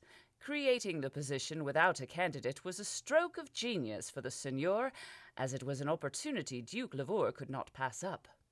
"I hear the Seigneur has also engineered Amori to be in attendance during the benefit," Jacques said as the carriage rumbled on over the dusty road, bouncing them painfully one way then the next, despite the heavily padded cushions. "It's something we should factor into our plans," he continued, despite the lack of response. "Despite his mixed feelings for us both, I'm certain we can find some use for him." Her silence was like an open wound, and he seemed unable to find a way to close it. Jacques opened his mouth to say more, but could find nothing to say. For the first time since he and Isabel had met all those years ago, when they were both a little more than children, Jacques couldn't think of what to say to her. It had always been so easy with her. They spoke in riddles only the two of them could fathom, finished each other's sentences, and sometimes even seemed to know what the other was thinking. Right now, Jacques had no idea what Isabel was thinking, and he had no idea what to say. She glanced at him for a moment, her expression cold and unyielding, and Jacques began to smile, but she looked away in an instant, back to staring into the passing landscape. "I finally get to board an airship today," he said cheerily. It was not the first time he had mentioned the fact. "I know it won't be in flight at all, but at least I get to board one. That's something at least." Silence. "And you will be with me, of course, just like we always dreamed." Her eyes flicked to his, an unimpressed, emotionless stare that held him in thrall for what seemed like forever before he tore his own gaze away to pay exceptional attention to his own feet. The carriage slowed to a halt, and Jacques heard voices outside. Moving over to the window, he peered out to see armed soldiers speaking with the driver. "I suppose I should go see what they require," he said cheerily, to no response. Opening the door, Jacques leapt out with ill-suppressed enthusiasm. Being away from the oppressive atmosphere that Isabel generated, he found his spirits instantly lifted, and only a little quashed by the 10 armed soldiers who, at his sudden appearance, had all leveled military standard-issue rifles at him. Some men may have thrown up their hands at such an unexpected welcome, but Baron Bonvillain was not the type to flinch in the face of dangerous weaponry being pointed his way. "What's the meaning of this delay, driver?" Bastian asked in his most pompous tone, as though the 10 soldiers were invisible. The driver stammered. "They are." He pointed at the soldiers. Bastian shook his head. "Well, I can see that, man." He walked to the front of the carriage and stood within spitting distance of the soldiers, who had yet to lower their weapons. "But why are we being delayed?" He gave each of the soldiers his sternest of stares, and eventually one of them lowered his weapon and stepped forward. "Sergeant Crevier," the man said with a salute. "And your name, sir?" "Baron Bastian Bonvillain," Bastian said with a particular emphasis on his title, so the man knew he was speaking to his better. "I assure you I am expected." The sergeant nodded, and his men put away their rifles. "I hope you understand, my lord. No disrespect was meant." Bastian nodded. "None taken, sergeant. Can't be too careful with the king's airships." "Yes, sir." "Are there any more of these checkpoints?" Bastian asked. 4 more, sir." 4? "Yes, sir." Bastian sighed and mounted the carriage next to the driver. "I do believe I'll ride up here with you, just in case any more of these checkpoints decide to waylay us." Frenvale, surrounding Lac Fren, was part military base and part airship construction yard. It was, in fact, the birthplace of every airship built within the last 82 years, both military and mercantile, and was easily the most heavily guarded fortification in the kingdom. Patrols of soldiers walked the entire perimeter, checking the fences for signs of attempted entry, and 2 single-crystal naval airships floated low overhead, watching. As the carriage rumbled through the first checkpoint, the path turned to paved road, and on either side Bastian could see signs declaring the open area between the first and second fence to be a minefield. He could not see any of the mines, but he had no doubt they were there, and if they were based on the alchemical design by George Heists, he also knew just how dangerous those mines would be. The minefield was not overly large. It no doubt circumferenced the entirety of Frenvale, but it was only about 100 yards wide. 100 yards packed full of deadly devices just waiting to explode. Bastian could see the muted forms of a wall and buildings above in the far distance, but there was no sign of Lac Fren yet. At the second checkpoint, complete with an even sturdier-looking fence and even more suspicious-looking soldiers, Bastian had to again introduce himself and assure the new sergeant that he was expected, and the only passenger in the carriage was the Baroness. After the brief interview, they were allowed to pass, and the carriage started up again, the dual horses pulling it along, giving only a slight whicker of annoyance at the second stop in quick succession. Between the second and third fence was bare ground covered in neatly trimmed grass. Bastian counted 6 soldiers walking the land with grass-cutting machinery, and wondered whether they did so every day to keep it so short. As they approached the third fence, Bastian could see watchtowers set at regular intervals, every 200 yards or so, leading in both directions around the fencing. The rifles carried by the soldiers in the watchtowers distinguished them as sharpshooters. At the third checkpoint, Bastian was subjected to an interview, and the carriage was inspected. The insult that erupted from within left Bastian in no doubt that the Baroness did not appreciate the interruption. As they were waved through the checkpoint, one of the sharpshooters raised her rifle to the sky and fired. A moment later, a gull dropped to the earth no more than 20 yards from the carriage, and Bastian looked back to find the soldiers smiling. Whether they habitually kept the sky clear of the flying vermin, or if the woman had done it simply to impress Bastian, was a mystery. The gap between the third and fourth checkpoint was smaller and lined with 2 bundles of barbed wire that Bastian suspected also ran the entire circumference of the base. 2 soldiers guarded the checkpoint up ahead, and Bastian could see no others beyond, only a large stretch of open land, almost 200 yards, and then a wall beyond which he could see the tops of buildings. They were stopped again at the 4th checkpoint, and again the carriage was inspected, much to the Baroness' annoyance, and Bastian was briefly interviewed. Not once in all its history had Sassail been invaded by anything more than a handful of heathens from Auckland. Still, the security around Frenvale was astounding, and Bastian secretly admitted, more than a little overbearing. Airships were the country's lifeblood, and it had sole commodity on them. Clearly the king was loath to allow any threat to that status. "Don't make any sudden moves," the sergeant said, waving them to proceed. He was a big man with a bald head and pockmarked face. "We're not moving," Bastian pointed out. The sergeant let out a brief, humorless laugh. "Between here and the wall, sudden moves excite them, and they're easily excitable." Bastian briefly considered asking the man what he meant, but decided the question was beneath him, and instead nudged the driver to proceed. One of the horses gave another whicker of annoyance, and looked back for a moment, and Bastian found himself feeling strangely sorry for the beast. As they drove through the 4th checkpoint and into the final stretch, Bastian got a good look at the wall. It stood an impressive 30 feet high of stone blocks painted white. On either side of the great gate, and indeed at regular, well-spaced intervals around the wall, there were ornate carvings of 20 feet tall humanoid creatures, though rather thick and blocky in design.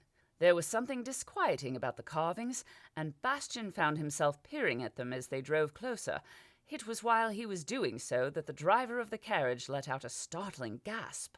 "The eyes," he whispered in a voice full of fear. He noticed it at once. The eyes of the carvings were glowing a soft blue color, and worse yet, they appeared to be following the carriage's progress. "Keep going," he said to the driver. "Steady." Upon arriving at the gate, the driver, who was now nervous enough to be shaking in his seat, reined in the horses. With closer inspection, Bastian could now see the carvings were not in fact carvings at all. They were automatons, standing motionless in alcoves cut directly into the wall. It was safe to say Bastian was now as terrified as the driver, but he was also suitably impressed. A single automaton cost more to produce than a small airship, and there appeared to be many of them guarding the base. He concluded it would take a master thief the likes of which the world had never seen to break into Frenvale, or possibly an army the likes of which the world had never seen. "No sudden movements," a soldier shouted down from atop the wall. "Have you any idea how dangerous those things are?" Bastian asked in a shrill voice. "That's why we're warning you about the sudden movements. They're a horror to calm down once excited. Lost 2 men and a dog last time it happened." "Would you mind letting us in?" Bastian said. "I would very much like to be away from these things as quickly as possible. I am expected." "Baron Bonvillain, is it?" "Yes." "One moment, Baron." The mechanical whirring of cogs and gears filled the air, and the gate began to slide slowly apart, revealing the inside of Frenvale. It took almost a full minute for the gate to open wide enough for the carriage to roll through, and Bastian urged the driver to take full opportunity of the opening. The man did not take much convincing. Even the common populace were well acquainted with the danger associated with automatons. Once inside, Bastian relaxed a little. Simply being out of sight of the metal and stone constructs made him feel more at ease, but the knowledge that they were still there and so close left him feeling sour. "You'll have to leave the carriage over there, Baron." A soldier pointed to a paved area already housing 2 carriages. There's a stable for the horses, but driver and carriage will not be allowed to leave the designated area. Punishments in Friendvale are very severe." Bastian hopped down from the carriage and opened the door for Adeline to depart. She did so with fluid grace, taking Bastian's hand and gliding to the ground. Isabel may be angry with Jacques, but Adeline had no reason to be displeased with Bastian. She was wearing sturdy brown pantaloons and thigh-high boots that resembled those commonly used for riding, with a beige shirt and a long grey overcoat that made her look the very definition of regal. "Automatons," Adeline mused aloud. "Yes, Baroness," the soldier said with a formal bow. "Are you not concerned of a repeat of the Paring Day massacre?" The soldier coughed. "Precautions are in place, I assure you." Bastian looked at the man's insignia. It identified him as Captain of the Royal Navy, a lofty position. "Has Duke Lavore arrived yet, Captain—" "Cervantes," the captain said with a smile. "Duke Lavore landed this morning and is awaiting your pleasure at the shipwrights, if you will follow me." Bastian held out his arm for Adeline, which she took with a warm smile and not a trace of Isabel's anger. Together they allowed Captain Cervantes to lead them across the compound. "Friendvale houses 3 separate manufactorums for producing airship parts," the captain said as he walked. "Of course, many of the parts are made elsewhere and shipped in, but to ensure our technology does not fall into the hands of our enemies, most of the important parts are manufactured on site." Bastian decided not to point out that Sassail was currently at peace with all its neighbors and had no enemies. Instead, he drank in the sight of the base and all its industry. Armed soldiers were in heavy presence everywhere, but more important were the manufactorums. He could hear the sound of metal on metal and gears scraping against gears. A billow of steam blew out of the chimney of a nearby building, and he heard a shout of warning. The smell was the most wondrous thing for Jacques, though. Oil and hot metal with a tang of nearby lake. It was the smell Jacques had always associated with airships, ever since that first time he witnessed Sassail's Hope lift off from Lac Profond back when he was still a child. A hard squeeze on his hand brought Bastian back to the present day. "There are 3 shipwrights here in Loch Fren, where we assemble the ships themselves. All are currently in use. The Duke's airship is being built in the prime berth." Captain Cervantes looked back with a wide grin. "She's a marvelous sight to see." "You're to be the captain when she is ready," Adeline said. It wasn't a question. The captain nodded. "For an honor like that, you must have distinguished yourself in the eyes of the king," Bastian said. Captain Cervantes cleared his throat. "I've had some experience over in the frontier lands. We've lost 4 ships over there to date. Would have been a lot more if I hadn't—" The captain trailed off. "How?" Adeline asked. "We're led to believe people over in the frontier lands are nothing but savages. How could they possibly bring down an airship?" The captain increased his pace. "Details of the conflict across the Brimstone Seas are classified, but I assure you they are anything but simple savages." They rounded the corner of a quiet, empty manufactorum, and Lac Fren burst into view. Bastian felt his jaw drop and quickly fought to regain composure. It was certainly not as large or gaudily lit as Lac d'Allumet, nor did it berth anywhere near as many airships, but it was the first time Jacques had ever seen the marvelous flying machines in the various stages of build. On the furthest berth sat the bare bones of an airship, the wood and metal casing sitting on stilts jutting out of the water, and a couple of workers hung over the sides welding metal plates into place. "Alchemical welders?" Bastian asked, peering at the workers. "No, sir," the captain said. "Compressed gas, the latest thing from Turlane, much more efficient than our alchemical counterparts. Those packs the workers wear on their backs can fuel the torches for close to an hour of non-stop welding." "An hour?" Bastian asked, incredulous. "That's 5 times the length of alchemical welding torches without a refill of the necessary formulae." Captain Cervantes nodded. "The gas is cheaper than the alchemical burner, too." Bastian swept his gaze over the prime berth, wishing to save the sight for last.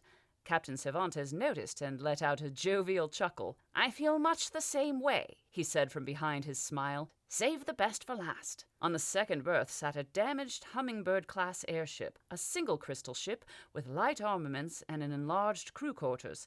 The Hummingbird-class ships were designed for fast and stealthy travel of low altitude. They dropped the shock troops off behind enemy lines and later picked them up for evacuation. "Morning mist," the captain said with a certain amount of pride. "My old ship and the fastest in the fleet. That bird has saved more lives than she's taken." Bastian wondered if she was the airship he had seen during his last meeting with Duke Lavore. "How did she get that hole in the side?" Adeline asked. The captain's eyes went suddenly distant, and his face took on a grave look. "That's classified." Bastian kept quiet as he watched a couple of engineers arguing near the ship, their wild hand gestures making their frustrations clear without the need for him to hear the words. "They've been arguing like that for days," Cervantes said. "In a few minutes one of them will storm off, and they'll pick up again tomorrow. I'm starting to wonder if she'll ever get fixed." "What are they arguing about?" Bastian asked. The captain gave him an apologetic look. "I'll wager it's classified," Bastian continued. "No matter. I do believe that is Gaston waving us over. Shall we go see your new ship, Captain Cervantes?" As they approached the waving form of Gaston Lavore, Bastian got a true sense of the size of the Northern Sunrise. She was truly a monster of an airship, designed not for sleek movement or pleasant aesthetics, but only for war, and in that she would likely excel. She floated languidly at her berth, already low in the water despite, Bastian suspected, the lack of crew, cargo, or ammunition stores. The ship dwarfed not only the people working in or around her, but also the other two airships on Lac Fresne. "Isn't she beautiful?" Gaston exclaimed as he hurried towards them. With a bulbous bottom hull, 4 vintage crystals, 2 on the stern and 2 on the bow, jutting out on protractable stalks, multiple rows of cannons on both the starboard and larboard sides, and a bridge that rose up from the bow like a giant horn. The last thing Bastian would have named the Northern Sunrise was beautiful. Despite his misgivings, the ship did have a certain je ne sais quoi that drew him in, like a particularly curious moth to a particularly bright flame. After a short round of greetings, Duke Lavore stood aside to let Bastian look upon the airship. "So what do you think, Bastian?" he asked in a voice like that of an excited child. "I know you have a slight infatuation with airships." "The vintage crystals sit upon variable struts," Bastian mused. Agreed Gaston, with a smug smile and bright eyes. All trace of the scattered-brained Duke they had come to know seemed gone. "A necessary design. Our calculations indicated that in order for a higher current and therefore higher altitude, they would need to be variable in order to compensate for the increased anti-gravity field. At lower altitudes, the struts retract to lessen the strain on the hull."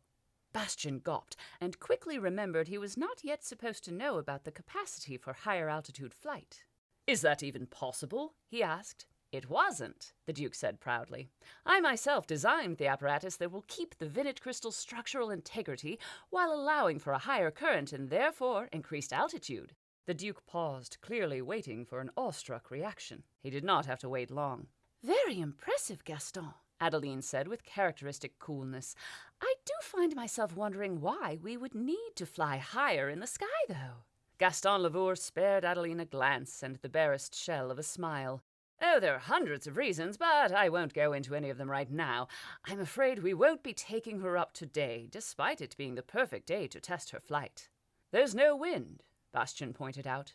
"She flies under her own power," Gaston said. "Turbine?" Bastian asked. "Thruster," Gaston said with a toothy grin. Of course, there had been attempts to produce viable thrusters before, but, as with the alchemical welding torches, they had always been horribly inefficient and, worse, dangerous. Jacques was not certain how much Bastian should know, and so made certain his face remained blank.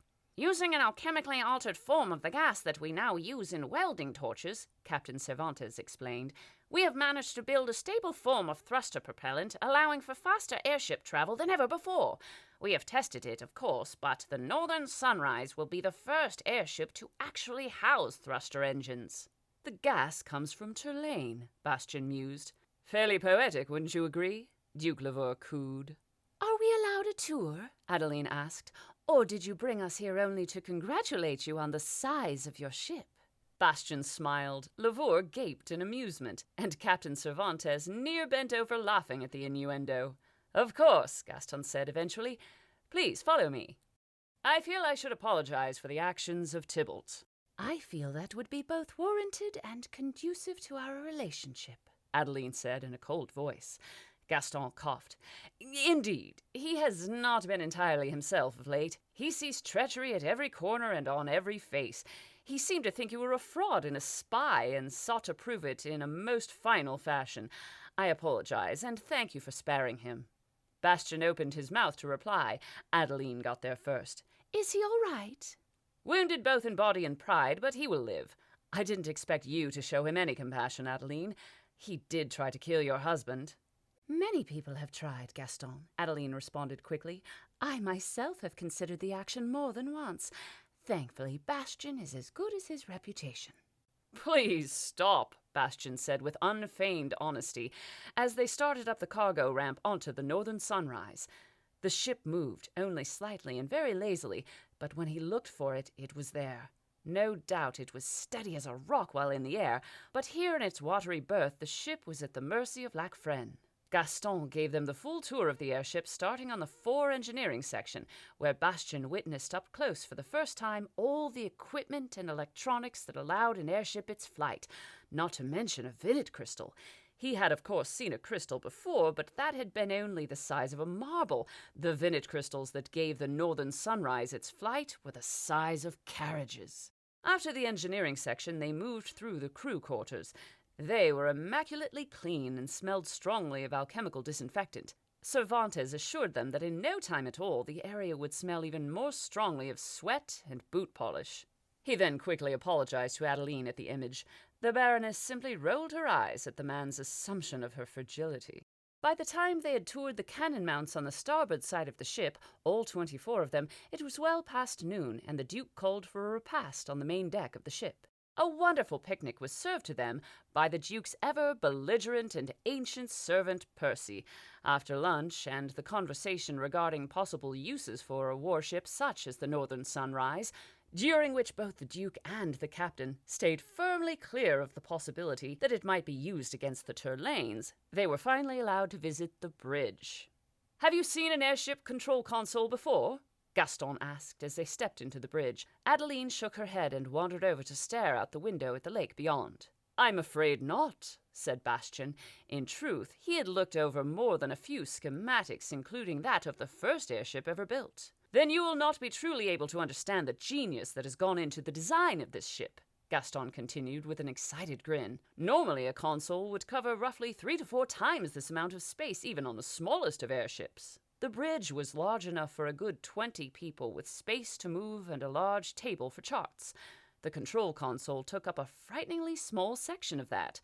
A single chair sat at the front of the bridge near the window, and in front of that a trio of sticks rose up from the floor. Beyond the sticks was a metal panel with a variety of switches, gauges, lights, and dials, all easily accessible from the single chair. "I was given to believe we piloted airships with a wheel," Bastian said in surprise. Gaston clapped a tobacco-stained hand on Bastian's shoulder. "We used to, my friend, we used to. It was a horribly inefficient way of piloting something that flies through the air, but a throwback to times upon the sea, and one no engineer had ever thought to change." "Until you?" Bastian asked. "Indeed. And the 3 sticks?" The Duke nodded sagely. "Altitude, navigation, and thrust." Captain Cervantes stepped forward and put a gentle hand on the back of the pilot's seat. "Until the Northern Sunrise, airships needed 4 pilots working in unison. It was inefficient and at times dangerous. Duke Lavore has designed this ship to operate under the piloting of just 1 person. The change has taken a lot of getting used to, and any pilot wishing to undertake the responsibility must be completely retrained. But this is the future of aeronautics." The Duke coughed. "There are still a few kinks to be worked out." "Such as?" With a look bordering on a pout, the Duke fished in his pocket and pulled out his pipe, packing it with tobacco as he spoke. "The mechanism that should control the positioning of the struts doesn't work. As the ship can fly higher than a normal airship, the anti-gravity field generated by each crystal grows in size. The mechanism is supposed to read the altitude and, based on my own calculations, automatically position the struts as to find the best balance for the crystals. Only it doesn't work." Bastian nodded. "That sounds a fairly fatal flaw." "I'm working to fix it," Gaston assured him as he put the pipe to his mouth and lit it from the match Cervantes offered. "But it takes time, and certain members of the Royal Navy are pressuring us to show off the ship before she is ready." "But she'll crash," Adeline pointed out gravely, without turning away from the window. "Oh, no," Gaston said, affronted. "Nothing that sensational. The whole ship is supposed to fly under the efforts of a single pilot, only currently it also requires an additional crew member down in the engineering section to manually adjust the crystal struts according to the current altitude." "The admirals want a grand unveiling, and they've given the Duke 16 days to get it working," Cervantes said. "I've been working on the problem for 100 days, and I'm still no closer," Gaston complained, sucking on his pipe with a sulky set to his mouth. "I need more time." "One way or another, she will fly, though," Cervantes continued, "and I will fly her." "I look forward to seeing that, Captain," Bastian started before the Duke cut him off. "I have another matter we need to discuss, Bastian. You may have heard I'm throwing a benefit support soon. I need you to attend, and I need you to publicly throw in behind my candidate for the position. Your name is starting to travel in some powerful circles these days, and your opinion carries some weight. Can I count on you?"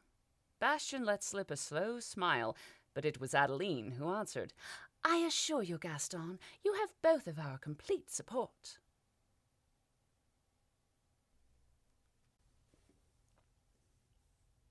Chapter 22. That One More Last Job. "It all seems a bit too easy," Jacques said, staring at all the items he needed to take with him. "What does?" Francesa asked. "Getting in, of course," Jacques replied with a dismissive wave of his hand. Francesa Gois was a blunt instrument and would be little to no help during either the night or the preparation for it. Usually there would be walls to climb, or guards to bribe, or vicious hounds to circumvent, preferably without being used as a carnal relievement tool. "I don't believe that's a real word," Isabel said sulkily. Jacques shot a glare at her back until she turned around, forcing him to stare at the ceiling and pretend he hadn't been looking at her at all. For close to a month she had barely spoken a word to him beyond planning this night's job, and he found he was desperately missing the old Isabel. "So what's the problem?" Francesa asked. "We're on the bloody guest list," Jacques said with exasperation. "Removes half the fun." "Not all of us are," Amaury said grumpily. Jacques looked over at the seigneur's professional thug and stifled a laugh. Amaury Roche was dressed in the garb of a high-to-do contract waiter. The benefit Duke Lavore was throwing for his candidate was not a small affair, and the household simply didn't keep enough servants on staff to adequately serve all the guests. As such, they had been hiring contract waiters for weeks. Seigneur Darren had documents forged and referrals arranged, and Amaury had been hired. He looked more than a little comical in his black suit with its long coat-tails and that funny little cravat that all servants were apparently wearing. "You look positively fetching," Jacques said in an overly smug tone. "You look like you want throwing out of a window," Amaury shot back. "You look," Jacques started. "Stop it, both of you," Isabel cut in impatiently. "Amaury, you look perfect. The suit fits you well." Amaury beamed. Jacques sneered. Francesa laughed. Seigneur Darren limped into the room with a grimace. Quite where the man had come from was a mystery to Jacques, as the door from which he had appeared led only to the Baron's private bedchamber. "Is everybody ready?" he asked, eyeing each of his employees with intense scrutiny. "Just about," Amaury complained, rearranging his collar. Jacques picked up his pistol, twirled it dramatically around his finger, and slotted it into his holster with a grin. "Ready and set." Isabel gave Francesa a nod, who proceeded to tighten the cords at the back of her bodice and tie them into place. "Perfect," Isabel wheezed with a grimace. "Good," the seigneur continued. "Do this right, and it will be the last time the Baron and Baroness Bonvillain are needed." "And then we get paid," Jacques prompted. "And then you get paid," the seigneur assured him, rather unconvincingly. "Excellent," Jacques said, offering Isabel his arm. "Shall we?" Isabel walked away without him. "You're late." The old man pointed a bony finger at Amaury. It took a lot of effort not to reach out and snap that same bony finger. Instead, he pulled a pocket watch from his jacket and looked at the time. "No, I'm not. I'm 10 minutes early," he said slowly. "You're not in charge here," the old man said. "I'm Duke Lavore's personal manservant, and if I say you're late, you're late. Amaury glanced back at the 5 contract servants waiting behind him. "Just me, or all of us?" he asked slowly, to a couple of hissed words behind him threatening him to leave them out of it. "Just you," the old man said with venom. Amaury swallowed his pride with monumental effort. "Yes, sir. I shall attempt to make up for my tardiness." "Your cravat is wonky," the old man continued. Amaury attempted to look down at the annoying neck ornament, but discovered his substantial chin was firmly in the way. With surprising speed, the old servant's hands shot out towards Amaury's neck and quickly rearranged the cravat into a more suitable position. "Thank you, sir," Amaury said warily. "Good," the old servant replied, apparently mollified by Amaury's subservience. "Report to Lauren in the kitchen. She'll supply you with your job for the evening. Next." And with that, Amaury found himself dismissed and gained entrance into the Lavour mansion. It was both easier and far more painful than he had imagined.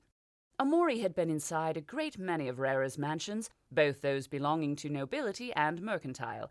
It was amazing how many places the tunnels under the city led to, and just as amazing how many folk didn't know there were secret passages leading directly into their own homes. The Lavour mansion, however, did not have any such tunnel, and so it was a place Amaury had never been before, which to his mind simply made it all the more exciting. He followed a slip of a serving girl carrying an empty silver tray. She gave him an odd backwards glance, followed by a stunning smile that might have made Amaury's heart miss a beat, had he not been obsessed with Isabelle de Rosière. "You're new," the girl said in a quiet voice. "Contract staff," Amaury replied with a nod. "I'm supposed to be looking for the kitchen." The girl gave him a sly grin. "They've not given you a job yet?" "Not yet." "Follow me." And with that she was off down a side corridor that did not look like it led towards a kitchen. With a resigned sigh, Amaury followed after the girl, appreciating the view as he did. His heart might belong to de Rosière, but that didn't mean his eyes couldn't wander, especially as de Rosière seemed determined not to return his affections. With grim satisfaction, Amaury imagined giving Ravoux the beating of a lifetime in front of de Rosière. After this job was done, he might just carry out that beating, just as soon as the seigneur had no more need of the little thief. "In here," the serving girl said, and Amaury realized she had stopped and opened a heavy wooden door. He peered inside. "It's a closet," he said dumbly. The girl let out a devilish giggle. "You catch on quick," she said as she pushed him inside and followed him in, shutting the door behind them. "Contrition," Jacques said. Isabelle snorted. A very unladylike act, she was well aware, but right now there was nobody around to see, and she didn't feel much like being the Baroness. "You don't know how to be contrite." Jacques threw up his hands and kicked a handful of gravel away, as though taking his frustration out on the little stones would do any good. Isabelle was well aware having an argument in the middle of the Lavour grounds during a period when guests could be arriving at any moment was most certainly not a good idea. But it also happened to be the time they were having it, and she'd be damned if she wasn't going to vent herself upon Jacques. "All I'm saying is it would be nice if you could at least show some of the love you claim to have for me," Jacques said, rounding on Isabelle and planting his feet like a bull about to charge. "If I didn't love you, why would I be angry?" Isabelle asked, her voice raising an octave. "Why are you angry?" Jacques asked, his voice rising even higher than hers. "Is everything okay?" asked the voice of Jourdain de Raux. Both Isabelle and Jacques rounded on him together. "Yes," they answered in unison. That was the problem with having heated arguments in the middle of social situations. They rarely remained private, even when hissed through whispered voices, and the path leading up to the main entrance to the Lavour mansion was hardly the most secluded of areas. The Marquis nodded slowly. "I only ask because a few of the Duke's guests are starting to worry about the couple almost coming to blows in the front garden, and with you two it's likely any altercation will end in bullets." Jourdain smiled to try to ease the pressure, though in truth it was nearly the worst thing he could have said. The last thing Isabelle needed was another reminder of the damned duel. "It's fine," Bastian assured the Marquis, while Isabelle forced the Baroness mask back on. "Just a misunderstanding." "About what?" Jourdain asked, allowing Bastian to lead him away. "I have no idea. Bastian replied. Adeline let her face soften into more genteel lines and followed along behind the two men. They were well and truly into the job now, and Isabel would have to stay hidden for the duration, lest their cover be blown on the very night of their heist. She would play the part and do her job, and then afterwards she would damn well finish their argument. "We'll have to spend a while participating in the meet and greet," Jacques said. It was the night before the job, and he finally had his intricate plan all in place. It was time for the others to learn their parts. "The Baron and Baroness Bonvillain will spend some time being sociable, and, more importantly, public." "You want everyone to know we're there," Isabel said. Jacques met her eyes for an instant and paled from the hostility he saw there. "I don't want any suspicion falling on the Bonvillains," Jacques continued. "Everyone must know we are there, but not realize when I am not." "When you're not?" Isabel asked in flat tones. "I need you running interference, Belle," Jacques said. "A distraction?" she asked. "Isn't the plan a two-man job?" "Precisely," Jacques grinned. "Two-man, and I cannot believe I am actually going to say this, but I will be running the job with Amaury." "What?" Amaury asked, perking up from his seat behind the desk. Up until that moment he had seemed disengaged and far more interested in staring at Isabel through the brandy glass in his hand, as though no one would notice his real attentions. "You and I, Amaury, pulling a job together." Jacques let a smug smile slip onto his face. "Unless you can't handle the pressure." "The Seigneur said to help. This seems to be a bit more than helping, Ravoux. I'm no thief." "The Seigneur has gone to the trouble of placing you inside Duke Lavour's household on the very night of the heist. The least you could do is help me slip away from the crowd, find the man's personal study, and crack his safe." Amaury looked at Francesa. The woman shrugged back. "Okay," he said with more than a hint of uncertainty. "Good," Jacques agreed, rising from his position next to Francesa on the couch. "Because that's not all I need you to do." "What else?" "I need you to poison the Comtesse Lafayenne." Amaury congratulated himself on a job well done. He'd always been secretly proud of his own carnal prowess, but this time he had clearly outdone himself. He hauled himself to his feet and buttoned up his trousers. The girl, whose name he hadn't even thought to ask, lay there amidst a pile of crushed cardboard boxes with a vacant expression on her face and blank eyes that stared into nothing. Her breathing was slow and shallow. Amaury let slip a smug grin. "Come on," said Amaury. "I need you to show me to the kitchen." He held out his hand to pull her up. They were clearly in a closet for cleaning products, and it was possible someone might make an appearance at any moment. He needed to get to the kitchen, and he needed to start serving guests. The serving girl didn't move. She didn't blink. She didn't even acknowledge his existence. "Was I really?" Amaury noticed a few shards of glass on the floor near the girl's leg. Slowly, carefully, and with a great deal of dread anticipation, Amaury pulled open the front pocket of his jacket to find it empty.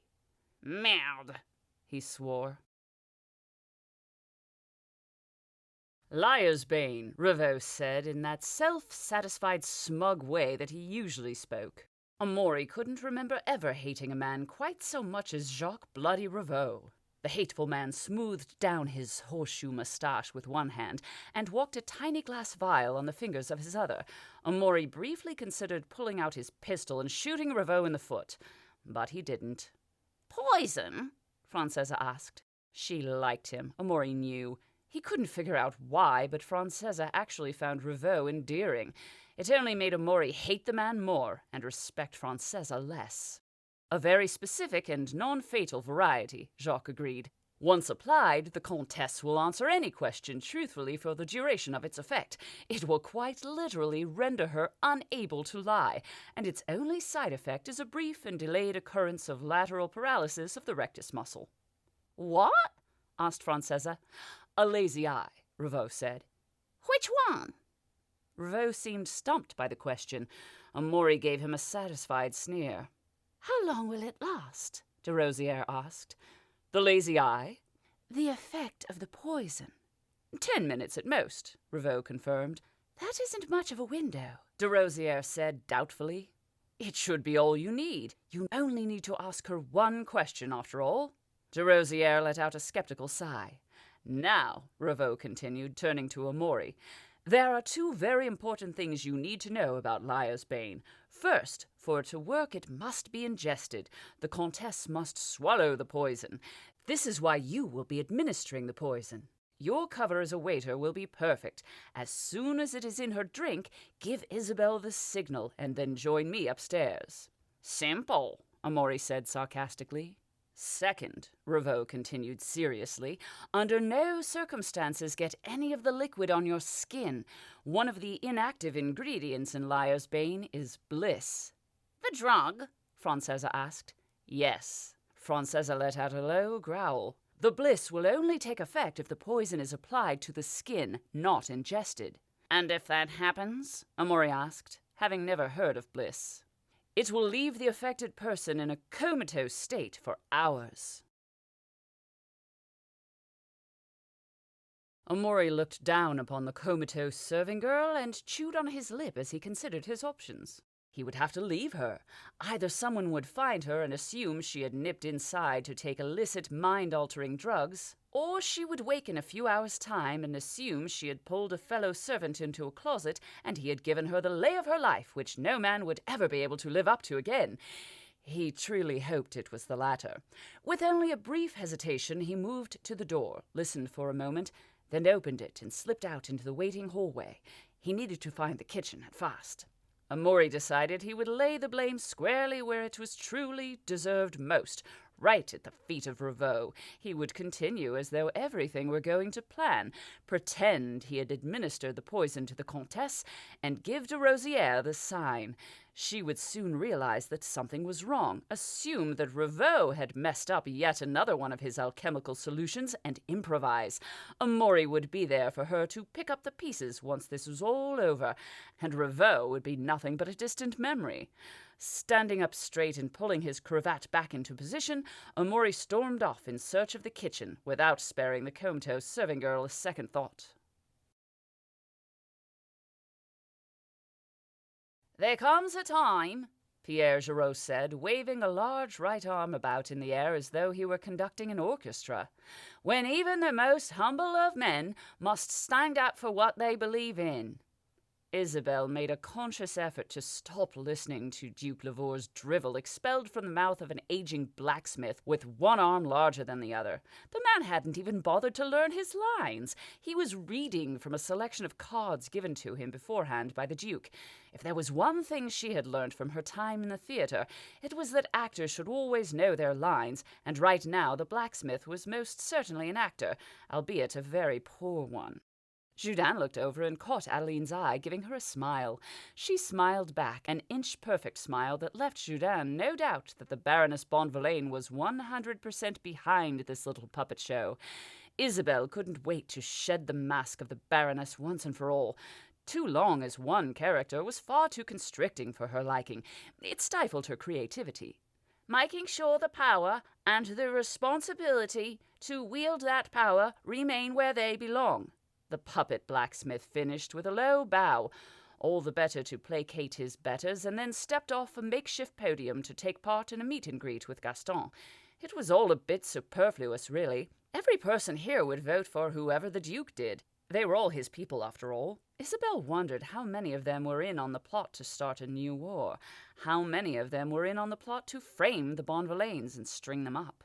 Adeline edged closer to the crowd and situated herself next to the Comtesse Lafayenne. Their friendship had become a little strained since the duel, despite Bastien choosing only to maim rather than kill Tybalt. He was still the Comtesse's son, and current mental instability aside, she loved him dearly. Tybalt, however, was not present due to his doctor declaring him unfit. Isabelle thanked the Maker for that. "It seems a rather foregone conclusion, does it not?" Adeline asked. The Comtesse turned to her with a smile. Adeline noticed the Comte nearby, watching the exchange with great interest. Clearly the man was wondering whether or not he was allowed to remain friends with the Bonvillains. Isabelle wagered after tonight that would be the least of his worries. She actually felt sorry for the man. Gaston will have his way with this, Comtesse Helene Lafayette agreed. It's been too long, Adeline. With that, the Comtesse pulled her into a brief embrace, and Adeline was under no false impressions that the Lafayennes had forgiven the Bonvillains. Capital! The Comte interjected with a wide grin. Where is Bastien? I wanted to thank him for teaching that good-for-nothing son of mine a lesson about not getting himself shot. I last saw him talking with Baron Heists, Adeline said, and noticed the Comte's face light up as he made to go off in search of the two barons. That was not something she could allow. She needed the Comte right where he was. I believe they were talking religion. Oh, by the ruiner, the Comte blasphemed. What a dull topic. Reuben, the Comtesse chastised her husband, you will keep a civil tongue in front of company. The Comte rolled his eyes and grinned at Adeline, who smiled sweetly back. She almost felt guilty for what she was about to do. Your drinks, Comte and Comtesse? Said a burly waiter who looked suspiciously like a mercenary Adeline certainly didn't know. The Comtesse took the glass of wine and sipped it gracefully. The Comte looked at his glass and frowned. I ordered brandy, not fancy fruit juice, you simpleton. The waiter bowed low, almost dropping his tray and having to catch the extra glass of wine the Comte did not want. I'm terribly sorry, sir. I'll fetch you that right away. Would you like anything to drink, Baroness? Adeline paid the waiter not a single modicum of her attention. I heard your father has taken ill, she said to the Comtesse, and soon enough the waiter moved away, though the Comte stared after him. Yellow cap fever, the Comtesse confided quietly. He's quarantined within his own household, but the doctors think it's unlikely to spread. The Comtesse fell quiet after that. A man of Duke Verlaine's age with yellow cap was unlikely to survive for very long, and she well knew it. Adeline gave her best comforting smile. Did you see his hands? The Comte asked. Hands of a soldier. Isabel decided it was now or never, and she had to hope Jacques' liar's bane worked. I heard a juicy rumor the other day, Adeline said with a knowing wink towards the Comte, about our dear Gaston. The Comtesse remained carefully neutral, but the Comte appeared to be a thoroughly attentive audience. Do tell. A friend of mine witnessed him having a moonlight tryst, Adeline said conspiratorially. The Comtesse did not react. With a woman? Asked the Comte. So I hear, Adeline said before steeling herself to confront the Comtesse. Perhaps you might know her identity, Helene. The Comtesse leveled a blank stare at Adeline, but she could see the hostility behind the woman's eyes. I'm afraid I have no idea, Adeline. The Duke and I are not close. I see no reason why he would confide in me. It's possible my son might know, the Comte said, oblivious of the tension between his two female companions. Shame Tybalt isn't present. Perhaps Jourdain. Isabel felt her mouth go dry, and she held the Comtesse stare. Clearly Jacques had messed up yet another formulae, and again she was having to pick up the broken pieces of the plan. It seemed he was becoming more and more sloppy with his execution, and here Isabel was, faced with the fury of a woman who, judging by the look in her eyes, wanted nothing more than to tear her apart. Adeline knew the Comtesse's secret, and the Comtesse knew that Adeline knew. The only thing currently saving her from a serious confrontation was that the Comte didn't know. Unfortunately for Isabel, a serious confrontation was exactly what she required. Actually, I am afraid I have lied to you, Reuben, Adeline said without taking her eyes from the Comtesse. When I said a friend had seen Gaston's tryst, what I actually meant was that I had seen it. The Comtesse's face went stony. His partner was none other than your very own wife. If looks could kill, then the expression the Comtesse turned on Adeline would have condemned her to an eternity of deaths, and she doubted any of them would have been pleasant.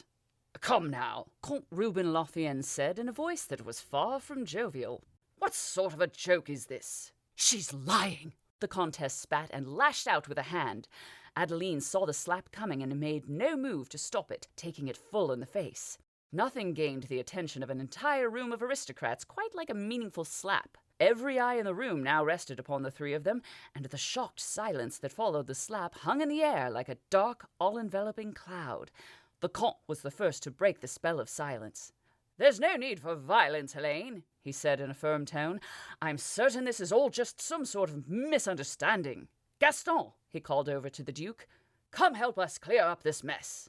Gaston Lavour made his way through the gathered crowd with Judin de Rau close at hand. The Duke had forgone his normal unkempt appearance, and tonight was dressed every bit the young but powerful Duke. That was quite the slap, Gaston said as he came close. I'm fairly certain they heard it over in Turlane. Baroness Bonvillain here seems to think I'm being cuckolded, and she has it in her mind that you're the other party, Reuben Laffienne said honestly. It took a moment for Adeline to realize the man actually believed her and was hoping Lavour would prove him wrong. Gaston sputtered out a cough, smiled nervously, and shot a nervous glance toward the Comtesse. Nonsense, Reuben. I would never... She's clearly... It's not true. Even as the Duke spoke, Reuben Laffienne's face had darkened. For a short man, the Comte suddenly made a very imposing figure, as his fists balled and jaw clenched underneath the scattering of stubble. He turned to look at his wife. The Comtesse backed away a step. "You saw them?" he asked Adeline, turning his dark expression on her. "I am so sorry, Reuben," Adeline said. "Did you see them?" he asked in clipped words. Adeline let out a heavy sigh and nodded. "Yes," she expertly lied. The resulting cacophony of noise was exactly what Isabel had wanted. Men shouted, women gasped, and the Comte Laffienne threatened to tear Gaston limb from limb. All she had to do now was keep the altercation in full flow long enough for Jacques and Amaury to find the Duke's personal study, break in, crack the infallible safe, and steal the proof that the Duke was planning to start a war and plunge the whole kingdom into chaos. Easy. "I have it memorized," Jacques said confidently, and Isabel knew it to be true. Amaury sounded less than convinced. "The whole layout?" "More or less." "How?" the big man asked with a sneer. "Have you ever been in the private areas of the Lavour mansion?" "Well, no," Jacques admitted. "Have you stolen the plans to the building?" That made Jacques pause. He glanced over to Isabel. "We should have stolen the plans to the building." Isabel nodded and went back to carefully assembling Baron Bonvillain's pistol. "Then how can you possibly know what the layout of the building is? How can you possibly know where the Duke's study will be?" "Amaury has a very good point, Jacques," Isabel said in a neutral tone without looking up from her work. "There's very little room for error in this, and you've been wrong quite a bit recently." She could tell Amaury Roche was beaming at her, but she had a far more important task at hand than pampering to the man's ego.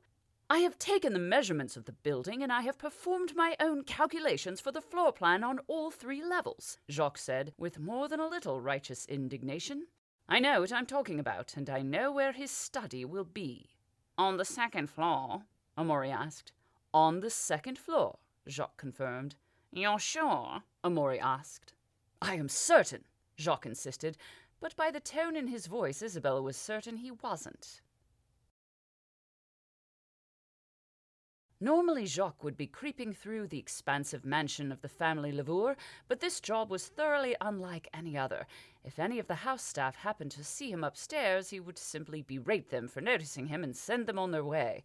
With any luck, Isabel had performed her part admirably, despite her current feelings about Jacques, and downstairs the benefit had turned to a veritable riot. She would keep the argument going for as long as possible and give him time to do his part of the job. Of course, his part of the job would be considerably more possible if Amaury would make his appearance. Jacques truly detested relying on anybody other than Isabel, especially someone who clearly hated him as much as Amaury did, but he had to hope that the man would remain a professional, at least for the time being. The staircase up to the 2nd floor was not forthcoming, and it wasn't helped by every room and corridor looking eerily similar. Jacques decided Gaston definitely needed either a woman in his life to help him decorate the austere mansion, or possibly just the services of a good interior decorator. Of course, after tonight it would likely be a non-issue because Seigneur Darren had every intention of having the unfortunate Duke arrested. It was a shame, really, because other than the impending betrayal, Jacques really quite liked Gaston. "Psst!" came a whisper from one of the nearby rooms. The door was cracked open, and Jacques could just about make out an eye and the unmistakable chin of Amaury Roche. "It's me," Roche said in his harsh whisper. "What are you doing?" Jacques asked the man. The door opened another inch. I'm hiding. Clearly, why? I didn't want to be spotted. Amori's whisper faltered, and he coughed before continuing in a more normal voice. I got the drop on you. Yes, a servant wandering the halls on a night when the mansion is filled with unfamiliar people is so incredibly suspicious. Jacques wagered his sarcasm was probably lost on the man. Amori Roche may have quite a number of talents, but intelligent thought was definitely not one of them. Whereas a man hiding in a room, whispering from a darkened doorway, is very inconspicuous. Amori slowly opened the door the rest of the way and stepped out, standing over Jacques, who simply stared up at the bigger man. Now, if you're quite done hiding, we have a duke to rob. A gasp alerted them both to the presence of another party to their conversation. Both Jacques and Amori turned slowly to find a woman dressed in the shirt, skirt, and cravat of the Lavour serving staff. She wore a look one part confusion, one part terror, and one part anger. The woman took a step back, and Amori stepped after her. Jacques did not agree with violence during a heist as a rule, but things were going just a little bit awry, and Amori did specialize in violence. "Take one more step and I'll scream," the woman said with the conviction of one accustomed to being saved by men rushing to her aid. To Jacques' amazement, Amori froze in his advance. "Do you know who I am, young lady?" Bastian asked in his most commanding tone. "You're Baron Bonvillain," she responded meekly. "I am on a very important errand for Duke Lavour," he continued. "I suggest—" "I heard you," the woman stated firmly. "You said you were robbing him." Jacques let out a mental sigh. He hated it when jobs required improvisation like this. "Yes, I did that. Let me ask you another question. Do you know what this is?" A coin appeared in Jacques' hand as if from nowhere. "It's a gold ducat," she said, her eyes suddenly hungry. "Very good. Now I'm going to give this to you, and you are going to forget you saw us." He flicked the coin high in the air towards her, and she raised her hands to catch it. At the same time, Amori rushed forwards and gave the woman a solid thump across the jaw that put her down like a sack of particularly unconscious oats. "Was that necessary?" Jacques asked the man. "Yes," Roche replied with a smug smile. "Do you enjoy beating up women?" The smile faltered. "No, it's just, well, she was going to—" "Well, at least help me hide her." Jacques set to dragging the unconscious woman into the room previously occupied by Amori Roche. "Now, let us go and find this study, and no more hitting anyone." "Not even you?" Roche asked. "Especially not me." Jacques left the gold ducat with the unconscious body of the woman. He hated giving money away for nothing, but at the same time he felt more than a little guilt over the situation. Not enough guilt to make any real amends, but then monetary recompense, in his experience, was almost always the best cure for guilt, and he could already feel the weight lifting from his chest. "We need to find the stairs," Jacques said as he closed the door behind him. "Thought you knew the layout," Roche said in a snide voice. "I could have asked that lady back there had you not beaten her senseless," Jacques retorted. Roche snorted. "Paying her off would never have worked." Jacques sighed. "You might be surprised how often paying someone off works, especially if that someone happens to work for a member of the aristocracy, who, it is well known, does not pay them particularly well." Roche had to think about that for a moment before simply shaking his head. "We need to find the stairs." It did not take them much longer, and, thankfully, they encountered no more of Lavour's staff along the way. Upon reaching the second floor, Jacques took a moment to calculate his bearings. Roche was not a patient companion and seemed to take great joy in trying to interrupt Jacques' quiet pondering. Not for the first time, Jacques realized how much he missed Isabelle, and not just because Roche made for such poor company. She had been his companion, his confidant, his partner in crime, and his anchor for as long as they had known each other. It had been love at first sight, for Jacques at least, even before they had formally met. Sneaking in to watch La Troupe des Elaine had been the easy part, and for teenage Jacques that had originally been all he had intended. But then he witnessed the beauty and grace of Isabelle de Rosière playing the part of Mademoiselle Canary in The Ferryman's Folly. He was struck as if by lightning. She made the character believable. She made the character come alive. She made the entire audience stare at her, while an unnoticed cut-purse snuck throughout the gathered fools and cut their purses. He had known from that very moment that Isabella was capable of much greater things, and he had pursued her relentlessly, despite her parents chasing him away multiple times, once with rifles and a prop pitchfork which, Jock could attest, were at least as sharp as the non-prop variety. "Which way?" Roche asked in a hiss. "That way." Jacques pointed and surprised himself with how confident he sounded, despite his desperate picking of a random direction. After only a minute or so of bare corridors, locked doors, and the passive-aggressive sighing of Amaury Roche, Jacques stopped in front of a door with the absolute certainty that it was the one he was looking for, and the absolute certainty that he also had no way of opening it. "Where's the keyhole?" Roche asked, pushing Jacques aside to get a better look at the impressive metal and glass monstrosity that barred their passage. "There isn't one," Jacques said with a sigh. "It's a lindel door." "Oh," grunted Roche. "You think Lavore has the key on him?" "I would," Jacques said as he studied the door. He gave it a light knock with a single knuckle and listened closely for the sound it made. "Well, haven't you figured out how to break lindel locks?" Roche prompted. "Isn't that why we are here?"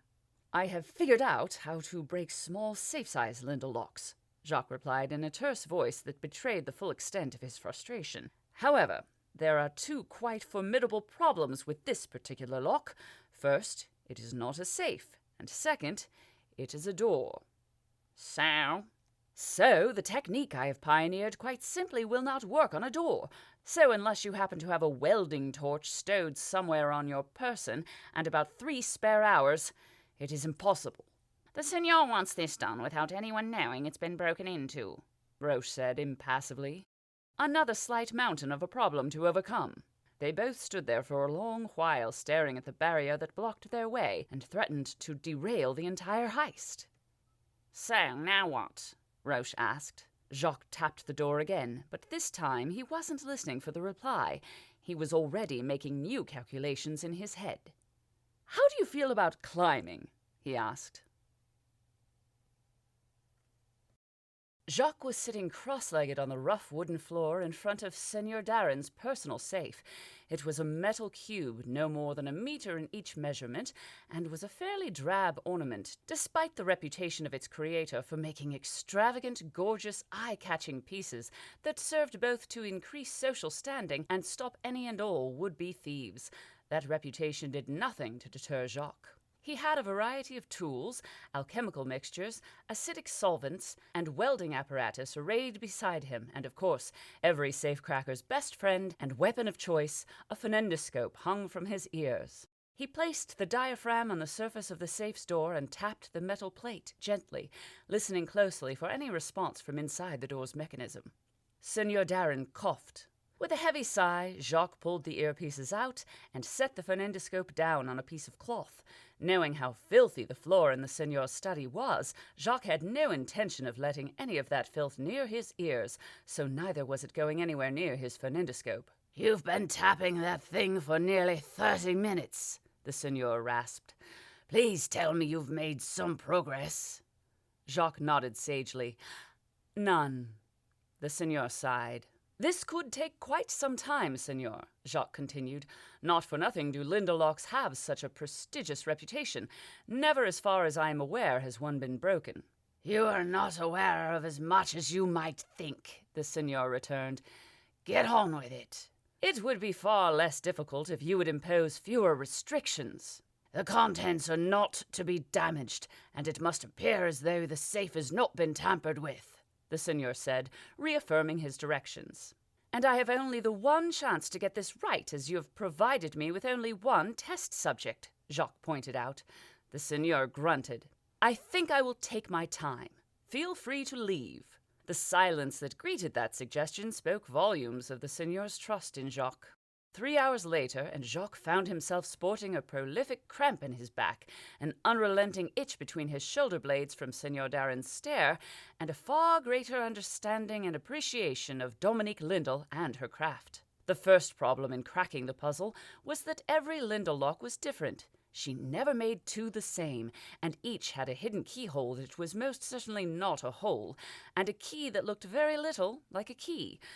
To compound his current predicament, the seigneur had not even allowed Jacques to see what the safe key looked like, so he was finding it unfathomably hard to determine where to start. The front plate of the safe was a mixture of exposed cogs and gears, alchemically tempered glass that was stronger than tempered steel, and near invisible to the naked eye, and, of course, tempered steel. Frustration only began to describe Jacques' current feeling. He hated puzzles he couldn't solve. Jacques pushed one of the cogs in a clockwise motion. There was heavy resistance, but it did turn. He put the earpieces of his phonendoscope in, placed the diaphragm on the safe, and turned the cog again. There was a definite click. The problem was he still had no idea whether that was part of the key to unlocking the damned thing, or just a fancy turning cog that looked pretty, yet served no real purpose. Dominique Lindell, Jacques decided right then, was undoubtedly a genius. "What about the hinges?" the seigneur suggested in his rasping voice. "They are as hidden as your true agenda," Jacques responded without thinking. "I can't actually tell if the thing opens up left or right." "The faceplate." Again, without having first seen it open, I cannot be certain which part of the faceplate can be removed and which cannot. If I tamper with the wrong component, it could freeze out the locking mechanism entirely. They were both quiet for a while. Eventually, the seigneur spoke again. "Would you like the benefit of my experience?" he asked. "Practicing safecracker, are you?" Jacques responded flippantly. Seigneur Darren snorted. "When a frontal assault will fail, try sneaking in through the back door." Jacques threw up his hands and let out a loud whoop. "There is no back door. The entire point of a safe is that there is only one way in, and it is, for lack of a better term, safe." "Make a back door." "Make a back door?" Jacques stood up and faced the seigneur. "This thing," he thumped the top of the safe and expertly hid the substantial pain it caused, "is made from alchemically tempered steel. It would take hours to cut through, even with the best welding torch I could find, and—" The seigneur seemed surprised that Jacques had stopped mid-rant. "And?" "And it would likely destroy anything inside the safe, and it would be fairly obvious someone had broken into it," Jacques continued with little to no conviction. "I need some supplies. I shall return presently." An hour later, Jacques was sitting in a triumphant pose on top of the very safe that had caused him so much grief. The back plate, all 1.5 inches of solid tempered steel, lay on the floor, and the safe was well and truly cracked. Inside and intact sat a veritable fortune of money, jewels, and Seigneur Darren's secrets. The seigneur was standing close by, looking a little less than impressed. "I gave you 2 restrictions, Ravoux," the seigneur said angrily. "The contents are fine," Jacques responded with a grin. "Something tells me people will know it has been broken into." Jacques laughed, leapt up from the safe, and gave the seigneur a hard slap on the back. "Not at all, my good seigneur. Why, once I have the back plate back on, it would take a thorough inspection of the rear of the safe to notice that it has been cracked, and I doubt the Duke regularly performs such an inspection." "And how are you going to get the back plate back on?" "Ah, well, for that I'm going to need a strong pair of arms and a considerable amount of money."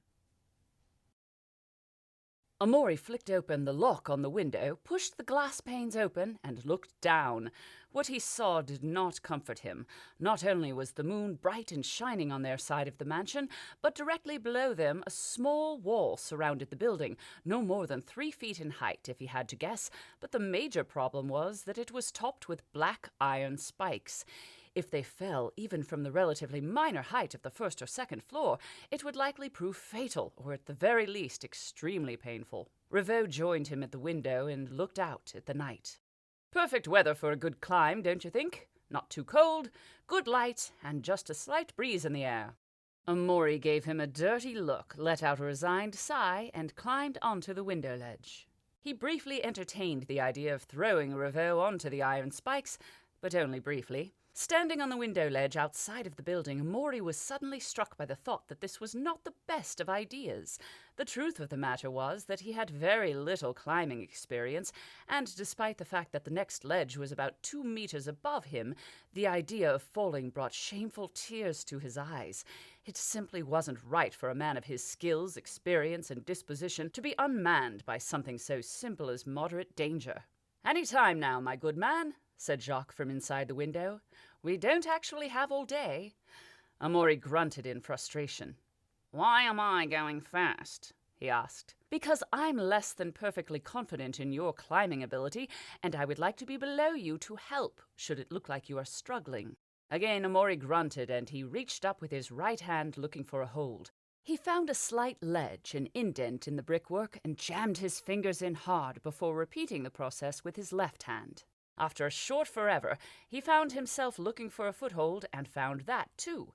It certainly wasn't easy, considering he was wearing a pair of polished black loafers designed for discomfort rather than climbing, but he made the best of it no matter, and all to the whispered encouragement of Ravoux from down below. Rather than inspiring confidence, all Ravaux's mindless chattering accomplished was to make Amori more angry and more determined to complete the climb, just to shove it in the smaller man's face. Amori was about halfway through the climb and had moved almost as far to his left as he had upwards when he heard Ravoux hiss at him to be quiet. Annoyed at the man's presumption that he was making noise, Amori looked over his shoulder and down at Ravoux. It was not his best of ideas. From this height, the ground looked very far away. It had to be at least 4 miles down, and with that image, Amori's sight began to swim, first swirling to the left and then to the right.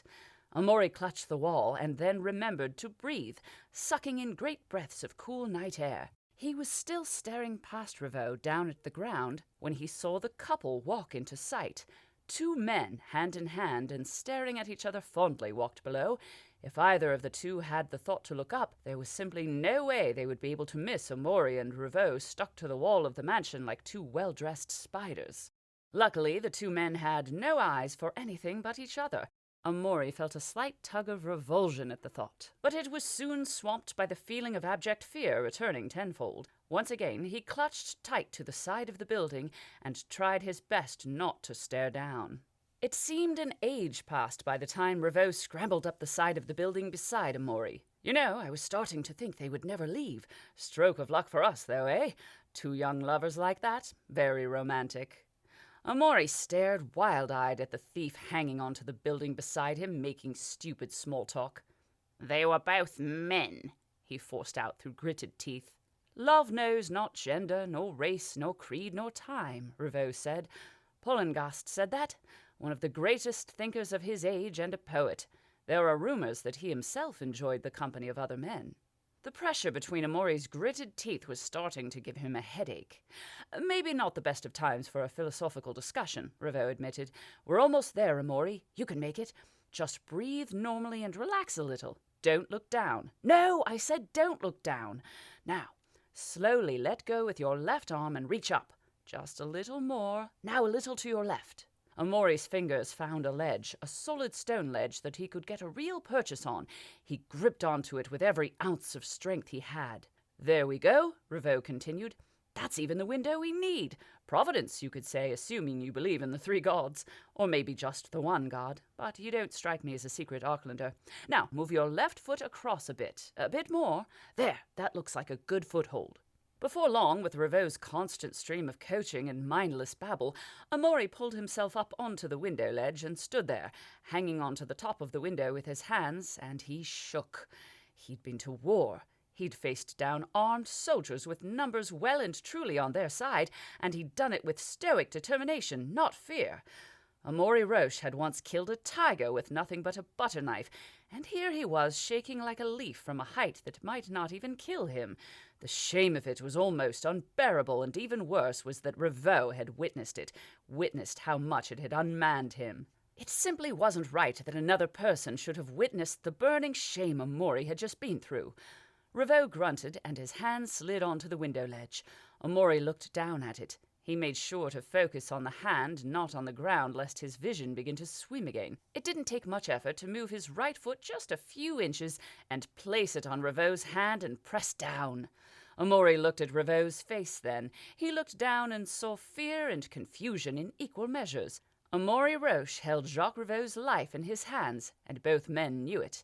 Amaury pressed down harder and saw Jacques wince in pain as he tried to pull his hand away. A little more, and the thief gasped and screwed his eyes shut against the agony of his fingers being crushed beneath the bigger man's boot. Amaury took his foot away and planted it firmly once again on the window ledge. Ravo looked up with tears of pain in his eyes and a look of fear, confusion, and anger plain on his face. Amaury smiled and waited for Ravo to complete the climb, never taking his eyes from the other man's face. After Ravo had hauled himself up onto the window ledge, he rounded on Amaury while cradling his left hand against his chest. "What the hell was that about?" he asked as the two men tried as hard as possible to square up to each other, despite the fact that they were both crowding a 4-inch window ledge on the outside of a building. "Window's locked," Amaury said in a voice colder than ice. "Think you can unlock it?" "Assuming you haven't broken my fingers," Jacques replied in a voice hotter than fire. "I'm going to have to bend down and take a look at it. Hold on to me." Amaury took hold of the other man's collar with his right hand. "Go ahead." As Ravo crouched down to get at the lock on the window, both men were once again acutely aware that Amaury held Ravo's life in his hands. With little to no effort, he could simply throw Ravo off of the building and down to his almost certain death. Amaury could feel the fear radiating from Ravo, and it did wonders to bolster his own spirit. After only a few moments, Ravo had picked the lock, and he pushed the window inwards, scampering into the waiting room. Amaury lowered himself slowly and swung into the room beyond. If a man's personal sanctum directly reflected the state of the individual's mind, as Amaury had once heard it said, then Duke Gaston Lavour was a veritable mess, with more than a hint of nostalgic eccentricity. Papers, some old and some new, each with schematics and designs and handwritten notes, decorated the wooden walls, and there was barely a square inch uncovered. Various models dotted each flat surface, mostly of airships, but some of the new motorized carriages, and even a few weapons. Some of the models were in various stages of completion, with bits clearly missing, but all had nameplates inscribed with dates and the name of the designer. In the center of the room lay an old rug depicting the three gods, the creator and her two sons, the maker and the ruiner, as they were before the war that drove the ruiner out of his mother's favor and into the darkness. Ravo was like a buzzing insect staring at the papers attached to Lavour's wall. First he was here, then he was there, muttering to himself as he stared at each piece of paper. "I don't see a safe," Amaury said, looking at a model of a Velsing cannon, which he was fairly certain was the name of the first cannon designed to shoot upwards from the ground at airships. The Sassail Navy may be in possession of the only fleet of armed airships in the known world, but that did not mean they did not prepare in case of the worst. "His designs are years ahead," Ravo said in a distracted voice.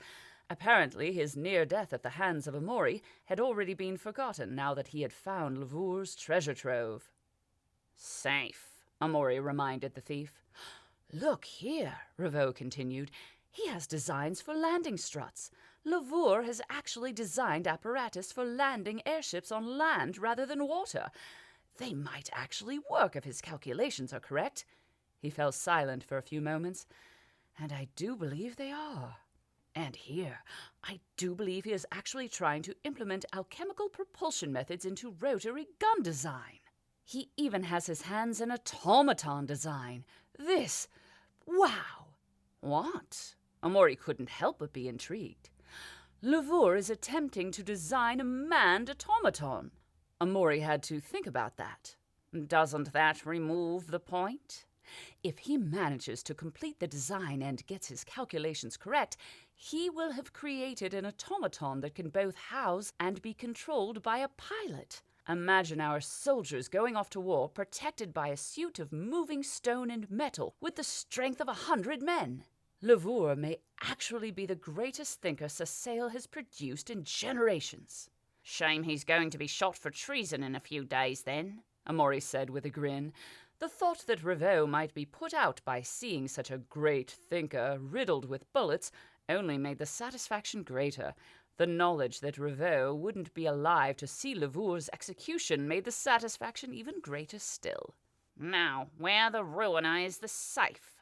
It's incorporated into the desk, Revaux said without looking as he trawled over the designs pinned to the Duke's wall. Amory moved around the desk to get a look. Revaux was correct. The safe was sat underneath the left-hand side of the desk, a small black monstrosity with cogs, gears, and the almost imperceptible shine of alchemical glass. There was a small gap between the top of the safe and the bottom of the desk's table. I don't think it's attached to the desk. We'll need to pull it out from underneath, though, he said thoughtfully. Given the likely weight of the safe, it will be easier to move the desk backwards, Revaux said, still fixated on the wall. Amory let out a grumble about being corrected by the little fool, but he took a place by the right side of the desk. Revaux, he said through gritted teeth. Help. With a pointed sigh, the thief pulled himself away from the wall and took position by the other end of the desk. With a little miscommunication and only one false start, they managed to lift the desk and move it a couple of meters backwards to allow Revaux full access to the safe. With one last fervent glance towards the wall of designs, the thief went to the task of breaking into the safe. Revaux knelt down behind the safe and gave it a preliminary inspection. He tapped the metal and snorted. "It's not even as thick as the señor's safe," he said. "This will be easy." "It needs to be quick," Amory said. They had already taken far too long with the unscheduled climb, and Baron Bonvillain's absence could be noted any moment. Not to mention poor de Rosière was down there all on her own. Yes, Amory, do not worry, I've got this." Revaux pulled his pistol from his holster and flipped the chamber open. He carefully removed each of the 6 rounds from the chamber and placed them on the floor beside him. "Careful of those," he said. "Each one is unreasonably dangerous." To Amory, the rounds looked almost the same as any other. As he looked closer, he could see they were in fact painted and not actually pistol rounds at all. Revaux pulled the chamber from its axle and set it down in front of the faux bullets, then proceeded to detach both the barrel of the pistol and the butt. Lastly, he pulled the hammer out of the housing, and all that was left of the pistol was a thin metal skeleton. Amory knelt down next to Revaux to get a better look at the disassembled pistol. Now he was closer, he could see the parts of the gun that Revaux had removed were also painted, just like the bullets, and by the looks of it they were actually made of glass. All except the butt, which appeared to be polished wood on the outside, but hollow on the inside. As Amory watched, Revaux selected one of the rounds and carefully twisted the bullet from its casing. He then slotted the casing inside the butt of the pistol and screwed the barrel into place at a 90-degree angle. Finally, he took the hammer of the pistol and slotted that down behind the newly inserted barrel. With the device apparently ready, he placed the end of the barrel against the metal of the safe and started pumping the hammer in a slowly rhythmic motion. After only a few pumps, a sickly-colored goo started to squeeze out of the end of the barrel, and Revaux began tracing a circle of the substance around the rear of the safe. As he did so, an acrid stench filled the air, and Amory could see the substance was slowly eating through the metal. The look on Revaux's face was one of complete concentration. "The bodily fluids of our friend the ooze," Revaux said as he worked, "can eat through just about anything. After extracting enough of the acid, I had to engineer a way to apply said acid to a vertical surface and also make certain that the apparatus was not detected." He stopped pumping, disassembled the device, then slotted in a new round and reassembled it before continuing. "This facsimile of the Baron's Avery Verne pistol not only cost more than the original, but probably cost more than the Bonvillains' mansion. Still, quite ingenious, wouldn't you say?" Amory decided unimpressed silence would likely be the best way to annoy Revaux. After just 3 bullets of ooze, Revaux completed his circle. "Get ready to catch it," the thief said, and Amory moved into position. As the last fibers of metal holding the circle in place disintegrated, the panel dropped a little and then fell backwards into Amory's waiting arms. He dragged it out of the way and carefully placed it on the floor before returning to the safe. Revaux was already looking inside. He pulled out some papers, gave them a quick look over, and then discarded them. Deeds for land ownership, bonds from a bank concerning an amount of— "Ruiner, how much?" He turned wide eyes on Amory. "Did you know the Lavour family were almost as rich as the king?" Amaury grunted and undid a button on the middle of his shirt. Ravoux was already poking around the safe again. A small wooden box no larger than my fist. Ravoux shook it gently. Sounds like gemstones. Papers from the Navy regarding sponsorship of the Northern Sunrise. There must be some mistake. There is nothing regarding any sort of treason or coup or anything about his cohorts.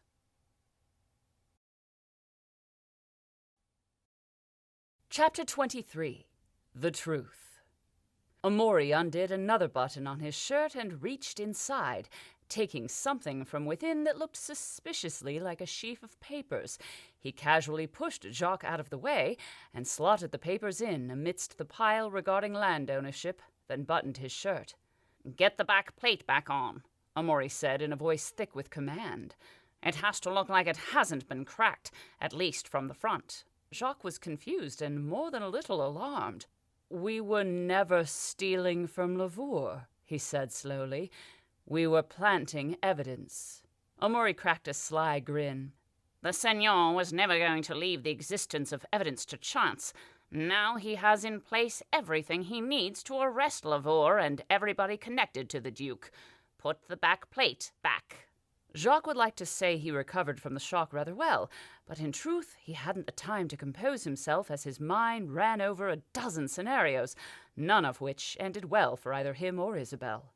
"I need you to hold the plate in place while I reattach it," he said, forcing a part of his scattered mind to work on the job at hand. "These last 3 vials are liquid ice fire. Be careful. Do not move unless I tell you. Do you understand?" Amaury nodded and picked the back plate up, hefting it back into place and holding it there. "Well," said Jacques, "I finally get to see this stuff in action." He reassembled the delivery device and started welding the back plate back into place with the second most dangerous substance the alchemists of Sassail had ever created. It took only 2 vials of liquid ice fire, and the third magically disappeared up Jacques' sleeve before Roche could notice. Extracting themselves from the Duke's private study proved to be a far easier job than gaining entry. After replacing the desk and making certain no trace of their incursion remained, Jacques noticed a small lever next to the lindel door. Upon close inspection, the lever turned out to be an opening mechanism, so one could escape the room should they shut the door but leave the key on the outside. Cogs whirred and gears ground, and the door slid open with a hiss as the metal and glass barrier cleared the padded housing of its frame.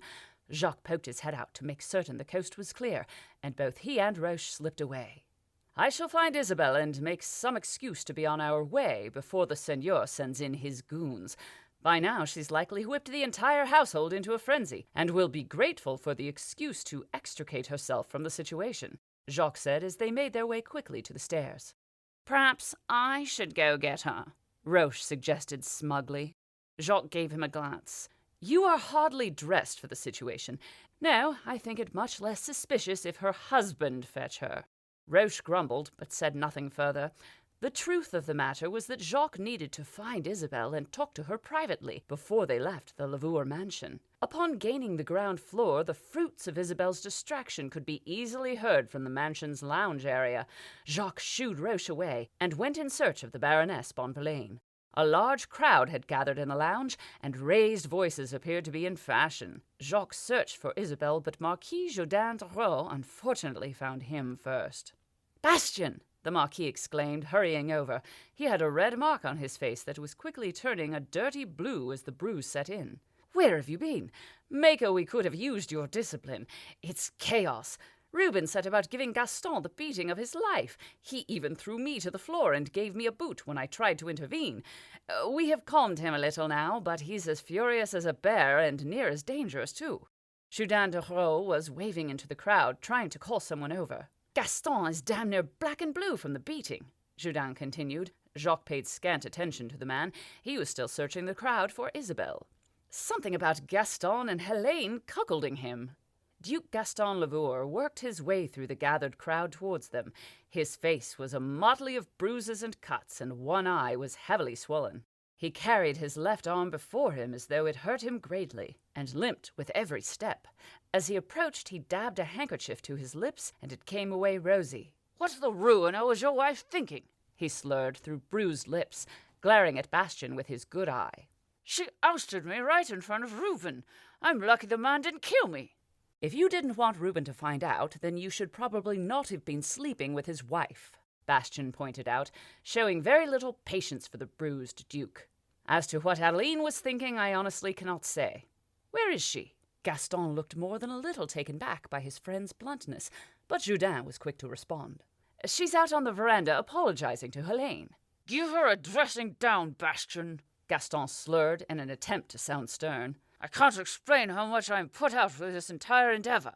As Jacques walked away, his well-trained eavesdropper's ears just about picked out Gaston Lavour stating that the Bonvillains are more trouble than they're worth. Jacques found himself with very little sympathy for the man. He found Isabelle on the veranda, very much not apologizing to the Comtesse Lothienne, who was standing a good distance away talking frantically with Baroness Lavière, and both were sending poisonous glances Isabelle's way. How did it go? Isabelle asked as Jacques joined her staring out over the Lavour gardens. It felt like a lifetime ago that they had fired rifles down the garden and joked and laughed as a couple of new socialites. In truth, it was only a handful of months. It went very well, Jacques said with a slight smile in her direction. Only we need to leave Sarcelles tonight. So, definitely one of your more successful endeavors. What did you do this time? She asked. Spill ice fire on poor Amaury? Jacques took in a deep breath and sighed it out slowly. Belle, I know you're angry with me, and I think I may have reasoned out why. You believe I put my life in danger recklessly without thought to how my death may have impacted upon you. In reality, the truth could not be further from that assumption. It was because of how not putting my life in danger would have impacted upon both of us that I did, in fact, put my life in danger. You're babbling, Jacques. I've noticed. Jacques took another deep breath. I am sorry for risking my life, Belle, but I am not sorry for the reasons I did it, namely to protect you. Also, I love you. He gave her his very best big puppy dog eyes and waited for her response. Isabelle looked down at her feet for a few moments, stoically ignoring Jacques' visible attempts at softening her heart. When she looked up, she was smiling, and her eyes looked a little moist. She sniffed. So, what went wrong? Nothing. The job went almost exactly as planned, apart from the climb and Amaury Roche almost throwing me to my death. He what? It doesn't matter. The point is, there was no evidence in the Duke's safe of any sort of treachery, nor was there ever supposed to be any. After I cracked the damn thing, Roche planted evidence inside the safe. The Seigneur is going to arrest the Duke and all his friends on falsified evidence, and we are part of a select group who can actually testify to its illegitimacy. Isabelle grasped onto the implication quickly. He's going to have us killed. Jacques nodded emphatically. Most likely tonight. We need to run. Now. There's no way we'll get that far away in time to outrun the Seigneur's reach. If we are the only people who can testify against him, he will hunt us down no matter how far we run. Unless we run somewhere he can't reach, Jacques said with a sick feeling in the pit of his stomach. Tulane? With a heavy sigh, Jacques nodded. The very seat of magic in the known world, and the last place he ever wanted to be. We still won't make it there before he catches us, Jacques. Jacques gave a weak smile. We will, if he's looking in the wrong direction. How do you feel about one more last job?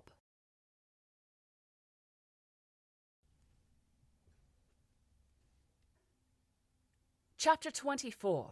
Another one more last job. This is insane, Isabelle said as they walked their recently acquired horses up to the front gate of Frenvale. It is never going to work. Nervous was a fair beginning point to explain her current disposition, but as a description it only went so far, and in the end was sadly lacking. This is insane, Jacques conceded, which is exactly why it is going to work. He certainly sounded confident enough. Nobody would ever attempt such a thing because of how insane it is, so nobody will ever expect anyone to attempt such a thing, so they won't expect it. Hence why its insanity is the key element to the success of the entire plan. That is possibly the most impressive circular argument I've ever heard you construct, but it is also a pile of merde. Jacques had no response to that. A number of rifles lowered as they approached, and Isabelle found herself feeling extremely underarmed. It was amazing how quickly she had become accustomed to carrying a pistol at her side. "Name and business?" the sergeant of the watch stated as he flipped open a pocket watch to check the time. It was likely they rarely, if ever, received visitors at the dead of night. "Baron and Baroness Bonvillain," Jacques stated in his most officious voice. "We need to speak to Captain Cervantes with the utmost urgency." The sergeant looked far from convinced as he flicked his pocket watch closed. "About what?" Isabel could see the situation desperately needed some authority if the sergeant was to be convinced. "You are addressing a baron, soldier," she said haughtily, "and you will show him the proper respect." The sergeant looked at Isabel for a long moment before nodding. "Could I inquire about the nature of your business with the captain, Baron?" "I carry sensitive information by urgent request of Duke Lavore," Jacques continued.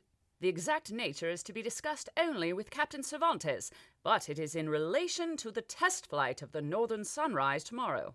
This gave the sergeant some pause, and the man chewed upon his lip as he considered. It was more than likely that very few people outside of the soldiers in Friendvale and the Duke knew about the airship's test flight.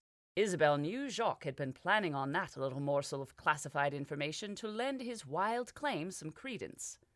"Calais!" the sergeant barked, and one of the rifle-carrying soldiers snapped to attention. "Escort the Baron and Baroness inside." "Grinnell!" another soldier followed suit. "Run ahead and wake the captain. Apologize for the late hour and inform him that he has guests."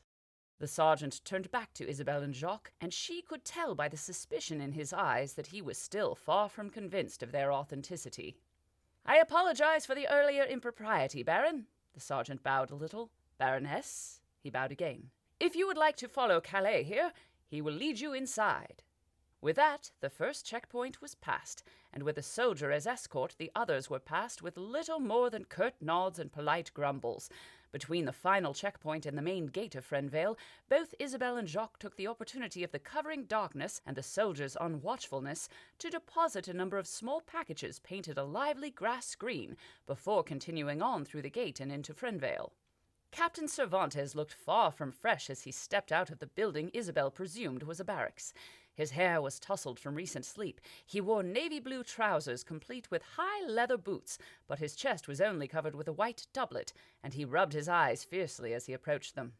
"I'm told you have an urgent message for me from the Duke, Baron," Cervantes said, sparing Isabel an appraising glance, but deciding not to comment on either her presence or her attire, which was far less noble lady and far more gentlewoman duelist than was strictly proper. Isabel had decided a change of clothing would likely prove useful, as she was unlikely to be attending any more high-to-do affairs during the night, and a dress did not entirely lend itself to the purpose of stealing the most heavily guarded, heavily armed airship in the kingdom. "Yes, indeed I do," Jacques said, taking Cervantes by the arm and steering him towards the docks. "It is regarding the issue of the test flight tomorrow morning." Cervantes stopped and gave Jacques a quizzical look. "The Duke told you about that?" In reality, the information had been a scribbled note on a piece of paper Jacques had stolen from the Duke's study. Luckily, the captain did not need to know the truth of how they had come by the information. "Must I answer that question again?" Jacques asked, and continued on towards the docks. "Listen to me, Captain, because time is short and there is still a lot to accomplish, and the Duke would like the engineers kept out of it for the sake of his pride." "But why did he send you?" the captain asked. He was clearly still groggy from sleep, but his head was clearing rapidly. They needed to convince him before he had a chance to engage his full faculties. "You will not yet have heard," Isabel stepped in, "but there has been a slight complication in the capital." "A damned travesty," Jacques added, "a mistake of unequaled incompetence." Isabel gave the captain her very best earnest look. "The Duke has been arrested." "What?" the captain all but shouted, and Isabel held up placating hands. "Please, Captain Cervantes, keep your voice down. The situation is not yet common knowledge, and the Duke hopes it will never become so. He is certain the matter will be cleared up soon and his innocence will be proven, but in the meantime he has sent us to you in his stead." "What for?" the captain asked. "The Northern Sunrise will not fly," Jacques said in a grave voice. They were approaching the turn that would put the docks in plain sight now. Cervantes laughed. "I assure you, Baron, she will." "Now look here," Jacques said as he pulled a sheaf of papers out from his jacket pocket. "These are schematics given to me by Gaston himself. Before his," Jacques coughed, "arrest, the Duke was going over his designs and he came across a flaw, an oversight in his calculations." See here? Jacques pointed at a section of one of the papers, and then flipped through a couple of papers and pointed again. And here. I'm not... Cervantes paused, and looked to be a little red in the cheeks. I'm not an engineer, Baron. I don't see... They rounded the corner, and both the docks and the northern sunrise came into view. They had only an hour or two at most before sunrise, and they needed to be ready as their window of opportunity would be brief and was most definitely not repeatable. "Well, I am," Jacques continued. He was well and truly into the bluff now. "At least of a sorts. Certainly not close to the Duke's level, but well versed enough that he has trusted me to come and fix his mistake, quietly and without... Common knowledge," the captain finished. "You know how to fix the sunrise?" he asked. "On your own?" "I need only one other set of hands," Jacques finished the con, "which is why I brought my wife. I need you to prepare for your test flight in a few hours." "We could postpone," the captain suggested. "Gaston is dead set against it," Jacques said. "She will be ready, Captain Cervantes. I will make certain of it." Captain Cervantes was nodding along now, like the good little mark he was. "I'll station a couple of soldiers outside the ship and make sure they know you have permission to be on board. If you need me for anything, just send one of them to find me. In the meantime, I'll start making my preparations." The captain grinned. "You're certain she'll fly?" Jacques clapped the man on the shoulder. "She will, Captain, and you will fly her."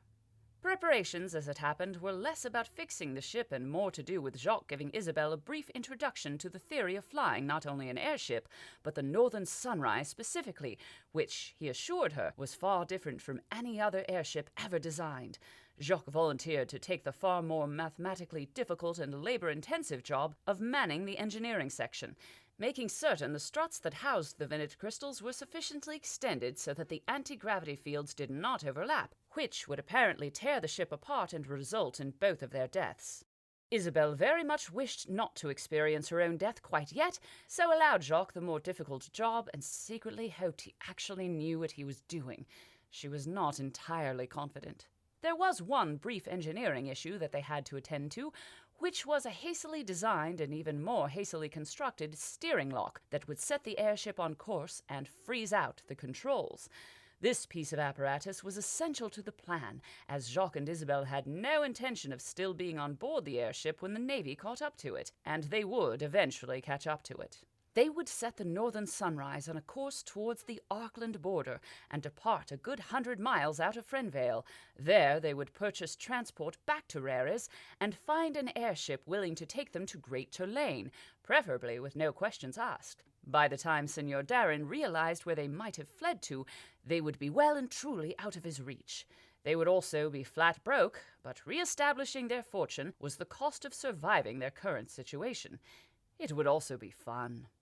"The struts shouldn't need adjusting at all until we are about 400 feet up," Jacques said, looking over the papers he had stolen from the Duke's study. "I'll stay here with you until then, and make my way down into engineering to prevent our untimely demise." "Why do we simply not stay below 400 feet?" asked Isabelle. "Most Navy airships are not designed for air-to-air combat," Jacques explained as he moved over to the navigation charts. "To fire upon us, they would need to be positioned above us by quite some way, and I would prefer they did not have that option." "Sounds reasonable," Isabelle admitted. "Here," Jacques said, pointing at one of the charts. "That's where we'll depart." He was pointing to a forested spot of map near Lac de la Cachet, which was also only a few dozen miles from the town of Bellouse. From there, they could arrange the transport they needed and be well away from Sassail before the Seigneur even realized they were no longer aboard the Northern Sunrise. Isabelle nodded and looked over at Jacques, who was giving her a smile she recognized well. It was the smile he always gave her just before telling her he loved her. "I love you, Jacques Rivaux," Isabelle said quickly before he could say it. "And I you, Isabelle de Rosière." By dawn, a light winter mist had formed in the valley that sheltered Frenvale. It was quickly turning from a warm winter night into a chilly winter day, and the sun was just beginning to rise over the eastern horizon. Jacques watched the light spreading forth towards them as the sun crested the rise in the distance, and with it a slight respite from the chill. He bit his lip and hoped their little nighttime deposits would work. 5 minutes, he said to Isabel, who only nodded in response. She knew the exact startup sequence for the airship. Jacques had been over it 10 times, and now she simply waited for the signal. Jacques flipped open his pocket watch and watched the seconds tick away. Their deposits were painted green like the grass they were dropped upon, and the light mist should do enough to obscure their slightly off-color appearance. Certainly if they had been found during the night, someone would have put 2 and 2 together and come up with an arrest warrant for the Baron and Baroness Bonvillain. Isabel's hand hovered over the first ignition switch. "Not yet," Jacques warned her. "We need the soldiers running the other way before we attempt to take off." "I know," she said testily. He had known her long enough to know she was feeling nervous, and rightly so. He was nervous also, filled with equal parts dread and anticipation. He counted 5 minutes on his pocket watch. Isabel glanced his way, and Jacques cleared his throat. "These things are never exact. There's always room for some interpretation of the mixture, which could conceivably cause the fuse." The sound of a distant thunderclap echoed through the shipyard, followed by another and another and another, and then 3 more. "Give it another minute or so," Jacques said. The deposits were little more than whistle-bang with a light-receptive fuse. The rising sun had set the fuses to light, and the whistle-bang, while being more noise than actual explosion, was enough of a commotion to set off the real distraction he had planned.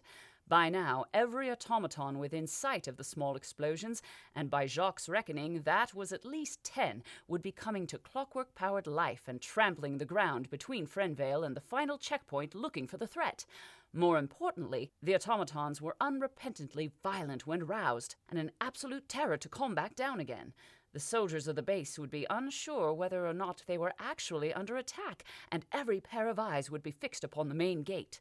Jacques risked a look out the window just in time to see the 2 soldiers positioned to guard the northern sunrise run off in search of the apparent attack. With a grin, he turned back to Isabel.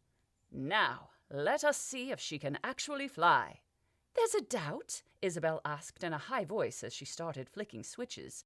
An electrical hum filled the air as the airship came to life, and Jacques could just about hear the thruster's ignition flame spark to life. Isabel held on to the controls of the airship with a rictus expression of 1 part determination and 2 parts concentration.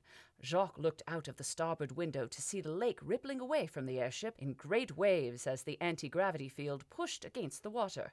"Ease up the altitude," Jacques suggested. Isabel threw the altitude lever forwards, and a moment later the airship lurched upwards. Jacques felt the strange sensation of being pushed downwards for a moment before his senses adjusted to the feeling.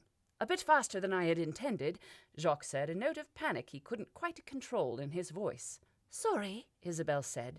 "I figured a faster getaway was more important. Besides, if she didn't fly, we were dead either way." Jacques let out a high laugh, not entirely certain he agreed. He could see the scenery sinking away beneath them as the airship rose out of Lac Fren, and the sound of the electricity coursing through the ship and powering the vinnet crystals was a reassuring and exciting music in his ears.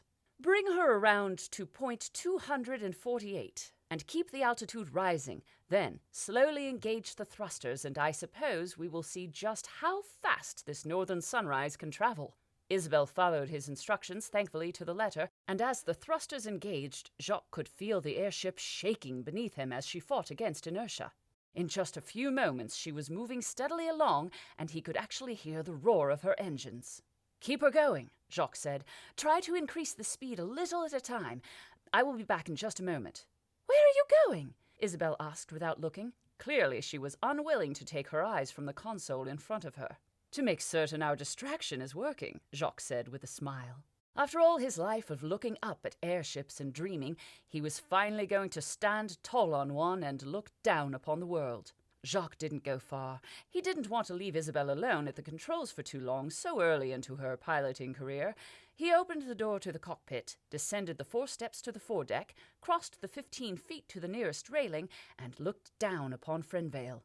What he saw was chaos, the fruits of his frenzied improvisational planning. His whistle-bang packets hadn't just awoken 10 automatons, or even 20. From his rapidly increasing vantage point, Jacques could see much of the wall that ran around Frenvale, and it very much appeared as though every automaton the naval base possessed had awoken and was busy stomping around the first checkpoint looking for enemies. Jacques could just about make out the shapes of soldiers from his height, and while many were attempting to calm the rampaging golems, a few had noticed the stolen airship and appeared to be pointing their way. In a brief moment of childish fancy, Jacques waved down towards the soldiers below. A few moments later, the report of a gunshot reached his ears. He was, of course, far too high up for any small arms fire to reach him now, but even so, he ducked away from the railing and headed back inside to check on Isabelle.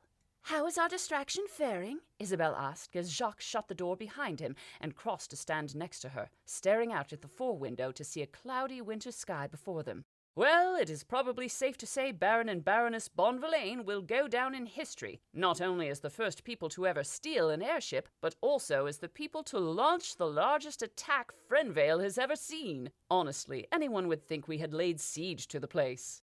Isabelle favored him with a glance and an excited smile. "How long before they managed to mount any sort of pursuit?" "A while, I would imagine. It appeared quite chaotic down there." "I do hope there's no loss of life," Isabelle said, sobering instantly. Jacques attempted to swallow, but found his throat very dry all of a sudden. "You know, I actually hadn't thought about that." Isabelle nodded. "Nothing we can do about that now, Jacques. Here, surely you would like to give piloting an airship a go?" Jacques grinned from ear to ear, the possible cost of life due to his plan momentarily forgotten. "I thought you would never ask."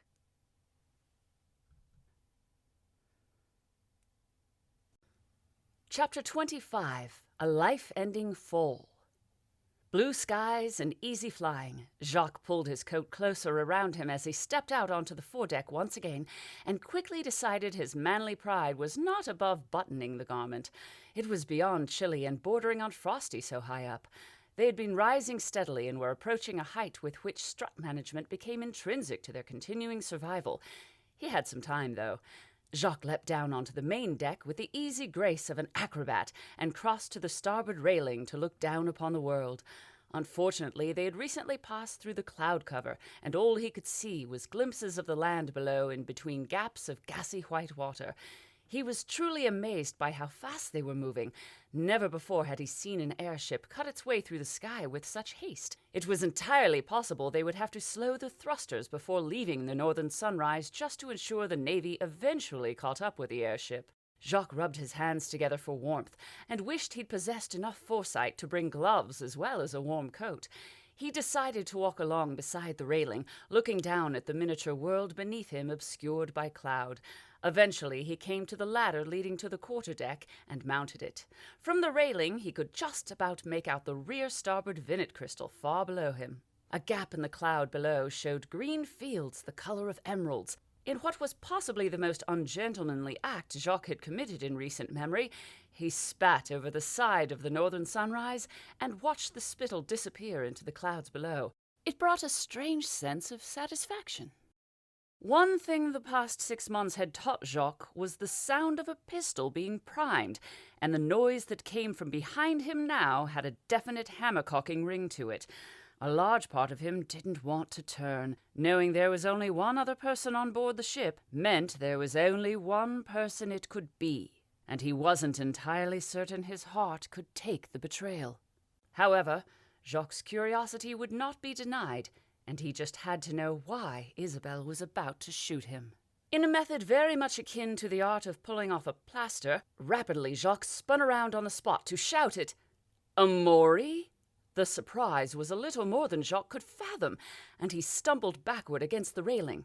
Some part of him both recognized and appreciated the railing's stoic existence in that moment.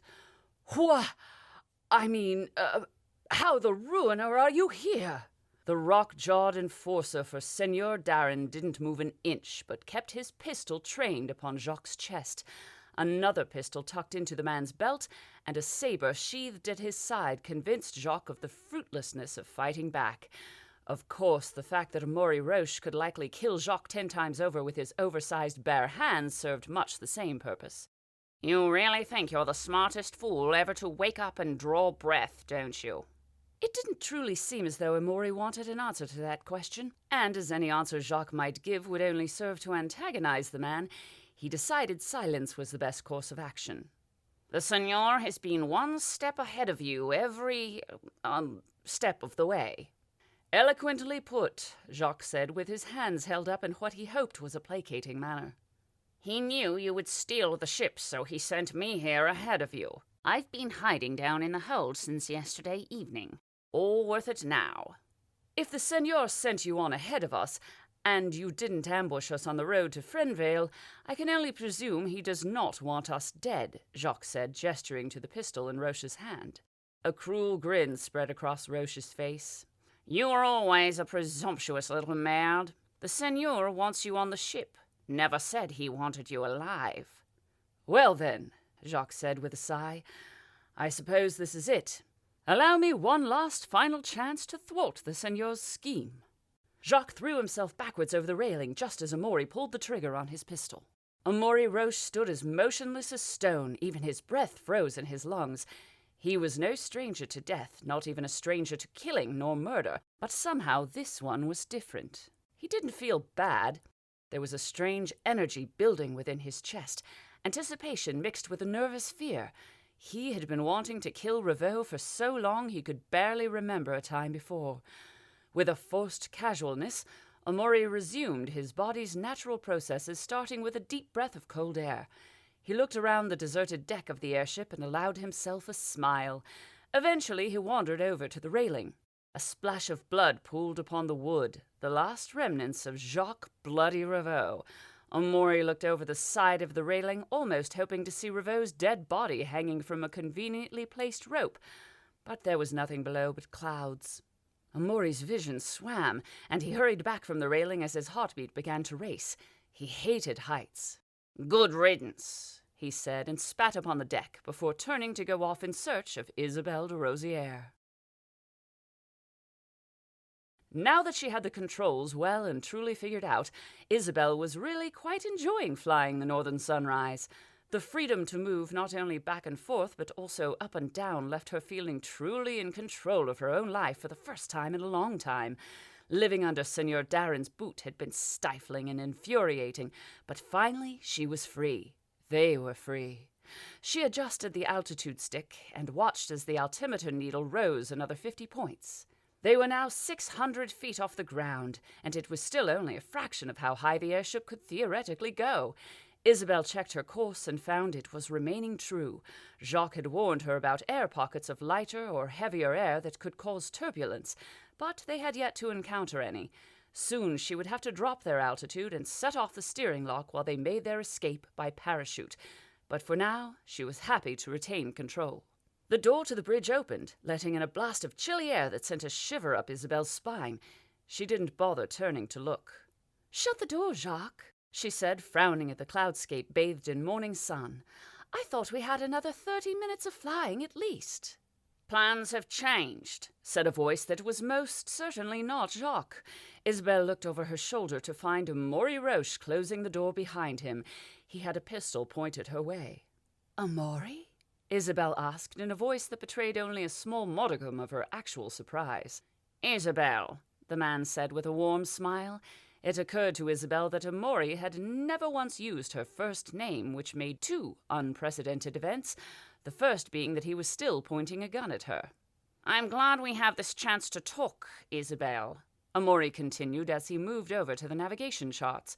He was wearing a dark brown suit and a similarly colored overcoat that did very little to hide his weaponry or his obvious physical prowess. "There are some things I would like to discuss with you." Isabelle ran through all the maneuvers she knew that she could put the ship through. Sadly, there were not many of them, and she could see no way that any of them would throw Amaury Roche off guard enough for her to rush over and disarm him. Not that she was certain she would be able to disarm him, even if he was blind and only had the one arm. Amaury looked down at the charts, but the barrel of his pistol never wavered. "Change the compass point 322 and drop to 150 feet, please." "What?" Isabelle asked, dumbfounded. "Now," Amaury said, taking his eyes from the maps and waving the pistol at Isabelle. She started following his directions. "You aren't going to shoot me, Amaury," she said, turning back to the console to watch the ship's altitude and course. She could feel the airship shudder beneath her as it adjusted its heading. "The Seigneur wants you dead," Amaury said slowly. "He says the ship needs a couple of corpses aboard. I don't want to kill you. "So don't," Isabel replied. "Say we escaped, or you never found us." "Us," Amori repeated, and Isabel realized her mistake. Amori believed he'd be able to woo her away from Jacques simply by not killing her. "What does that thing do?" Amori asked, pointing at the steering lock. "Prevents the ship from changing course," Isabel said, seeing no reason to lie. Amori moved around the table that housed the navigation charts towards Isabel. "Step away from the controls, please," he said.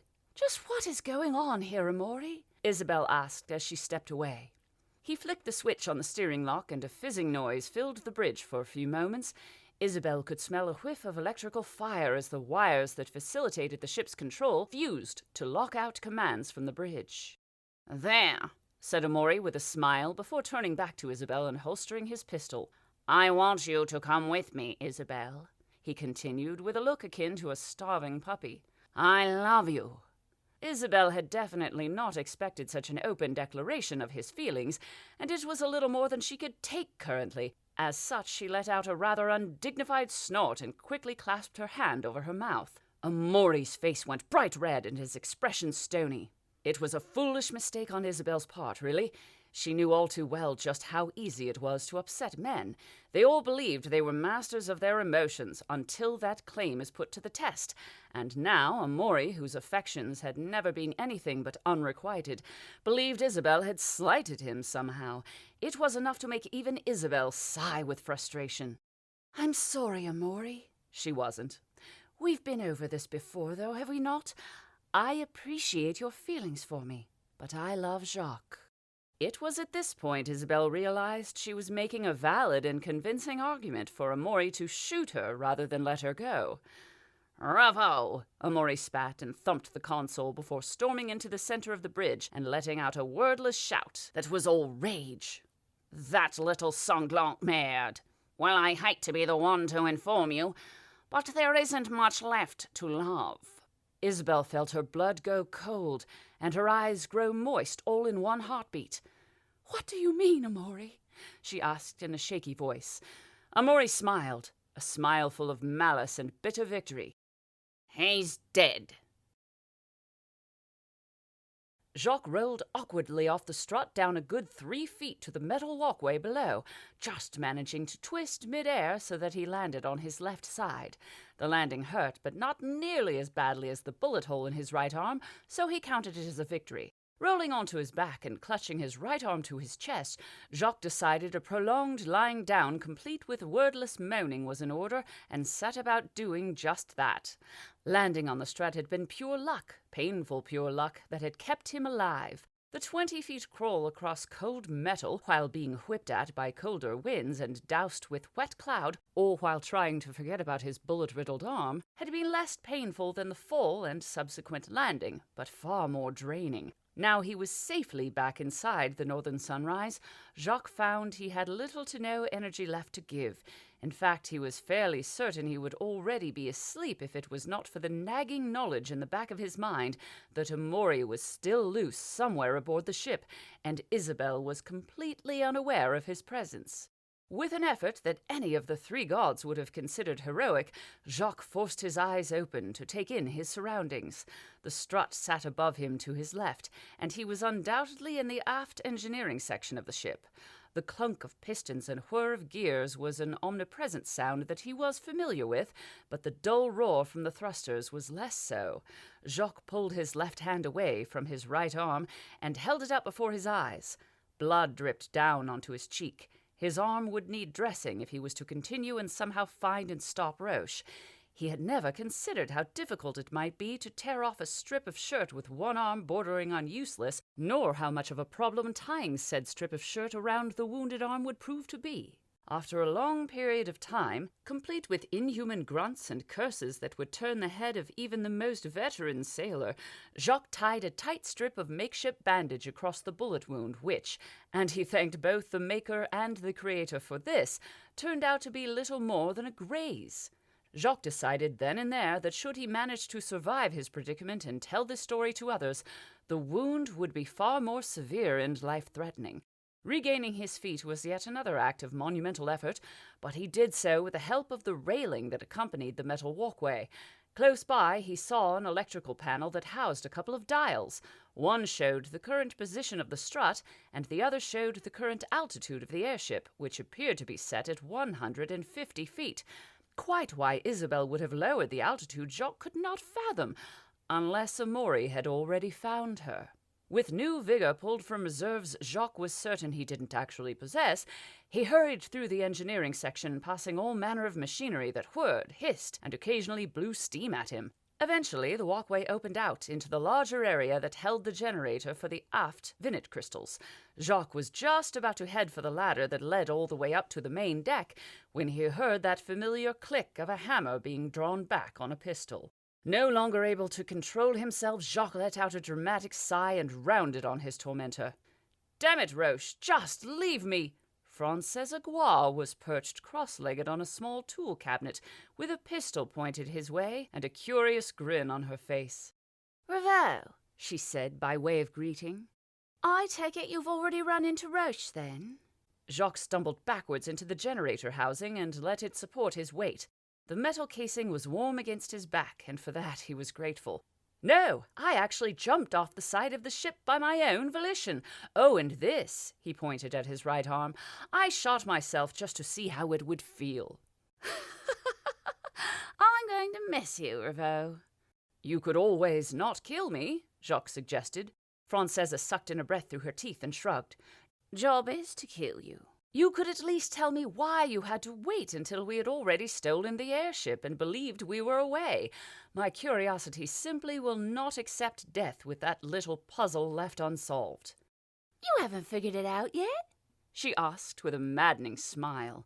"With that genius brain of yours?" "Of course I haven't." "You must have felt the ship drop down and change course." Jacques groaned. "I had a very clear view of it, as it happens." "That means Roche is already on the bridge. Soon the Northern Sunrise will crash straight into the royal retreat on Lac de la Cache." Why?" "Did you really think it would be enough for the Seigneur to simply frame that poncy little duke? He wants more control than that. He wants the king to grant him special powers to subject the nobility to the same suspicion and treatment as us common folk.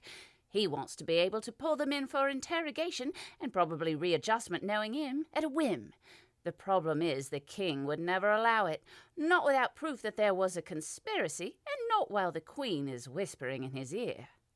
"The queen." Francesa agreed with a smile. "Oh, so pregnant and about to explode with a half-Turlane royal brat. Another thing the Seigneur could never allow. He figured kill two birds with one sunrise." Francesa seemed more than a little pleased with the idiom. "So the Bonvillains, known friends and supporters of Duke Lavour, steal the Northern Sunrise, the prototype of the only airship that could possibly be ignition to start another war with a kingdom we've already lost to once.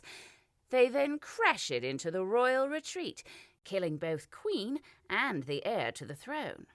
Afterwards, the Seigneur will no doubt go to the king and suggest he could have prevented such a tragedy, if only he had more power, more liberties.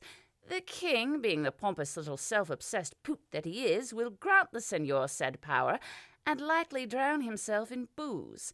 The Seigneur eventually puts the government in full control of the kingdom, with him at its head." Francesa paused as if trying to remember something else. "I think that's about it. I'm impressed with the scope." "So am I," Jacques admitted. "But, Francesa, you can't let this happen. It isn't just... it's not... It's regicide." Again the woman shrugged. "If you want to appeal to conscience, you really should have tried Roche with his fluffy feelings for your woman. I'm a stone-cold killer, little man." "You are," Jacques agreed, deciding an instant change of tack was in order. "A stone-cold killer who works for the highest bidder. So what does Senor Darren have over you?" "What?" The smile dropped from Francesa's face. "He doesn't have anything over me." "Oh, come now." One of the most successful ways to con a person was simply to tell them what they knew, or more truthfully, tell them they already knew what you were selling. We both know Senor Reynard Darren doesn't so much hire people as he does manipulate them. Do you really expect me to believe that after all this is done, he will allow you, self-confessed stone-cold killer and mercenary for hire, to walk free as one of only two, once myself and Isabel are dead, of course, people in the entire world who can testify to the Senor being not only culpable, but also the mastermind behind the most heinous, atrocious crime ever committed in the kingdom of Sassail? Jacques took a deep breath and silently congratulated himself on the uncertain look on Francesa's face before continuing. Oh, I do believe he trusts Roche. The man is loyal as a dog. Something to do with his military background, I would wager. But you, he paused, as you previously said, you sell your services, and therefore also your secrets to the highest bidder. So, what happens when someone else bids higher? I honestly do not think the Senor will take the risk. So, how long before he sends Roche to do to you what you are about to do to me? As if that simpleton could beat me, Francesa exclaimed loudly, but not convincingly. Jacques made a living from lying to people, and he could spot a lie at 100 paces. Still, sometimes people needed their pride massaging. Of course, in a fair fight, you would have beat him 10 times down, but we both know it would not be a fair fight. Francesa opened her mouth to speak, and quickly shut it again. Her eyes went far away, and Jacques knew he almost had her. She needed just a little more pushing. Francesa. Revaux, if you open your mouth again, I swear I will put a bullet in it. Jacques obediently closed his mouth and went about the arduous process of waiting and praying silently to all 3 gods, despite the blasphemy of praying to the ruiner. Dreadful anticipation had never been his favorite feeling, and right now it was proving just why he hated it so. Francesa abruptly eased the hammer on her pistol back down and holstered the weapon. It appeared she had decided in his favor. Goodbye, Revaux. The woman hopped down from her perch on the tool cabinet and headed towards the ladder. What about the airship? Jacques asked. We have to stop it. Not my problem.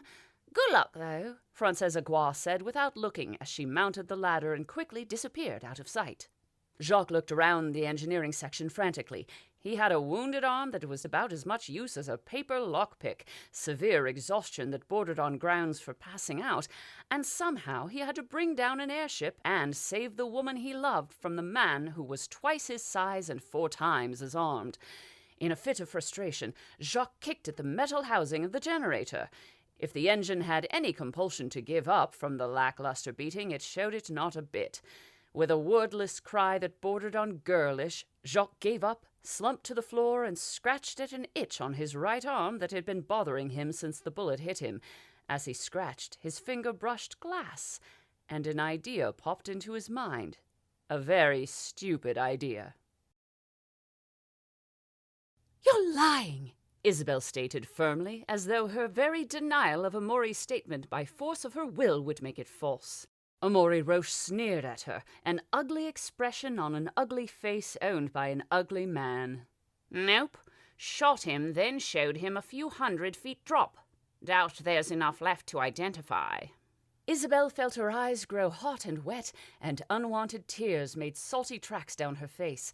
She wiped them away, and her hand came away dark with ruined eyeliner. Amori softened in an instant and took a step towards her, his hand held out in front of him as though his touch might comfort her. Isabel instinctively took a step back with a look of horror on her face. You! Isabel stopped and swallowed down the lump in her throat as she fought to master her emotions. A true actress felt, portrayed, but always remained detached. Right now, Isabel was feeling anything but detached. You kill the man I love and then expect me to fall into your arms? She asked. Is that it? Yes? Isabel drew in a great shuddering breath and made for the door, brushing past Amori as she went. It took the big man a few seconds to respond. Isabel, wait! Please! Amori turned to face her and froze, his hand instinctively going to the pistol holster on his belt, the now empty pistol holster on his belt. Isabel? Amori said, slowly holding up his hands. Isabel didn't give him time to act or talk or anything else. She pulled the trigger, and after the report of the gun, she watched him slump backwards onto the bridge console, his body tangling with the controls and hanging there motionless and empty. Isabel had never killed a person before. She had never wanted to kill a person. She had never imagined she would kill a person, and she certainly had never given any thought to how it might feel. She felt cold and sick and slow. It was though her mind and body were both swamped in treacle, and any sort of movement involved a great effort of fighting against inertia. Amaury Roche's corpse was still bent over the console. His eyes were open and unfocused, his mouth agape and his jacket stained red with his blood. Isabel looked down at the pistol. Her hand was shaking. It took a force of will she didn't know she possessed to stop that shaking, but Isabel managed it. It took only a few moments to regain control of herself, but she forced her body to calm and her mind to clarity. Then she threw away the pistol and fled the bridge. Cold wind whipped at her face as she made her way across the foredeck and down onto the main deck. Isabel had no real idea of where she was going, but anywhere was better than the bridge. Anything was better than looking at Amaury Roche's corpse, her handiwork. Above her, the clouds were beginning to break, and bright morning sunshine was forcing its way through, lighting Lac de la Cachet in sparkling blues. It was then she realized they were above Lac de la Cachet. Amaury had taken them off course, but Isabel had no idea why. She saw a parachute trailing away into the lake behind them. The basket attached to the bottom of the chute may have been empty. Isabel couldn't be sure from such a distance. As she turned away from the railing, Isabel saw a ghost limping towards her, her mind playing tricks on her, trying to make her believe that Jacques was still alive, though why her mind would picture him limping, pale, cradling his right arm and shouting at her she couldn't quite fathom. "Belle, Roche is somewhere on board the ship," the spectre said to her. "He's gone," Isabel replied. "Oh, good." Isabel reached out with a hand and flicked Jacques on the forehead. "Ow! What the ruiner, Belle?" "You're real." Isabel didn't wait for any more confirmation. She threw herself at Jacques and embraced him, holding him close. "Ow, ow, ow, ow, ow, ow, ow, ow," Jacques said. "Belle, the arm." She ignored him. "This really does hurt," he continued. "I've been shot, you know." "The ship," she said, finally pulling away from him. "Amaury set it on a different course, locked out the steering." "Yes," Jacques agreed. "The Seigneur plans for the Sunrise to crash into the royal retreat where the Queen is currently giving birth to the royal heir." Isabel felt her jaw drop. "We have to stop it." "Already done," Jacques said with a broad smile. "Speaking of which, we should really find a parachute and get out of here." "Why?" Just as Jacques opened his mouth to reply, an explosion shook the ship, and both Isabel and Jacques stumbled into one another. "Foredeck, go, now," he shouted, and Isabel didn't hesitate. Whatever Jacques had done was very likely catastrophic, knowing him as she did. She sprinted for the ladder to the foredeck and took it in a leap and a few easy rungs, then reached down to pull Jacques up by his good arm. As she did so, Isabel noticed a strange shift in perception. The deck of the Northern Sunrise was starting to slope towards the aft section. The rear end of the ship was falling. "The parachute!" Jacques shouted, pointing with his left hand. Again Isabel sprinted, but this time uphill, as the gradient of the deck became more and more pronounced. With a burst of speed, Isabel reached the railing, leapt over it, and into the waiting basket. She turned to see Jacques struggling along, half limping, half running against the ever-increasing slope.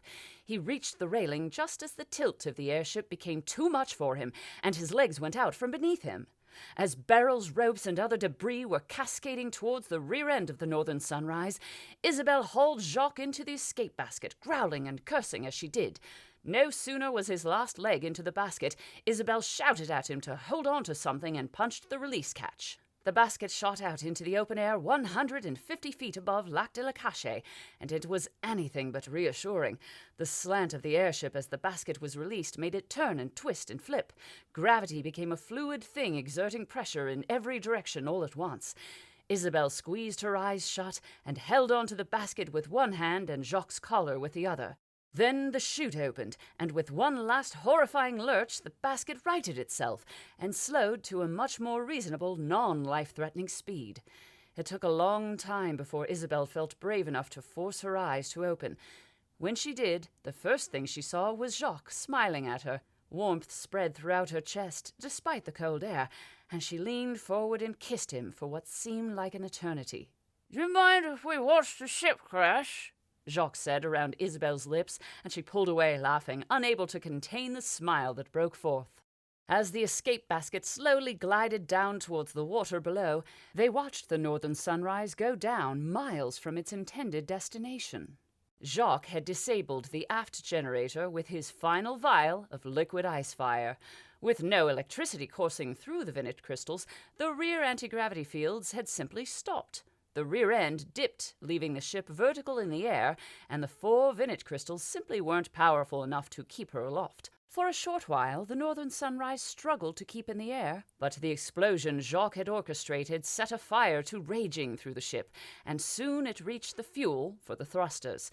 The resulting explosion ripped the ship apart from the middle and set Isabel's ears ringing, and after that she dropped to the lake like a stone, the waters smothering the fire and swallowing the wreckage, leaving only stray planks of wood as floating evidence that it ever existed.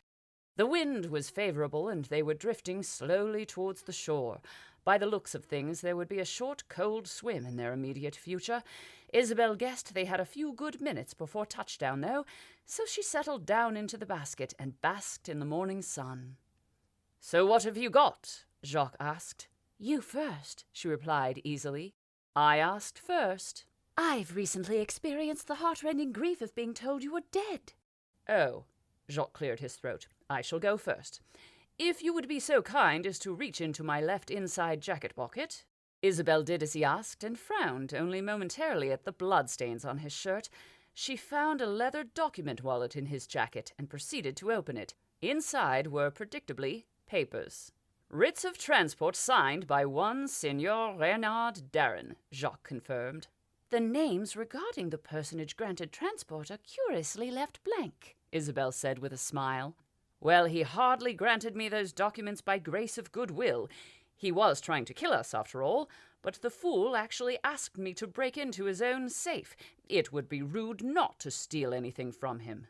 Isabel slotted the papers back in their wallet, conscious of their need to keep them dry, and tucked the wallet back into Jacques' coat, taking the opportunity to kiss him as she did. "And you, my darling Belle?" Jacques asked. 50,000 gold ducats, Isabel said with a smug grin. Jacques snorted out a laugh. "Where are you hiding them? Just how deep are those pockets?" "Every job we've ever pulled, Jacques, every single one," Isabel said seriously, "I have taken a percentage from and sent that money overseas to the Carter Memorial Bank in Great Tulane." Jacques looked truly dumbfounded. "You stole from us! You've been stealing from us for years! You great and glorious woman! That's the most wondrous theft I've ever heard of!" "A small fortune," Isabel said. "Enough to get us back on our feet," Jacques corrected. "Enough to get us started," Isabel replied. "Enough to get us by until I am healed," Jacques conceded. "Enough to get us by until we find one more last job."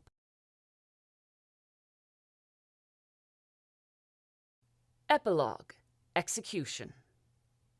Almost 100 years had passed since Cutter Square had seen an execution. Most criminals were dispatched in short order by the constabulary, but today marked a special occasion. Today witnessed the execution of 14 members of the aristocracy.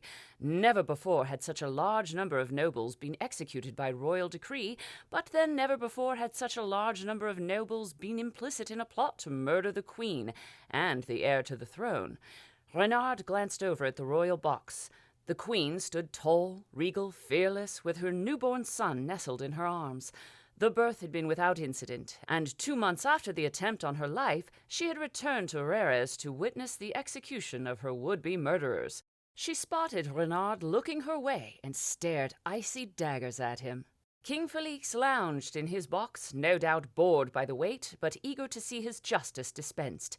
He had a glass of wine in his hand, and a large alchemical heater nearby to ward off the chill of winter. The fool spent even less time managing the affairs of his kingdom, now he had a son to dote over. Just as Renard had planned, the king had quickly granted his special powers of justice to detain and interrogate any citizen of Sassail, including those of noble birth. There were now only 2 people in the whole kingdom Reynard could not arrest at will, and he very much doubted either the king or queen were plotting against themselves. It was unfortunate the test flight of the Northern Sunrise had not gone entirely to plan. The Queen's survival had been more than an annoyance, as had been the survival of the heir, but neither one were irreconcilable given the passage of time. He would make certain the little prince never came to power, and control of the kingdom remained true to the Sassail bloodlines. The loss of Amaury Roche had been a setback.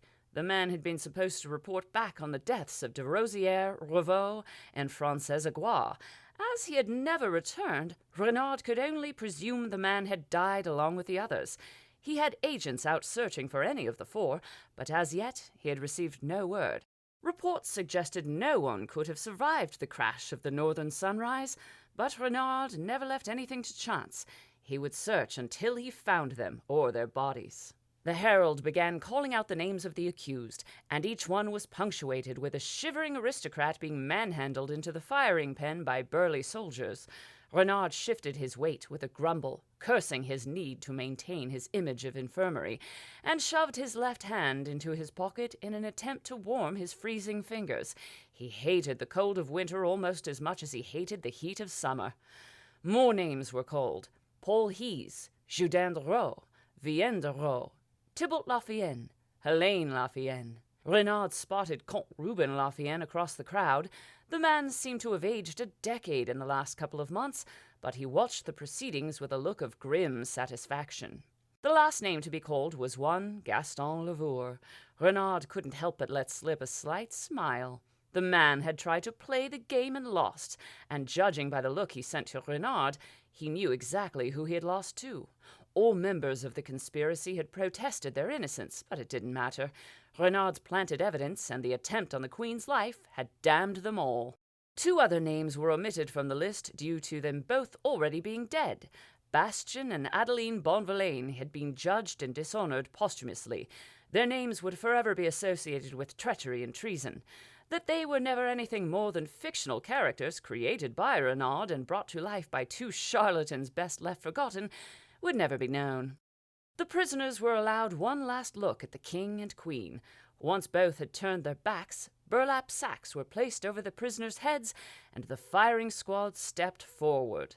A flash of light glinting off a window pane momentarily blinded Reynard, and he saw the little twinkle far away on a rooftop. A pinprick of light almost half a mile distant. "Ready?" called the captain in charge of proceedings. Reynard smiled. "Aim!" He had won. "Fire!" The shots echoed around the square, and the bodies of the prisoners jerked as each one was hit by 2 bullets, head and heart. Reynard stumbled, his chest suddenly tight and his vision swimming. He looked down to see a spreading patch of red soaking through the clothing on his chest. Looking back up, he saw the twinkle of light on the rooftops once more, and then it was gone. He knew all too well only one woman in all of Sassail could make a shot like that. Then he knew no more. This has been It Takes a Thief to Catch a Sunrise, written by Rob J. Hayes, narrated by Shotzi Schaefers. Copyright 2014 to 2016 by Rob J. Hayes. Production copyright 2016 by Rob J. Hayes.